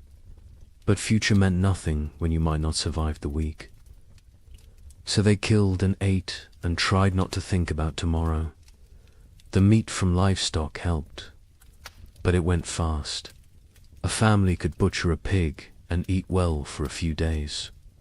Then the meat was gone, and they were back where they started. Hungry, desperate, counting down to nothing. Some families tried to preserve the meat, to make it last, but without sufficient salt. Without proper cold storage that did not involve simply leaving it outside where wolves might take it, the meat spoiled, or got stolen, or disappeared in the night. May arrived with no warmth, no green, no life. May there should be planting season brought instead more snow, more cold, more death. People stopped keeping track of dates. What was the point? Time had lost meaning. There was only day and night, hunger and cold, survival and death. Nothing else mattered. Nothing else existed. The young man in Michigan made a decision. They had to leave, had to try to reach his brother's farm in southern Ohio. It was 200 miles, through frozen wilderness, with a 4-month-old baby. His wife thought he was insane, said they would die on the road. He said they would die here. At least moving gave them a chance. They argued, quietly, so as not to wake the baby. He wanted to leave immediately. She wanted to wait for weather to break.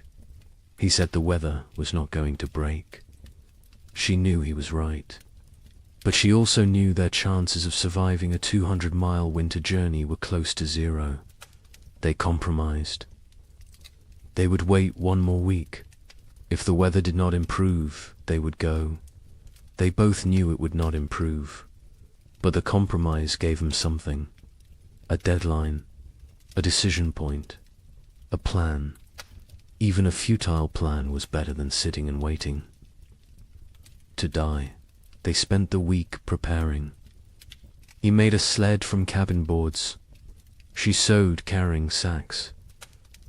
They packed their few remaining possessions, some clothes, a pot, a knife, a blanket, and the baby. Always the baby. In Illinois, the father watched his children and made calculations. They had food for perhaps 10 more days. After that, nothing. He had no plan for day 11. No ideas, no options. He had exhausted every possibility, every resource, every connection. They were alone, isolated, and running out of time. He told his wife they might need to consider sending the children too. Town, to find families who could take them in. She refused, said they would stay together. Whatever happened, they would face as a family. He did not argue. He understood. But he also knew that keeping the family together might mean watching all of them die. The widower in Ohio faced a different calculation. His daughters were old enough to understand, old enough to participate in decisions. He sat them both down, told them they had food for maybe 2 weeks, asked them what they thought they should do. The older daughters said they should stay, that leaving was more dangerous than staying.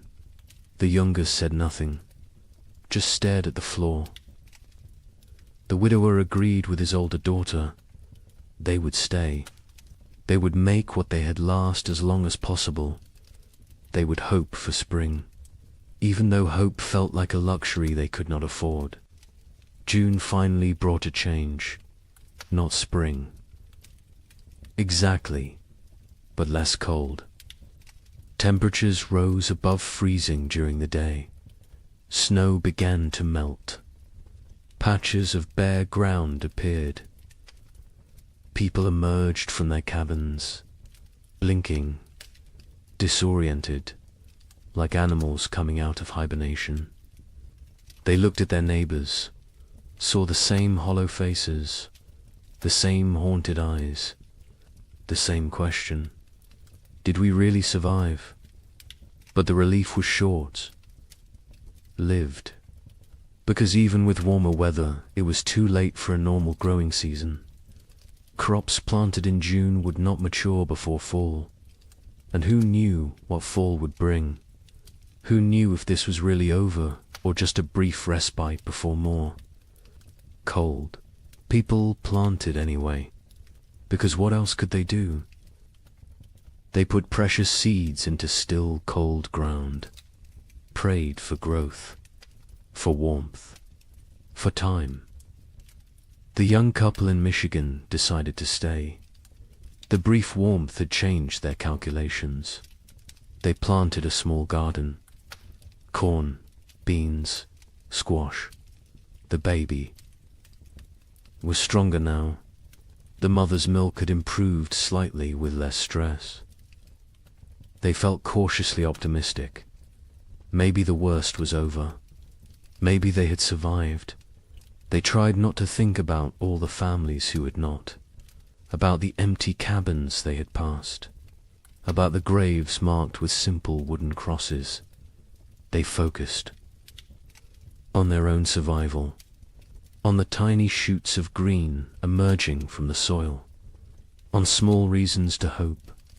In Illinois, the family planted everything they had, every remaining seed. It was a gamble. If the crops failed, they would have nothing. No seeds. For next year, no backup plan. But they could not eat seeds, and they could not wait another year.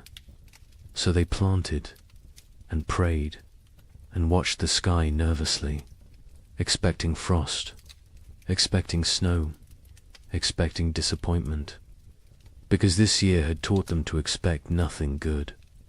The widower and his daughters planted a small plot, just enough for the three of them.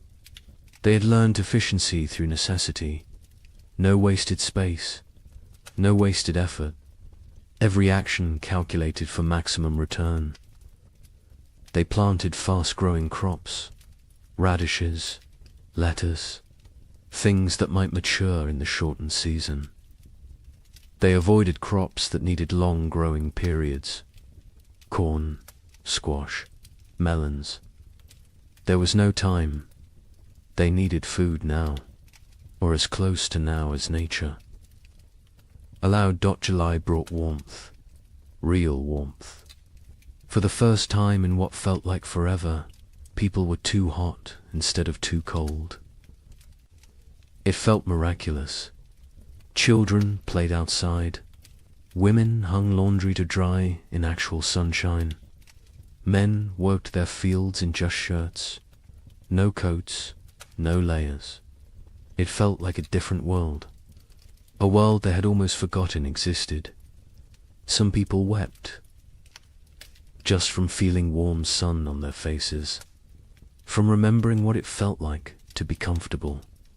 The gardens grew, slowly at first. The soil was poor after 2 years of cold. The plants were struggling, but they grew. Green shoots became leaves. Leaves became stalks. Stalks became the promise of food. People watched their gardens obsessively, checked them multiple times a day, measured growth, celebrated every new leaf.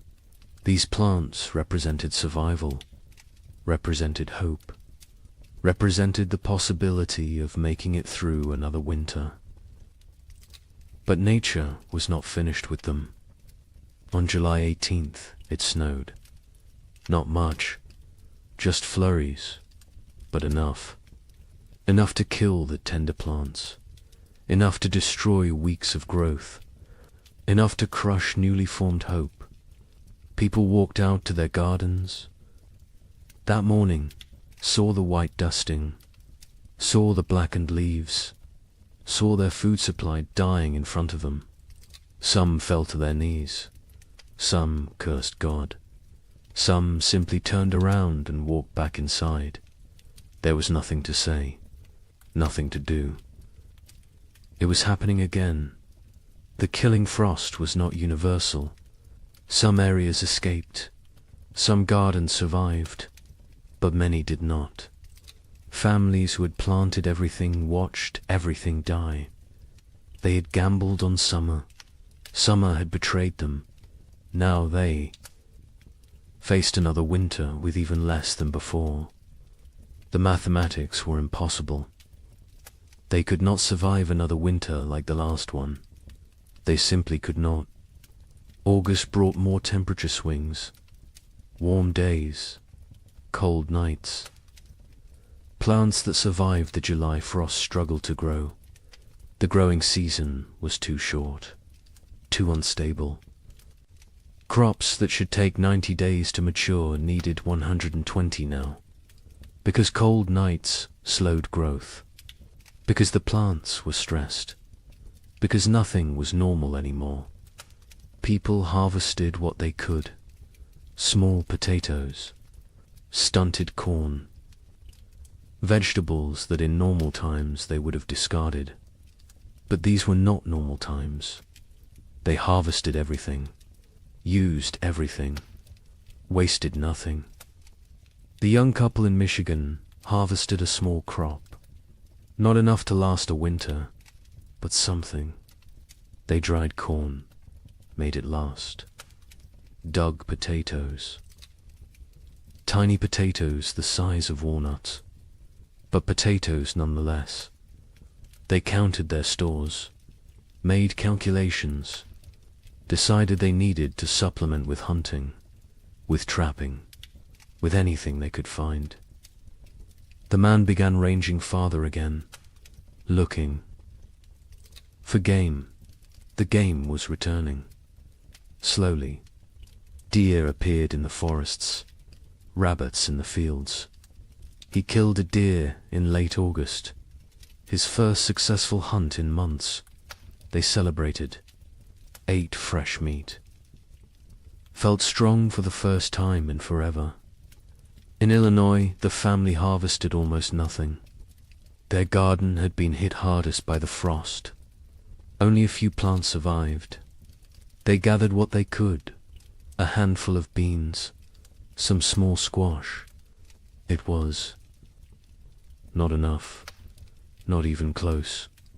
The father knew they could not stay, could not survive another winter here. He told his family they would leave before the snow came, go south, find warmer land, find food, find a way to survive. His wife agreed. The children said nothing.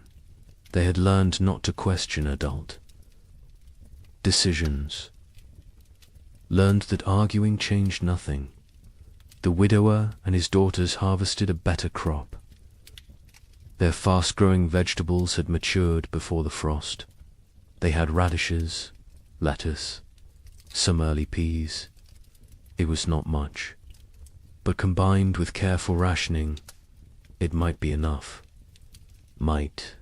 The older daughter did the calculations, told her father. They would need to find additional food. He nodded, said he would try. She knew what that meant: hunting, trapping, foraging, taking risks. She did not argue. They needed food. Risk was unavoidable. September arrived cold. Too cold for September. People looked at each other with understanding. It was starting again. The brief summer was over. Winter was returning. And this time they knew what to expect. This time there would be no surprise, no shock. Only grim preparation. Only the knowledge that they had barely survived the first time. And now they had to do it again, with less food, less strength, less hope. The psychology of facing a second winter was different from the first. The first winter had carried shock, disbelief, the constant expectation that surely this would end soon. The second winter carried no such illusions. People knew what was coming. They remembered the hunger, the cold, the fear, the losses, and they knew they were weaker now, less prepared, more vulnerable. The knowledge sat heavy on everyone who remained. Many families chose to leave before winter set in. Migration south became a steady stream. Wagons loaded with whatever possessions people could carry. Children wrapped in blankets. Livestock trailing behind. They abandoned cabins. Abandoned land claims. Abandoned dreams. Survival mattered more than property now. More than pride. More than the promise of the frontier. They headed toward Kentucky, Tennessee, places where winter might be survivable. The young couple in Michigan debated leaving daily. Every conversation came back to it. Should they go? Should they stay? He wanted to try one more winter. They had more food this time, more experience, more knowledge of what to expect. She was not convinced. The baby was only 6 months old. Traveling with an infant in winter was suicide. But staying might be too. They went in circles, never deciding, paralyzed by impossible choices. A neighbor stopped by in mid-September, an older man who had lived in Michigan Territory for 10 years. He told them he was leaving, heading to his sister's farm in Kentucky. He offered to take them with him. Safety in numbers, shared resources, shared risk. The young man looked at his wife. She looked at the baby. The neighbor said he was leaving in 3 days, with or without them. Think about it. He left. They thought about it. They thought about nothing else. In the end, they decided to stay. The risks of travel seemed greater than the risks of staying. They had a cabin, firewood, some food, a chance. The journey was hundreds of miles through increasingly hostile weather with a baby. The math did not work, so they stayed. They watched their neighbor's wagon disappear down the trail, wondered if they had made the right choice, knew they would never know until it was too late to change their minds. In Illinois, the family prepared to leave. They sold what they could, traded the rest, packed a wagon with essentials. They left in late September, before the first snow. The father took one last look at their cabin, at the land he had dreamed would make his fortune. His wife put a hand on his arm, told him they would come back someday. He nodded but did not believe her, neither did she. They climbed onto the wagon. The children huddled in the back. They started south, toward an uncertain future. But at least it was movement. At least it was trying. The journey south was hard. The roads were poor. Mud, ruts, fallen trees. The wagon broke an axle on the 3rd day. The father spent half a day repairing it. They pushed on. Other families traveled the same roads. Sometimes they camped together, shared fires, shared stories. Everyone had the same tale. Cold, hunger, loss, death.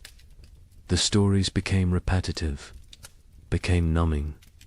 After a while, people stopped sharing, just nodded at each other, understanding without words. They reached southern Illinois after 2 weeks. The father inquired about land. Prices had dropped. So many people fleeing south had flooded the market. He found a small farm, 40 acres. The previous owner had died. His widow was selling. The father offered what he had. It was not much. She accepted anyway. She just wanted to go back east, back to family, back to safety. The Illinois family had a new home, farther south, maybe far enough. The widower and his daughters stayed in Ohio. They had discussed leaving, but decided against it. The older daughter argued they knew this land, knew where to hunt, where to trap, where to find water. Starting over somewhere new meant learning everything again, meant being vulnerable in unfamiliar territory. Better to face the devil you know. Her father agreed. The younger daughter said nothing. She rarely spoke anymore, just existed. Moving through routines mechanically, October brought the first hard freeze, earlier than normal, earlier than even last year. People who had hoped for a longer autumn were disappointed.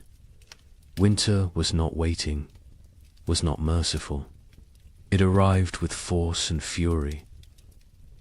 Temperatures dropped below zero. Snow fell heavy and steady. Within 2 weeks, the world was white again, frozen again, dead again. The young couple in Michigan settled into survival mode.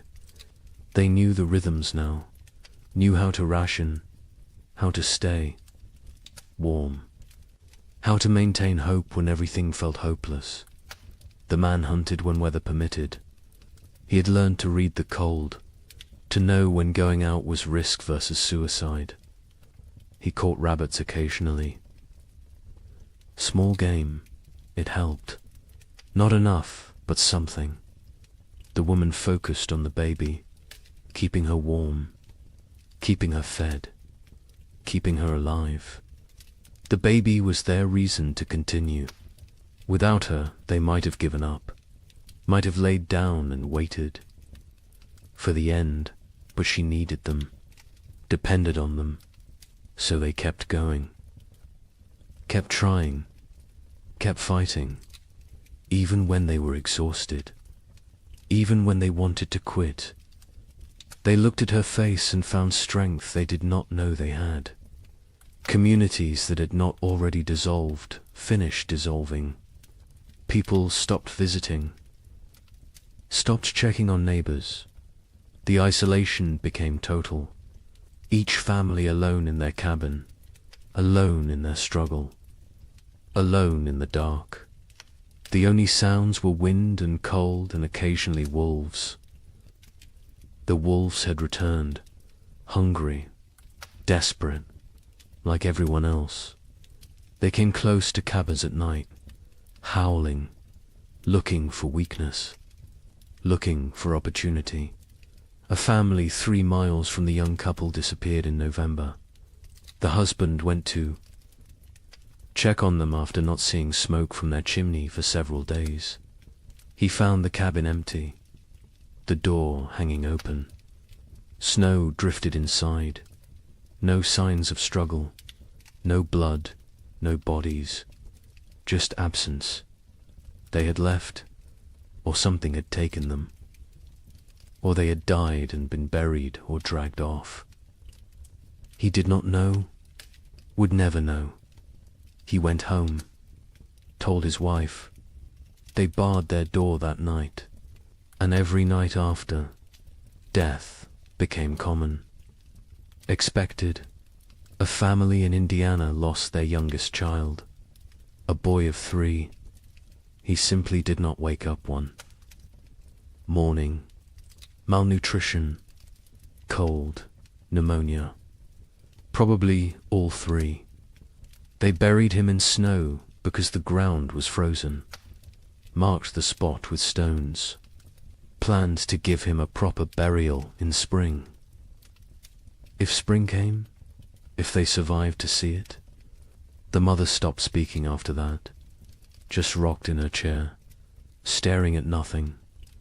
The father tried to reach her, could not. Eventually he stopped trying. Illness spread through weakened populations. People with no reserves, no immunity, no strength to fight. Pneumonia, influenza, infections from minor cuts that would normally heal. Bodies shutting down under relentless stress. Some families lost multiple members, a father and 2 sons in 1 week, a mother and infant daughter, entire families, sometimes. Cabins found empty in spring, everyone gone, questions no one wanted to answer. The widower in Ohio kept his family isolated. He had learned from the first winter, contact with others meant risk of illness. They stayed home, stayed separate, stayed alive.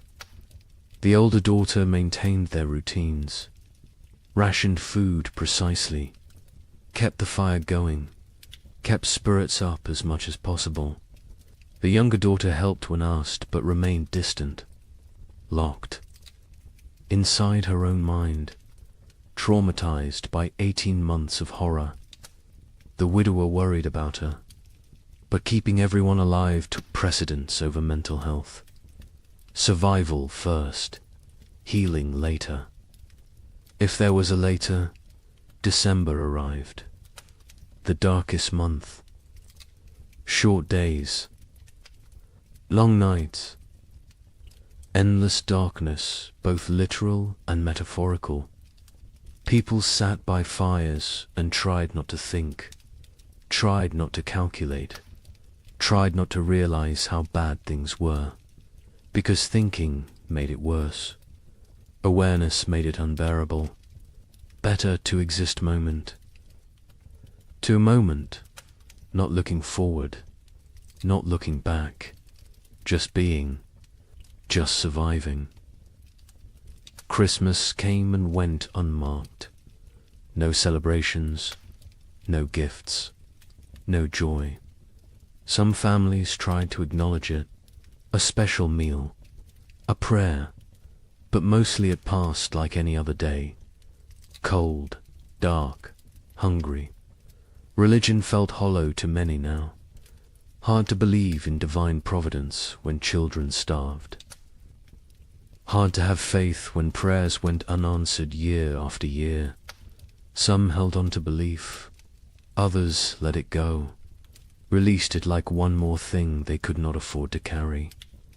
The young man in Michigan carved a small wooden toy for his daughter, a doll. Simple but carefully made. He gave it to her on Christmas morning.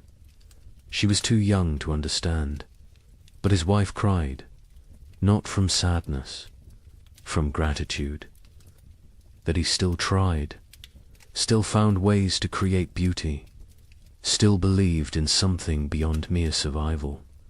She held him, told him she loved him. They stayed like that for a long time, drawing strength from each other, from their small family, from the choice to keep going. January 1837 arrived, the coldest month of the coldest winter in memory. Temperatures that made the previous year seem mild, winds that cut through any barrier, cold that penetrated everything. People wore every piece of clothing they owned, layered until they could barely move, and still the cold found them. Still it reached through to skin and bone and soul. Food was running critically low for most families. The math was becoming impossible. Even with strict rationing, supplies would not last until spring. Families faced starvation, real starvation. Not just hunger, but the final stages of the body consuming itself. People grew skeletal, moved slowly, spoke rarely, conserved every calorie, every bit of energy. Some no longer had the strength to gather firewood. They burned furniture, burned cabin walls, anything that would produce heat. The young couple ate. One meal every 2 days. They gave most of their food to keep the wife's milk flowing for the baby. The man was wasting away, his ribs visible, his face gaunt, his eyes sunken. But he never complained, never suggested changing the arrangement. His daughter would eat, would survive, even if he did not.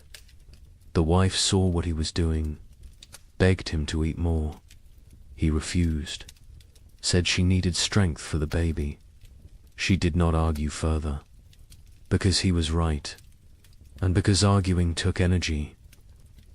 They did not have. February brought no relief, just more cold, more snow, more death. The widower in Ohio made a final inventory. They had perhaps 3 weeks of food left. After that, nothing. He gathered his daughters, told them the truth. They would need to start hunting more aggressively, taking more risks. It was dangerous, but necessary. The older daughter nodded, said she would help. She had learned to trap, to track, to skin small game, skills her mother never imagined she would need. The younger daughter looked up briefly, then back down.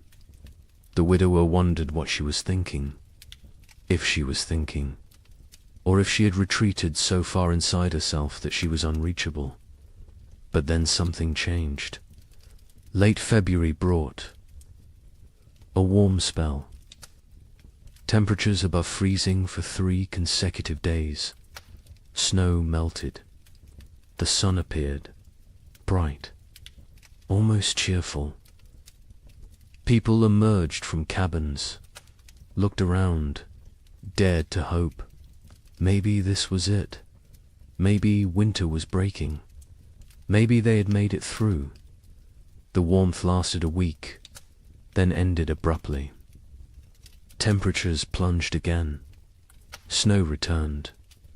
But something was different. The cold was less aggressive, less absolute. Spring was not here, but it was coming. Finally, actually coming. People could feel it, could sense it. The rhythm of seasons reasserting itself. Nature remembering how things were supposed. To work marsh brought increasing warmth. Real thaw. Ice melting on rivers. Snow receding from fields. Mud appearing. Glorious mud. People celebrated mud like it was gold, because mud meant earth, meant ground, meant the possibility of planting, of growing, of food.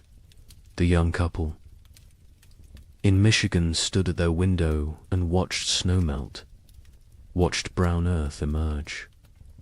The wife cried. The husband held her. They had survived. Somehow, against all odds, they had survived. Wait until you hear how much worse it gets.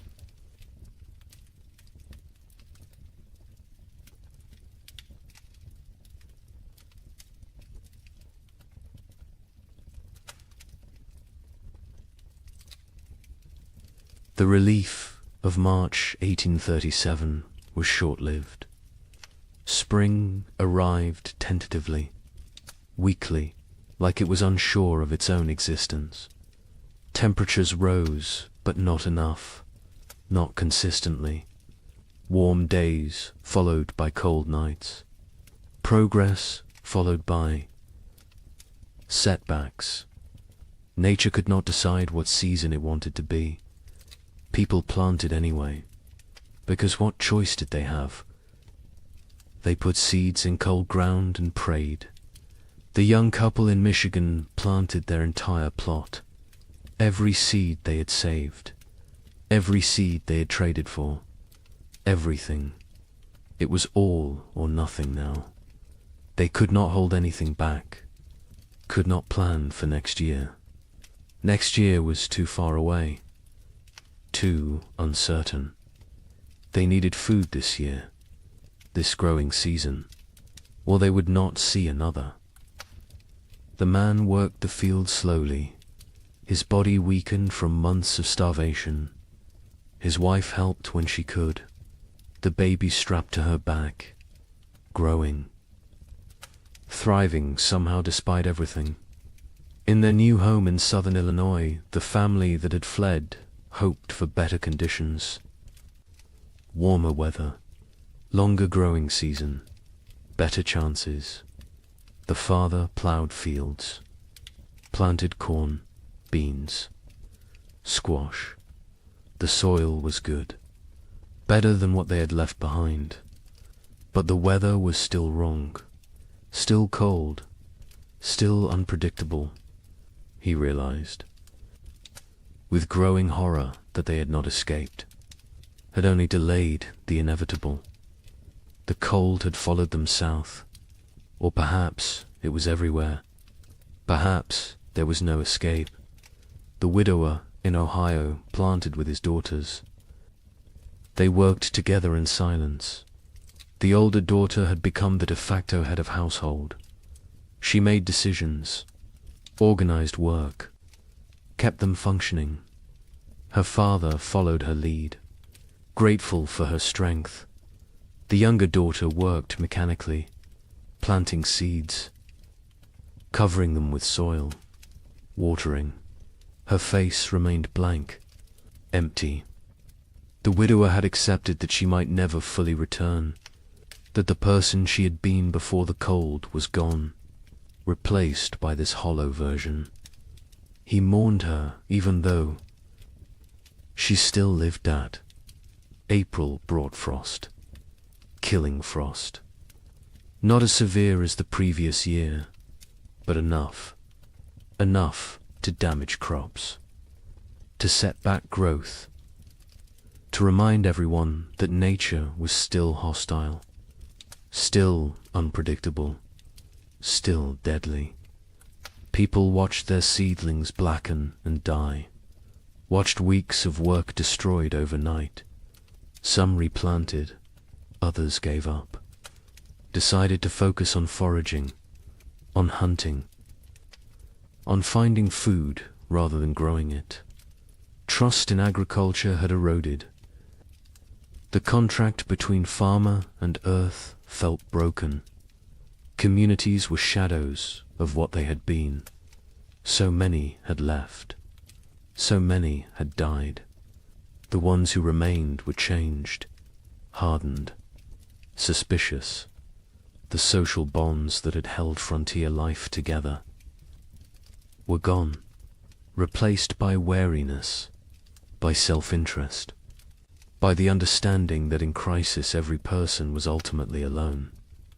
Neighbors who had once helped each other now avoided contact, feared obligation, feared the weakness that came from caring about others. A woman in Michigan Territory knocked on the young couple's door in late April. She was gaunt, desperate. Her husband had died in February. She had 3 children, no food, no options. She begged for help, anything they could spare. The young man looked at his wife. They had so little themselves, barely enough for their own family. His wife went inside, came back with a small sack of cornmeal, perhaps 2 pounds. It was a significant portion of their stores. The woman wept, thanked them, left. The young man and his wife never discussed it, never questioned the decision, but they both knew what that cornmeal might cost them later. May brought better weather, warmer, more stable. The crops that survived April began to grow, slowly, struggling, but growing. People tended their gardens obsessively, pulled every weed, watered carefully, talked to the plants, begged them to thrive. These gardens represented everything: hope, survival, future. Without them there was nothing, just slow starvation through another winter. And no one could survive another winter like the last 2. The young couple's garden showed promise. The corn was growing, short stalks, but growing. The beans were climbing, the squash spreading. They allowed themselves to hope, to plan, to imagine a harvest that would see them through. The man hunted regularly now. The game had returned. Deer, rabbits, turkey. He was successful more often, building their stores. They smoked meat, preserved it, prepared for the worst while hoping for better. In southern Illinois, the family's crops grew better. The warmer climate helped. Their corn reached knee-high by late May. The father felt vindicated. They had made the right choice to move. His wife was less certain. She had learned not to trust good fortune, not to believe in progress until it was secured. She watched the sky constantly, waited for the next disaster, for the frost or hail or plague of insects that would destroy everything. Optimism felt dangerous, felt like tempting fate. The widower's garden grew adequately, not abundant but adequate. The older daughter managed it efficiently. She had learned to maximize every inch of soil, every drop of water, every moment of sunlight. She was 17 now, an adult in all. But names she had lost her youth to these winters, lost her innocence, lost a chance to be young and carefree. She did not mourn these losses. There was no time, no space, no energy. She simply existed in the present, did what needed doing, survived. June arrived warm. Summer finally asserting itself. People shed layers, felt sun on skin, remembered what warmth felt like. Children played outside, really played, not just huddled for warmth, but ran and laughed, and acted like children. Parents watched them with complicated emotions, joy at seeing childhood return, sorrow for all the childhood lost, fear that this reprieve was temporary, that winter would return too soon. The young couple's baby took her first steps in June, on grass, in sunshine. Her mother cried watching her. This tiny person who had known only cold and hunger and fear was walking, growing, living. It felt miraculous. The man picked up his daughter, spun her in the air. She laughed. The sound was pure joy, untainted by the suffering around her. Too young to understand, too young to remember. They both hoped she would never remember these years, never carry the scars they carried. July was hot, genuinely hot. People complained about heat, then laughed at themselves for complaining. Heat was blessing. Heat was life. Heat meant crops growing, meant long days, meant hope. The gardens flourished. Corn grew tall. Beans produced pods. Squash spread across the ground with heavy fruit. For the first time in 2 years, abundance seemed possible. Not guaranteed, but possible. But nature had taught them not to trust.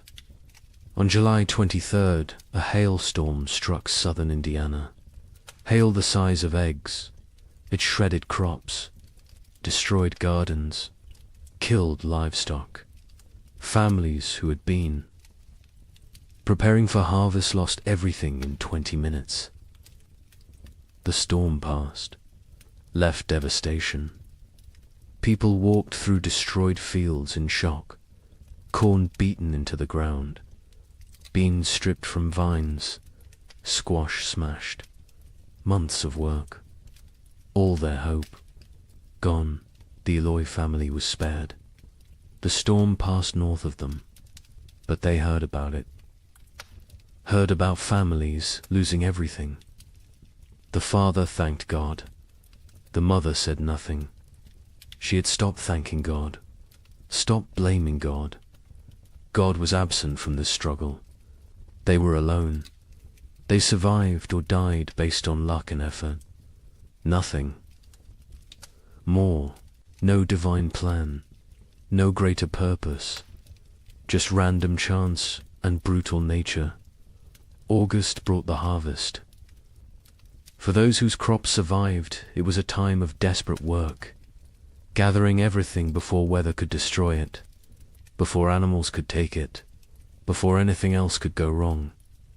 People worked dawn until dark, harvesting, preserving, storing, building supplies for the winter they knew was coming, because winter always came, and it came early, and it stayed late, and it tried to kill you.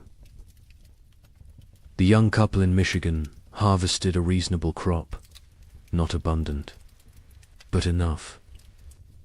Combined with the meat the man had preserved in careful rationing, they might have enough, might make it through.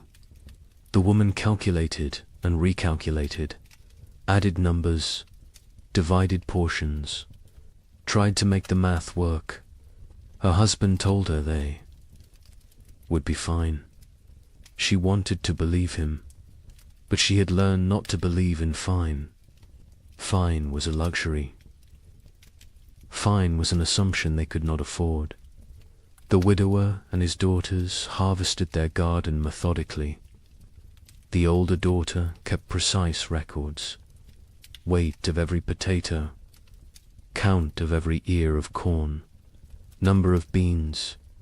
She created an inventory, made a plan, calculated daily rations for each of them. Her father was impressed, told her so. She shrugged, said it was just practical. Someone had to do it. He realized she had become the leader of their family. Somewhere during these terrible years she had taken control. He was grateful and sad. No 17-year-old should have to be this responsible, this hard. This adult September came cool, cooler than it should be. People noticed, worried, hoped. They were imagining it, hoped it was just normal September weather. But they knew better. They had learned to read the signs, to feel the wrongness in the air. Winter was coming early again. The second winter in a row. The third overall in this nightmare cycle. And they were tired. So tired. Tired of fighting. Tired of surviving. Tired of being afraid. October brought the first snow. 6 weeks early. Heavy snow that blanketed everything. Buried the world in white. People watched from windows with dead eyes. They had known it was coming, had prepared as best they could, but knowing did not make it easier, did not make it less terrifying. They settled into their cabins, barred the doors, fed the fires, began the long dark wait. The psychology of the second winter was different from the first. The first had carried shock, disbelief, the hope that surely this would end. The second winter carried resignation, acceptance, the knowledge that this might never end, that they might die in this cold, that survival was not guaranteed no matter how hard they tried. This knowledge was heavier than the cold, heavier than the hunger. It pressed down on souls, crushed spirits, made people hollow. The young couple settled into routines. He maintained the fire. She cared for the baby. They rationed food strictly. 1 meal a day. Small portions. They talked less now. Conversation took energy, took hope. They existed side by side, parallel lives barely touching. The baby was their only connection, their only reason. Without her, they might have drifted apart entirely, might have retreated into individual isolation, but she needed both of them, so they stayed together, functioned as a unit, survived. In Illinois, the family that had fled south discovered that southern winter was still winter. Less severe than Michigan, but severe enough. Cold enough. Dangerous enough. The father realized they would need to go farther south next year. Kentucky, maybe. Tennessee. Somewhere winter was mild. Somewhere survival did not require such desperate measures, his wife agreed. The children were weakening. The youngest was sick.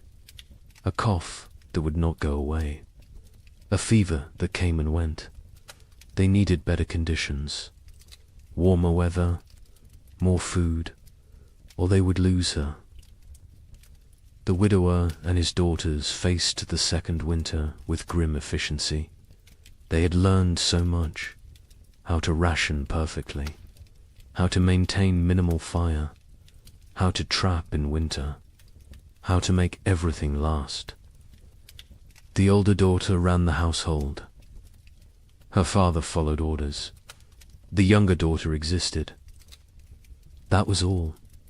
She ate when told, slept when told, worked when told, but there was nothing behind her eyes. No personality, no emotion, no self. She had retreated so far inside that the widower wondered if she would ever come out. November was brutal. Temperatures far below normal. Winds that never stopped. Snow that fell constantly. People burned through firewood faster than anticipated. Started burning furniture again. Cabin walls. Anything wooden. Anything that would burn. Heat was more important than shelter at a certain point. Better to freeze in an open cabin than freeze in a closed one. At least an open one gave you a chance to see death coming. Food became critical. Families ran low faster than expected. The cold required more calories. The body burned fuel trying to stay warm. People ate more, depleted stores more quickly. By mid-November, some families were already rationing desperately, making soup with water and a single potato, boiling bones multiple times to extract every bit of nutrition, eating things that would normally be considered inedible, tree bark, leather, anything that might contain some caloric value. A family 4 miles from the young couple knocked on their door in late November. A father with 2 sons. Their wife and mother had died in October. Pneumonia. They had no food left. Nothing. They were starving. The father asked for help. His sons stood behind him, thin, shaking, eyes too large in gaunt faces. The young man looked at his wife. She looked at the baby. They had enough food for themselves. Barely. Not enough to share. The young man told them he was sorry. He had nothing to give. The father nodded. Said he understood. They left. The young couple never saw them again. Never learned what happened to them. Preferred not to know. December brought darkness. Literal and metaphorical. The days were so short. The nights so long. People sat in dark. Cabins, conserving candles, conserving lamp oil, conserving everything. The darkness was oppressive, heavy. It made time feel strange, distorted. Days blended together. You woke, ate a small amount, sat, slept, woke again. Was it day? Was it night? Did it matter? Time lost meaning when every moment was the same. Cold, dark, hungry, afraid. The young couple's baby got sick in early December. A fever. She cried constantly. Would not nurse. The mother held her day and night. Tried everything. Cold cloths. Warm cloths. Arb's prayer. The fever broke after 3 days. The baby survived, but the mother did not recover emotionally. She stopped sleeping. Watched the baby constantly. convinced that if she looked away, her daughter would die. The man tried to comfort her, told her the baby was fine. She would not listen, could not listen. Fear had taken hold. Rational thought had fled. Christmas came. No celebration, no acknowledgement. It was just another day. Cold, dark, hungry, the young. Man had carved another toy for his daughter. A small horse. He gave it to her on Christmas morning. She grabbed it, put it in her mouth. Too young to play properly, too young to understand. His wife smiled weakly, told him it was beautiful, then went back to staring at the baby. The man sat by the fire, wondered how much longer they could do this, wondered if survival was worth the cost, then felt guilty for wondering. The Illinois family's youngest child died on December 30th. The cough had gotten worse. The fever never broke. She was 6 years old. They wrapped her in a blanket, laid her in the snow, marked the spot. The mother did not cry. She had no tears left. The father built a small cross. The other children stood silently. They had learned not to show emotion. Emotion was weakness. Weakness was dangerous. The family went back inside. Life continued, because what else could they do? Stop living because one of them had died. Everyone was dying, slowly, quickly, inevitably. January 1837 was the coldest month in living memory. Temperatures dropped to levels that should not be possible, that could not be survived. People huddled by fires, wore every piece of clothing, burned everything that could burn. And still the cold found them, reached through walls, through clothes, through skin, into bones, into souls. Cold that felt sentient, malevolent, actively trying to kill. The widower in Ohio burned his bed in January, then the girl's bed. They slept on the floor near the fire, all three together, sharing body heat, sharing blankets. The older daughter protested burning the beds, said they would need them later. Her father said later did not matter if they froze tonight. She understood, helped him break up the bed frames, fed them to the fire, watched the wood burn, wondered what they would burn next, what they would sacrifice tomorrow. People stopped moving unless necessary. Movement required calories, burned energy. Energy was precious, could not be wasted.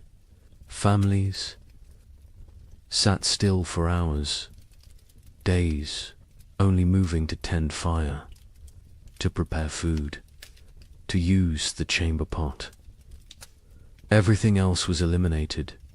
Conversation, work, activity, all gone, replaced by stillness, by conservation, by the desperate attempt to make their bodies last until spring. Food was running out everywhere. People were starving, really starving. The body consuming itself, muscle wasting, organs beginning to fail. People became skeletal, their faces gaunt, eyes sunken, teeth loose, hair falling out. The physical signs of advanced starvation. Some went mad. The hunger drove them insane. They talked to people who were not there, saw things that did not exist, lost touch with reality. Others became violent, desperate, dangerous. The young man in Michigan was starving himself to keep his wife and daughter fed. He ate almost nothing, claimed he was not hungry, His wife knew what he was doing, begged him to eat. He refused, said she needed strength to nurse. She needed food to make milk. The baby needed milk to survive. Therefore, the baby and wife ate. He did not.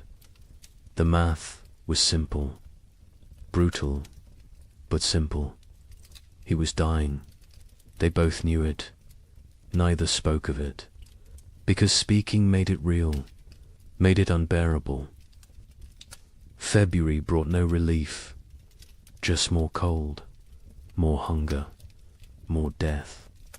Bodies were found frozen in cabins. Entire families sometimes.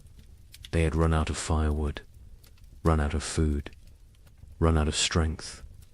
They had simply stopped, laid down, let the cold take them. It was easier than continuing, easier than fighting every single day with no end in sight. Some people judged them, called them weak. Others understood, envied them even, because at least their suffering was over. The young couple reached their breaking point in late February. They had no food left, nothing. The man was too weak to hunt, too weak to trap, too weak to move. His wife was still nursing, but her milk was almost gone. The baby cried constantly, starving, dying. They sat together, held each other, held their daughter, waited for the end. They did not speak, did not cry, did not pray. They had moved beyond all that. They simply existed in the moment, waiting for it to be over. Then a neighbor appeared, the same neighbor who had offered to take them south. He had returned. His sister's farm had been no better. He had come back to his land, to his cabin. He knocked on their door. The young man opened it, could barely stand. The neighbor saw the situation immediately, went to his wagon, brought back food, salt pork, cornmeal, dried beans. Not much, but something. He told them he would check on them weekly, share what he had. The young man tried to thank him, could not find words. The neighbor nodded, said they were neighbors. That was enough. He left. The food saved them. They rationed it carefully, made it last. The wife's milk returned. The baby stopped crying, started nursing properly. The man ate small amounts, regained some strength. Not much, but enough to function, enough to survive. They knew they owed their lives to the neighbor, knew they could never repay him, but they would try, someday, if they lived that long. March finally brought real thaw. Not false hope this time, real warmth, sustained warmth. Snow melted, ice broke up on rivers, mud appeared everywhere, glorious mud. People emerged from cabins, looked around, counted who was left. So many were gone, dead or fled. The survivors looked at each other with hollow eyes. They had made it, somehow, through a second winter, through horror that should not be survivable. They had made it, but at what cost? Wait until you hear about the third winter. Asterisk.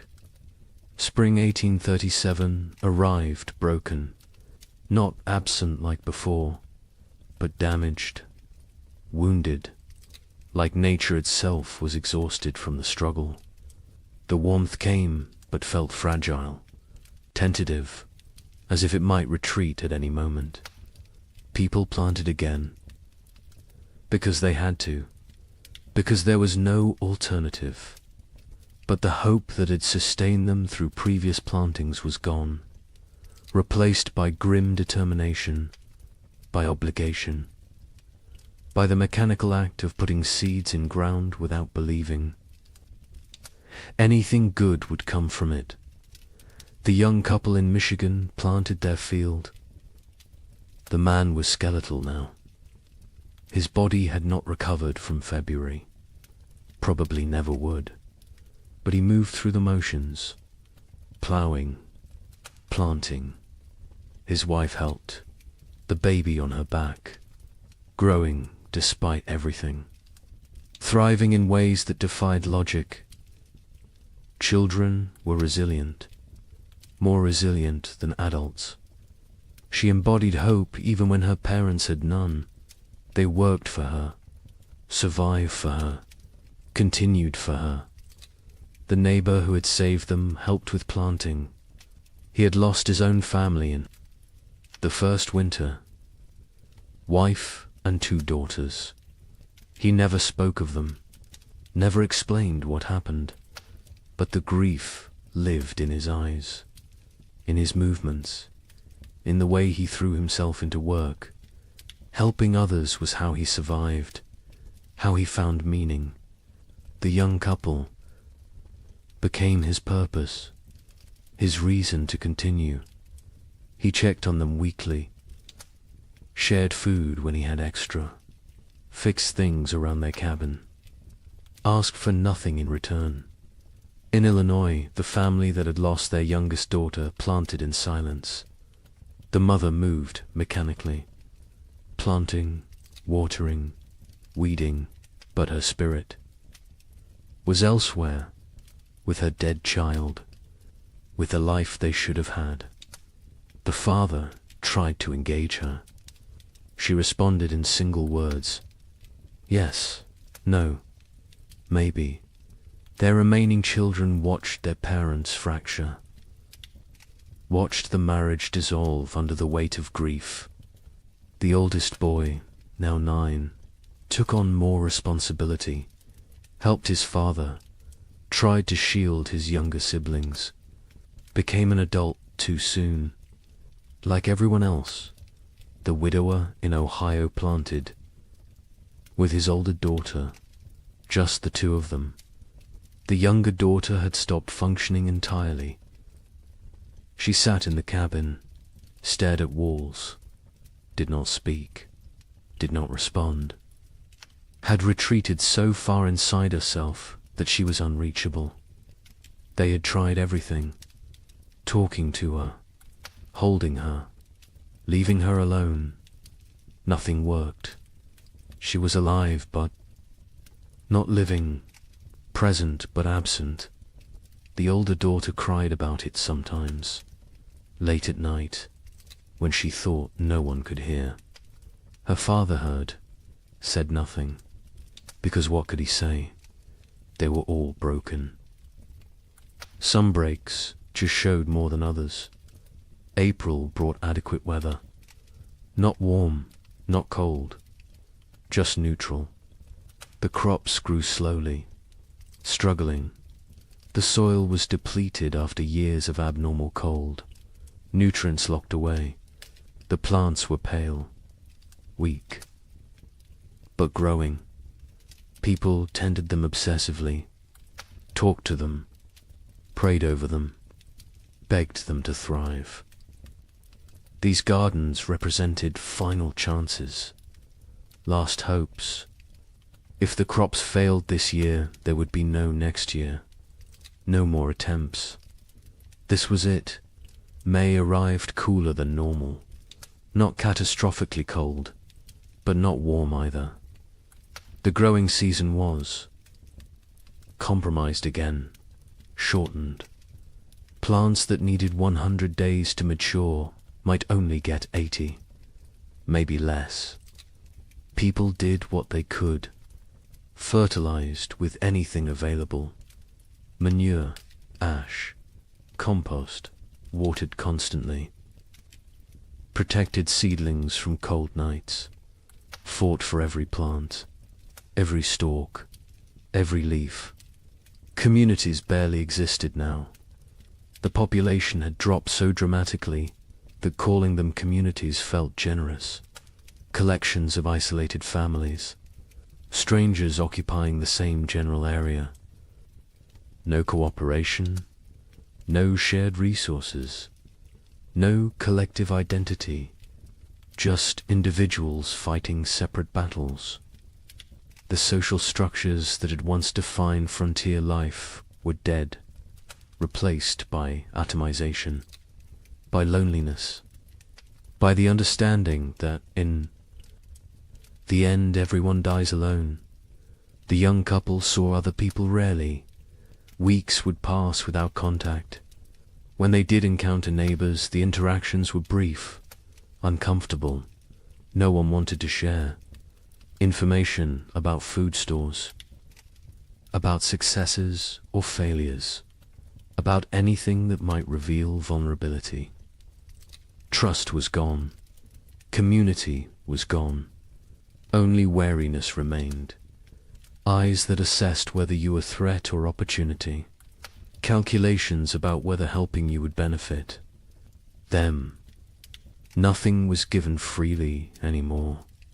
Everything had price. June brought better weather. Finally, real warmth. Sustained warmth. The crops responded. Grew with vigor they had lacked before. Corn shot up. Beans produced. Squash spread. For the first time in 3 years, gardens looked healthy, looked productive, looked like they might actually yield harvests. People allowed themselves to feel something close to hope, not real hope.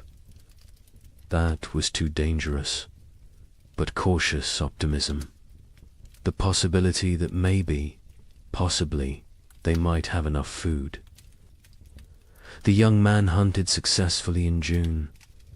Deer were abundant again. The population had recovered, or perhaps the human hunters had diminished enough that game was plentiful. He killed 2 deer in 3 weeks.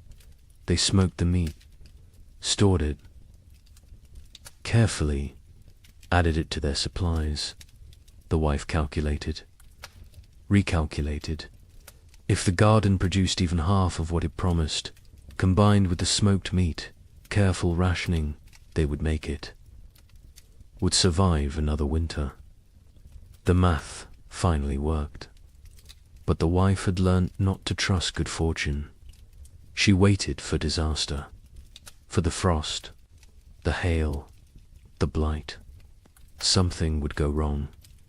Something always went wrong. She checked the garden multiple times daily, examined every plant, looked for signs of disease, of insect damage, of anything that might threaten their harvest. Her husband told her to relax. She could not. Relaxing felt like inviting catastrophe. Vigilance was all. That kept them safe. She believed that. Needed to believe that. Because if vigilance did not matter, then nothing they did mattered. And that was too terrifying to accept. July was hot, scorching, the kind of heat that in normal times would be complained about. But these were not normal times. Heat meant growth, meant long days, meant crops maturing. People celebrated heat, worked in it without complaint. Sweat was blessing. Discomfort was price of survival. They paid it gladly. The gardens flourished. Corn grew tall, over 6 feet. Tassels appeared. Ears formed.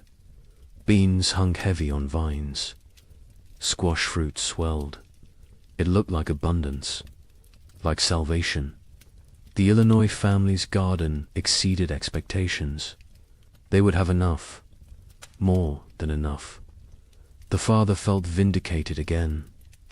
They had survived, had made the right choices, had protected their family. His wife said nothing.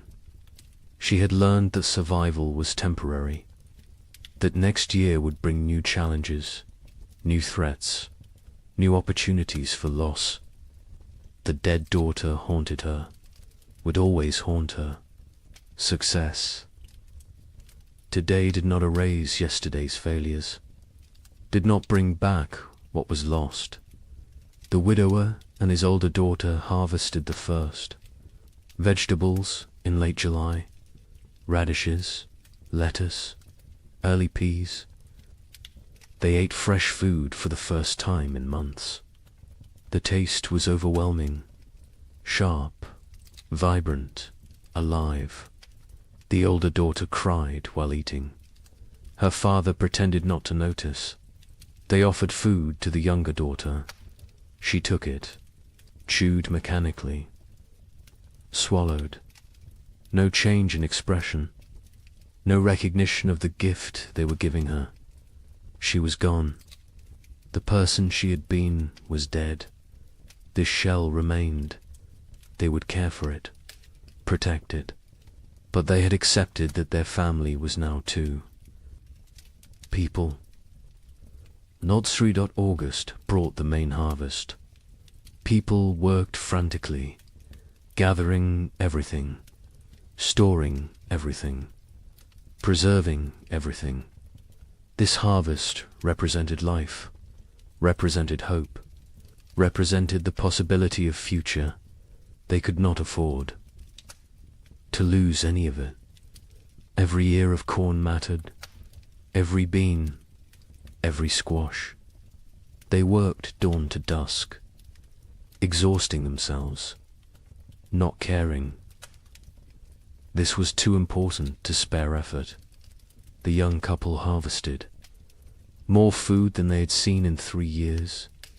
Corn beans, squash, combined with the smoked venison, they had enough. Actually enough. Not barely enough. Not maybe enough. But truly enough. They stood in their cabin looking at the stores. The wife started laughing, then crying, then laughing again. The man held her. They had made it, had survived, had beaten the odds. Their daughter played at their feet, oblivious, perfect. A miracle they did not deserve, but received anyway. The neighbor helped them preserve food, showed them techniques for long-term storage, how to keep corn dry, how to prevent mold, how to protect against rodents. He had learned so much in his years on the frontier. Before the cold years he had been successful, prosperous even. Now he was just surviving, like everyone else. But he remembered the old knowledge, the techniques that worked. He shared them freely, asked nothing in return. The young couple offered to pay him, with food, with labor. He refused, said neighbors helped. Neighbors, even though neighbors barely existed anymore. Even though community was dead, he held on to the old ways, the old values. It was how he honored his dead family. September arrived cool. People tensed, waited for the cold, for winter to come early again, for the pattern to repeat, but it did not. September stayed temperate, pleasant even. Leaves changed color on schedule. Geese flew south at the normal time. Nature seemed to be remembering how to be normal, how to follow the rhythms that had existed for millennia. People did not trust it, could not trust it, but they noticed, hoped, very carefully hoped. October brought the first frost, right on schedule. Normal frost, expected frost, not the killing freeze of previous years, just regular autumn cold. Farmers finished their harvests, stored the last vegetables, prepared for winter. But this preparation felt different, less desperate, less terrified. They had food, real food, enough food. Winter was coming, but it was normal winter. Survivable winter. They could do this. The young family brought in their last harvest in mid-October, filled their cabin with stores. The man built additional storage, racks for corn, bins for potatoes, hooks for smoked meat. The cabin was crowded now, full of food, full of life, full of hope. His wife walked around touching everything, making sure it was real. Not a dream, not delusion, actually real. She counted, recounted. The numbers worked. They would eat this winter, would eat well even. The relief was almost unbearable. The Illinois family stored their harvests methodically. The father built a proper root cellar, dug into a hillside, lined with stone, cool and dry, perfect for storage. He placed potatoes carefully, carrots, turnips, everything that would keep. The corn hung from rafters, the beans dried in bags, the squash lined shelves. It looked like prosperity, like success. He allowed himself to feel proud. His wife did not share the feeling. She looked at the food and thought only of their dead daughter, of how she would never eat any of it. The father tried to reach her, tried to pull her back to the living. She would not come. Grief had her, would always have her. The widower and his older daughter stored their harvest efficiently. They had learned to waste nothing, use every space, maximize every resource. The cabin was full. The root cellar was full. They had succeeded. Against all odds, against impossible circumstances. 2 people, one of them barely 17, had survived and built security for the coming winter. The older daughter allowed herself a moment of satisfaction, of pride, then went back to work. There was always more work, always more preparation, always more to do. November arrived cold, but not catastrophically so. Normal cold, expected cold. The kind that could be managed with sufficient firewood and food. People settled into winter routines. But these routines were different from previous years. There was enough food, enough fuel, enough security. Meals were adequate, not abundant, but adequate. No one was starving. No one was burning furniture. No one was making desperate choices. It felt surreal, like they had forgotten what normal winter felt like, how survivable it was supposed to be. The young couple's cabin was warm. The man had cut plenty of firewood, more than enough. They burned it generously, keeping the space actually warm, not just barely above freezing, actually comfortable. They ate 2 meals a day, sometimes 3. The baby was thriving, walking now, talking, saying simple words. Mama, Dada, more. She was growing into a person, a personality, happy, curious, untroubled. She remembered nothing of the previous winters, was too young. It was blessing. The parents were grateful. Grateful she would not carry the scars they carried. Christmas came. The young couple celebrated. The man carved more toys for his daughter. A whole set now. Horse, dull, simple blocks. The wife cooked a special meal, used extra supplies, made bread, made stew with vegetables. It felt extravagant, wasteful even. But they did it anyway, because they could, because they had survived. because they deserved one day of abundance, one day of joy. The neighbor joined them. They ate together, talked, laughed even. It felt foreign, strange, but good. So good, though. Illinois' family marked Christmas quietly. The father suggested they celebrate, make a special meal. The mother refused, said she could not celebrate when her daughter was dead. The father did not push, let it go. The children received no gifts, no special food, no acknowledgement, just another day. They did not complain, did not expect anything different. Childhood joy had died years ago. They were little adults now, serious, pragmatic, damaged. The widower and his older daughter observed Christmas with quiet reflection. They made a slightly larger meal, said prayers, remembered the wife and mother who was gone, remembered the sister and daughter who was gone in a different way. The younger daughter sat with them, ate when prompted, otherwise unresponsive. They had given up trying to reach her, had accepted this was who she was now. They would care for her as long as necessary, forever if needed, but they no longer expected recovery, no longer hoped for her return. She was gone. They mourned her, while she still lived.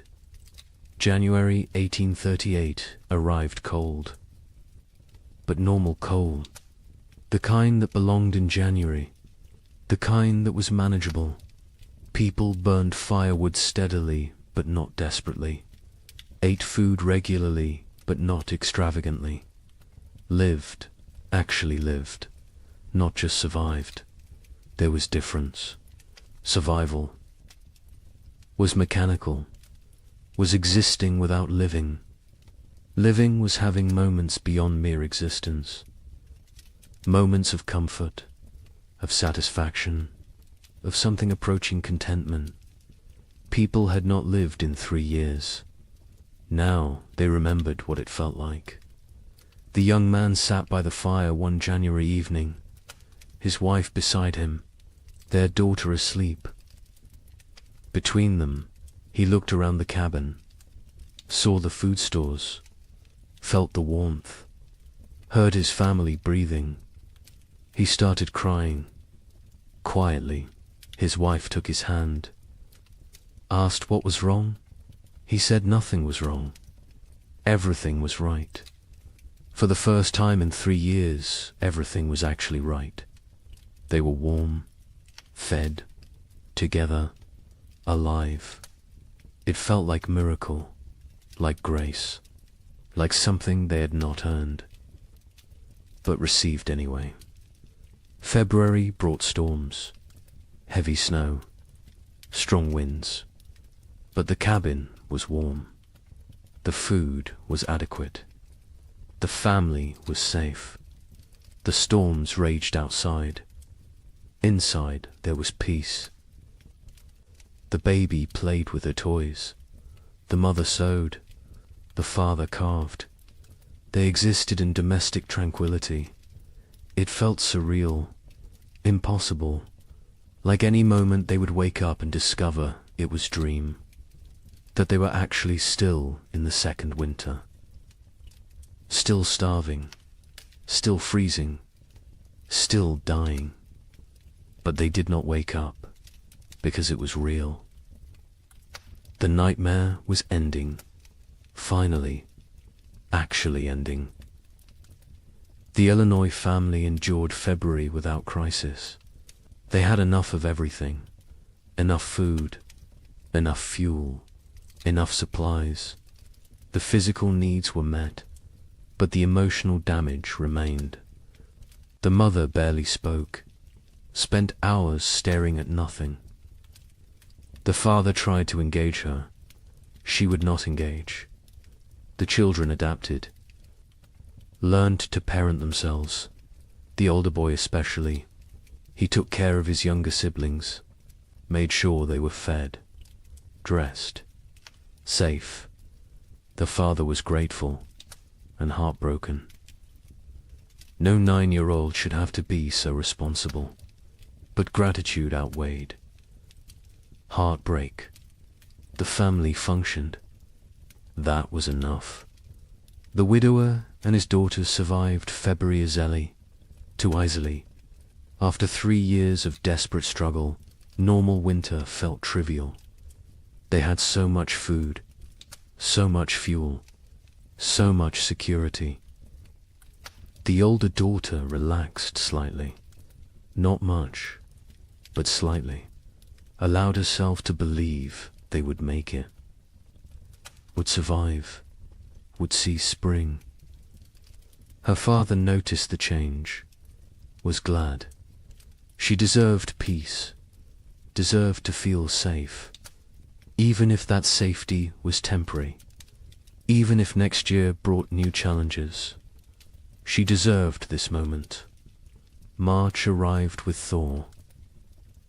Real thaw, permanent thaw. Spring was coming. Not false hope this time, not temporary reprieve, actual spring, the kind that arrived and stayed, the kind that brought warmth and life and renewal. Snow melted rapidly, rivers broke up, birds returned, the world came back to life. People emerged from cabins, looked around, saw their neighbors, saw who had survived, who had made it through. The numbers were shocking. So few left. So many gone.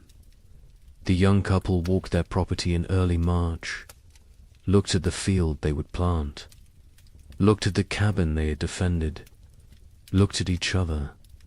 They had survived, had kept their daughter alive, had made it through 3 winters that should have killed them. They did not speak. Words were insufficient. They simply stood together, holding hands, watching their daughter chase the neighbor's dog through melting snow, laughing, perfect, untouched by the horror. Her parents had endured. They had protected her from it, had given her life and safety and future. It was enough. It had to be enough. The worst was over. The 3 winters that seemed endless had ended. Spring had returned. Life had returned. Hope had returned. But the cost had been staggering. The scars ran deep. The survivors would carry the memories forever, would wake in the night sometimes, sweating, terrified, remembering the cold, the hunger, the fear. They would never fully recover, never fully heal, but they had survived, and survival meant possibility, meant future, meant that maybe, just maybe, they could build something good from the ashes of horror. Spring 1838 arrived like a resurrection, not the tentative half-springs of previous years, but full, complete, undeniable. March brought warmth that stayed. April exploded with growth. The earth seemed desperate to make up for lost time. Grass grew with unusual vigor. Trees budded aggressively. Wildflowers carpeted fields in waves of color.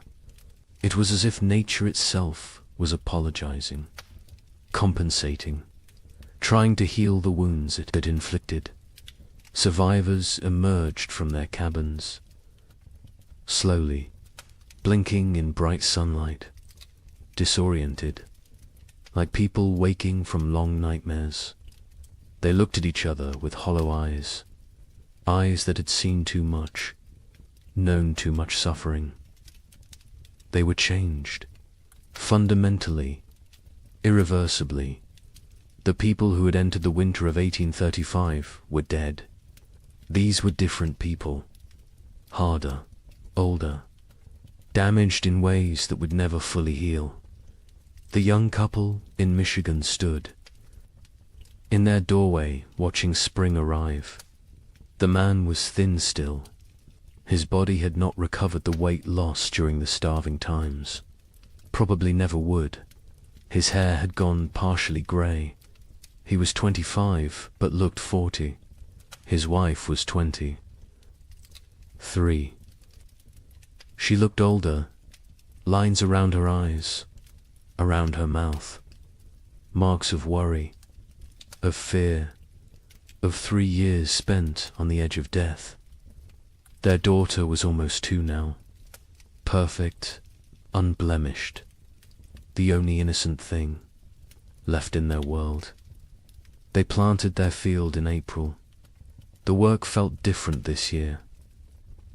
Not desperate, not terrified, just work, normal work, the kind farmers had done for thousands of years. Put seeds in ground, trust earth to do its part. The simplicity was jarring. They had forgotten farming could be simple, could be routine, could be anything other than life or death struggle. The man worked slowly, his body still weak. The neighbor helped. He always helped. Had become part of their family in ways that transcended blood. The field grew beautifully. The corn shut up, strong, healthy, dark green.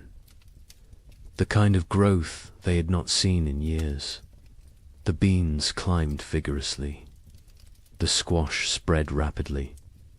It looked like abundance, like prosperity, like the future they had imagined when they first claimed this land, before the cold, before the suffering, before they learned how fragile everything was. The wife watched the garden grow and felt nothing, no joy, no satisfaction, no relief. The capacity for positive emotion had been burned out of her. She was functional, capable, but hollow, empty of everything except mechanical competence. In Illinois, the family that had lost their daughter tried to rebuild. The father threw himself into work, expanded his fields, built new structures, kept busy constantly. Movement meant not thinking, not remembering, not grieving. His wife did the opposite. She stopped moving, sat for hours, staring at nothing. The children navigated between these extremes, tried to be invisible, tried not to cause problems, tried to hold together a family that was fragmenting. The older boy carried the weight. He was 10 now, too young for such responsibility. But responsibility did not care about age. Someone had to hold things together. He did it because no one else would. The widower in Ohio and his older daughter planted their field together, just the 2 of them. The younger daughter remained in the cabin, unresponsive, present but absent. They had tried everything to reach her. Doctors when they could afford them, medicines, prayers, time. Nothing worked. She was locked inside herself, trapped in whatever mental prison the winters had created. They cared for her, fed her, kept her clean, but they had stopped hoping for recovery. Hope was too expensive, too painful when it failed. Better to accept reality. She was gone. They would tend her shell for as long as necessary. Other families across the frontier faced similar struggles. The physical danger had passed. Food was available. Weather was normal, but the psychological damage remained. People suffered from what we would now recognize as severe trauma, depression, anxiety, what was then called melancholy or nervous. Exhaustion. They startled easily, had nightmares, struggled with crowds, with noise, with anything that reminded them of the hard years. Many never fully recovered, carried the scars until death. Communities began to reform, slowly, hesitantly. People who had isolated for survival started reaching out again, started talking to neighbors, started attending church, started rebuilding the social structures that had dissolved. But it was different now. The easy trust was gone. The assumption of mutual aid was gone. People helped each other, but warily, with limits, with boundaries. The innocence of early frontier community had died, been replaced by something more cautious, more cynical, more realistic. A traveling minister came through Michigan territory in May, held revival meetings, promised salvation, promised explanation for the suffering, promised that God had a plan. Some people came, desperate for meaning, desperate to believe their suffering had purpose. The young couple attended once, listened to the minister talk about divine testing, about Job, about how suffering brought people closer to God. The wife stood up, walked out. Her husband followed. They never went back. If God had done this to them, then they wanted nothing to do with God. If God had not done this, then he was powerless to prevent it. Either way, church offered nothing they needed. Others found comfort in religion, clung to faith as the only thing that made sense of senselessness, believed that heaven waited, that their dead children were safe, that suffering on earth was temporary, that eternity would compensate for temporal pain. The young couple did not judge them. Whatever got you through was valid, but they could not share that faith, had lost it somewhere in the second winter, when their daughter was dying and prayers went unanswered, when they realized they were alone, truly alone. Number. God, no providence. Just luck and effort and random chance. Summer brought abundance. The crops matured perfectly. The harvest was extraordinary. People gathered more food than they had seen in 5 years. Barns filled, root cellars filled, cabins filled. It was almost obscene, this wealth after such poverty, this abundance after such scarcity. Some people hoarded reflexively, stored food they would never eat, could not stop gathering, could not trust that next year would also be good. The trauma of scarcity had rewired their brains, made them incapable of feeling secure no matter how much they had. The young couple harvested their field in August. The yield was massive, more than they could possibly use. They sold some, traded some, gave some away, kept plenty for themselves. Their stores were overflowing. The man built additional storage. The wife watched him work, felt disconnected, like she was observing someone else's life. She went through motions, cared for their daughter, cooked, cleaned, did everything a wife and mother should do, but felt nothing, was numb, had been numb since February of the second winter. She wondered if she would ever feel again, or if this numbness was permanent, the price of survival. In Illinois, the abundant harvest did not heal the broken family. The father worked obsessively, made more money than they needed, bought things, built things, kept moving. The mother remained withdrawn, lost in grief, The children adapted, learned to function without real parenting, became independent too soon. The family existed together but separately, parallel lives in the same space, not connected, not whole, just adjacent. The widower and his older daughter harvested successfully. Their fields produced well. They had security for the coming winter. The older daughter was 18 now. An adult, she had offers of marriage. Young men who saw her competence, her strength, her capability.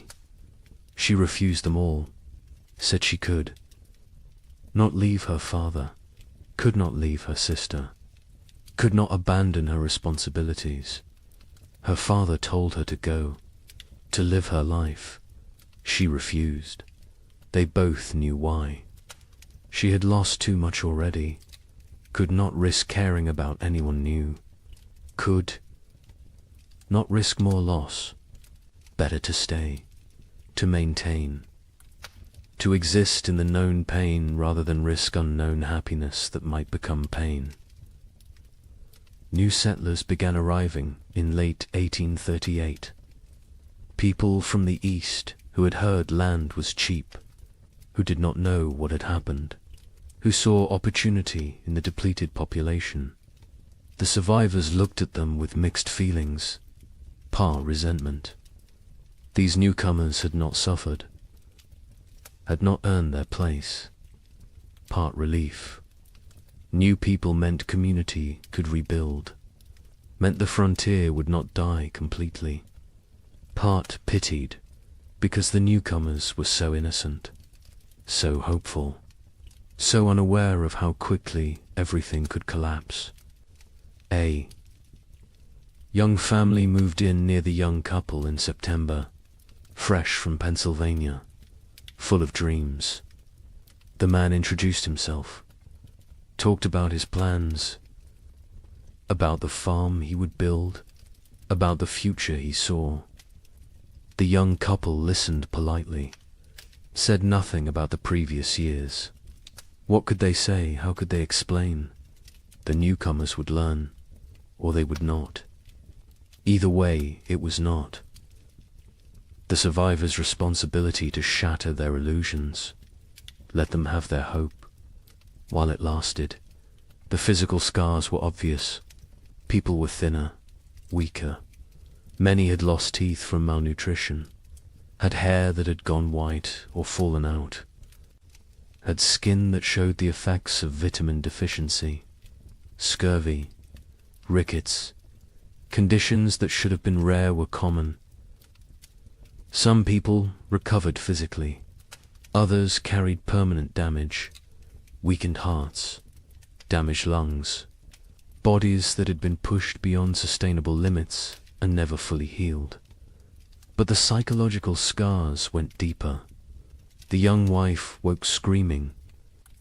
Sometimes nightmares of her daughter dying, of snow falling in July, of cold that would not end. Her husband held her, said nothing, because what could he say? He had his own nightmares, his own fears. They did not discuss them, did not process them, just carried them, separately, together. The weight never lessened, only became familiar, became part of who they were now. The Illinois mother never recovered. She existed but did not live, went through motions but found no joy, no peace, no release from grief. Her family tried to reach her. She was unreachable. Eventually, they stopped trying, accepted that she was gone even though her body remained. The father took over her duties, cooked, cleaned, cared for the children, worked the farm, did everything. She sat, stared, existed. It was slow death. Everyone knew it. No one could stop it. She would live another decade, empty, broken, a ghost. In her own life, some survivors found ways forward, created new lives from the ruins of the old. The widower eventually remarried, a widow from the next county. She had lost her husband and son in the first winter. They married not from love, but from practicality, from loneliness, from the need to not be alone. It was not romantic, but it worked. They built a life together, quiet, stable, functional. His older daughter never married, stayed home, cared for her sister, became essential to the household, found purpose in duty, in responsibility, in maintaining. She never seemed unhappy, but she never seemed happy either. Just existed in the middle, neither satisfied nor dissatisfied. Just present, the young couple stayed together, raised their daughter, had 2 more children in the years after, built a successful farm. From the outside they looked normal, prosperous even, but between them was distance, a gulf created by 3 years of shared trauma that they could never fully bridge. They cared for each other, were faithful, were good parents. But the passionate young couple who had claimed the land in 1835 was gone, replaced by 2 damaged people doing their best. It was enough, had to be enough. They did not expect happiness, did not seek joy, just sought stability, safety, security, found those things, made a life from them. By 1840, the population had stabilized. Some areas had recovered partially, others remained sparsely populated. The demographic impact was significant. Thousands had died. Thousands more had fled. The westward expansion had been set back years. Territories that should have achieved statehood remained territories. The ambitious growth projections of the early 1830s were abandoned. Reality had intruded, shown the limits of human ambition, of manifest destiny, of the belief that the frontier was there for the taking. Nature had reminded everyone who was really in control. The survivors aged rapidly. The young man in Michigan was 30 in 1840, looked 50. His body was worn out from the hard years. He would die at 45. Heart failure. His body simply gave out. Used up. Exhausted. His wife outlived him by 20 years. Raised their 3 children. Alone. Never remarried. Never spoke of the hard years. Her children knew something had happened. Could see it in her eyes. In her reactions to cold, to hunger, to waste. But she never explained. Never wanted them to know. Wanted them innocent, untouched. Protected from the knowledge of how bad things could get. The records from this period are sparse. Many families did not keep records, could not read or write, or chose not to document what had happened. The census of 1840 shows dramatic population decline in the affected territories. But the numbers tell only part of the story, cannot capture the psychological damage, the broken families, the lost potential, the dreams that died, the innocence that was shattered. Those losses are not recorded, not documented, not preserved. But they were real, were significant, were the true cost of the winters that would not end. Some survivors tried to document what happened, wrote letters to relatives back east, kept journals, created records. But even as they wrote, they sensed their accounts would be doubted. Would be dismissed as exaggeration, as hysteria, as the ramblings of traumatized minds. How could they explain what it felt like to watch your child starve? To burn your furniture for warmth? To consider actions that in normal times would be unthinkable? Words were inadequate. Experience was untranslatable. They wrote anyway, because someone needed to remember, someone needed to bear witness, even if no one believed them. The young man in Michigan wrote to his brother in Ohio in 1840, described what they had endured. His brother wrote back, said surely it had not been that bad, said the human mind exaggerated traumatic memories. The young man never wrote to him again, did not have energy to convince anyone, to defend his experience, to prove his suffering. He knew what had happened. His wife knew. Their neighbor knew. That was enough. The rest of the world could believe what it wanted, and mostly, the world chose not to believe, chose to minimize, chose to forget. Because the story of the three winters did not fit the narrative America wanted to tell itself. The narrative of progress, of conquest, of manifest destiny, of inevitable triumph. The winters suggested that nature was more powerful than human.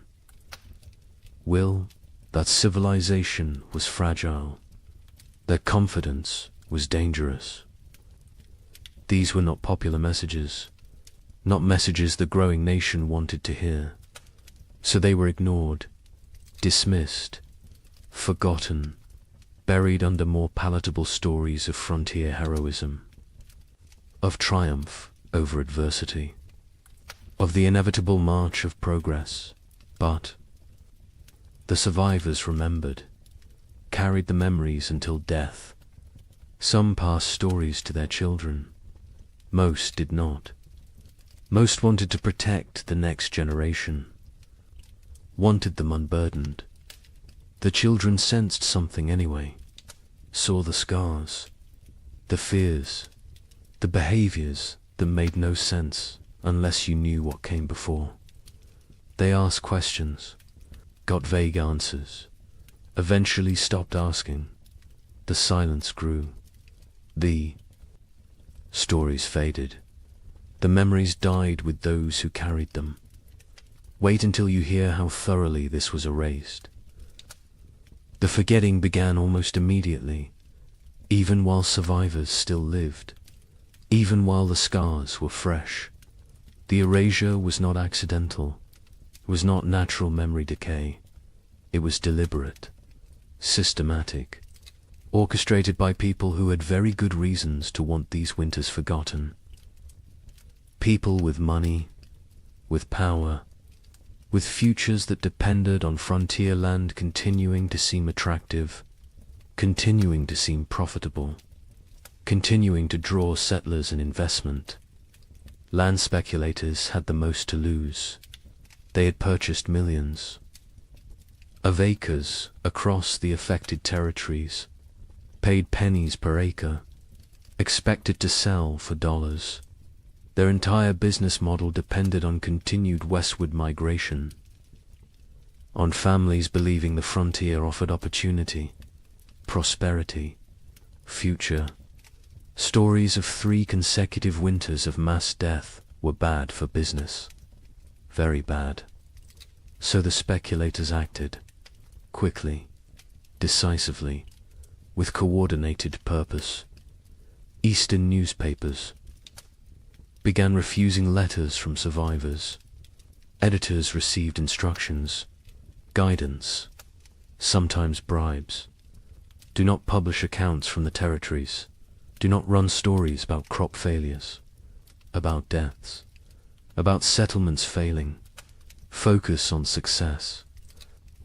Stories on prosperity, on opportunity. A newspaper in Philadelphia received a letter in 1839 from a Michigan survivor.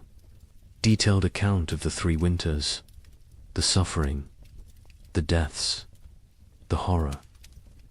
The editor filed it away, never published it. Years later asked why. He explained simply, no one wanted to read depressing stories. People wanted hope, wanted optimism, wanted to believe in American progress. His job was to give them what they wanted. Territorial governments actively suppressed information. Official reports downplayed casualty numbers, listed families who had disappeared as relocated rather than dead or missing. Death certificates were not issued for people who died isolated on homesteads. If no one reported the death officially, then officially it did not happen. Population records were adjusted, made to show growth rather than decline. The manipulation was not subtle, but it was effective. Future historians looking at official records would see steady population growth, would see successful territorial expansion, would see nothing that suggested catastrophe. Land companies published promotional materials in 1839 and 1840, glossy brochures, detailed descriptions of fertile soil, mild climate, abundant opportunity. They made no mention of the previous years, no acknowledgement of hardship, no warning of risks. New settlers arrived with these brochures, with these promises, found a very different reality. By then, the land companies had their money. The deception had served its purpose. The newcomers were stuck, had to make the best of it, or abandon their investment and flee. Most stayed, tried to succeed. Never knew they had been deliberately misled. A land office clerk in Michigan Territory received orders in 1839. Adjust the records. Families who had disappeared needed to be listed as relocated to other territories. Deaths needed to be minimized. The numbers needed to show growth, success, progress. He complied. His job depended on it. His family depended on it. He made the changes, falsified documents, erased people from existence. Years later, guilt-ridden, he confessed to his wife, told her what he had done. She told him he had no choice. Everyone had to survive somehow. He accepted this, but the guilt never left. He carried it until death, never told anyone else, never made it right. Just carried the weight of erasing thousands of people to protect property values. Railroad companies were equally invested in suppressing the truth. Their business plans required population growth in the territories, required towns, commerce, customers. Empty land was worthless. They needed settlers, needed them desperately. Stories of mass death were obstacles, barriers to profit. So they acted, funded newspapers that told the right stories, hired writers to create promotional content, paid for testimonials from satisfied settlers, built a narrative of success and opportunity that bore little resemblance to reality. The suppression extended to personal correspondence, letters from survivors to relatives. Back east were sometimes intercepted, lost, destroyed. Postal clerks received instructions. Letters containing certain content should not reach their destinations, should disappear. It was not official policy, not written down anywhere, but it happened regularly, systematically. Survivors wrote letters describing their experiences. Melt them. They never arrived.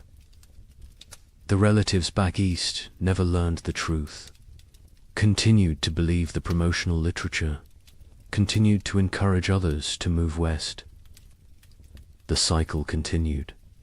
Churches participated in the suppression, not overtly, not deliberately, perhaps, but they promoted a narrative that made the hard years easier to ignore. Suffering was divine testing. Those who died were called to heaven. Those who survived were blessed. This framing made the catastrophe seem like individual, spiritual journey rather than systemic climate disaster. Made it about personal faith rather than policy failure. Made it easier to move forward without asking difficult questions, without assigning blame, without demanding accountability. The survivors themselves often did not speak about their experiences. Many were deeply traumatized, could not articulate what had happened. The words did not exist. The concepts did not exist. Post-traumatic stress disorder would not be named. For another century, they just knew they could not talk about it, could not revisit it, could not make others understand. So they stayed silent, kept the memories locked inside. The silence was mistaken for acceptance, for healing, for moving on. It was none of these things. It was survival mechanism. It was protective barrier. It was the only way they could continue functioning. Others faced social pressure to remain silent. Communities wanted to move forward, wanted to rebuild, wanted to forget. People who dwelt on the hard years were seen as weak, as complainers, as obstacles to progress. A woman in Illinois tried to talk about losing her daughter, about the starvation, about the cold. Her neighbors told her to stop living in the past, to focus on the future, to be grateful for what she had. She stopped talking, but the memories did not stop. They never stopped. She just carried them alone, in silence, until they consumed her. Some survivors feared judgment for the choices they had made, for the actions they had taken to survive. Better not to speak of those years at all than to risk revealing what they had done, what lines they had crossed, what boundaries they had violated. Silence protected them, protected their reputations, protected their ability to be seen as respectable members of society. The price was isolation, loneliness, the inability to process trauma, but the alternative seemed worse. So they chose silence. The scientific community of the era struggled to explain the phenomenon. Without modern climate science, they lacked frameworks for understanding.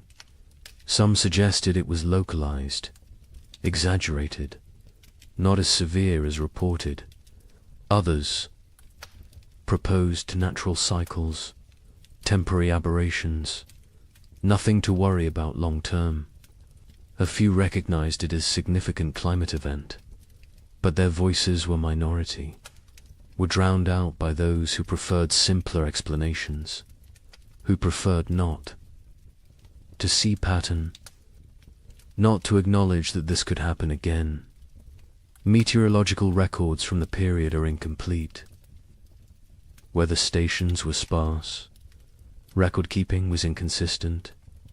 The data that exists shows temperature anomalies, shows unusual patterns, but gaps in the record allow for interpretation, allow for doubt, allow for dismissal. Later research, looking at the fragmentary data, could conclude it was not that bad, could argue the survivors exaggerated, could minimize the catastrophe. The incomplete record became excuse for incomplete acknowledgement. By 1850, just 12 years after the final winter ended, the 3 winters were rarely mentioned. Textbooks focused on westward expansion, on Oregon Trail, on Gold Rush, on the exciting narrative of American growth. The dark years from 1836 to 1838 were footnote at best. More often, they were completely absent. A generation of children learned American history without knowing thousands had died in the supposedly empty territories, without knowing their parents or grandparents had survived horror. The erasure was nearly complete. The Civil War cemented.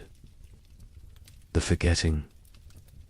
After 1861, the nation had new trauma, new deaths, new catastrophe to process. The frontier winters seemed distant, irrelevant. Why dwell on old suffering when new suffering was everywhere? The few survivors who tried to tell their stories found no audience, found a nation consumed by present crisis. Unwilling to hear about past pain, they gave up, accepted that their experience would die with them, that no one would remember, that no one cared. The American mythology of the frontier required triumph, required success, required the narrative of bold pioneers conquering wilderness, building civilization, creating something from nothing. The three winters did not fit this mythology, could not be incorporated, so they were excluded. The myth was more important than history. The story was more important than truth.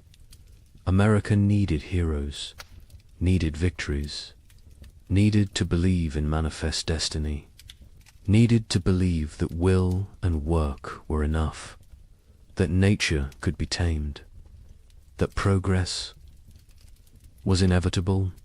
The erasure served another purpose. It protected those in power, politicians who had encouraged westward expansion, who had promoted territorial development, who had promised safety and opportunity. Acknowledging the winters meant acknowledging failure, meant admitting they had. Sent people into danger, had promised what they could not deliver, had prioritized expansion over safety. This admission was politically unacceptable, so the winters were forgotten. And the politicians continued promoting westward movement, continued making promises, continued prioritizing growth over caution. Survivors who tried to speak faced ridicule, disbelief, accusations of exaggeration, of hysteria, of attention-seeking. The young man in Michigan attempted to tell his story to a traveling writer in 1845. The writer listened politely, then suggested perhaps the cold had not been quite as severe as remembered. Perhaps trauma had distorted memory. Perhaps things had been difficult but not impossible. The young man stopped talking mid-sentence, realized there was no point.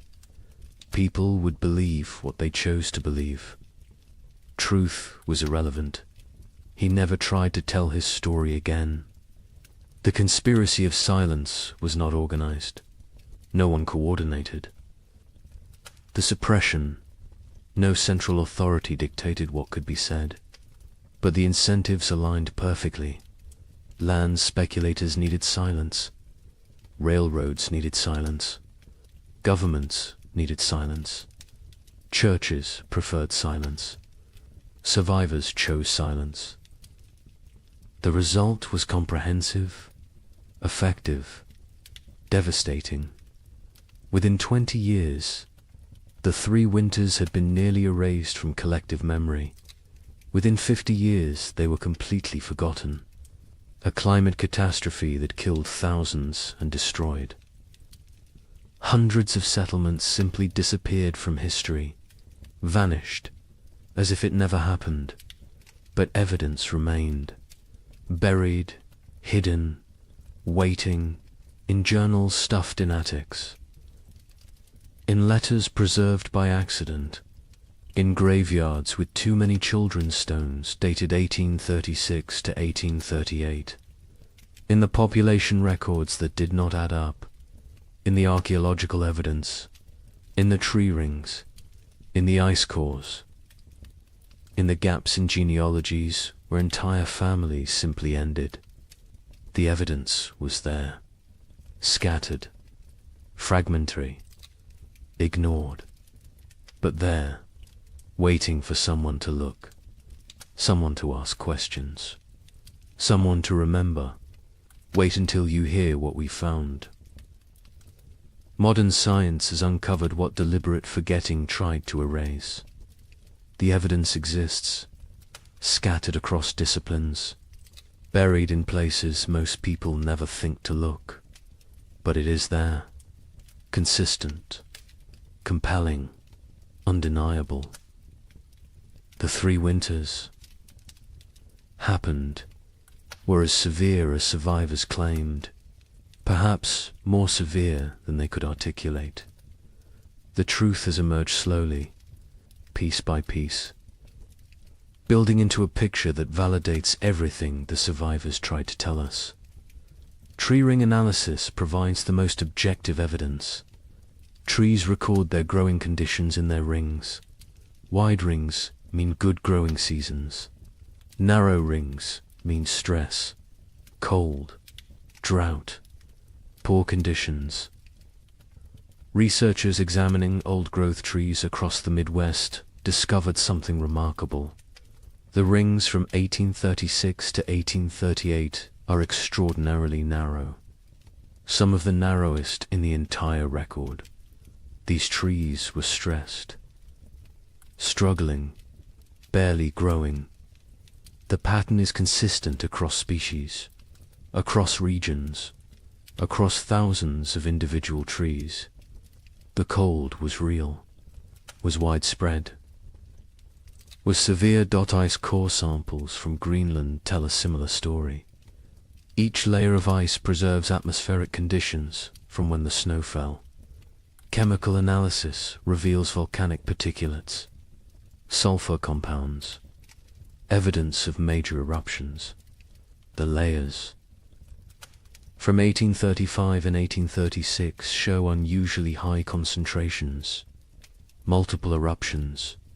The volcanic material entered the upper atmosphere, circled the globe, blocked sunlight, lowered temperatures, created the conditions for catastrophic cooling.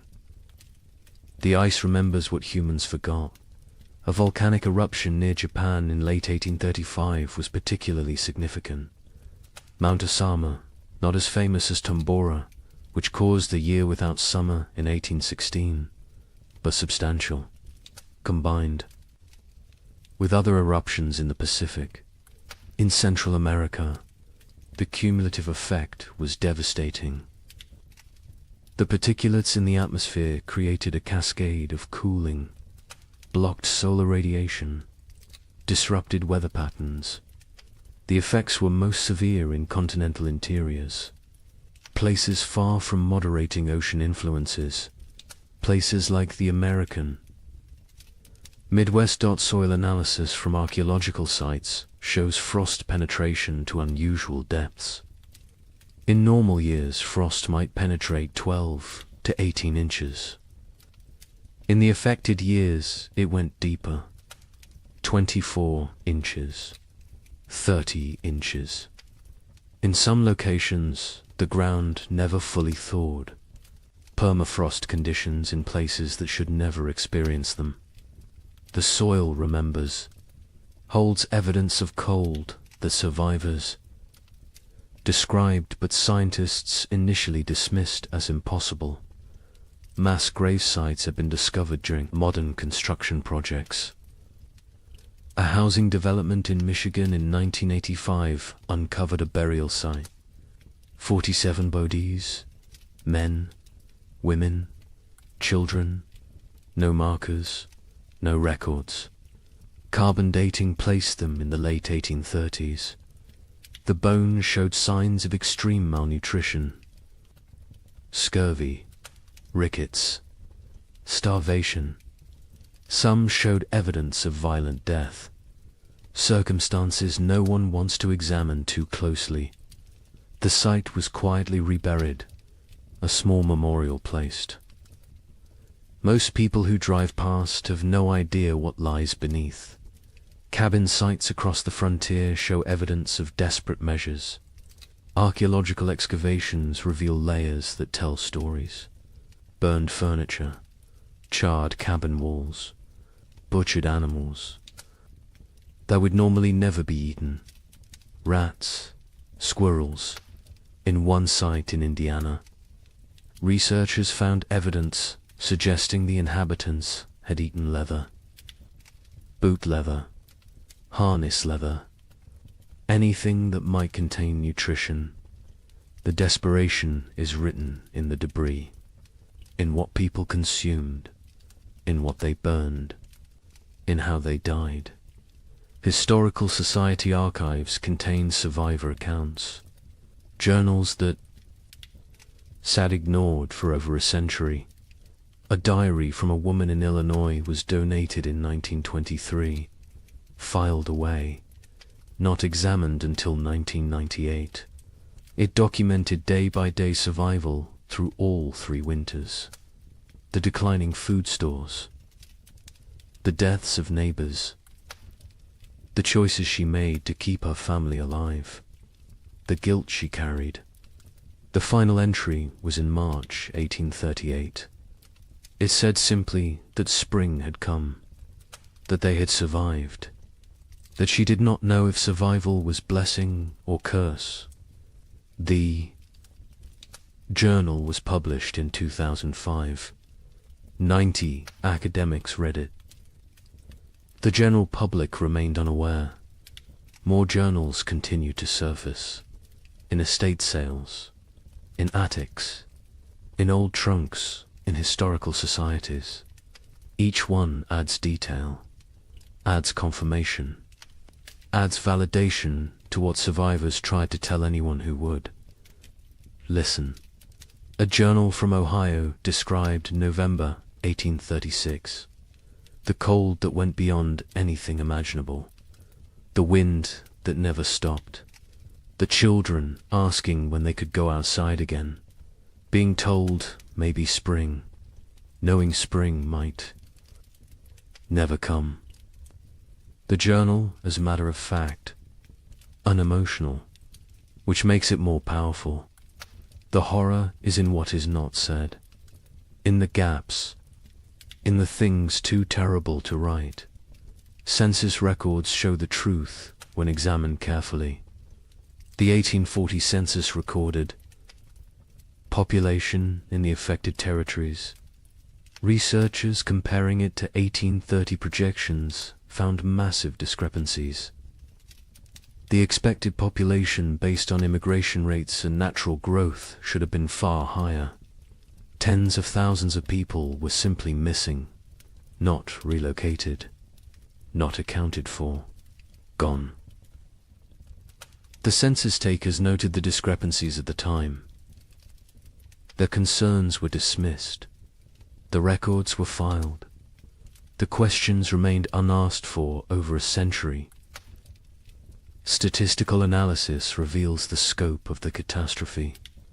Researchers in the late 20th century compiled data from multiple sources: church records, land claims, tax rolls, census data, letters, journals, everything available. They built demographic models. The model showed that approximately 15,000 families entered there. Affected territories between 1830 and 1835. The 1840 census showed fewer than 7,000 families. The missing 8,000 families represented perhaps 40,000 individuals. Some fled, but many died. The exact numbers will never be known, but the scale is clear. This was demographic catastrophe. Climate modeling supports the survivor accounts. Modern computers can simulate historical climate conditions, input the volcanic eruptions, the solar activity, the ocean currents, Run the models. See what temperatures they produce. The models consistently show severe cooling in the continental interior from 1836 to 1838. Temperature drops of 10 to 15 degrees below normal. Extended growing seasons by 30 to 60 days. The kind of conditions that make agriculture nearly impossible. The kind of conditions that kill. The models validate what survivors said. Validate what written records document. Validate what physical evidence proves. A particularly compelling piece of evidence emerged in 2012. A locked trunk. Found in the basement of a historical society in Pennsylvania. Inside were letters. Dozens of them. From frontier families to relatives back east. Letters that never reached their destinations. Letters that had been intercepted. Saved by the postal clerk who could not bring himself to destroy them, but could not deliver them either. The letters described starvation, death, terror, desperate pleas for help that never came. Because the letters never arrived. The trunk sat unopened for 170 years. The stories inside died with those who wrote them, until the trunk was finally opened, finally read, finally acknowledged. The letters paint a consistent picture. Cold that started early, that would not end. Food running out. Neighbors dying. Children dying. The grinding daily battle to survive another day. One letter from a mother in Michigan described watching her daughter grow thinner, watching her stop playing, stop laughing, stop being a child, becoming instead a small, starving creature focused only on survival. The letter was dated January 1837. It is unclear if the daughter survived. The mother's name appears in no later records. She likely died. The letter is her memorial, her testimony, her proof that she existed, that she suffered, that she tried. Genetic evidence provides another layer of confirmation. Population geneticists studying Midwest families found bottleneck events in the late 1830s. Sudden reductions in genetic diversity, indicating that populations declined rapidly, that only certain family lines continued, that many lines ended completely. The genetic record shows what historical records obscured, shows the true impact, shows that entire family trees simply stop, branch after branch ending in the same narrow window. 1836 to 1838. Native American oral histories mention the hard years. Tribes in the affected regions have stories of the time when winter would not end, when buffalo disappeared, when people starved. The stories were not prominent, were overshadowed by other traumas, removal, disease, war, but the stories exist. Another source of validation, another voice confirming what happened, confirming that the cold was real, was widespread, was catastrophic for everyone in its path. European records provide external confirmation. Observers in England and France noted unusual weather patterns in North America, received reports from travelers, from ships, from traders. The reports described severe cold, crop failures, humanitarian disaster. These reports were published in European scientific journals, were discussed in academic circles, were known at the time, but were forgotten in America, were not incorporated into American historical narrative, were treated as foreign observations of foreign problems, not as documentation of American catastrophe. The evidence is overwhelming, undeniable, consistent across every discipline. every source, every method of inquiry. The 3 winters happened, were as bad as survivors claimed, killed thousands, destroyed hundreds of settlements, set back westward expansion by years, changed the trajectory of American development, and was systematically erased from memory, deliberately forgotten, buried under more palatable narratives. But the evidence remained, waiting, and now it speaks, loudly, clearly, demanding that we remember, demanding that we acknowledge, demanding that we ask why this was forgotten, and what else we have chosen to forget. Societies choose what to remember, what to forget, what stories to tell about themselves. America chose to remember triumph, chose to remember westward expansion as inevitable, as heroic as the march of civilization across wilderness.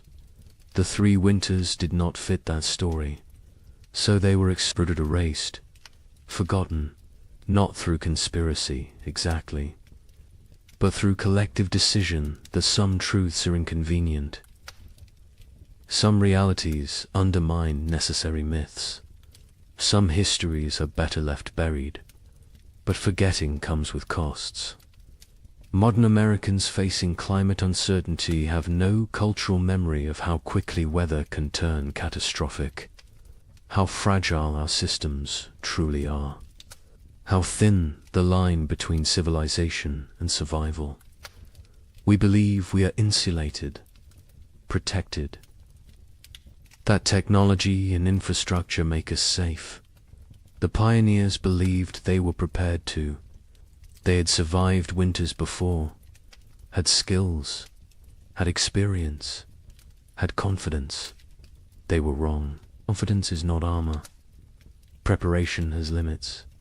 And nature does not care about human expectations. The pioneers who survived demonstrated extraordinary resilience. But resilience came at prices we can barely fathom. Psychological trauma that lasted lifetimes. Physical damage that shortened lives. Moral compromises that haunted until death. Relationships destroyed. Innocence shattered. Futures altered. They survived, but survival was not triumph, was not victory, was simply continuing to breathe, to move, to exist. Some days that was enough. Other days it was not. The Illinois family that lost their daughter eventually prospered. Their farm became successful. They appeared to outside observers as model frontier family, hard-working, productive, respectable. But the father never spoke of the hard years, not to his children, not to his neighbors, not to anyone. When he died in 1871, his wife burned his journal. She said it contained nothing anyone needed to know. The children did not question her, did not push. The family maintained silence until the last of them died. The story died with them. As so many stories did, the young couple in Michigan who nearly starved in February 1837 lived into old age. They watched their children grow, saw grandchildren born, built prosperity from the ruins of trauma, but they never truly healed. The wife developed hoarding behaviors, stored food obsessively, could not throw anything away, could not trust that abundance would continue. The fear never left. The husband, startled at sudden noises, had nightmares until he died, woke, screaming about cold, about hunger, about his daughter dying. They lived together for 40 years after the winters ended, but part of them never left those years. never fully returned to the present, always remained trapped in the cold, in the fear, in the desperate fight for survival. We need to remember their stories, need to understand what they endured, not to glorify suffering, not to romanticize hardship, but to recognize truth, to acknowledge that American expansion was built on uncounted graves, unforgotten tragedies, unerased catastrophes. The triumphant narrative is incomplete, is dishonest, is disrespectful to those who suffered, who died, who survived but carried wounds forever. Climate catastrophe can happen faster than we imagine. The pioneers of 1835 had no warning, no time to prepare. Within months, their world transformed from abundance to survival. They believed they were equipped for anything, believed their skills and determination were sufficient. They were wrong. Today, we believe similar things, believe our technology protects us, our infrastructure shields us, our wealth insulates us. We may be wrong too. The lesson is not despair, is not that preparation is futile, is that respect for nature's power is essential, that humility matters, that confidence without caution is dangerous, that systems can collapse rapidly, that we are more vulnerable than we pretend, that forgetting painful truths does not make us safer, makes us more vulnerable, because those who forget history are condemned to repeat it, and those who never learnt it are condemned to be surprised. The pioneers who lived through those years are all gone now. The last survivors died in the early 20th century. They took their full stories with them, the memories, the details, the small human moments that made the horror real. We have fragments, evidence, documentation, but we do not have them. Do not have their voices, their perspectives, their truth in its fullness. That loss is permanent, irretrievable, another cost of the forgetting, another price of erasure. But on cold nights, in old cabins scattered across the Midwest, some say you can still hear something. The wind howling the way it did then, relentless, hungry, patient, the creaking of wood under extreme cold, the silence that came after the last piece of furniture was burned, the sounds of a world frozen beyond endurance. Perhaps it is just wind, just old buildings settling, just imagination. Or perhaps the land remembers, perhaps the earth holds memory, perhaps those who suffered left something of themselves in the soil, in the trees, in the stones, a presence, a witness, a reminder.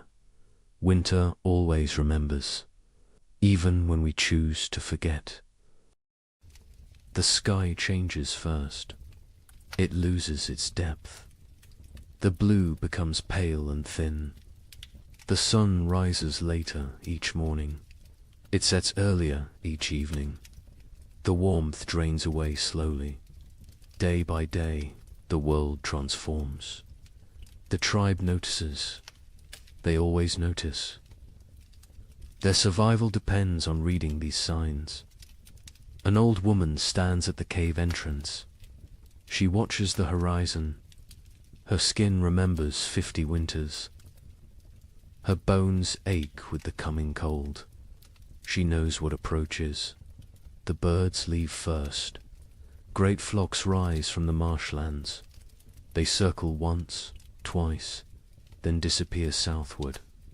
Their cores fade into silence. The sky empties.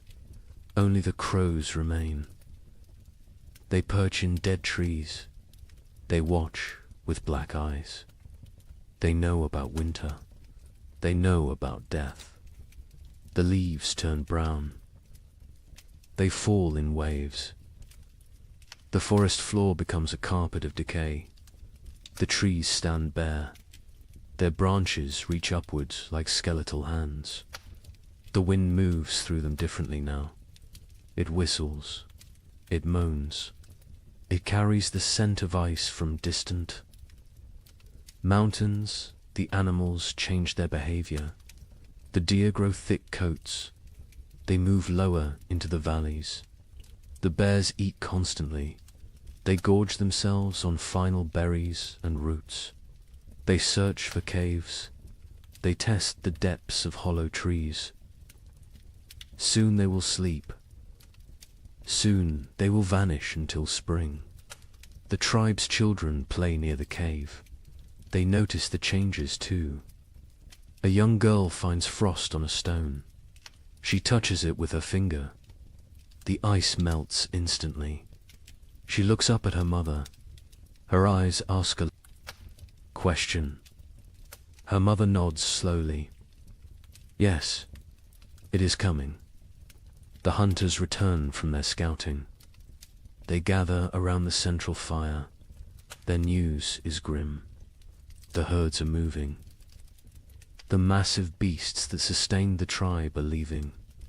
They migrate to warmer lands. The hunters saw their tracks leading south. Hundreds of prints in the soft earth. All heading away, the chief stands. He is a broad man with greying hair. Scars cross his chest and arms. Each one tells a story of survival. He speaks slowly. His voice carries weight. The tribe must prepare. They must gather. They must hunt.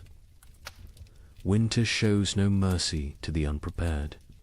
The women begin their work immediately. They repair the leather hides that cover the cave entrance. They check every seam. They patch every hole. Cold air finds the smallest gaps. It sneaks in like a predator. It steals warmth. It steals life. The children are sent to gather firewood. They work in groups.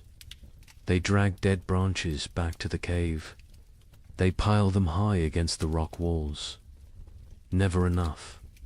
There is never enough wood. The fires must burn for months. The fires are life itself. An elder man sits working stone. He shapes a new blade.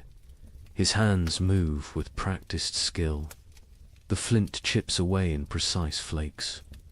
This blade will skin animals. It will cut meat. It will help the tribe survive. Tools matter. In winter, everything matters. The temperature drops. Further, morning brings white breath. Puddles freeze overnight. They crack under footsteps. The ground hardens. Digging becomes difficult. The tribe works faster. Urgency replaces the lazy pace of summer. A young hunter climbs the high ridge. He looks north. Dark clouds gather on the horizon. They build like mountains. They promise snow. He returns quickly. He reports what he saw. The tribe has perhaps 10 days, maybe less. The chief calls a meeting. Every adult attends. They discuss strategy. Who will hunt? Who will gather? Who will fortify the shelter? Who will watch the children? Roles are assigned. Arguments are brief. Survival requires cooperation. Personal disputes wait for spring. The women process the last of the autumn harvest. They pound roots into paste. They dry strips of meat over smoky fires. They collect every edible plant within walking distance. Nothing is wasted. A handful of seeds might mean the difference between hunger and starvation. Night falls earlier now. The darkness lasts longer. The tribe sits closer to the fire. They eat their evening meal in silence. They think about the months ahead. They remember previous winters. Some were mild, some were brutal. No one knows what this winter will bring. A baby cries. Its mother holds it close. She wraps it in soft rabbit fur. The infant is barely 2 months old. This will be its first winter. The mother's face shows worry. The other women gather around. They offer reassurance. They share wisdom. They have kept babies alive through cold before. The old woman who watches the sky speaks. She tells of a winter. From her youth, snow fell for 20 days without stopping. The drifts rose higher than a man. 3 members of the tribe died. They ran out of food. They grew weak. The cold took them in their sleep. She tells this story as warning, as motivation. As truth, the fire crackles. Sparks rise into the darkness. They dance like orange stars before fading. The tribe sits in a circle. They feel the bond between them. They are family. They are survival partners. They will face the cold together. They will endure together. Or they will perish together. The wind picks up. It blows from the north. It carries the smell of snow. It carries the promise of winter. The tribe feels it. Every man, woman, and child knows what approaches. The season of death has begun its descent. The time of testing is here. Tomorrow, the real work begins. The hunters wake before dawn. 6 men rise from their sleeping places. They move quietly. They do not wake the others. The air inside the cave is cold. Their breath makes small clouds. They gather their weapons in silence. The chief hunter is called Kra. He has seen 30 winters. His body is lean and strong. Scars mark his arms and legs. Each scar tells a story. Each one represents survival. He checks his spear. The stone point is sharp. The binding is tight. This weapon has killed. Many times before, the other hunters prepare. They wear thick furs. They tie leather wraps around their legs. They carry stone blades at their waists. They bring rope made from twisted plant fibers. They will need everything they carry. There are no second chances in winter. The sky begins to lighten. Grey replaces black. The hunters step outside. The cold hits them immediately. It takes their breath. Their eyes water. They blink away the moisture. Their bodies adjust slowly. Frost covers everything. The rocks glisten white. The sparse grass stands frozen and brittle. Each footstep crunches. The sound carries in the still air. They must move carefully. Sound travels far on cold mornings. Kraw leads them north. He knows where the herds gather. He has hunted these lands his entire life. His father taught him. His grandfather taught his father. Knowledge passes through generations. It keeps people alive. They walk for an hour.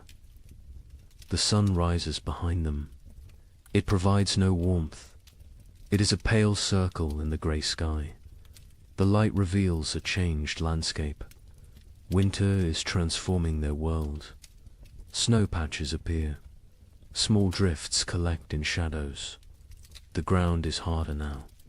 Frozen. Solid in places. Walking becomes more difficult. Legs tire faster. But they push forward. Kraw stops. He kneels. He examines the ground. Tracks. Large tracks. deep impressions in the half-frozen earth. Bison.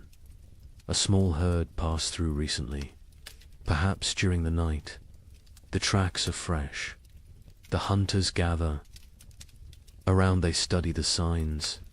Craw counts the tracks. Maybe 8 animals. Maybe 10. The herd is moving slowly. They are grazing as they travel. This is good. This means the hunters can catch them. They follow the trail. The tracks lead northeast, toward the river valley.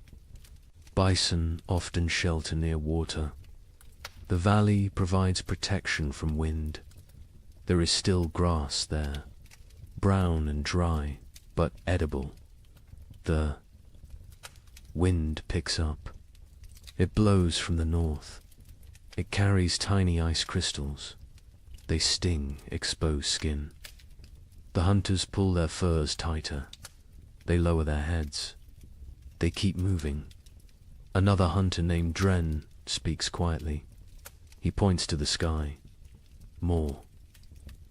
Clouds are building, dark and heavy. They roll in from the mountains. A storm is coming. Everyone sees it. Everyone understands. They must hunt quickly. The tracks become fresher. The eddies are sharp. The animals are close now. Very close. Craw signals for silence. Hand gestures only. The hunters spread out. They form a loose line. They move like shadows. They crest a small rise. Below them, the river valley opens up. And there, near the frozen stream, the bison herd grazes. 9 massive animals, brown and shaggy. Their breath rises in great clouds. They paw at the snow. They search for grass beneath the hunters crouch low. They are downwind. The bison cannot smell them. This is crucial. Bison have poor eyesight but excellent noses. Scent betrays hunters more than sound. Craw studies the herd. He looks for weakness.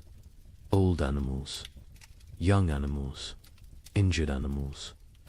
His eyes settle on a large female. She stands at the edge of the group. She limps slightly. Her left rear leg favors her weight. She is the target. He signals to the others. They understand immediately. Years of hunting together create silent language. They know their roles. They know the plan. 3 hunters will circle left. 3 will stay right. They will drive the herd. They will separate the weak one. The maneuver begins. The hunters move like wolves, patient, calculated. They use every rock for cover, every depression in the ground. They become part of the landscape. The left group reaches position. They wait. Timing matters. Rush too soon and the herd scatters. Wait too long, an opportunity vanishes. Craw watches. He feels the moment. He rises. His shout breaks the silence. The other hunters echo him. The bison startle. Their heads snap up. Panic floods through the herd. They bunch together. They begin to run. The injured female falls behind. She tries to keep pace. Her bad leg betrays her. The gap widens. The hunters close in. Their legs pump. Their lungs burn. The cold air sears their throats. Craw is fastest. He closes the distance. The female sees him. She turns. She tries to change direction. Too slow. Crow throws his spear. Years of practice guide the weapon. The stone point strikes true. It sinks deep into her shoulder. The bison bellows. Pain and rage combine. She spins. Blood sprays across the snow. bright red against pure white. She charges at Craw, massive and furious. Death approaching on 4 legs. Craw dodges, barely. The bison's horn scrapes his side. His fur tears. He rolls away. Another hunter throws his spear, then another. Both strike the animal's flank. She staggers. Dren moves in close, very close, dangerous close. He thrusts his spear upward, into the chest, between the ribs, toward the heart. The bison's front legs buckle. She goes down. The hunters surround her. They wait. She kicks twice. Her breath comes in gasps. Her eyes roll, then stillness. The fight ends. The hunt succeeds. The hunters stand panting. Their bodies steam in the cold. Sweat freezes on their skin. They look at each other. Grins break across their faces. They survived. They won. They have meat. But celebration is brief. Craw points at the sky. The storm clouds are closer, much closer. The wind grows stronger. Snow begins to fall. Light flakes at first, then heavier. They must work fast. Butchering takes time. This animal weighs more than 10 men combined. They cannot carry everything. They must choose. They must prioritize. Stone blades come out. Sharp edges gleam. The hunters begin cutting. They work with practiced efficiency. The hide comes off in sections. The best meat is removed. Organs are carefully extracted. The liver, the heart, the kidneys. These provide vital nutrition. Blood stains the snow. It pulls and freezes. The hunter's hands go numb. They ignore the pain. They keep cutting, keep working. Their survival depends on speed.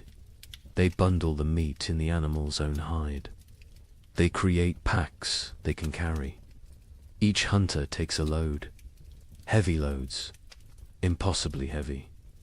But fear provides strength. The storm provides motivation. The journey back begins. The snow falls harder. Visibility drops. The wind howls. It pushes against them. Every step requires effort. The meat weighs them down. Their legs shake. Kraw leads by memory. He knows these lands, but the snow obscures landmarks. Everything looks the same, white and grey and endless. He trusts his instincts. He walks steadily south. One hunter falls. The weight and exhaustion combine. The others help him up. They redistribute his load. No one is left behind. This is the unspoken rule, the absolute law. Hours pass. Terrible, grinding hours. Cold seeps through their furs. Their fingers lose feeling. Their faces go numb. Frostbite threatens, but stopping means death. They push forward. Dren sees it first. A dark shape in the swirling snow. The cave. Home. Relief floods through them. They stumble faster. The last 100 paces feel like miles. They enter the cave. Warmth hits them. The central fire burns bright. The tribe has kept it strong. Faces turn toward them. Eyes widen. They see the meat. They see success. The hunters drop their loads. They collapse. Their bodies give out. Women rush forward. Children crowd around. Everyone wants to see. Everyone wants to touch the meat. The chief comes forward. He examines the kill. He nods at Craw. Approval in that single gesture. Pride in that simple nod. The tribe will eat. The tribe will survive another week. Maybe two. The women take over. They hang the meat from the cave ceiling. Away from scavengers, they begin processing it. Some for immediate eating, some for preservation. Every part will be used. Nothing wasted. The hunters sit by the fire. They warm their frozen hands. They drink hot broth. The feeling returns too. Their fingers and toes. Pain comes with it. Sharp and burning. They endure it silently. Outside, the storm intensifies. Wind screams past the cave entrance. Snow piles against the rocks. The leather hide covering the entrance flaps and strains. But inside, there is warmth. There is food. There is safety. Aye. Child approaches Craw. A small boy. He stares with wide eyes. He touches Craw's torn fur. He sees the scrape from the bison's horn. His mouth forms an O of wonder. Craw smiles. He ruffles the boy's hair. This is why they hunt. This is why they risk death. For the children. For the old ones. For the tribe. Individual survival means nothing. The group is everything. The meat roasts over the fire. Fat drips and sizzles. The smell fills the cave. Mouths water. Stomachs growl. Soon they will feast. Soon they will celebrate. But first they rest. Craw closes his eyes. His body aches. Every muscle protests. But satisfaction fills him. They succeeded. They brought food home. They completed the last great hunt before the deep winter. The storm rages outside. Let it rage. Let the snow fall. Let the cold descend. The tribe is ready. They have meat. They have fire. They have each other. This hunt might sustain them for weeks. It might mean the difference between survival and starvation. No one knows what the winter will bring. No one can predict the future. But today they won. Today they live.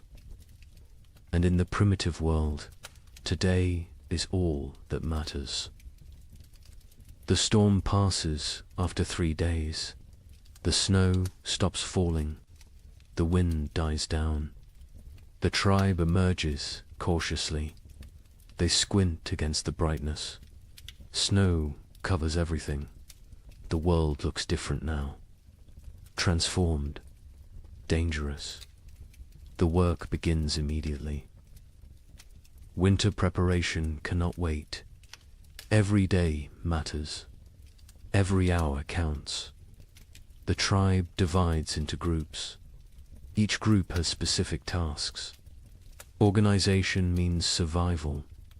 The women examine the cave entrance. The leather hide covering took damage in the storm.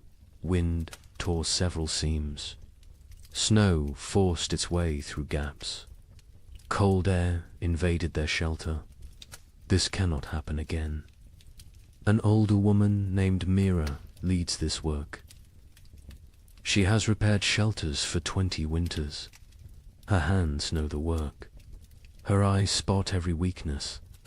She directs the younger women. They listen carefully. They learn by doing. They take down the damaged hide. It is stiff with ice. They carry it to the fire. The heat makes the leather pliable again. They can work with it now. They can repair the tears bone needles come out. Thread made from animal sinew, the women sit in a circle. They stitch the tears closed. Their fingers move quickly. They push. Needles through tough leather. They pull thread tight. Each stitch must be perfect. Weak stitching means cold air. Cold air means death. While they work, others gather moss. They find it on the north side of rocks. They peel it away carefully. Moss provides insulation. They stuff it into cracks in the cave walls. Every tiny gap gets filled. The cave must become a sealed chamber. The men focus on firewood. They need mountains of it. What they have is not enough. It is never enough. They venture into the forest. They search for dead trees. Dead wood burns best. Green wood smokes and sputters. A young man named Torg swings a stone axe. He strikes a dead trunk repeatedly. The impacts echo through the forest. Chips of wood fly. His arms burn with effort. Sweat forms despite the cold. He ignores the discomfort. The work must continue. Other men drag fallen branches. They create trails through the snow. Long paths marked by dragged wood. Back and forth. Trip after trip. Their backs ache. Their hands blister. They keep working. Children help too. Even the smallest ones. They gather kindling, dry twigs and bark, pine cones that will catch fire easily. They fill baskets. They carry them back to the cave. Everyone contributes. Everyone has value. By afternoon, wood piles grow. They stack it along the cave walls, high stacks that reach toward the ceiling. The cave begins to shrink. Storage takes space. But space is less important than fuel. Inside the cave, women organize food storage. The meat from the hunt hangs from the ceiling. They wrap it in bark. This protects it from insects, from moisture, from mold. Preserved meat can last months if stored correctly. Dried roots go into leather pouches.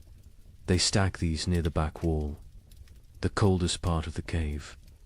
Natural refrigeration. The cold preserves. It prevents rot. Nuts and seeds fill clay pots. These pots are precious. Making them takes skill and time. They seal with wooden lids. They keep contents dry. They protect from rodents. A woman counts the supplies. She uses stones to track quantities. 1 stone for each pouch of roots. 1 for each bundle of dried fish. The counting is important. They need to know what they have.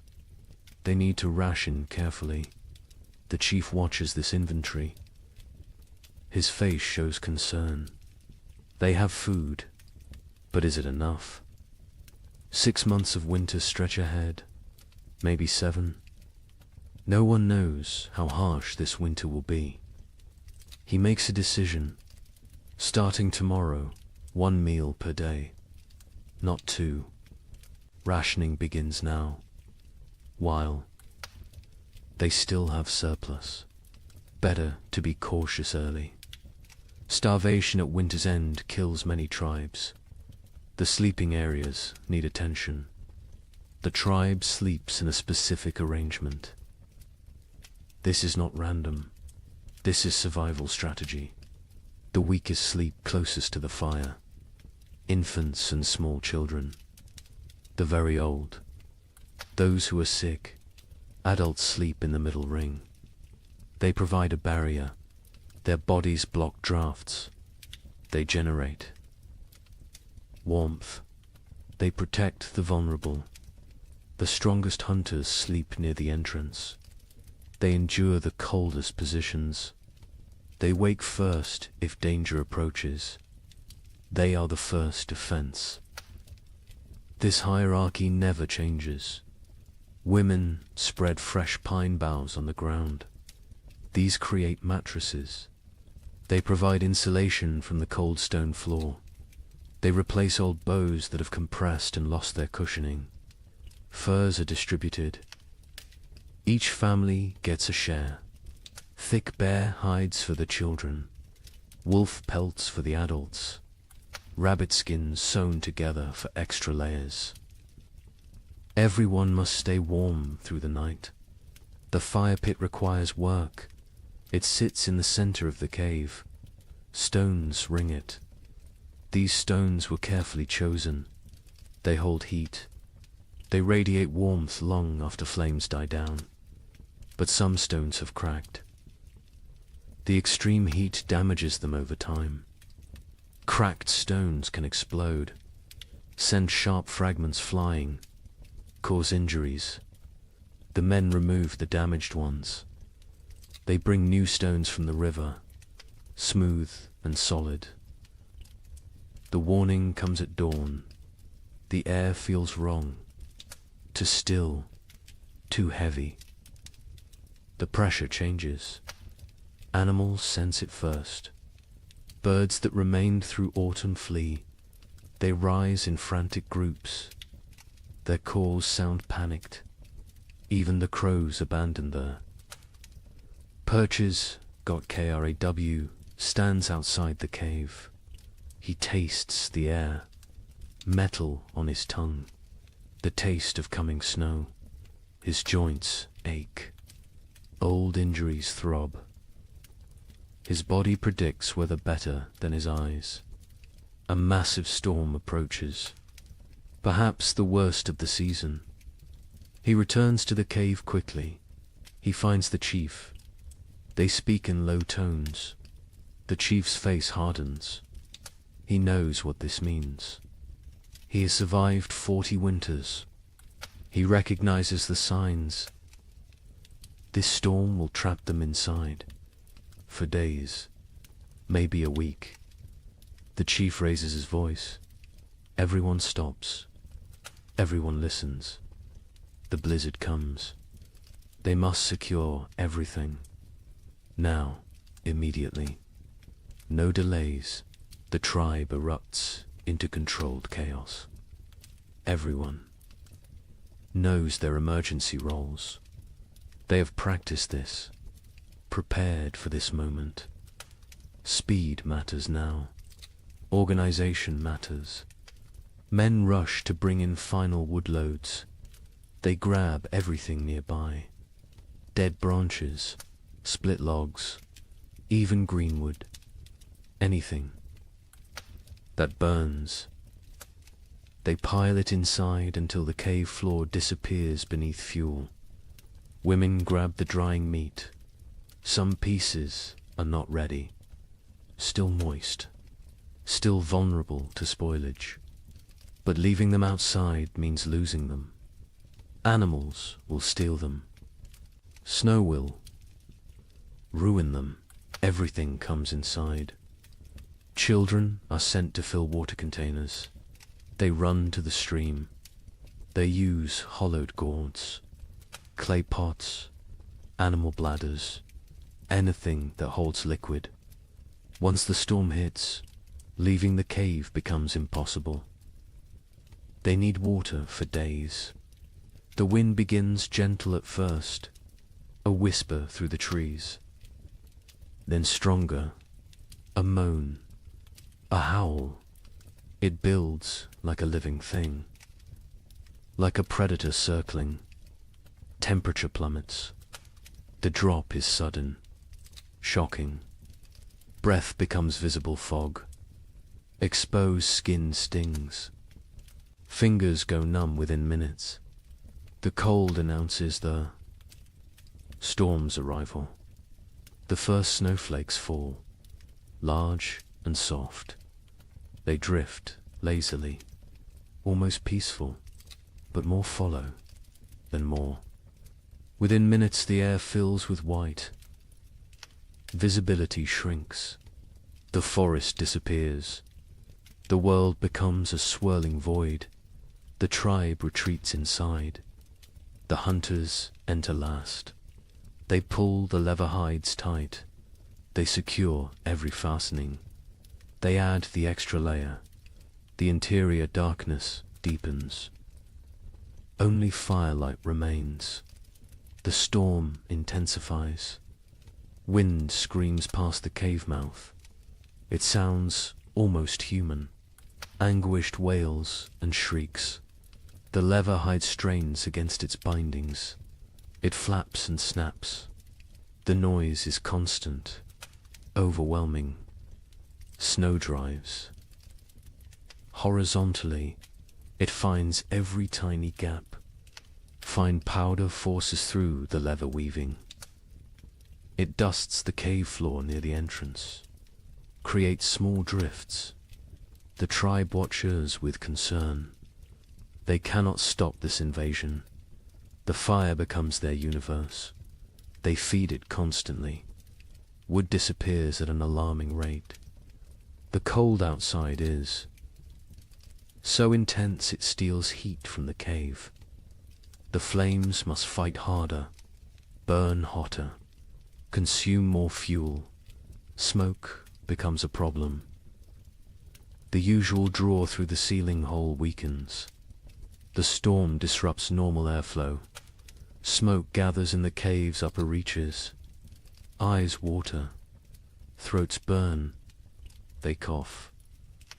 But they cannot reduce the fire. Cold is more dangerous than smoke. The first, they pass us slowly. Time becomes strange.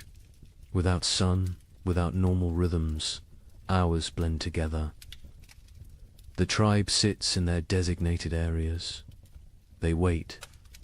Patience is a survival skill. Children grow restless first. They are used to running, playing, exploring. Now they must sit still, stay quiet, conserve energy. This is torture for young bodies. They squirm and fidget. A little girl begins to cry. She wants to go outside. She does not understand. Her mother holds her, rocks her, sings softly, old songs, wordless melodies. The girl eventually quiets. She falls into fitful sleep. The adults fare better, but tension builds. Too many people. In too small a space, personal conflicts simmer. Old grievances resurface. A young hunter glares at another. Some past dispute, some imagined slight. The chief notices. He moves between them. His presence prevents escalation. Mira tells stories. Her voice cuts through the wind's howl. She speaks of ancient times, of the first people, of how they discovered fire, how they learned to speak, how they survived when the world was even colder. The children gather around her, even the restless. Once her words captivate them, transport them. For a while, they forget the storm, forget the confinement. They live in her stories. Night comes. They know this only because their bodies tell them. Fatigue sets in. Eyelids grow heavy. The fire must be maintained through darkness. The hunters establish a watch rotation. 2 men awake at all times. 1 feeds the fire. 1 watches the entrance. Sleep comes hard. The wind is too loud. The cold too present. The cave floor too hard despite the pine boughs. Bodies shift. Seeking comfort that does not exist. Seeking warmth that is scarce. The baby wakes crying. Hungry. Always hungry. Its mother nurses it. But her own hunger makes her milk weak. Thin. The baby feeds but does not satisfy. It cries again. Other children wake. The mother's face shows exhaustion, desperation. An older woman brings warm broth. made from bones and snow water. She encourages the mother to drink. Liquid helps produce milk. The mother drinks. The broth is barely warm, barely flavored, but it is something. The second day brings no relief. If anything, the storm worsens. The wind reaches new levels of fury. It sounds like raging beasts, like angry spirits. The entire cave vibrates. Small stones fall from the ceiling. Dust rains down. Fear creeps in. What if the storm never stops? What if they run out of wood? What if the cave collapses? These thoughts spread silently, visible in worried eyes, in tense shoulders, in clenched jaws. The chief sits straight. Projects. Confidence. But privately he worries. The woodpiles shrink rapidly. Too rapidly, he calculates. 3 more days, maybe 4. Then they burn sleeping firs. Then they face choices. Terrible choices. Food rationing becomes stricter. 1 small meal, barely enough to sustain. Stomachs growl constantly. Children whimper. Adults endure silently. Hunger is familiar. Hunger is survivable. For a while, Torg's hands have healed from the axe work. Now they crack from the dry cold. Blood seeps from split skin. He wraps them in leather strips. The bleeding stops, but the pain remains. He says nothing. Complaining helps no one. A hunter notices moisture on the cave walls, condensation from their breath, from their bodies. This moisture freezes, creates a thin layer of ice. The cave becomes a frozen chamber. Beauty and danger combined. Mira leads. The women in work. They cannot hunt, cannot gather, but they can prepare. They sort through supplies. They repair torn clothing. They sharpen stone blades. Idle hands create despair. Work provides purpose. The women sit together. They speak quietly. They share memories of other winters. Some worse than this, some better. They draw strength from survival stories. From knowing others endured. One woman speaks of losing her first child to cold 10 winters ago. The baby simply did not wake one morning, frozen in sleep. Her voice breaks. Others reach out, touch her shoulder, her arm. Physical. Connection matters. They grieve together. They heal together. The 3rd day breaks their spirits slightly. The storm continues unabated. White chaos outside. Grey despair inside. Hope becomes harder to maintain. Faith in survival wavers. A young child develops a cough, deep and wet. The sound echoes in the cave. His mother's face shows terror. Winter. Coughs kill. They start small. They grow. They steal breath. They take lives. The healer examines the child. An old woman with knowledge of plants, of remedies. She has dried herbs, stored carefully. She makes a tea, bitter and strong. The child refuses it. She forces him. He must drink. He must fight. The child drinks. He gags. He sputters. But the liquid enters his body. The healer wraps him in extra furs, keeps him near the fire. She monitors his breathing, his color. She has saved children before. She has lost children before. She does what she can. The fire burns lower. Fuel supplies deplete. The chief makes a decision. Smaller fire, colder cave, extended resources, survival over comfort.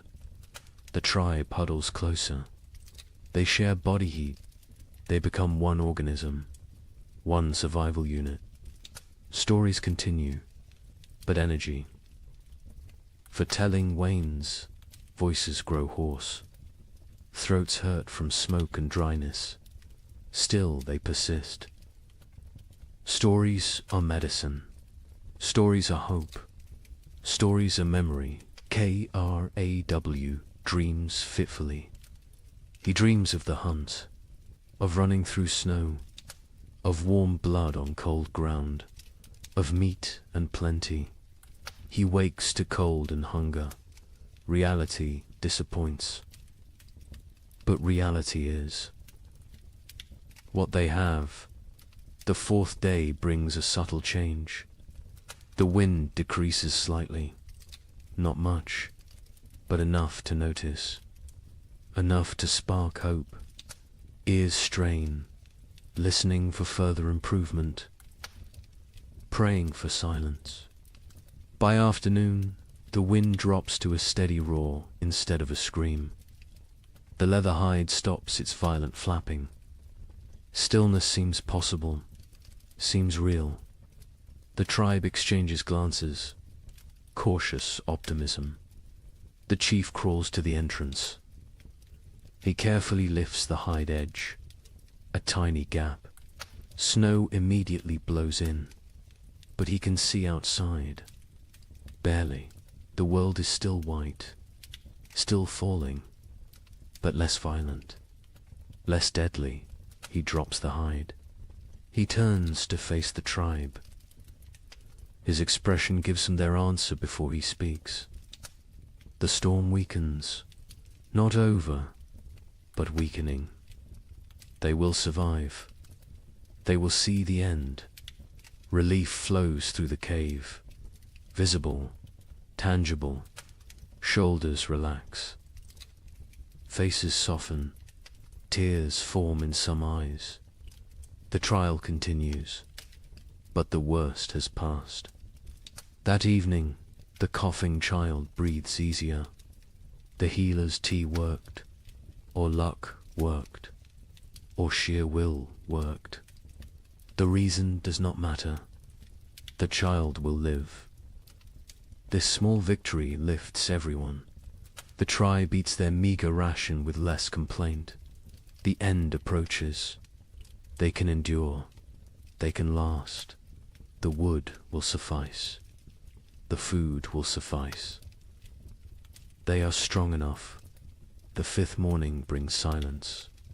Actual silence. The wind has stopped. The storm has ended. The sudden quiet feels strange, wrong. Ears ring in the absence of noise. Kraw approaches the entrance again.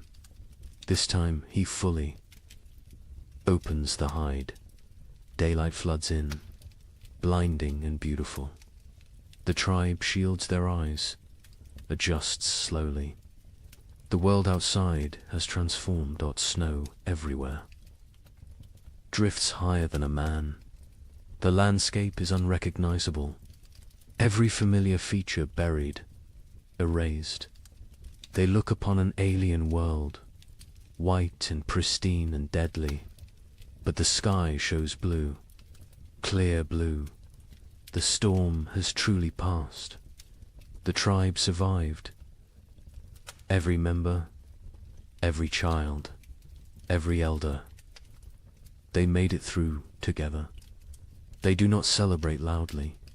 They have no energy for celebration. But quiet satisfaction fills the cave. They endured. They protected each other. They remained human in inhuman conditions. The first blizzard has ended.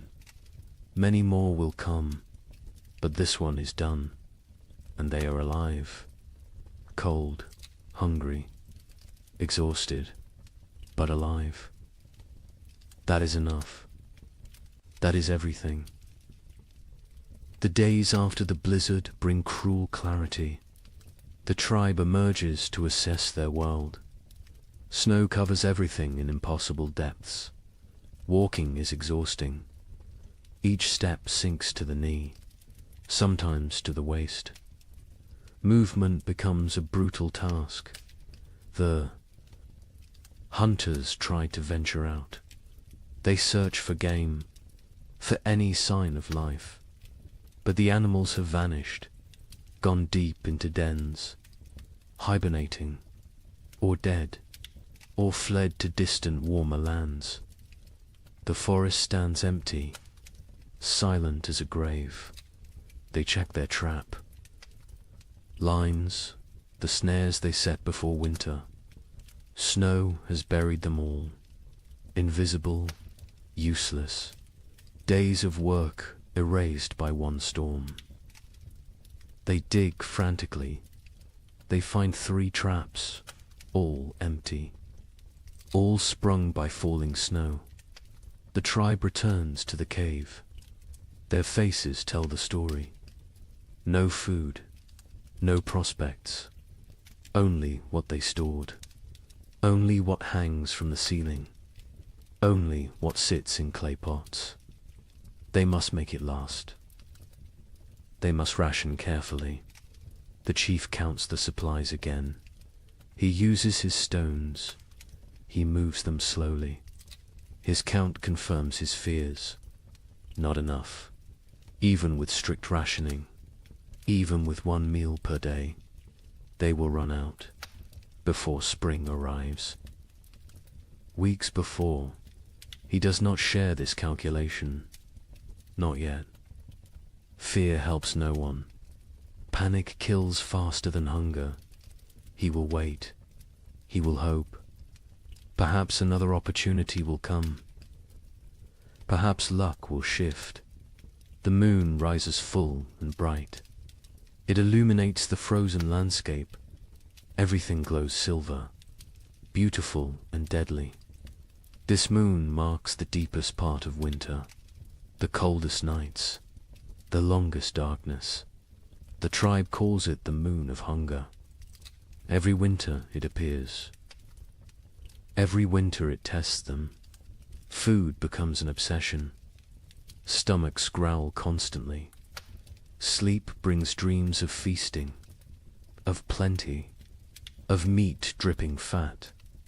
People wake disappointed, wake to cold reality. Wake to emptiness. The single daily meal shrinks. Further, what filled a palm now fits in fingers. Barely enough to taste. Never enough to satisfy. Children cry after eating. Still hungry. Always hungry. Mothers have nothing more to give. The baby suffers most. Its mother's milk dries up. Her body has nothing left to convert. She tries to nurse. The infant sucks desperately, gets nothing. Its cries become weaker, more pitiful, more heartbreaking. The women try to help. They chew dried meat until soft. They feed this paste to the baby, tiny amounts. The baby takes it, swallows. But infant bodies need milk, need fat, need nutrients this paste cannot provide. Mira grows weaker. Her old body has few reserves. Age makes winter harder. She sleeps more, moves less. Her skin seems to hang on her bones. Her eyes sink into her skull. She knows what is happening. She accepts it.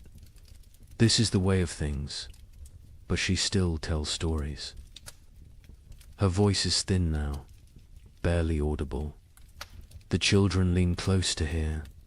She speaks of abundance, of spring, of flowers and green grass, of warm sun on skin.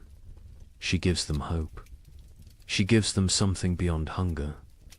A hunter named Breck volunteers to venture far, to search for game in distant valleys. Perhaps the herd's sheltered somewhere. Perhaps hunting is possible. The chief considers this. The risk is enormous. But starvation is certain. He agrees. Breck leaves at dawn.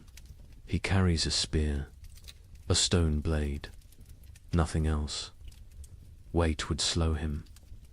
He must move fast, cover distance, return quickly, or not return. At all, the tribe watches him go. A small figure against vast white. He grows smaller, smaller, then disappears over a ridge.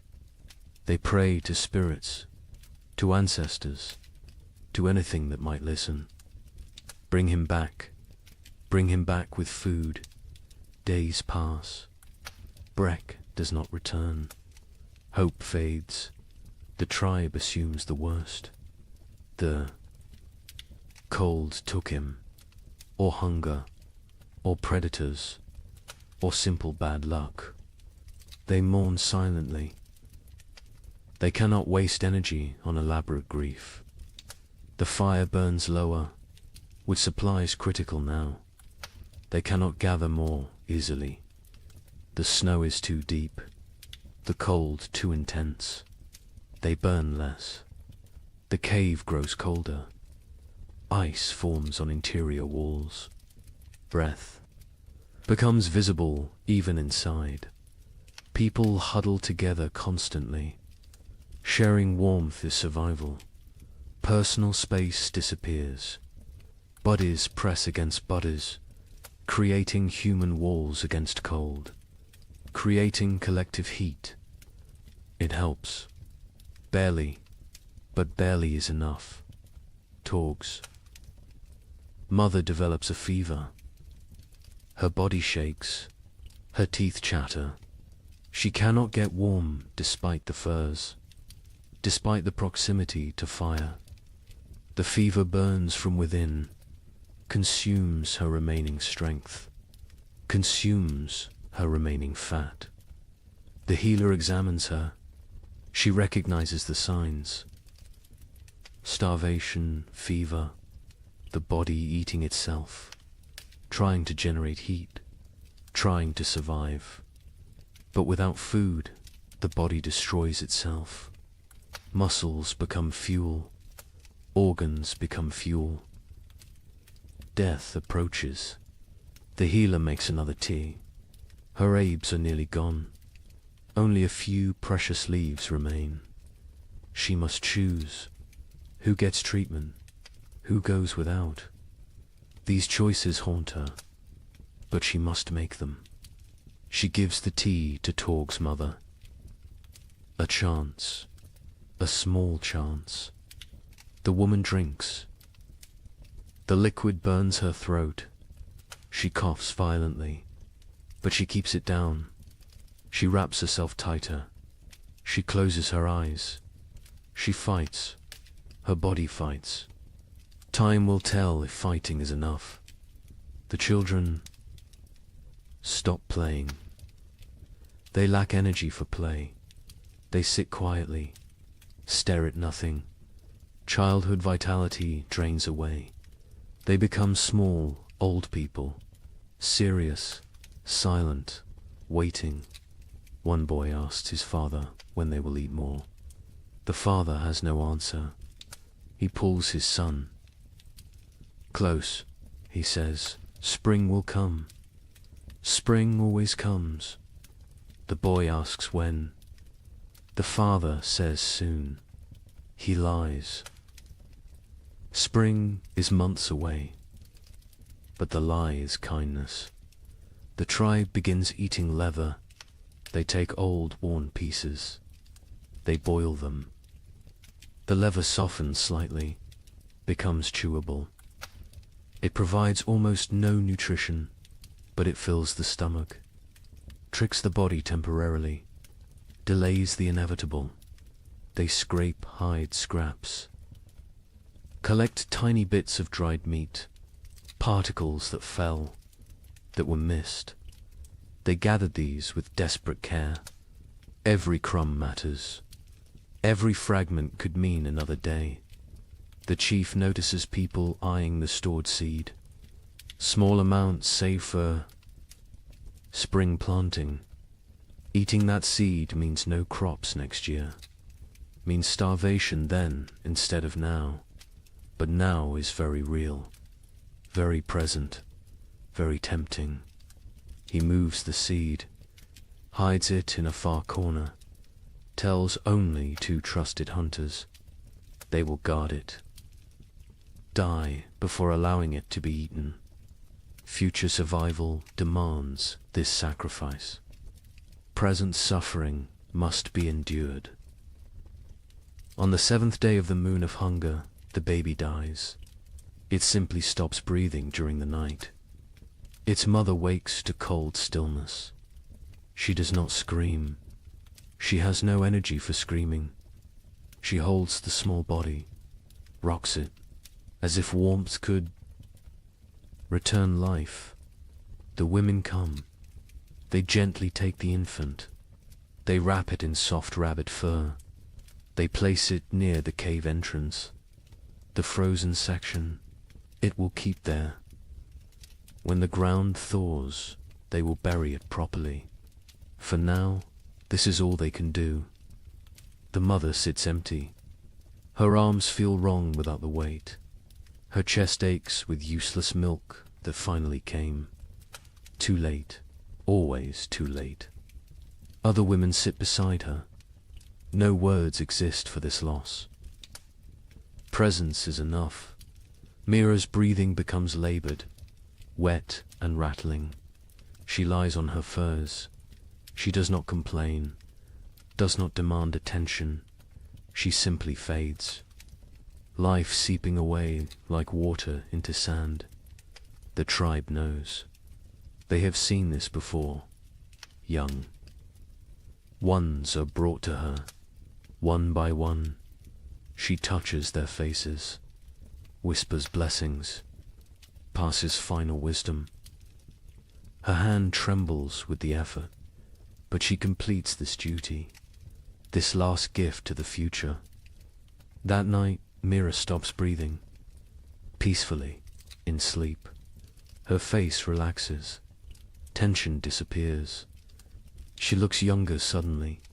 The years fall away. She returns to some earlier self. The tribe covers her with respect, with gratitude. She gave them everything, even her final breath.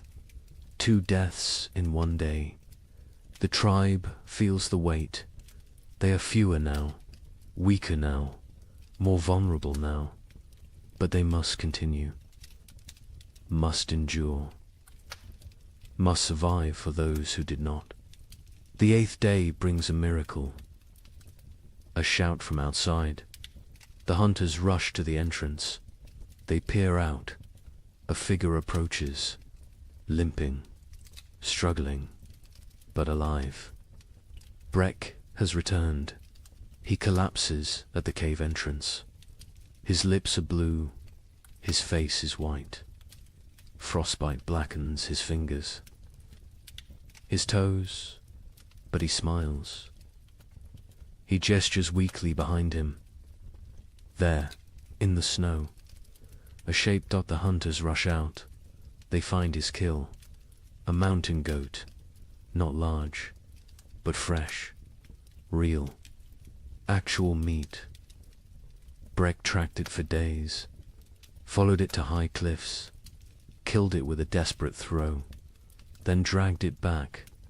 Somehow, against all odds, they bring the goat inside. They bring Breck inside. The tribe crowds around. They cannot believe it. Food, real food, hope made flesh. Tears flow freely. Relief, gratitude, joy. The women butcher immediately. They work with trembling hands. Blood flows. Precious blood. They catch it. Blood soup will feed many. Nothing wastes. Nothing spares. They roast small pieces. The smell fills the cave, mouths water, stomachs cramp with anticipation. The wait is agony, but the meat must cook. Raw meat brings sickness. Patience is required. Finally, the meat is ready. The chief distributes it. Tiny portions, barely a bite each. But that bite is everything. Rich, warm, nourishing. People chew slowly, savor every second. Some cry while eating. Breck receives his portion, receives gratitude, receives respect. He risked everything. He saved them, not permanently. This meat will last only days, but days matter. Days a lifetime when death looms close. The healer tends his frostbite. His blackened fingers will probably fall off. His toes are lost. He will be crippled, but he will live. He made the trade willingly, his pain for their survival. No one will forget this sacrifice. Torg's mother survives. The tea worked, or her will worked, or the tiny bit of meat worked. Perhaps all three. She is still weak, still fragile, but alive, improving. The fever breaks. She sleeps naturally. Healing sleep. The tribe settles that night with fuller bellies.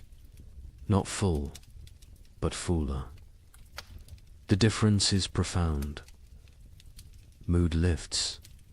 Energy returns slightly. Conversation resumes. Small jokes are made. Laughter sounds strange, foreign, but welcome. The moon of hunger continues. It will continue for weeks more. They are not saved, but they are not finished. They endure. They adapt. They survive. More storms will come. More hunger will come. More death might come. But tonight, they have meat. They have hope. They have each other. The fire burns a bit brighter. Wood is still rationed. But they allow a slightly larger flame. Warmth spreads. Bodies relax marginally. Sleep will come easier tonight. Outside, the moon hangs cold and distant, indifferent to human suffering, indifferent to human triumph. It simply shines, marking time, marking the season. The moon of hunger watches all, judges none. The tribe learned again what they already knew. Survival requires sacrifice, requires courage, requires the few to risk for the many. Breck proved this. Mira proved this. The baby's mother proved this. They carried these lessons. They teach these lessons. They live these lessons. This is how humans persist. This is how they conquer impossible odds. Not through strength alone, but through sacrifice, through love, through unwillingness to surrender.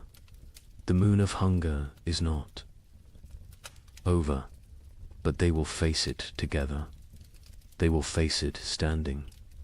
They will face it human. And that makes all the difference. They step onto the plain. The wind hits immediately. Ferocious, brutal. It steals breath. It pushes them backward. They lean into it. They fight for every step. Progress becomes measured in body lengths, not miles. The cold is different here.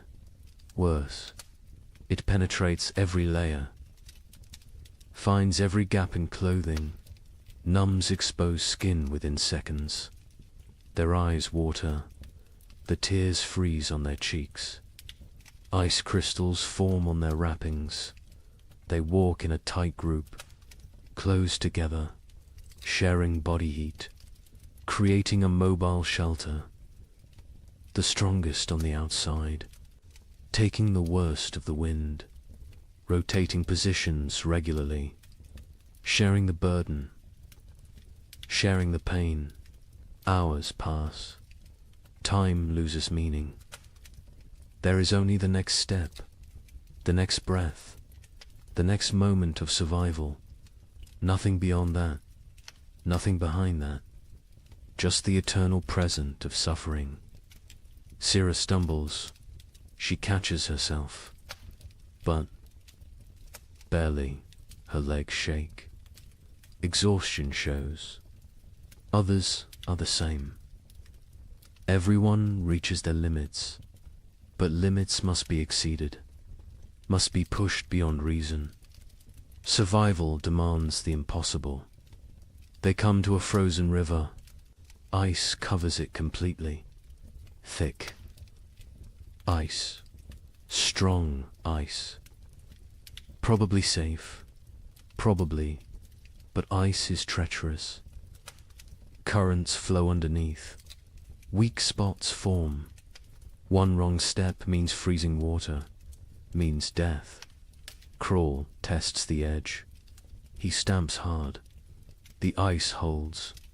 He ventures further, still solid. He waves the others forward. They cross one at a time, spreading out, distributing weight. Every step careful, every movement calculated. Halfway across, the ice groans. A deep, ominous sound. Everyone freezes. They wait. The groaning continues, but no cracking, no breaking. They breathe again. They continue, faster now. Urgency overcoming caution. They reach the far side. Relief is brief. More walking awaits. More suffering.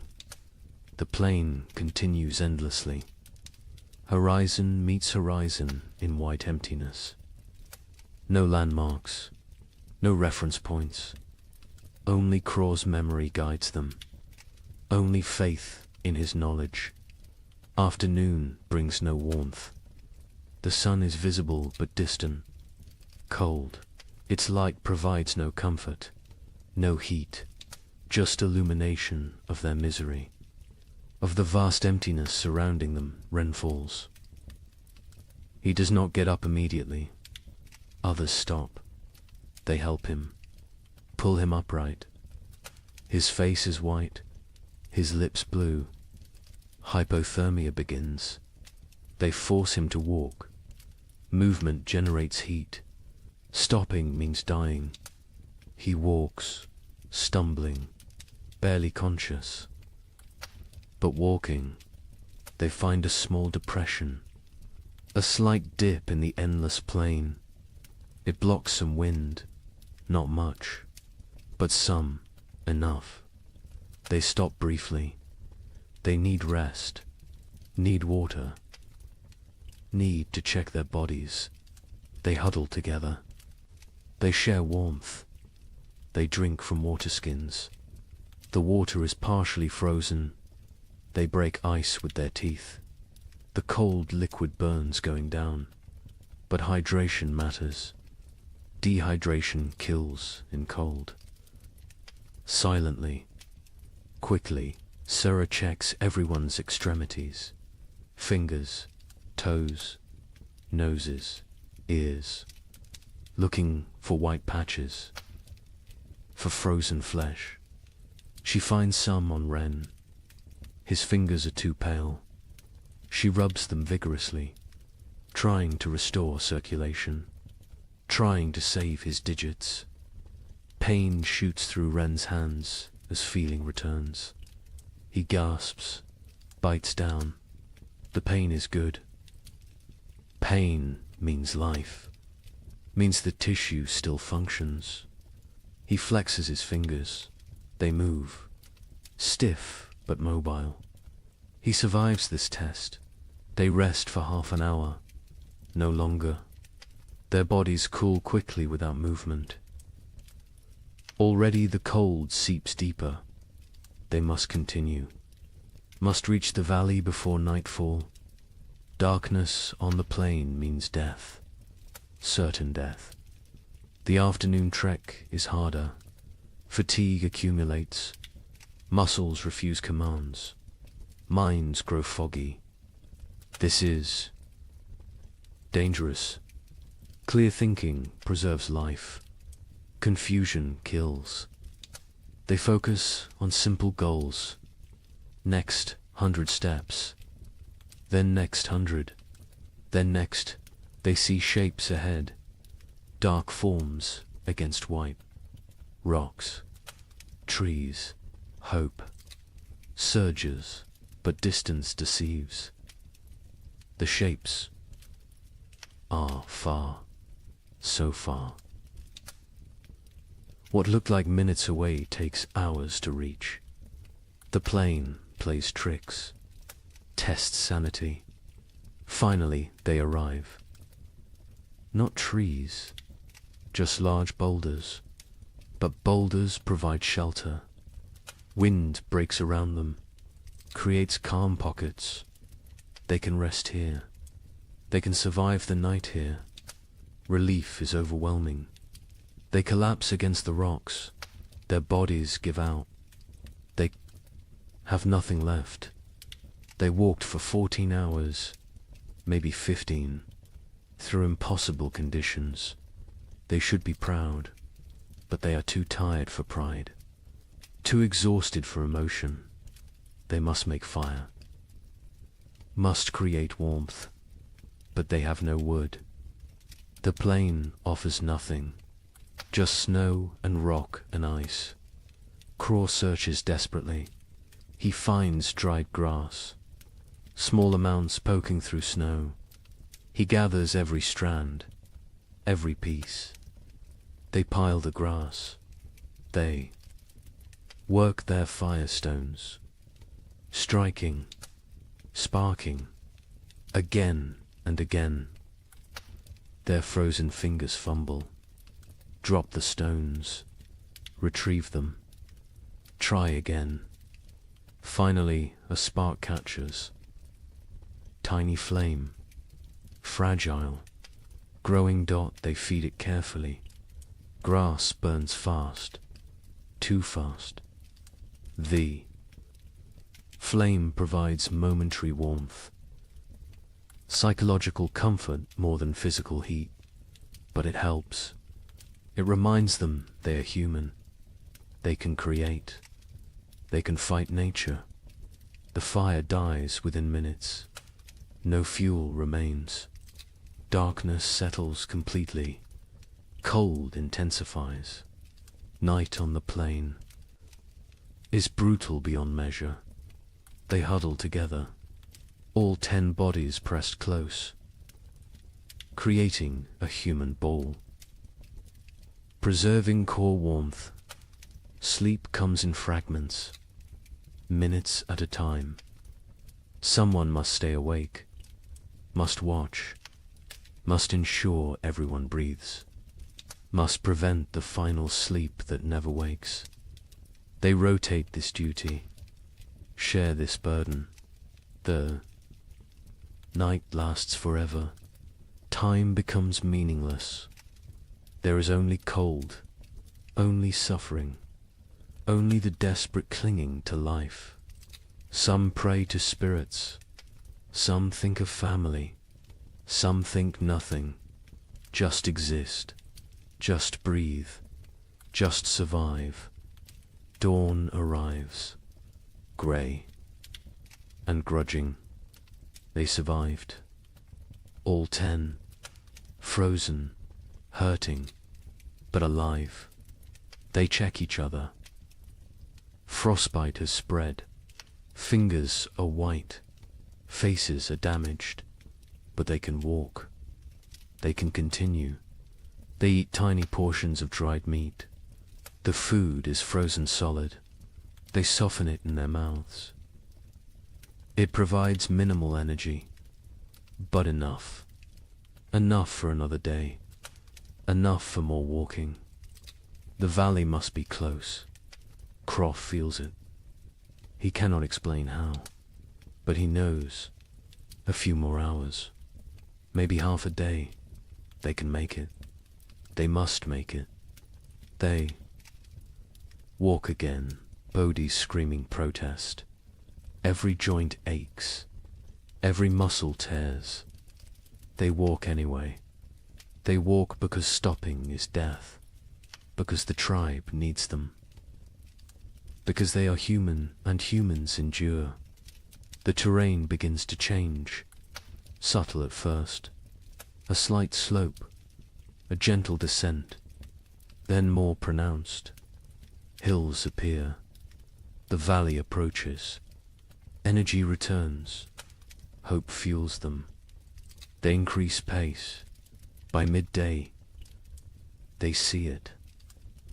The valley spreads below, protected, sheltered. Trees grow there, dense forest. The sight is beautiful, salvation made visible. They almost run, almost forget their exhaustion. They enter the valley, wind stops, silence surrounds them. The temperature feels warmer immediately, still cold, still winter, but survivable, bearable. They made it. Against impossible odds, against nature's fury, they made it. Now they must find food, must justify the journey, must save the tribe. The trek was only half the battle. The real test begins now. The valley delivers on its promise.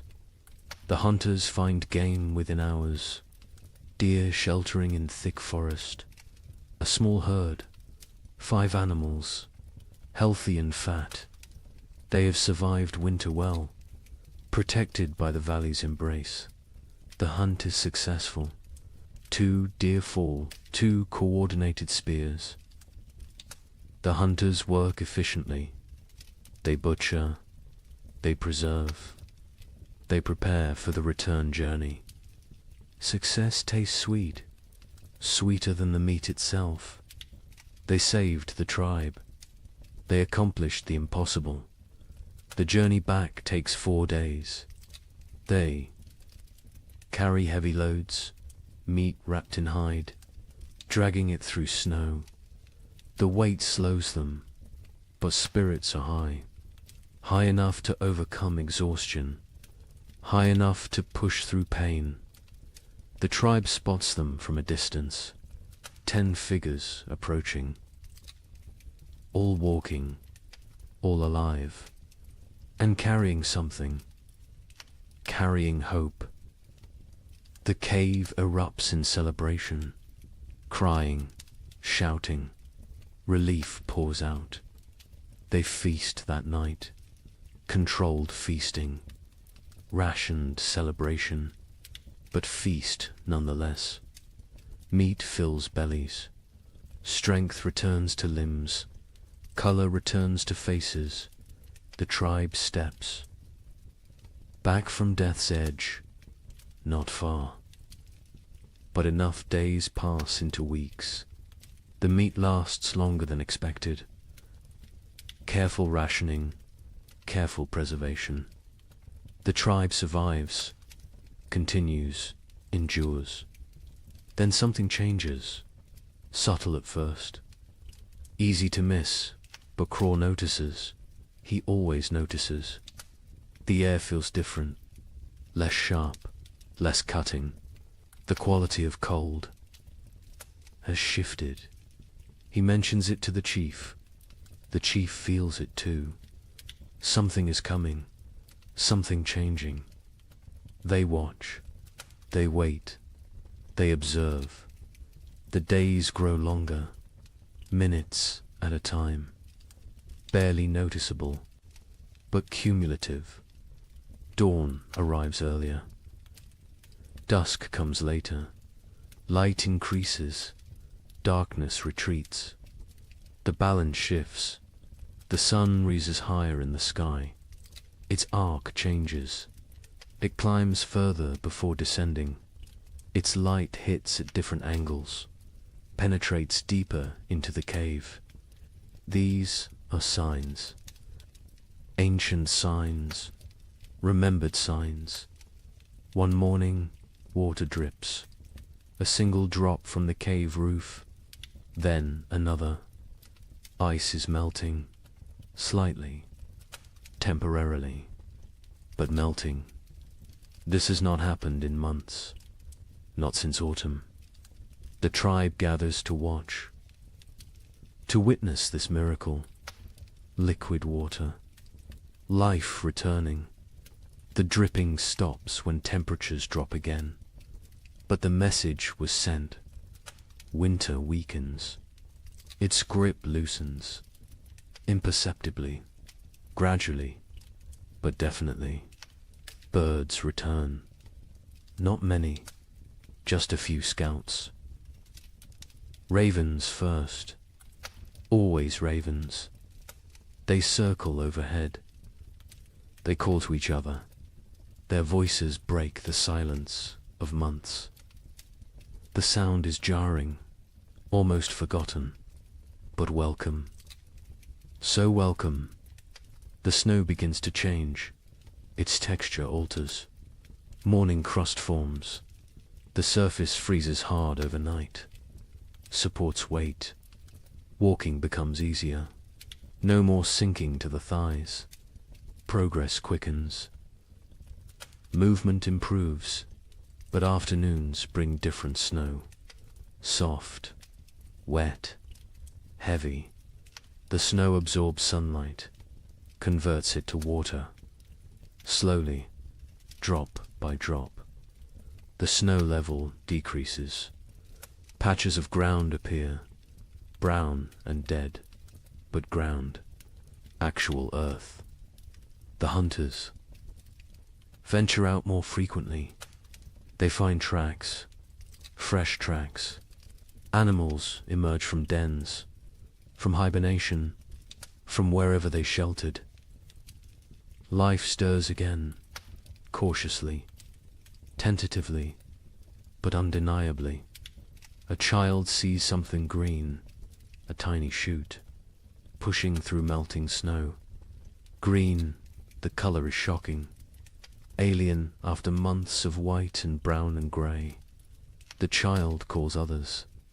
They gather around this small miracle, this proof of continuation, this promise. The tribe's energy shifts. Desperation eases. Not gone, but reduced. They can see the end now. Not tomorrow, not next week. But eventually, spring will come. They will survive. They endured the worst. They can endure the rest. Mira's death is honored properly now. The ground softens enough to dig. Not deep, but enough. They bury her with ceremony, with gratitude, with love. They mark her place with stones. She will rest among her people, among the land she knew. The baby is buried beside her, grandmother and infant. Together, the mother stands silent. She has no tears left, but she has survived. She will continue. She will have other children. This is not comfort, but it is truth. It is the way. The tribe expands their range. They explore further from the cave, finding what winter destroyed, what winter spared. They assess damage, plan repairs, think ahead. Survival mode shifts to recovery mode. They find a frozen stream beginning to flow. Ice breaks apart. Water moves underneath. Clear, cold, but flowing. They drink fresh water, not melted snow, not stale. Fresh, the taste is incredible. Pure, clean, alive. Fish will return soon. With flowing water comes fish. The tribe prepares nets, repairs traps, sharpened spears. The river will provide. It always has. It will again. The wind changes direction, no longer from the north, now from the south. Warmer air pushes in, not warm, but warmer. Relative warmth, comparative warmth, enough to matter. Ice on the cave walls melts. Water runs down stone faces. The cave becomes damp, almost humid. This creates new problems. Mold threatens. Furs must be dried, arid, maintained. But these are problems of living, not problems of dying. The tribe welcomes them. Sero spots deer tracks. Many tracks. A large herd pass nearby, moving north, following some ancient instinct. Following the thaw, the hunters follow. They track for miles. They find the herd. The hunt succeeds again. 3 deer this time. The tribe has surplus. Actual. Surplus. They smoke meat. They preserve it. But they also eat fully. They allow themselves satisfaction. Bellies fill completely. Children laugh. The sound is strange, foreign, forgotten, but it returns. Slowly it returns.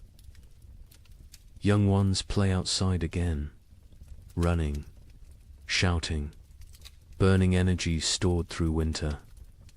Parents watch with emotion. These children survived. Against odds, against nature, they live.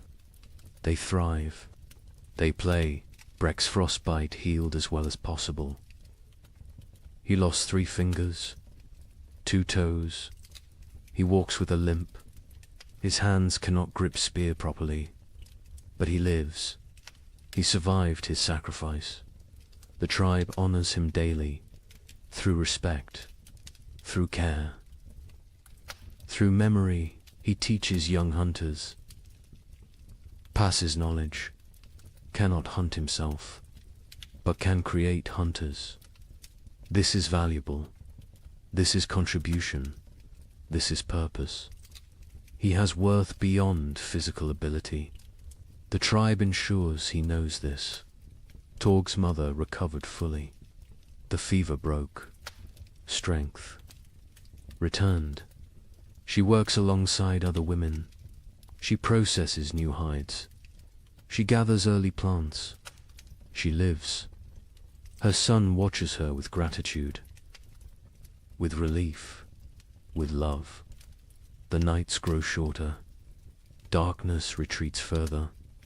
The tribe sleeps less, needs less sleep.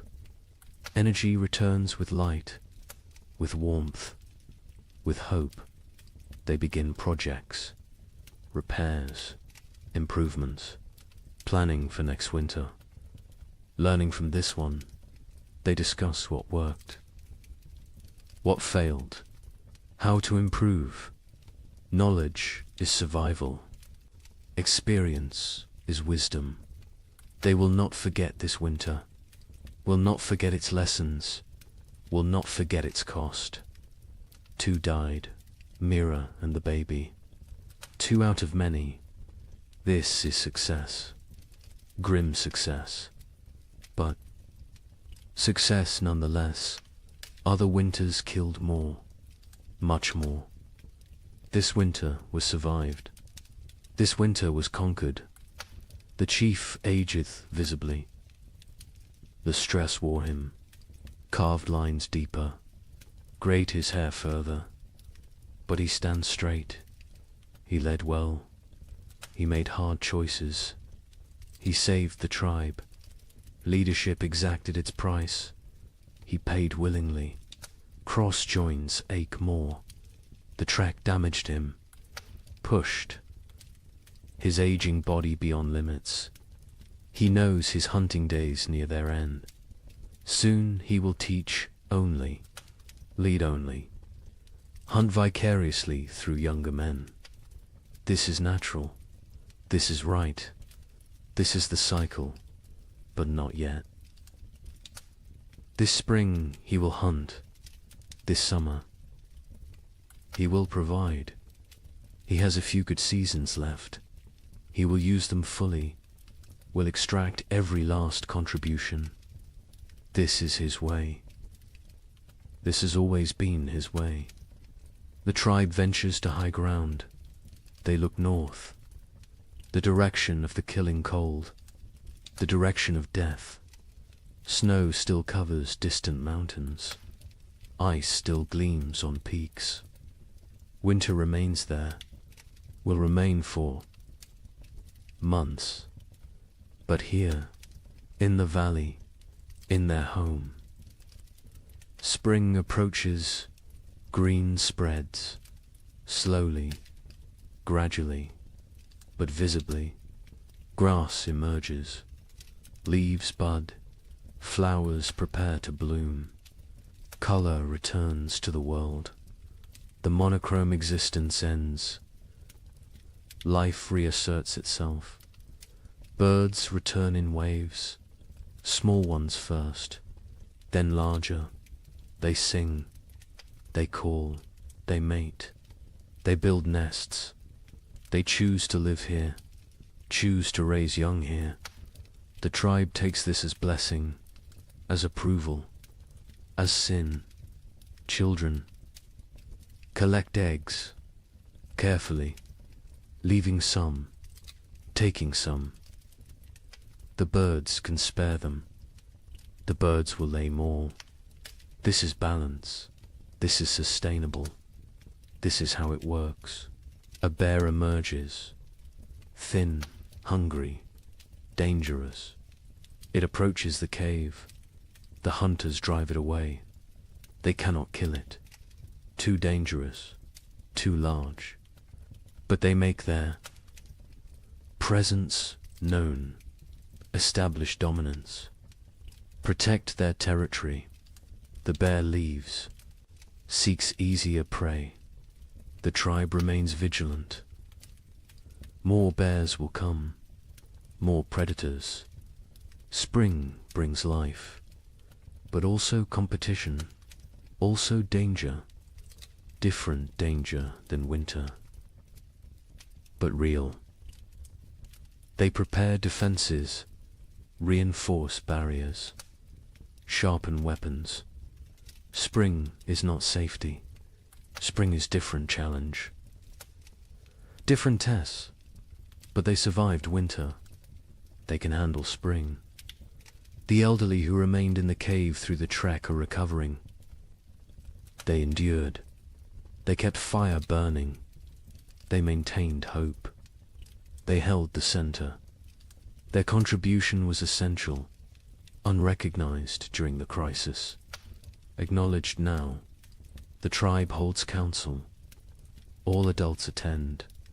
They discuss summer plans. Where to hunt, where to gather, what to store, how to prepare for next winter. Always next winter. Winter always comes again. But between now and then, between this moment and that future threat, there is spring. There is summer. There is abundance. There is life. They will live fully, live completely, live gratefully. The thaw continues, accelerates, snow vanishes, rivers swell, the land transforms. The frozen death world becomes living green world. The change is profound, almost unbelievably, but real. Witnessed, experienced, the tribe survived. All but two. They endured when winter meant death. They outlasted the brutal cold. They conquered the primitive darkness. They proved again what humans are, what humans do, what humans will always do. They survive. They adapt. They continue. Spring has begun. The tribe gathers in evening light, not inside the cave, outside, under open sky. This gathering is ritual, sacred. It happens after every winter, after every survival. The time has come to speak, to remember, to learn. The chief sits at the center. Elders form a circle around him, hunters behind them, women next, children at the outer ring. Everyone has place, everyone has voice. This is how knowledge passes. This is how wisdom survives. The fire burns. Between them, not for warmth now, for ceremony, for focus, for connection. Flames dance, sparks rise. The tribe watches, reflects, prepares to speak their truths. The chief begins. His voice carries weight, authority earned through survival, through sacrifice, through leadership in darkness. He speaks of the winter, its harshness, its cruelty, its lessons. He names those lost. Mira, the infant, their names spoken aloud, remembered, honored. He speaks of choices made, rationing food, sending the trek, hiding the seed. Hard choices, choices that saved them, choices that cost them. Leadership is burden. This winter proved it again. He carries these decisions, will carry them forever. Cross speaks next. He describes the hunt before the storm, the desperate race, the near miss with the bison's horn. He shows his torn fur, his scar, physical proof of survival, of risk, of success. He speaks slowly, choosing words carefully. Each word teaches. He talks about the trek, the frozen plain, the endless walking, the night without shelter, the valley discovered, the game found. He does not glorify, does not exaggerate, simply states, truth is lesson enough. Truth needs no embellishment. The other hunters add details. Each perspective matters. Each view completes the picture. One speaks of exhaustion, another of fear, another of hope sustained. Together they create full understanding, complete knowledge, shared experience. Breck holds up his damaged hands. 3 fingers gone. Stumps healed now, scarred. He speaks of tracking the goat, days alone, nights frozen, the desperate throw that killed, the impossible drag back. His voice is steady, no regret, no bitterness, only statement, only fact. He says he would do it again, would sacrifice again. The tribe is everything. Individual is nothing. This is core truth. This is survival principle. This is what separates humans from animals. Willingness to suffer for others, to die for others. If necessary, the women speak. Myra's daughter tells of her mother's final days, her weakness, her continued teaching, her peaceful end. Tears flow, but also pride. Mira lived well, died well, left legacy. This is all anyone can hope for. The baby's mother speaks, briefly. Her voice breaks. She cannot say much, but she says enough. Her child lived weeks, new warmth, new love, new mother's touch, short life, but life nonetheless. She will honor it, will remember it, will carry it forward. Other women discuss food preservation, what worked, what spoiled, leather eating, bone boiling, every technique examined, every method evaluated. They share improvements, better ways, smarter approaches.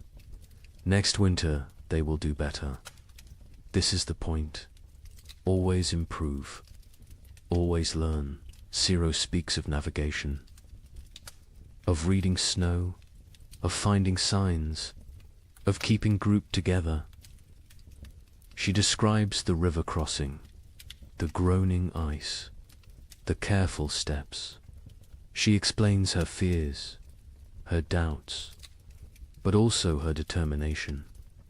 Leadership is not certainty, is not confidence, is commitment despite uncertainty. The young ones ask questions. How did you stay warm? How did you stay brave? How did you keep going? The answers vary.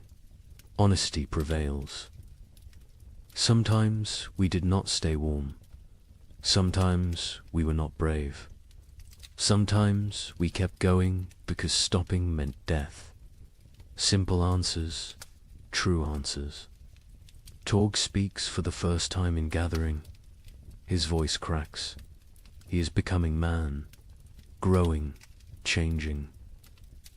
He talks about the wood gathering, the blistered hands, the aching back, the satisfaction of contribution. He learned his value, his worth, his place in the tribe. This winter made him adult. His mother adds her story. The fever, the weakness, the tea that saved her. She thanks the healer publicly, gratitude expressed, debt acknowledged. The healer nods, accepts thanks, but says she only did what she knew, what others taught her, what Myra taught her years ago. Knowledge circles, returns, perpetuates. The healer discusses her herbs, what she used, what she saved, what she needs to gather. She lists plants, describes locations, teaches identification. Several women listen intently. They want to learn, want to help, want to preserve this knowledge. The healer accepts students, welcomes them. Knowledge must spread, cannot die with one person. Talk turns to preparations. What they should have done, what they will do next time. More wood, always more wood. Better storage, improved insulation, stronger entrance barriers, backup supplies, hidden caches, distributed resources. They brainstorm, they plan, they commit. Someone suggests splitting the tribe, half in one cave, half in another. If one location fails, the other survives. Discussion follows. Arguments for, arguments against. The chief listens, considers, makes no decision tonight. This needs thought, needs time. Will be decided before next winter. The feast day arrives with warmth, actual warmth. The sun climbs higher. It stays longer. Its rays penetrate winter's final defense. The cold retreats, step by step, day by day. Life returns. The tribe moves through mourning with purpose. Women prepare food, all the food, reserves brought out, smoked meat, dried fish, roots saved, seeds roasted. Nothing held back today. Today's abundance. Today is celebration. Today is life affirmed. Children run wild, energy unleashed, months of confinement explode into motion. They chase, they climb, they shout. Their laughter echoes off rocks, off trees, off the sky itself.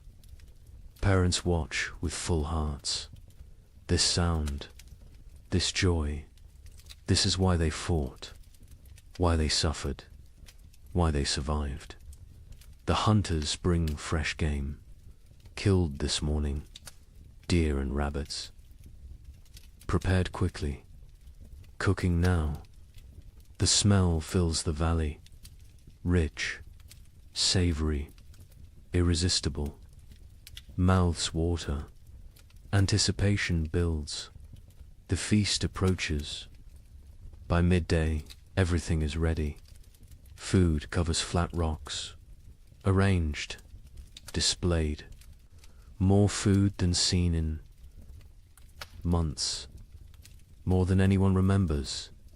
It looks impossible, looks like dream, but it is real, earned, deserved. The chief stands. He raises his hands. Silence falls. Even children quiet.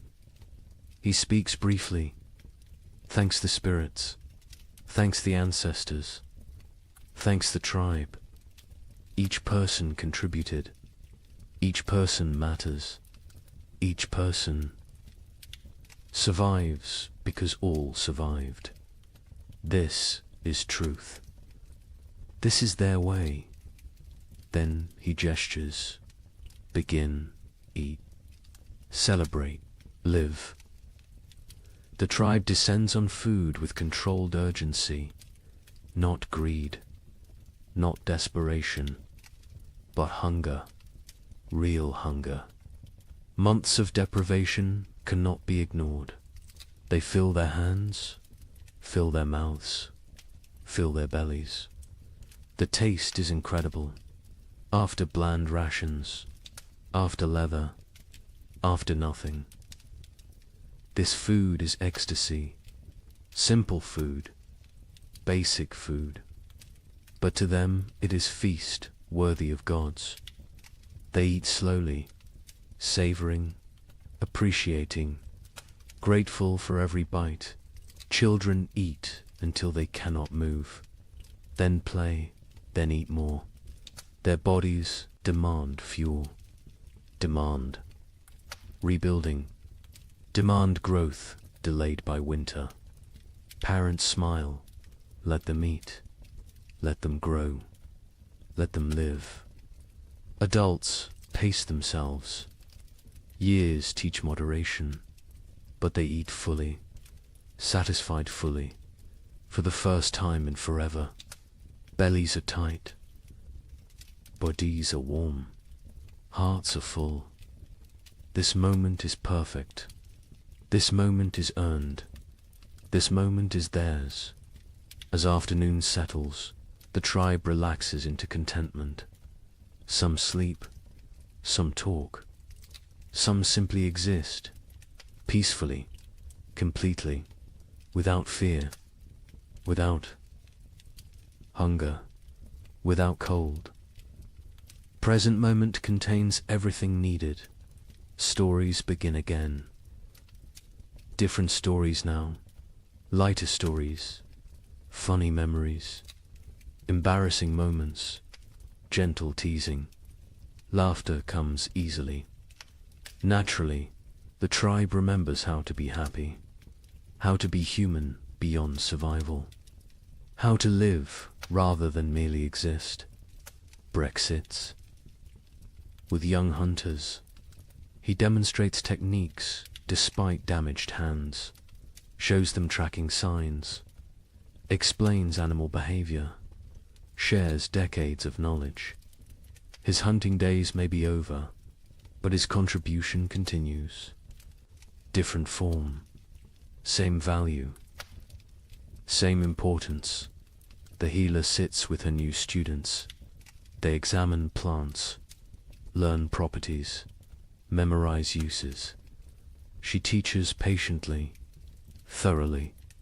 She knows she grows old. She must pass knowledge before she cannot, before it dies with her. The young women listen intently. They understand the gift. They accept the responsibility. Sira walks the valley's edge, exploring, mapping, planning. Her mind is always forward, always preparing. She finds new water sources, better hunting grounds, strategic locations. Information is survival. Knowledge is power. She gathers both constantly. Craw sits alone briefly, watching his tribe, his family. He feels his age, his exhaustion, his mortality, but also satisfaction, pride, purpose. He has lived well, provided well, protected well. If death comes tomorrow, he is ready. He is complete. He is content, but death does not come. Life continues. Spring unfolds. Days stretch longer. Warmth increases.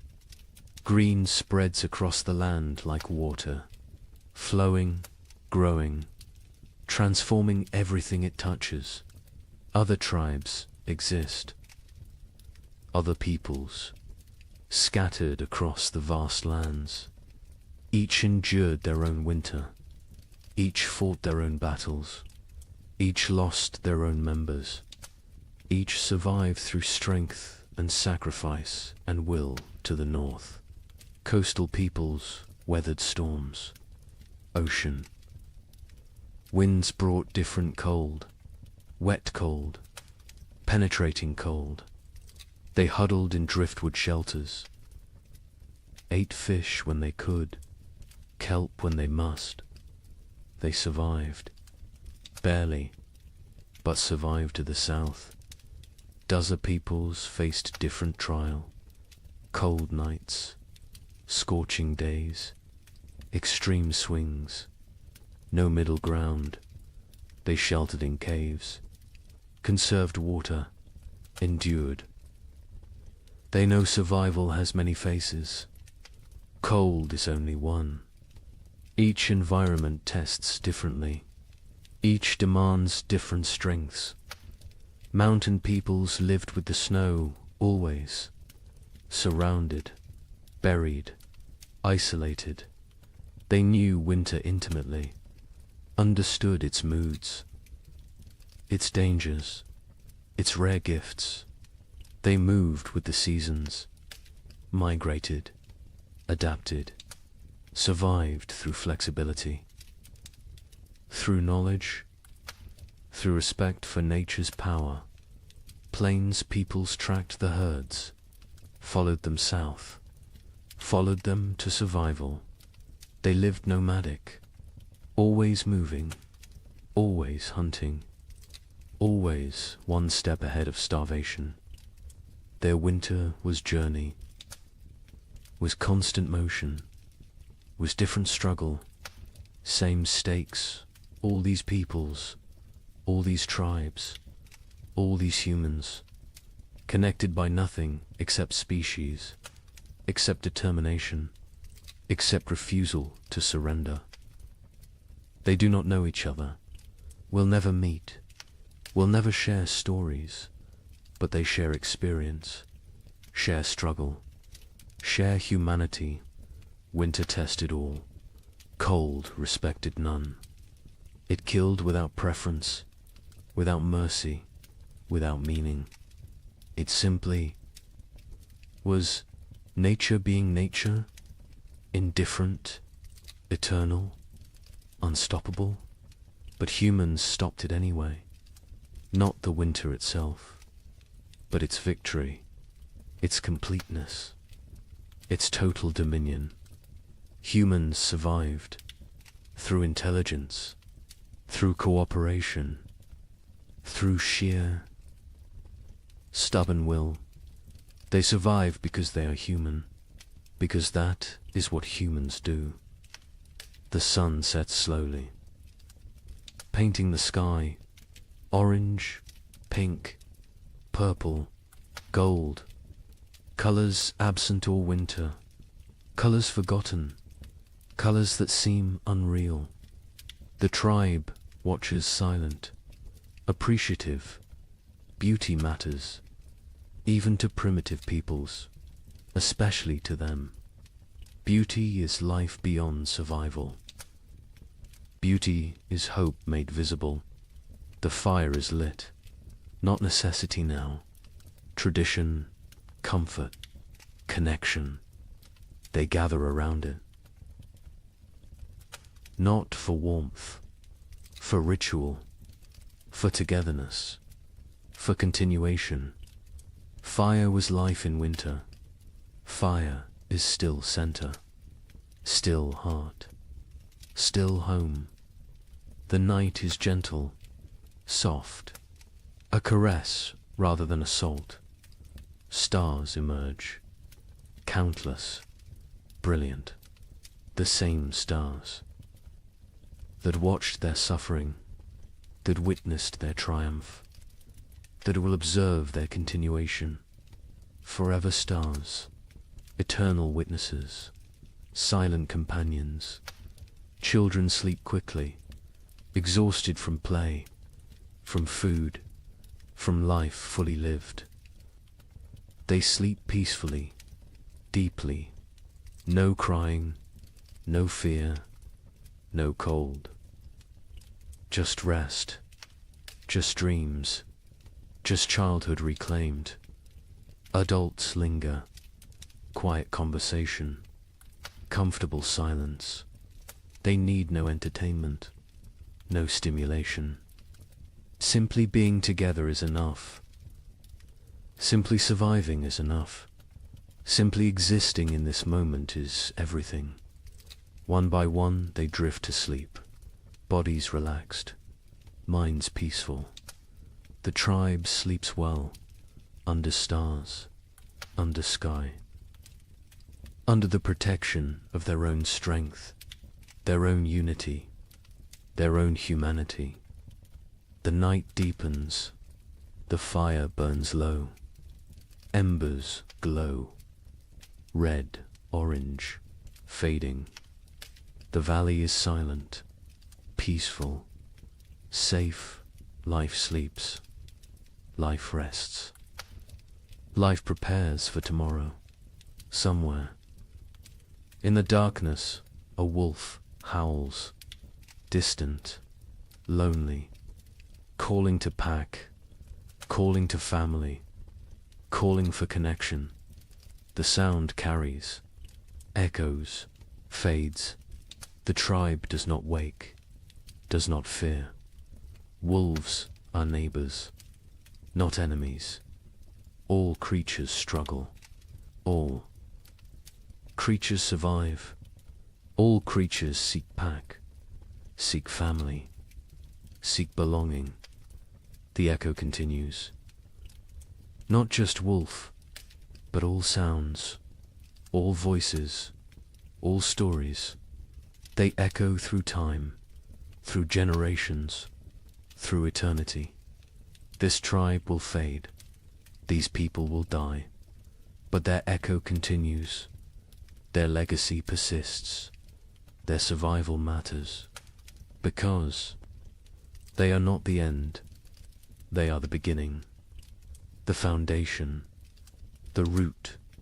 From them come others, many others, countless others.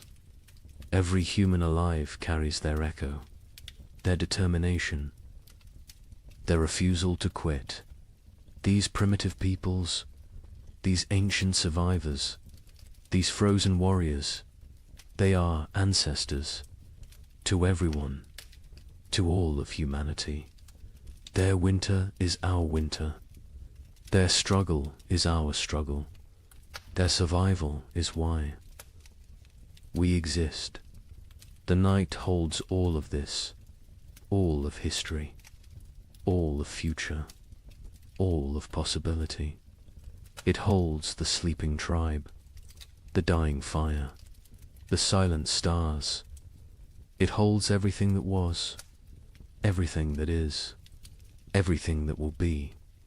And in the morning, they will wake, they will continue, they will live another day, then another, until winter comes again. And they will face it, and they will endure, because that is what they do, what they have always done, what they will always do. They are human. They survive. The night knows this. The stars know this. The earth knows this. And now you know this. To rest now. Sleep now. Dream of warm fires. Of full bellies. Of tribes that endure. Of humans who refuse to quit. Of ancestors who gave us everything, including survival itself. The echoes continue, forever, always, in the night.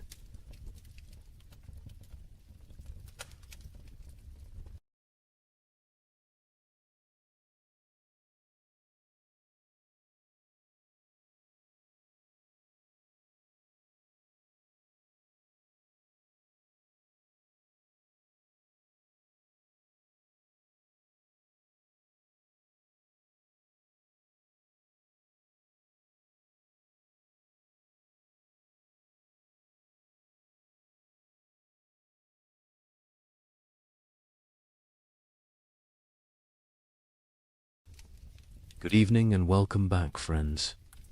Tonight we're diving into the fascinating world of the Roman Empire. As always, let me know where in the world you're listening from. Get cozy, settle in, and let's begin.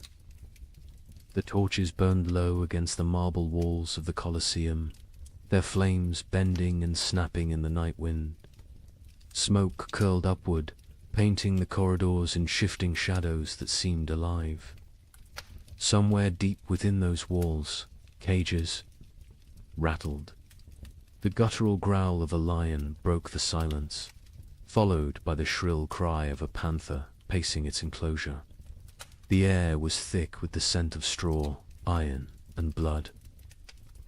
Men shuffled forward, not as spectators, but as the hidden workforce behind the spectacle animal keepers, trainers, guards, and gladiators themselves, step echoing with the knowledge that dawn might never come for them.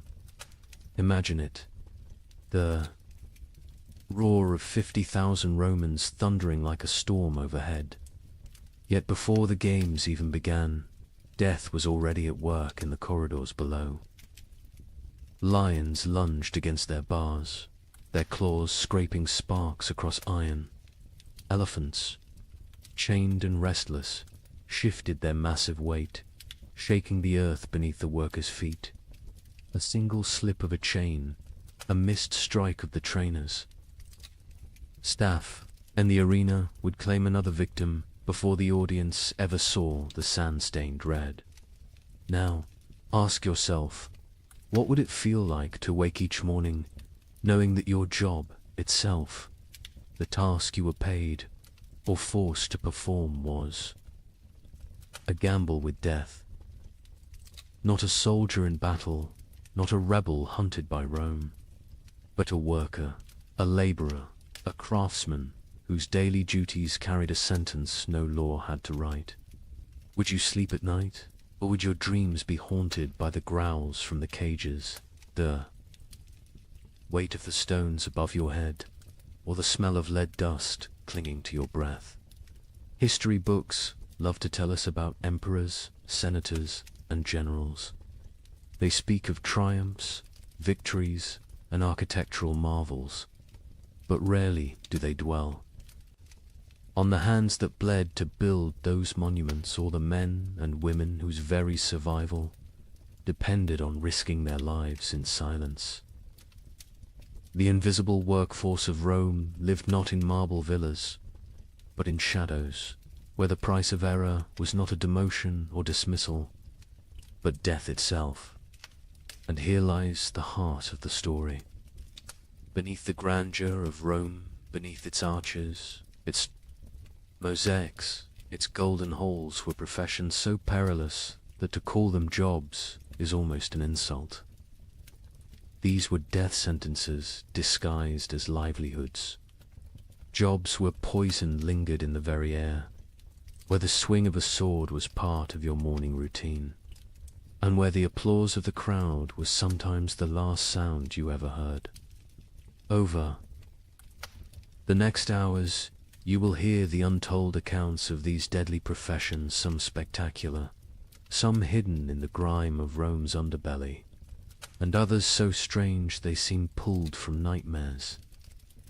From the men who faced wild beasts before breakfast, to the miners whose lungs filled with poison in the empire's dark tunnels.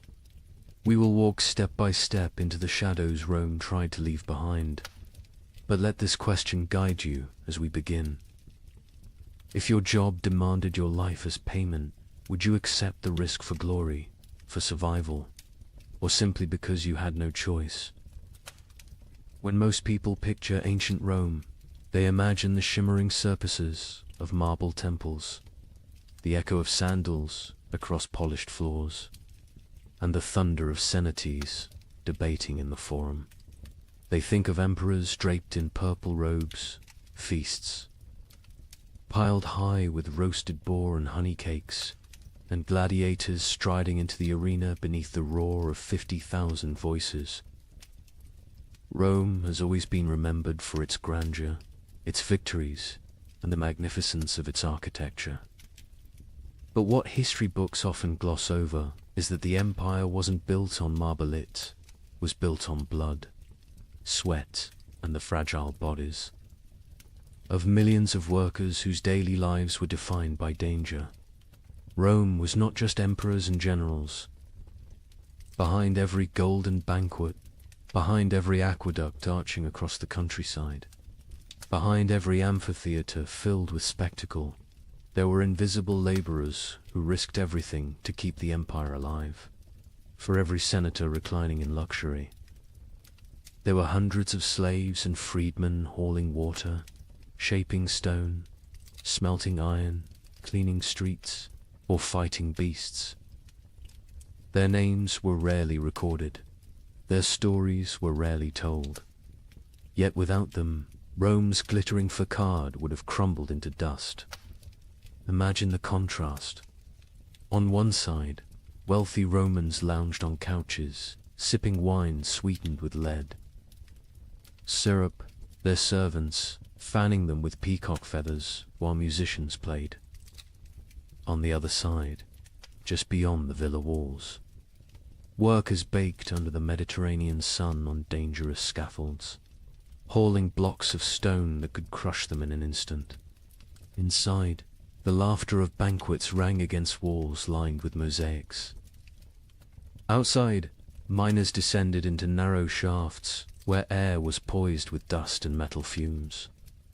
Knowing they might not resurface alive, luxury was visible, risk was hidden. Rome was a stage, and the spotlight shone only on the powerful, while those who risked everything remained in shadow. Work in ancient Rome was more than a duty, was a matter of survival. For the enslaved, there was no choice at all. They labored until their bodies broke. For the poor free citizens, dangerous work was often the only chance to feed a family. And even for skilled craftsmen, fortune was fragile. One accident at a glass furnace, one slip of a chisel, and a lifetime of expertise meant nothing against the indifference of death. Unlike today, there were no safety harnesses, no unions, no laws protecting the vulnerable. Rome had no patience for weakness. If a worker fell, another was always waiting to take his place. This is the untold foundation of Rome's greatness. The empire stretched across continents, commanded legions, and shaped the destiny of the Western world. But it was held together not just by marble and laws, It was held together by expendable lives. The amphitheaters that dazzled crowds were built by hands calloused from stone and bloodied by accidents. The shimmering purple robes of emperors were dyed by workers suffocating in vats of poisonous mollusk brine. The wine that filled silver goblets was poured by servants who would never share in the feast. Now pause and ask yourself, would you trade your office, your workshop, your school, or your daily commute for the mines of Hispania, where men choked on poisonous dust in darkness for the promise of silver Rome craved? Would you exchange your cubicle or construction site for the sands of the Colosseum, where gladiators bled to entertain a restless mob? Could you imagine waking each morning knowing your work itself might kill you, not because of war, not because of rebellion, but because your role in society was considered disposable? That is the contrast that makes Rome so haunting. Its glory. It was dazzling, but it was built on invisible suffering. Every aqueduct meant water for cities, but also corpses crushed in its construction. Every road meant trade and travel, but also slaves dying in the ditches. Every banquet meant celebration, but also bakers coughing from flour dust, servants poisoned by fumes, and children forced into brutal apprenticeships. Rome was not just a civilization of luxury. It was a civilization of calculated risk, where millions lived knowing their value extended only as far as their usefulness to the empire. As we step deeper into these stories, keep this in mind. The history of ancient Rome is not just about triumphs and monuments. It is about the unseen workers who carried the weight of empire on their shoulders, often until those shoulders broke. Tonight, we will walk in their footsteps. We will stand in the mines, in the furnaces, in the arenas, and in the shadows of temples to uncover the professions so perilous they could rightfully be called the deadliest jobs of the ancient world. So, settle in. The story you are about to hear is not one of emperors' speeches or military campaigns. It is the story of ordinary men and women whose names we will never know, but whose risks carved Rome into the world's memory. And as we journey through these forgotten professions, I'll ask you again to reflect. How safe is your work compared to theirs? And more importantly, would you have survived in their place? Beneath the Colosseum, night was never silent. Torches sputtered against damp stone walls, smoke trailing upward into the labyrinth of corridors. From the shadows came the sound that froze even hardened gladiators in their tracks, the rattling of iron bars, the scrape of claws against cage doors, the guttural growl of beasts that did not belong to Rome but had been dragged here from the farthest corners of the empire. Leopards shipped from the rocky coasts of North Africa, half-starved, to make them hungrier. Tigers, stolen from distant India, pacing in restless fury. Bears hauled from the frozen forests of Germania. Even elephants, towering and furious after months of brutal marshes, swayed on their chains, slamming tusks into wooden barriers that cracked under the strain. The ground itself trembled when these creatures roared, and the men tasked with keeping them under control knew the truth. They were one mistake away from being torn to pieces. These men were the Venator shadows, the animal trainers. History rarely records their names, but their presence haunted every spectacle. Before the crowd even took their seats, before a single gladiator raised a sword, these workers had already stared death in the eye. Their jobs were simple in description, yet terrifying in practice. Feed the beasts, transport them, prepare them for combat, and release them into the arena at just the right moment. But simplicity on paper did not translate to safety in reality. Feeding a lion wasn't a matter of tossing meat over a wall. Trainers stepped into cages, armed with nothing but a staff, a whip, and their nerve. One slip of the boot on blood-slick straw, one moment of hesitation while securing a gate, and the outcome was certain. The animal lunged, claws raked, jaws snapped shut, and no one risked entering the cage to drag the trainer's body back. The suspense of those moments was unbearable. Imagine holding a slab of raw meat in your hand, the smell driving the lion to frenzy, its amber eyes locked onto yours as though you yourself were the meal. Imagine the tremor of the bars as the beast hurled itself against them, the iron shrieking like thunder in the confined corridors. Every feeding was a gamble. Every day survived was a small victory. The Empire did nothing to soften the danger. In fact, it often heightened it. Trainers were ordered to starve animals before games, ensuring they would be more violent, more dramatic for the crowd. They baited the beasts with wooden dummies soaked in blood, conditioning them to attack on sight. They lit torches in the faces of elephants to keep them agitated, lashing their trunks until the massive creatures charged blindly into the sand. To the Romans above, these were thrilling displays of power.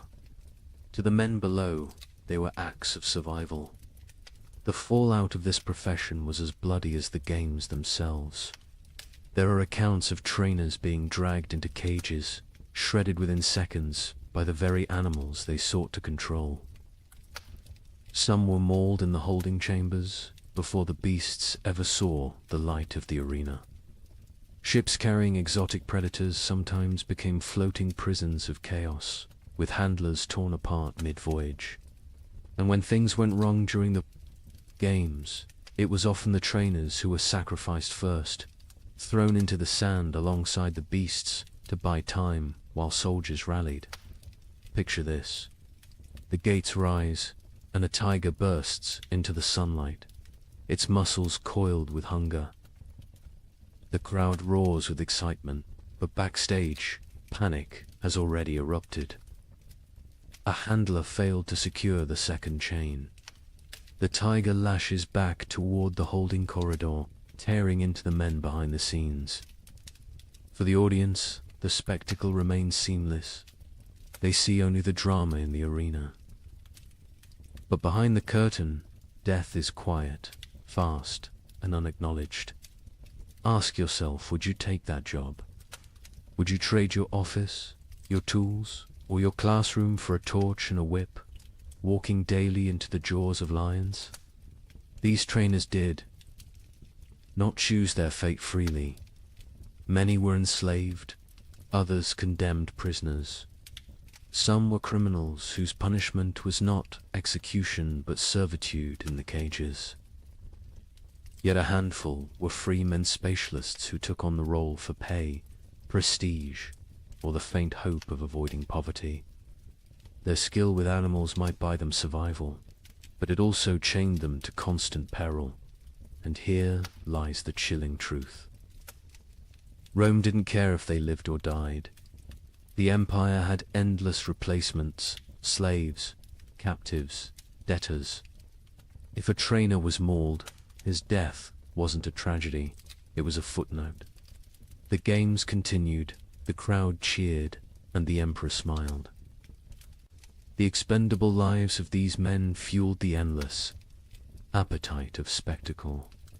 So the next time you picture the Colosseum filled with roaring beasts and clashing swords, remember the hidden figures in the shadows, the ones who coaxed half-starved.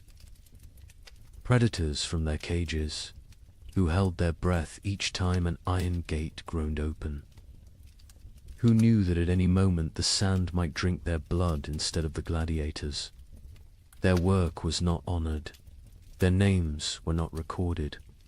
Yet without them, Rome's greatest spectacles would never have existed. They lived every day, with death brushing at their heels, and more often than not, death caught up.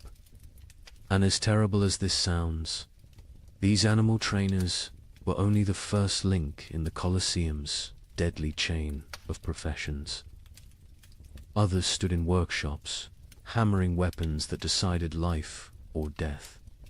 Others knelt in the sand, stitching wounds under the gaze of the emperor himself. If the cages were a place of constant suspense, the armories and infirmaries were no less haunted. And it is to those shadows that we turn next. Step away from the roaring cages of the beasts and follow the sound of hammer against iron.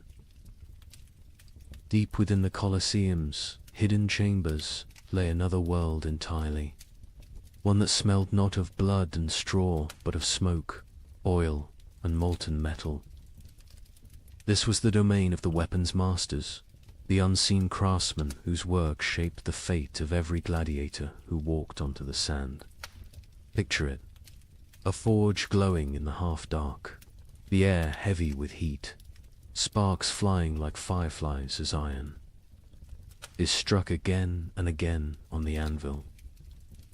Grindstones hiss as edges are sharpened, the rhythm of stone against blade echoing like a heartbeat through the chamber.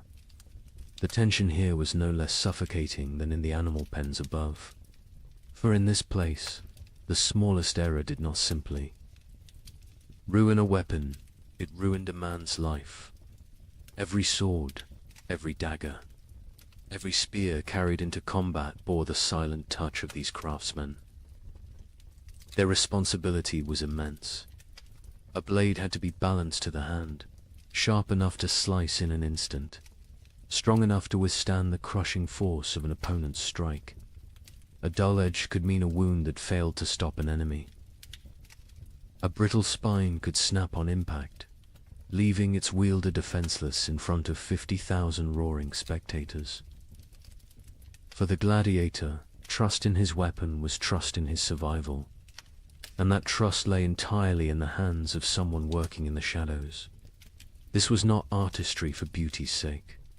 This was artistry for survival, and the stakes were cruel. If a blade bent or shattered in the arena, it was not only the gladiator who suffered. The weapons master's reputation, and often his life, stood trial alongside the man who wielded the steel. A mistake could mean flogging, imprisonment, or worse, condemnation to the sands themselves, forced to fight with the very weapons they had once forged. Imagine that reversal. One day you are sharpening a gladius, the next day you are thrust into the arena, clutching it desperately as the crowd demands your blood. The drama of their work was constant. Fire licked at their hands, sparks scarred their faces, blades slipped and cut through flesh with the same ease they were designed to cut through armor. The grindstone could seize a weapon, spinning it from their grip and into bone. Their lungs, filled with smoke and ash, slowly poisoning them over years of labor. Many weapons masters bore the permanent marks of their craft, missing fingers, burned arms, eyes clouded by accidents at the forge. But the danger was not only physical, it was psychological. Consider the weight of knowing that your grindstone may determine whether a man returns to his cell alive or is carried out on a stretcher. Consider the burden of every edge you failed to hone, every weapon that may falter when it matters most. These men lived with the knowledge that steel, once it left their hands, could carry another's soul with it. And here's the chilling thought. Gladiators had no choice but to place their lives in this trust. They picked up their weapons and fought, never knowing if the craftsman behind the forge had been skilled, rushed, careless, or distracted. Now ask yourself, would you trust your life to a stranger's grindstone? Would you walk into combat knowing that one unseen error could turn your fight into a death sentence? Weapons masters also carried the impossible responsibility of balance. Too sharp, and a blade snapped after one vicious strike. Too heavy, and a gladiator's arm grew slow and clumsy. Too light, and it lacked the force to kill. They worked with mathematical precision before mathematics had been codified, sculpting steel by instinct and experience, often under the watchful eyes of overseers demanding speed and perfection in equal measure. The irony was bitter. If they succeeded, no one noticed. The crowd cheered the gladiator's skill. The emperor judged the fight, and the craftsman remained invisible. If they failed, however, the consequences were immediate and catastrophic. The Colosseum was merciless, not only to fighters, but to those who supported them. And yet, despite the danger, some sought this path willingly. Freedmen and poor citizens took apprenticeships, learning to hammer steel in hopes of steady work. Others inherited the trade through family lines, fathers teaching sons to temper blades in the same fires that scarred their own hands. For them, the forge was not just survival, it was a way to carve meaning into their anonymity. Even if history forgot their names, still, every clang of the hammer carried tension. Every hiss of the grindstone was a reminder that death hovered close. These were not glamorous artisans. They were men whose craft was measured in heartbeats on the sand above. So as you imagine the gladiators locked in battle, their swords flashing in the sun, remember the unseen masters in the forge. Their sweat coated the blades. Their mistakes bled into the sand. Their unseen hands carried just as much responsibility for life and death as the fighters themselves. And this was only one profession in the Colosseum's deadly ecosystem. If weapons masters held life in their fire and steel, the next group, the arena's medics, held it in their bloodied hands. But were they healers, or accomplices to cruelty? That question waits just beyond the gates. The crowd roared like a storm, its thunder rolling through the Colosseum as steel clashed and blood spattered the sand. Beneath the deafening cries of 50,000 spectators, another group of men waited in silence, tense and watchful. They carried no swords, no shields, no armor. Their tools were knives, clamps, bandages, and basins. They were the arena's medical staff, men who lived in the narrow space between death and survival, forced to sprint onto the sand while blood still poured from open wounds. Picture it. A gladiator falls, his leg shattered by a hammer strike. The crowd surges with excitement, some demanding mercy, others howling for death. The referee signals, and suddenly the medics rush forward, kneeling in the dust as the injured man writhes in agony. There are no sterile gloves, no antiseptics, no quiet chambers. Just torn flesh, sand sticking to the blood, and the jeers of thousands demanding the show go on. With crude tools, they splint bones